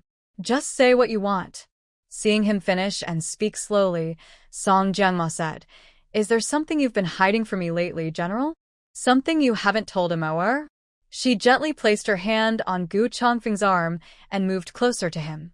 Gu Changfeng didn't understand what she was talking about. "There's nothing I'm hiding from you. Don't think too much. I told you your main task is to take good care of yourself and look after Zirwei. Other things in the house are not your concern." He was told off again, but Song Jiangma was not willing to give up. "I heard the lady say that the general plans to start a business, thinking of opening a restaurant or tavern to be managed by the lady. But the lady is just a simple farmer girl, with no vision or experience, and has never run such a big business. The general is entrusting her with such a large task.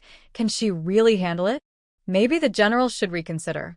Although he wants to earn money to support the family, can the lady truly take on this heavy responsibility?" So, it was about this matter. Gu Changfeng thought it was something else. Don't worry about that. "Where did you hear about this?" "I do have such plans, mainly to give her some experience. Although she's just a farmer girl, I trust her with this." The old madam also agrees. "So, please don't interfere. Just focus on taking good care of your children. That's enough." Why are you asking about this? Gu Changfeng looked at Song Jiangma cautiously. "General, why are you looking at her like that?" "She's just curious. Such a big business entrusted to a lady who's inexperienced and from the countryside. Being married to you is already a blessing from her ancestors. But you're planning to hand over such a large enterprise and the future of the Gu family to her? Isn't that a bit too hasty? Doing business is not as simple as a general might think. Although the general and the madam both agree and have this plan, there are many complexities involved in running a business. It seems straightforward. Just rent a building for a restaurant, hire some staff, buy ingredients, cook, and serve customers. But there are many twists and turns behind the scenes. Although I was once the daughter of a disgraced official, my family was prosperous once, and I have some experience. I helped manage the family affairs with my parents and saw how things are done. It looks easy, but managing a business is not. It requires social skills, good relationships, and careful handling to stand firm in the capital. Song Jianma spoke confidently, and Gu Changfeng naturally knew she was the daughter of a disgraced official, but he didn't know her family had been in business before, nor that she had been involved. Since she was experienced, Gu Changfeng wanted to hear her ideas. Seeing that Gu Changfeng was no longer eager to leave but willing to listen patiently, Song Jianma continued, "In this big capital, there are countless officials and wealthy people. Those who open shops or restaurants are usually from powerful families. Just like you, General, wanting to open a restaurant or tavern. It's the same, but the strength behind it is even greater. We've just started to establish ourselves in the capital, and we still need help in many areas. If we steal others' business or offend people, it's not good. We want to make money, but also avoid offending anyone. That means we have to handle many delicate matters. Do you think the madam understands all this? I've handled similar things with my parents before. I saw how my mother managed things and how my father arranged things, so I know a bit about it. General, our family has never done business before. If we suddenly leave this to the madam, I don't know why you and the madam trust her so much, but from your expression, it seems you're not fully aware of these matters. The madam probably can't handle all this alone in the future." Song Jianma's analysis hit the key point perfectly. Gu Changfeng truly took it to heart. This was something he had never considered. He only thought about having good taste and renting a prime location for a restaurant. That would be enough. He planned to recruit some staff from the Lu Shui Zhuang and wait until the business grew before hiring more. But he had never thought about all these complexities. Upon reflection, it is indeed true. He is a straightforward soldier who has never been interested in complicated schemes. He always speaks directly, especially on the battlefield among men. He has never considered the delicate feelings of women, as Song Jianma mentioned. He simply never thought about it. She used to be the daughter of a government official and is good at business dealings. Even if she hasn't experienced everything firsthand, she has learned a lot through observation and practice. Gu Changfeng agrees that this makes sense. However, if Fu Shiwan cannot handle this matter, neither can he. He doesn't rely on personal relationships to get things done. Seeing Gu Changfeng lost in thought, Song Jianma added more details and said, looking at the general's expression, it seems he hasn't thought it through carefully. Luckily, my lady just mentioned this to me, and I brought it up again with the general. If I hadn't, and this matter was left to the lady, she might suffer a loss. General, do you think you could let me and my lady handle this together? You trust her, so you can give her the money to buy what's needed. I can also take charge of dealing with officials and building relationships. I am confident I am better at this than the lady. Plus, two people working together are always better than one. In the past, my family had experience in business. General, what do you think about this? She didn't want Fu Shiwan to take all the credit. If this business was entirely handed over to her, her status in the household would change. If she made money, the old lady and the general would look up to her more. Controlling the business would make it easier for her to influence the entire Gu family's affairs. As her power grew, Song Jianma believed she could even overshadow her older brother, the eldest son. The family business was built by Fu Shiwan alone. If she wanted a good future for Jirue, she shouldn't have to rely on begging or pleasing her. She refused to accept being inferior. Confident in her ability to compete with Fu Shiwan, she wanted to seize a share of the business before things developed further. Whether Gu Changfeng agreed or not, she had already made her stance clear. If he didn't agree, he would have to. Working together is always better than working alone, and it's good to have someone to discuss plans with. Gu Changfeng thought Song Jiangma was capable of handling this. However, she still had a child to consider, which might distract her from fully focusing on the business. You are right, but Zirwei still needs your care. He is about to start learning to read and write. As a mother, if you get busy, he will lack attention. I think this plan might not work. I will ask experienced people later to see how they handle such matters and learn from them. Gu Changfeng was clearly hesitant but still refused Song Jiangma, which made her feel unwilling to accept. She hurriedly said, "General, there's no need to worry about this. The master will surely take good care of Zirwei's learning. The maidservants can also look after him well. Besides, I don't often appear in public. I might be busy at the beginning of the business, but as things settle down, both the wife and I will have plenty of time to spend in the house. Then Zirwei can see me more often. Your concerns are unnecessary. If the wife had to handle everything alone, her stress would be too much, and her health might suffer. Having one more person to help is better." Gu Changfeng was inclined to agree but saw that Song Jiangma insisted, so he decided to support her. "All right, then I leave this matter to you too. Wait until you are fully recovered before we proceed. I am currently managing the tavern. Think about what needs to be done. When you have free time, you can also call the wife to your room to discuss things. I trust you both to handle it carefully. She is reliable, and I will give you your fair share of what she deserves."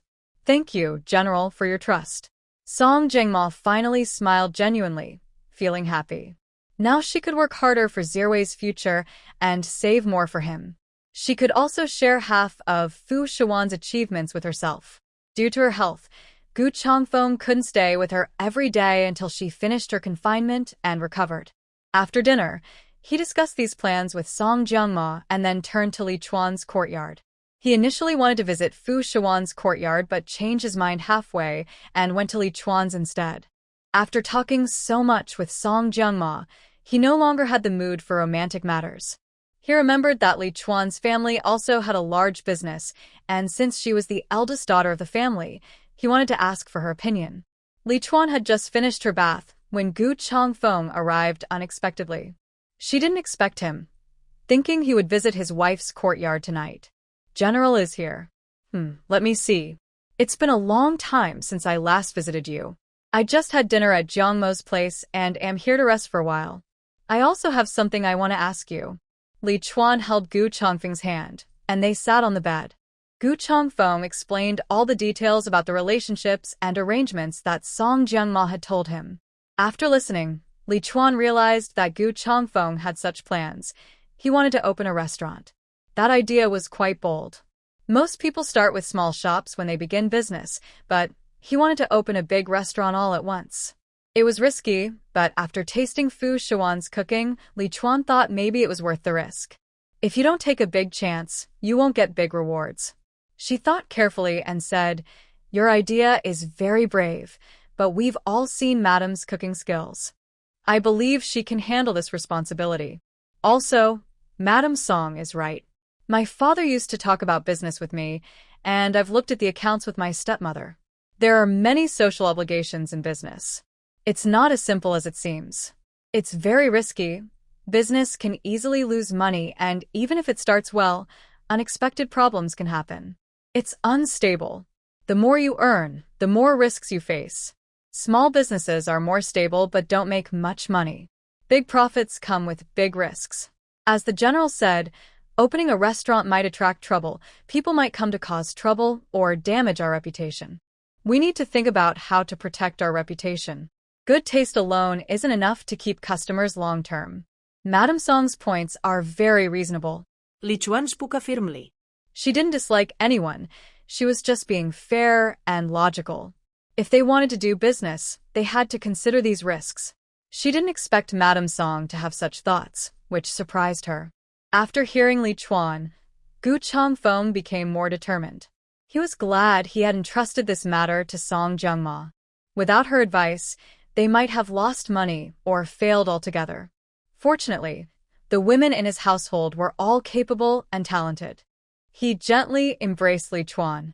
She was wearing a thin, sheer dress, and through the fabric, Gu Changfeng could feel the warmth of his hand. She also leaned on Gu Changfeng's shoulder gently and tenderly. After being coldly ignored by Fu Shiwan for several days, she was finally able to enjoy Lichuan's gentle affection. Fortunately, I have you and such understanding women around me. I haven't visited your courtyard much these days. Are you jealous? The general doesn't like jealous women, so I naturally wouldn't be jealous. I see that the general works hard every day. If you don't want to come to my courtyard at night because you have other plans, I wouldn't be angry. You just want a happy place to relax. I wouldn't want to keep you. Lichuan had always been sensible, and Gu Changfeng liked women who were thoughtful like that. In the past, Song Jiangma was like this too. But since returning to the capital, she seemed to have changed. She became more anxious and less understanding.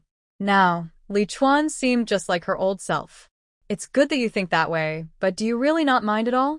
Can you openly push your beloved man into another woman's room? He was very curious how Fu Shiwan could do this without feeling any jealousy, always advising him to go to someone else's room without any hesitation or regret. If playing hard to get was a trick, it seemed Fu Shiwan didn't intend it that way. She genuinely didn't want to be with him in the same room. Lichuan leaned on Gu Changfeng's chest and softly said, "If I were to feel jealous, I would definitely mind a little. I would care. The general has many wives and concubines, but I only have you as my husband. Although I am just a concubine, I have always treated the general as my husband. That is my heaven. I naturally hope the general can stay with me day and night. But the general is not only mine, he is also the husband of many sisters in this house. I can't be jealous or show anger, or it would trouble the general. Over time, he might stop liking me.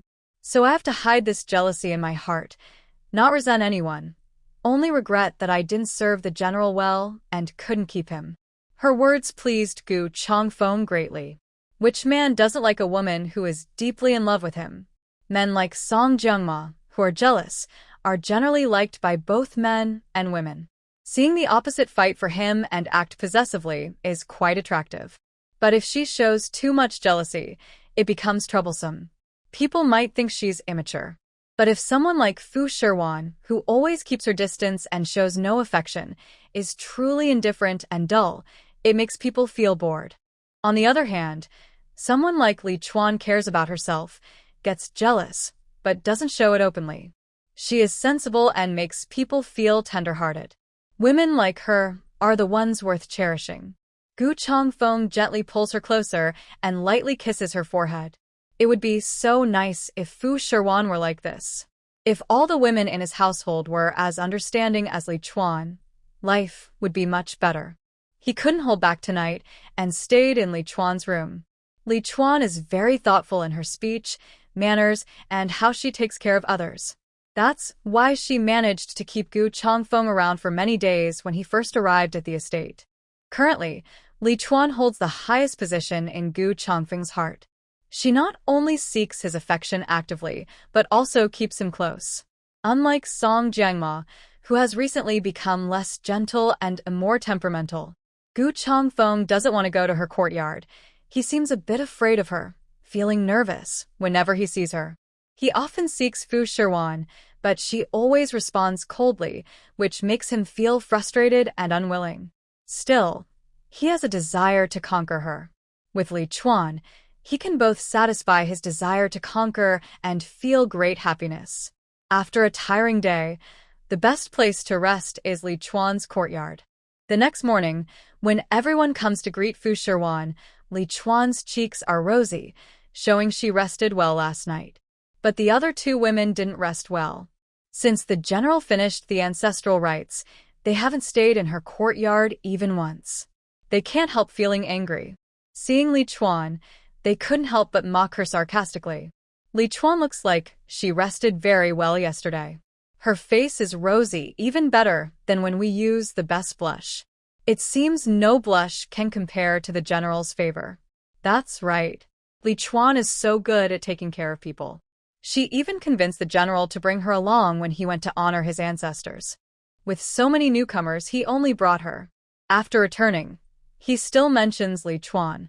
It seems our sisters have already been forgotten by the general. They spoke with sharp words, but Lichuan was not angry. She simply replied calmly, really? If both of you miss the general so much, then if I meet him, I will ask him to visit your rooms more often. The estate is busy, and perhaps tonight, the general will visit your rooms. She doesn't compete for favor or seek attention. She just wants to win Gu Changfeng's love, and that is enough. Men do not like women who fight over others and get jealous. She doesn't want to cause trouble or look bad by fighting. It's better to do her best to be herself and focus on her own duties. But her words seem like bragging. The favor from the other two depends on her words and pleading with the general. Only then will he help. This makes the two women more unhappy. Although sister has risen high now, have you heard of the saying, rise high and fall hard? The higher you stand, the farther you see and the more you know, but you must be careful under your feet. One day, someone might pull the rug from under you and make you fall hard. Now you're proud, but maybe one day you'll need help. Don't be too proud. Yes, I heard that yesterday the general first had dinner at Madame Song's yard before going to sister's room. Madame Song is still the most favored person in our house. She not only has the general's first son, but also the general's affection. She spends more time with the general than any of us. That is a great honor. In the end, the general still values old feelings. Wu Ruzhou, after saying this, instinctively looked at Fu Shiwan.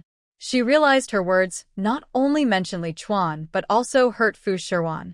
But Fu Shiwan didn't care. Old feelings? She and Gu Changfeng had no old feelings. She did spend a lot of time with him, but compared to Song Jiangma, who married into this house earlier, she spent far less time with him day and night. People are right, but Wu Ruzhou's still worried about Fu Shiwan. After all, she is the lady of the house. Madam, I spoke wrongly just now. Please don't mind. It's okay. Saying the wrong thing doesn't matter. It's fine to say the wrong thing in front of me. Just don't say the wrong thing or do wrong things in front of the general. I said, more women are coming into the house. You may be new now, but you can't be sure you won't become old friends later. There will always be new blood, and new women will keep coming. I don't like jealousy or fighting. I just want everyone to get along peacefully. Don't let the general's backyard catch fire. As the lady of the house, I should manage everything. Whoever can serve the general well, he will like. Instead of fighting and jealous, learn how to serve the general properly and how to win his favor. It's not about criticizing others, but about learning from their strengths. Once you learn, it becomes yours. That way, you can also keep the general's favor. Just talking about it isn't enough. Lichuan once helped Fu Shiwan, and now Fu Shiwan should help her in return. Life in this household doesn't seem easy for her. In places with many women, only those favored by men become targets of blame. Although women are not at fault, people often wrongly blame them. Fu Shiwan feels sorry for Lichuan. Her constant favor naturally brings many troubles, so she can only try to help when she can. Wu Ruzhou listened quietly and said nothing more. All right, you've finished your visit, now you may leave. Fu Shiwan wanted to pay her respects to the old lady. She initially planned to go to the old lady's courtyard but was told the old lady was not there, but in Song Jiangma's courtyard. So she turned to Song Jiangma's place. As soon as she entered, the old lady was sitting there. Zirwei was beside her, and the old lady was very happy because she was being spoiled. Zirwei showed the old lady some new characters he had learned, writing them out to show her. Although his handwriting wasn't perfect, it was recognizable. At his young age, he was very smart and likable. The old lady held Zirwei tightly, and Song Jiangma's face also showed a gentle smile. Although her face still looked a bit unwell, she was much better than a few days ago. Fu Shiwan stepped forward to greet the old lady. Seeing her, the old lady was very happy and motioned for her to stand up. Zirwei saw Fu Shiwan and called her sweetly, "Hello, madam," which surprised Fu Shiwan. She hadn't expected Zirwei to be so well-behaved. In her impression, Zirwei had always been a little troublemaker. She didn't like children much, especially since this one was not her biological child, but the child of Song Jiangma, her rival. Song Jungma might be secretly teaching him well, which made Zirwei dislike her in the past. But today, he surprisingly greeted her politely. The old lady valued manners very much and was very pleased with Zirwei's praise. Good boy, you've grown up and become more sensible. Zirwei is learning good manners now. Even at such a young age, he's polite and can write characters. Come and see how well he writes these characters. He can even write his own name now. Longfeng said he's looking for a teacher to guide him. I think Zirwei is very smart and will definitely be a scholar in the future. Our family is full of rough people. If we can produce a learned person, it would be wonderful. All our hopes are now on Zirwei. The old lady couldn't help but praise Zirwei. Since ancient times, scholars and merchants have been respected, and soldiers like Luzi are considered lower than scholars. If he could truly pass the imperial exam and become a top scholar or a civil official, the Gu family could shed their rough image and rise to become refined scholars. Since they are from the same generation, the old lady's impression of Zirwei is very strong. Plus, his little tricks have made her so happy that her smile has never faded. Fu Shiwan hasn't seen the old lady smile like this in a long time. It seems that for elders, children are the best way to ease relationships. Song Jungma has been quite good at teaching. Whether her methods are real or fake, they work well. She leaned over to look at the few characters Zirwei had written. Although crooked and messy, they were still recognizable. Indeed, your writing has some style. If the teacher gives some guidance, Zirwei's handwriting might become even better, maybe even rivaling calligraphers. After all, he's the general's son, as smart as his father. Plus, Madame Song is so knowledgeable and polite, and she has trained Zirwei to be so courteous. He used to be a little naive, but I believe he will grow up to be a noble gentleman. That's natural. This is Changfeng's first child, and we will teach him well. The teacher will be confirmed in the next few days and will stay at the residence to take care of Zirwei's daily needs and teach him manners. He will live in the outer courtyard, so you won't see him often. Rest assured. Fu Shiwan understands that outsiders are not allowed into the inner courtyard to avoid gossip. But if that's the case, wouldn't Song Jungma be bored out of her mind? She's willing to leave her own child to be cared for by others and still hopes to win Gu Changfeng's favor, even if it means neglecting her own child. Zirwei was still holding his brush, scribbling on paper. Fu Shiwan noticed his grip was not quite right, and his random doodles didn't look like a future scholar or gentleman. He suddenly pressed the brush down the paper and started scribbling wildly, full of energy. It might even go against the old lady's wishes. She thought he didn't seem like a studious child, more like someone destined to inherit the general's mantle. This wild streak, she wondered who he had inherited it from. Writing a few characters, and he thought he was impressive? Fu Shiwan used to see children in kindergarten memorize hundreds of English words. What does that matter? What does it matter if I can write a few words? The old lady has truly never seen it before.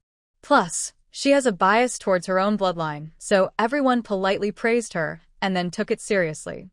Since the child isn't her own, Fu Shiwan isn't in a hurry. She watches to see how he'll grow up. It's his destiny and his parents' choice. Thank you, old lady and general. When Zirwei grows up, he will surely treat you and the general well and repay your kindness. Zirwei always says he wants to honor his grandmother when he grows up. He loves his grandmother the most. He's so young, but he already values gratitude. Song Jungma continued to flatter the old lady. She laughed happily and praised Zirwei as a good boy. They argued for a while, but the old lady, being old, couldn't hold on much longer. She kept holding Zirwei, but now that he's grown and eats well, she couldn't carry him anymore. After holding him for a long time, she became tired. It was early today, and the old lady decided to go back and rest. Fu Shiwan didn't want to stay longer. She had come to pay her respects to the old lady and only sat for a little while. Now that the old lady was leaving, she also wanted to go. But Song Jiangma stopped her. Madam, wait a moment. I have something to talk to you about. So Fu Shiwan had no choice but to stay. Zirwei was taken away by someone else. Only the two of them remained in the room.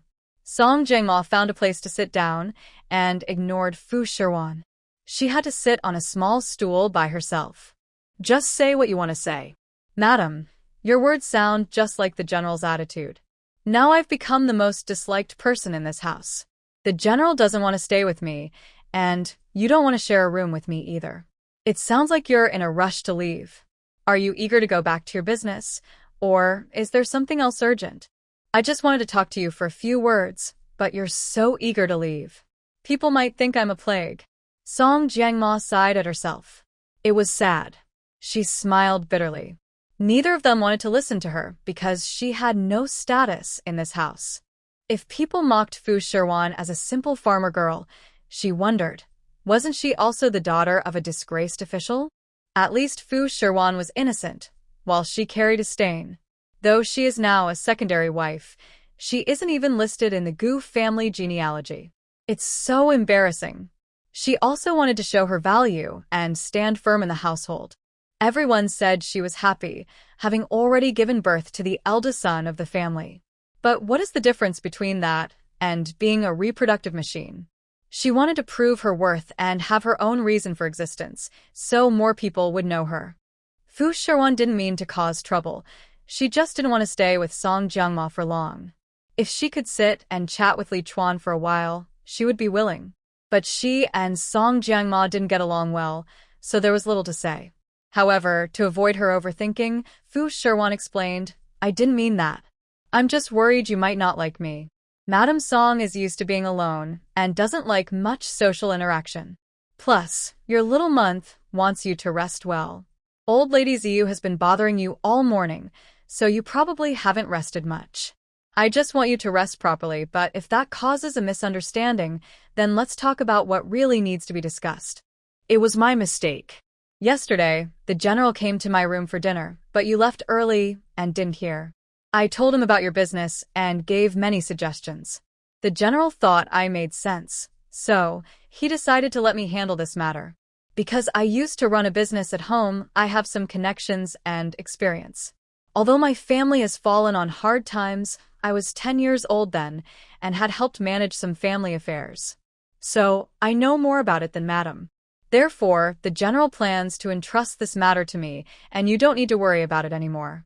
But how could Song Jiangma be willing to share half of the credit? On the surface, Fu Shiwan claimed that half belonged to her, but secretly, others would think it was her achievement. If she wanted to take everything, she would fight for it all. One person would dominate. No matter what she said to the general yesterday, if Fu Shiwan herself willingly gave up, she could tell the general that Madame didn't want to share the credit with others, and she would stop caring. This way, she could take full control of the matter, and Fu Shiwan would also earn the general's dislike. Her role in this was not important. Fu Shiwan didn't expect Song Jiangma to fight for evenness. Really? Why didn't the general tell me about this? If he was going to give it to you, he should have informed me, not just told you directly. She wasn't stupid. She had just spoken with Song Jiangma yesterday. After she left, she immediately claimed the credit. Fu Shiwan valued this work very much and liked it. Whether or not she was doing it to earn money for the Gu family, she was fully committed to this task. Yesterday, she checked the place, and last night, she carefully planned everything. She was just waiting for the restaurant to open so she could show her skills. Who would have thought she would actually take this opportunity away? Is she naturally so greedy, always wanting to take what isn't hers? Not only does she want to steal someone else's husband and family, but she also wants to take over someone else's business.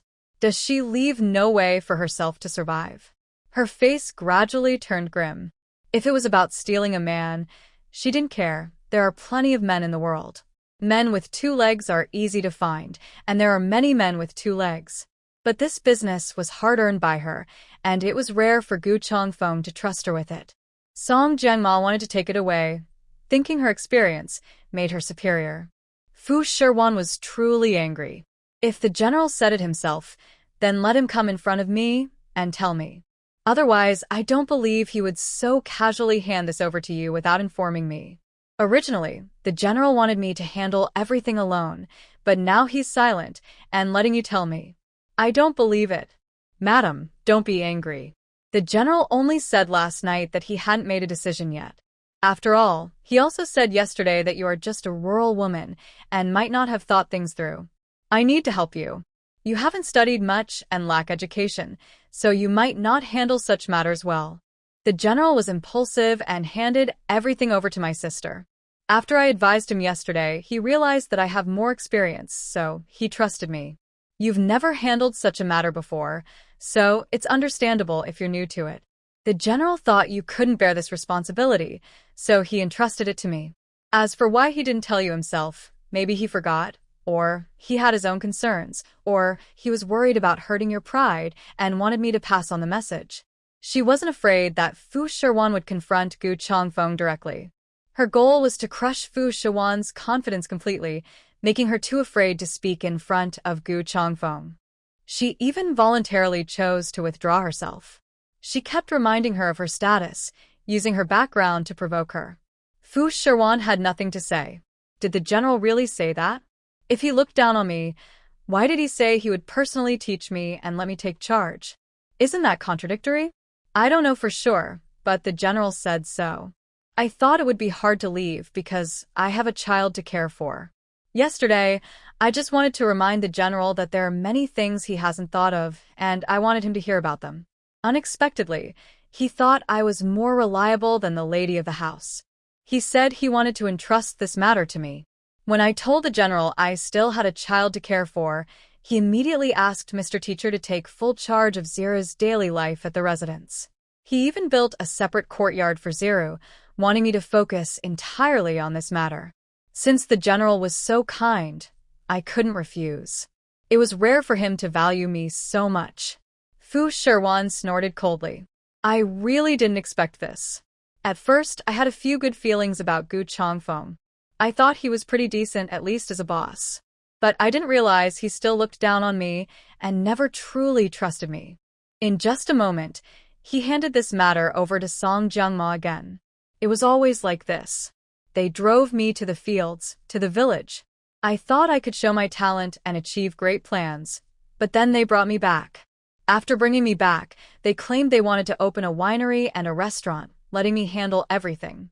I thought this was a new chance for me to start over, but it was just another that knocked me down. He never really respected me. Every time, it felt like he was teasing me. They both thought I was a joke, finding it fun to play with me. I forced a smile, but it looked worse than crying. I had always hoped for a future through this. I never placed my hopes in Gu Changfeng or this house. I believed a woman should have her own career to make a mark in the world. I was waiting to save enough money or to run Gu Changfeng's restaurant well, so I could ask for a divorce when everything was stable. I thought I was building a foundation for the Gu family. If I asked for a divorce, Gu Changfeng might let me go. But I didn't expect Song Jiangma to cut off my only escape. She wanted everything. She wanted to take everything. Since she wanted everything, I decided to give her everything. If she wanted it all, then I would give it to her. All right, since Madame Song wants to take charge and is so thoughtful, and since you have experience from running a business before, I admit I am no match for you. I have no experience, no business sense, and even no vision. I don't know how to establish myself in the capital. If it weren't for the Gu family, I would still be struggling in the mud. I realize I was too self-deprecating. Since the general wants you to handle this matter, I will return all the money he gave me to the public account. From now on, let Madame Song handle everything. I will step back and focus on being my wife. I appreciate Madame Song working tirelessly day and night. Thank you for your hard work. Since she said that, what else can I do? This is the general's decision. I hope he won't regret it. I also want to see what Madame Song can do with this restaurant. Fu Shiwan decided not to pick up what was lost. Once it was taken away, if it was returned, it would be unwanted by others. She wouldn't want something nobody else wanted. She isn't a trash picker. She only wants one set of things, like Gu Changfeng. If he has fallen for someone else, she will never like such a person again. Even if she liked him very much, she wouldn't accept her feelings. Besides, she doesn't like Gu Changfeng at all. Now she even hates him more, despises him, sees him as untrustworthy. that's how Fu Shiwan views him. When Song Jungma saw Fu Shiwan's face fall completely, she knew she was angry. But so what? The angrier she got, the more proud Song Jungma felt. She wanted to take back what was originally hers.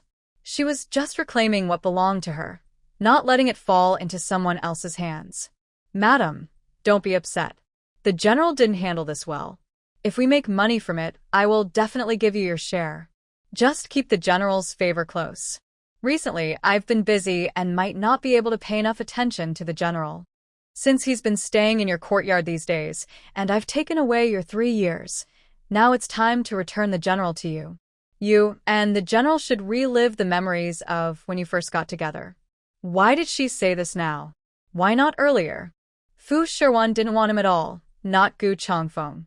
She only wanted this business. Who needs a man? Song Jiangma was unusually generous, but Fu Shiwan didn't appreciate her kindness. She stood up, patted her clothes, and left after saying one last thing. No need. All of this belongs to Lady Song. The general is yours, and this estate is also yours. Now you must be happy. One day, I will also take this position, and then you will be the winner in life, having everything. It would be even better if you could have a daughter for the general, so you would have both sons and daughters. From now on, no one will look down on you. After she finished speaking, she walked away. In the past, she always spoke kindly and cared for Song Jiangma. Now, she no longer cared at all. Such a woman is mean. She wants to take everything. If she wants to take, then let her have it. Fu Shiwan doesn't want to stay in this prison. She left through the front gate and aimlessly wandered the streets. Anyway, Gu Changfeng hasn't yet restricted her freedom. How long can she stay out? As long as she can leave once, she will. She wants to prevent herself from being trapped in that dark, suffocating prison forever. People like her, who have traveled through time, are oppressed and restrained by these feelings of injustice. How long can she survive? Maybe over time, this mental stress will wear her down. Fu Shiwan is not someone who gives up easily, but sometimes, too much frustration and suppression make life unpredictable, sometimes lifting her to happiness, sometimes dragging her into despair. How can she endure that? They both conspired to play tricks on her. Fu Shiwan couldn't understand why, and she wandered aimlessly on the street like a walking corpse. Even Shun Ning wasn't with her. She was alone. As a married woman, appearing in public like this is absolutely unacceptable, especially for someone of her noble status. She should be riding in a carriage, or at least not showing herself often. But today, she ignored all that. She lifted her head and walked down the street confidently, as if she were in her later life, proud and unafraid of being looked down upon. Her appearance was very eye-catching. Many people kept looking back at her for a long time until they saw someone familiar. She was so ostentatious that she soon ran into Shun Zuerwei, who was out shopping. Seeing the lively scene, Shun Zuerwei also looked over. He saw Fu Shiwan striding confidently in the middle of the street, completely unafraid of others' gazes. But not all gazes were friendly, some carried malice. Fu Shiwan kept walking, with someone following behind her. Shun Zuerwei saw this and put down what he was holding, abandoning his shopping. He approached her, grabbed her wrist, and pulled her into a deserted alley corner. Only then did Fu Shiwan come to her senses. "It's you." Her dazed and blank expression made Shun Zuerwei feel very distressed. It had only been a few days since he last saw her, and she already looked like this because of that mansion. Such a bright girl shouldn't be walking the streets so lost and hopeless. Fu Shiwan was not the kind of person to act impulsively or without sense of proportion. But she was walking on the street, not afraid of others' gazes and not caring at all, as if she was the only person in the world. It was clear she had been wronged and bullied. Shun Zuerwei hadn't seen her in many days and never expected her to become like this. In just a few days, she had been so damaged. It seemed that the Gu residence truly was a place that devoured people without leaving bones. A good person going in wouldn't last long before being broken like this. This isn't a place for talking, he thought. He took Fu Shiwan to a restaurant, rented a private room, ordered a pot of tea, and they sat inside quietly, talking slowly. No one would notice or gossip. All right, there's no one else here. No outsiders. No one listening. Tell me what really happened. Why do you look so exhausted and lost? Did Gu Changfeng bully you? You just returned a few days ago, and already you're like this, like a walking corpse. What's going on? You said you didn't care about him, that you shut the door and didn't communicate with them. Why are you like this now? Fu Shiwan stared blankly at the tea in her hand, which Shinzurue had handed her and forcefully pressed into her palm. She took a sip. The tea was bitter. Her brow furrowed slightly. Too bitter, but not as bitter as my life. They all bully me. Everyone bullies me. Am I such a worthless person? I haven't killed anyone or set fire to anything. Why is everyone bullying me? Heaven is so unfair to me. I have nothing. Even the little I have is being taken away. Do they think I am easy to bully? She looked at the cup of tea, her voice growing more aggrieved. Tears slowly slid down her cheeks, leaving deep marks. Her head was lowered, but the tears dripped down her chin onto the table, and Shinzurue caught sight of them. He had never seen Fu Shiwan cry before, never seen her so fragile and sad, so pitiful. He raised his hand to wipe her tears, but hesitated, thinking of the difference in their status, and withdrew his hand. What's really going on? What happened? How did they treat you? If these days become too hard to bear, even if you cannot get a divorce, you can at least leave a letter of separation. No matter what others say or how they gossip, I will marry you. He was anxious, expressing his feelings more urgently than ever before. He wasn't sure if it was out of loyalty or deep inner emotion. He simply couldn't stand seeing others bully Fu Shiwan, nor could he bear to see her so fragile and helpless. She was walking alone on the street, shining brightly and attractively, yet she looked so delicate and fragile, as if a gentle touch could make her fall apart. He had never seen anyone surrounded by such emotions before. Fu Shiwan still felt very wronged. She had been suffering alone, her feelings weighing heavily inside her. Once she started talking, she couldn't stop, tears flowing like broken beads, growing more sorrowful with each cry. She felt so wronged, enduring so much hardship in this life. Everything seemed against her. She had nothing, forget about the issue of separation or reconciliation. She didn't even want to live anymore. Forget it. Whether it's separation or a letter of separation, it doesn't matter to me anymore. I feel like a walking corpse, tortured every day by them, by fate, by heaven. Maybe in my past life I was a terrible person, which is why I am like this now. I have no hope for the future. You don't need to feel sorry for me, or say you want to marry me. Whoever talks to me will be unlucky. Just stay away from me. I appreciate your kindness, but I won't delay you anymore. Fu Shiwan refused him. She didn't realize that Shinzuerue's feelings for her were genuine. She thought he was just being kind. But Shinzurue thought carefully and realized it wasn't because he pitied her. I don't mean that. I don't think you're pitiful, nor do I see you as a bad omen or troublemaker. I feel lucky to have met you. Think about it. If the people at Lu Shui Zhuang hadn't met you, most of them would probably have starved to death by now. If you were just someone in the Gu family estate, people might say you bring bad luck, but at Lu Shui Zhuang, you are everything to us. The farmers at Lu Shui Zhuang see you as their lucky goddess. Without you, everyone would have starved long ago. Thanks to you, we now have enough to eat and decent clothes. Even the crayfish are in high demand because of you. Without you, the farmers wouldn't have their lives today. How can you say such things about yourself? His words finally made Fu Shiwan feel a bit better. It seemed she wasn't useless after all, and she still had value. At least, these farmers' lives had improved because of her. That is indeed true. After hearing Fu Shiwan, I finally felt a bit better inside. Yes, I am glad to see everyone doing well, and that makes me feel at ease. But I am not doing well myself. I thought I could show my skills in the fields, achieve something, grow wheat, and let the farmers have enough to eat and warm clothes. Now, I have temporarily solved the problem of food and clothing, but it is not a long-term solution. I gave up halfway and returned to the Gu residence. Gu Changfeng also lied to me, saying he wanted me to manage a restaurant, but in the end, Song Jiangma took it away. I had everything ready and had almost finished planning, but he told me to hand it over to someone else. He said I am just a simple farmer girl, that I don't understand anything, and that I am unreliable. Every time he gives me hope, then he disappoints me. Is this some kind of punishment from heaven? She shared her frustrations with Gu Changfeng. He felt sorry for her. Of course, he didn't want Fu Shiwan to go back, but she had to return and obey her husband. Now she's been played again, and just hearing about it feels unfair. It was clearly meant for you. Why did Song Jiangma take it away? Didn't he promise you? This man not only cheats on his promises, but also is unfaithful. What's good about being with someone like that? He's no good at all. I've seen through him.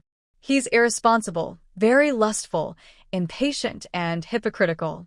But I can't leave this residence. I can only be used and slaughtered like a fish. He said he would leave this matter to me and let me handle it fully. I thought it was a great blessing.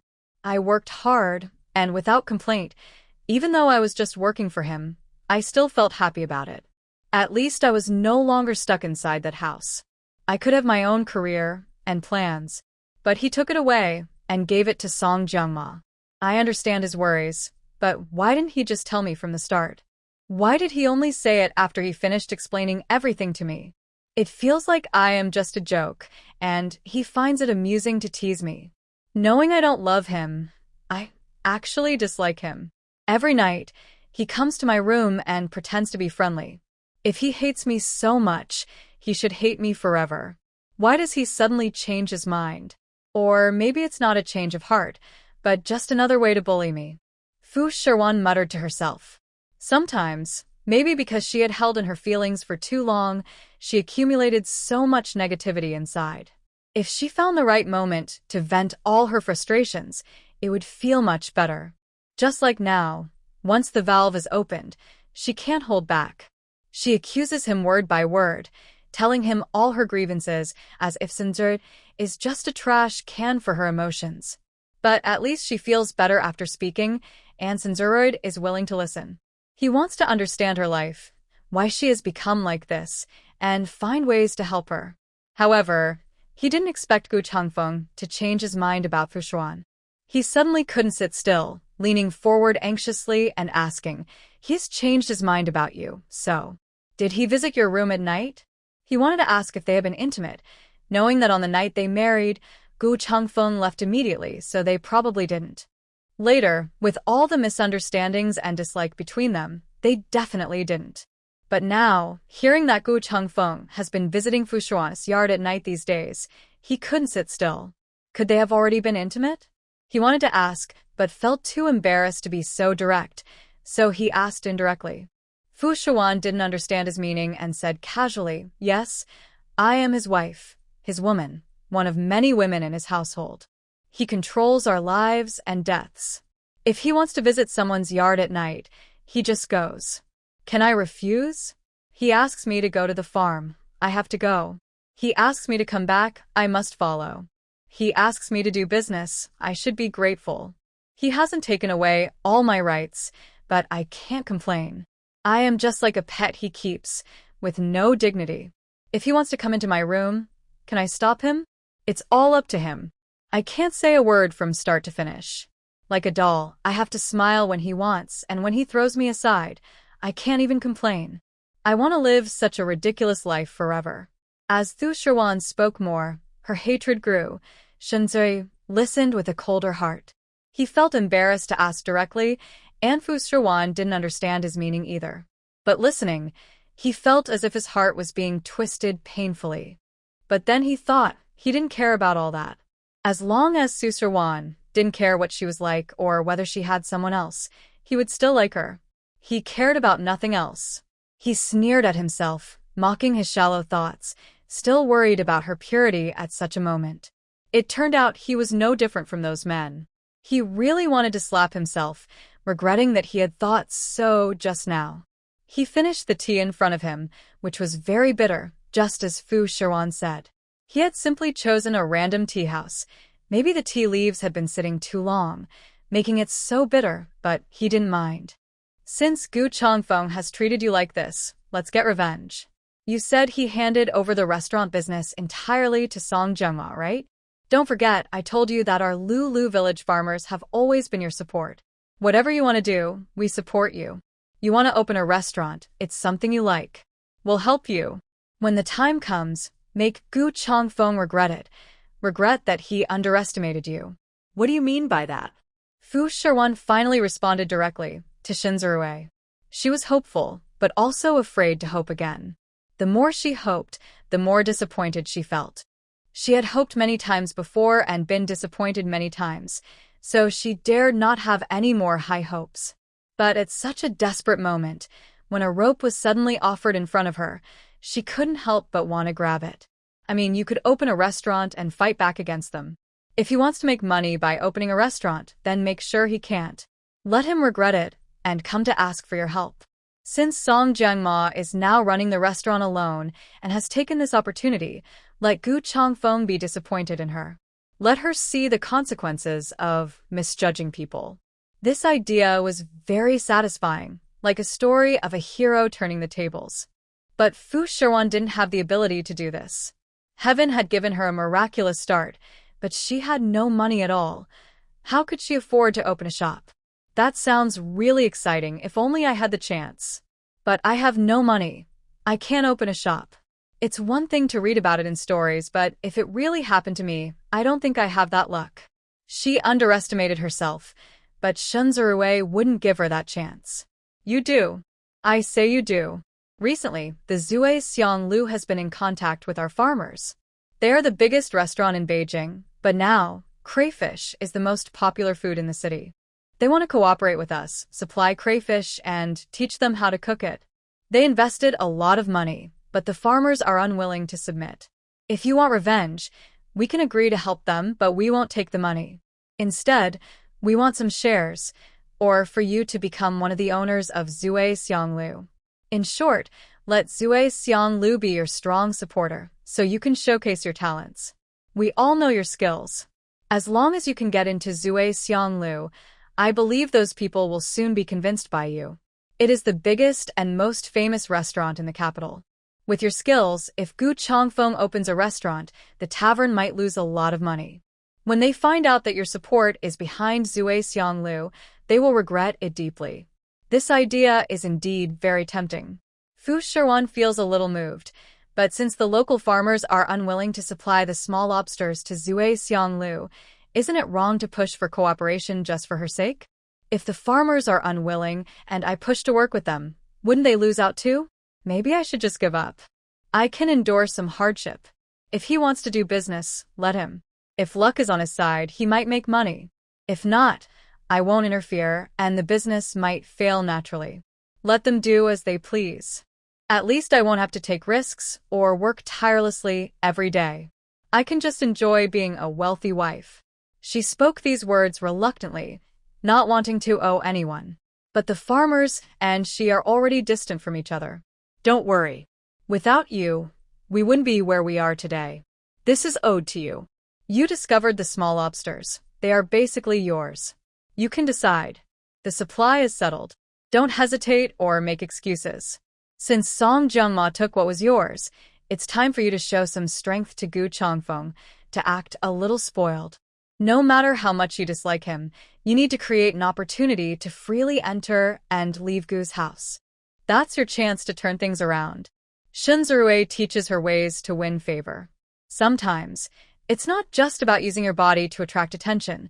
Sweet words and making men happy can also make them willingly agree to anything.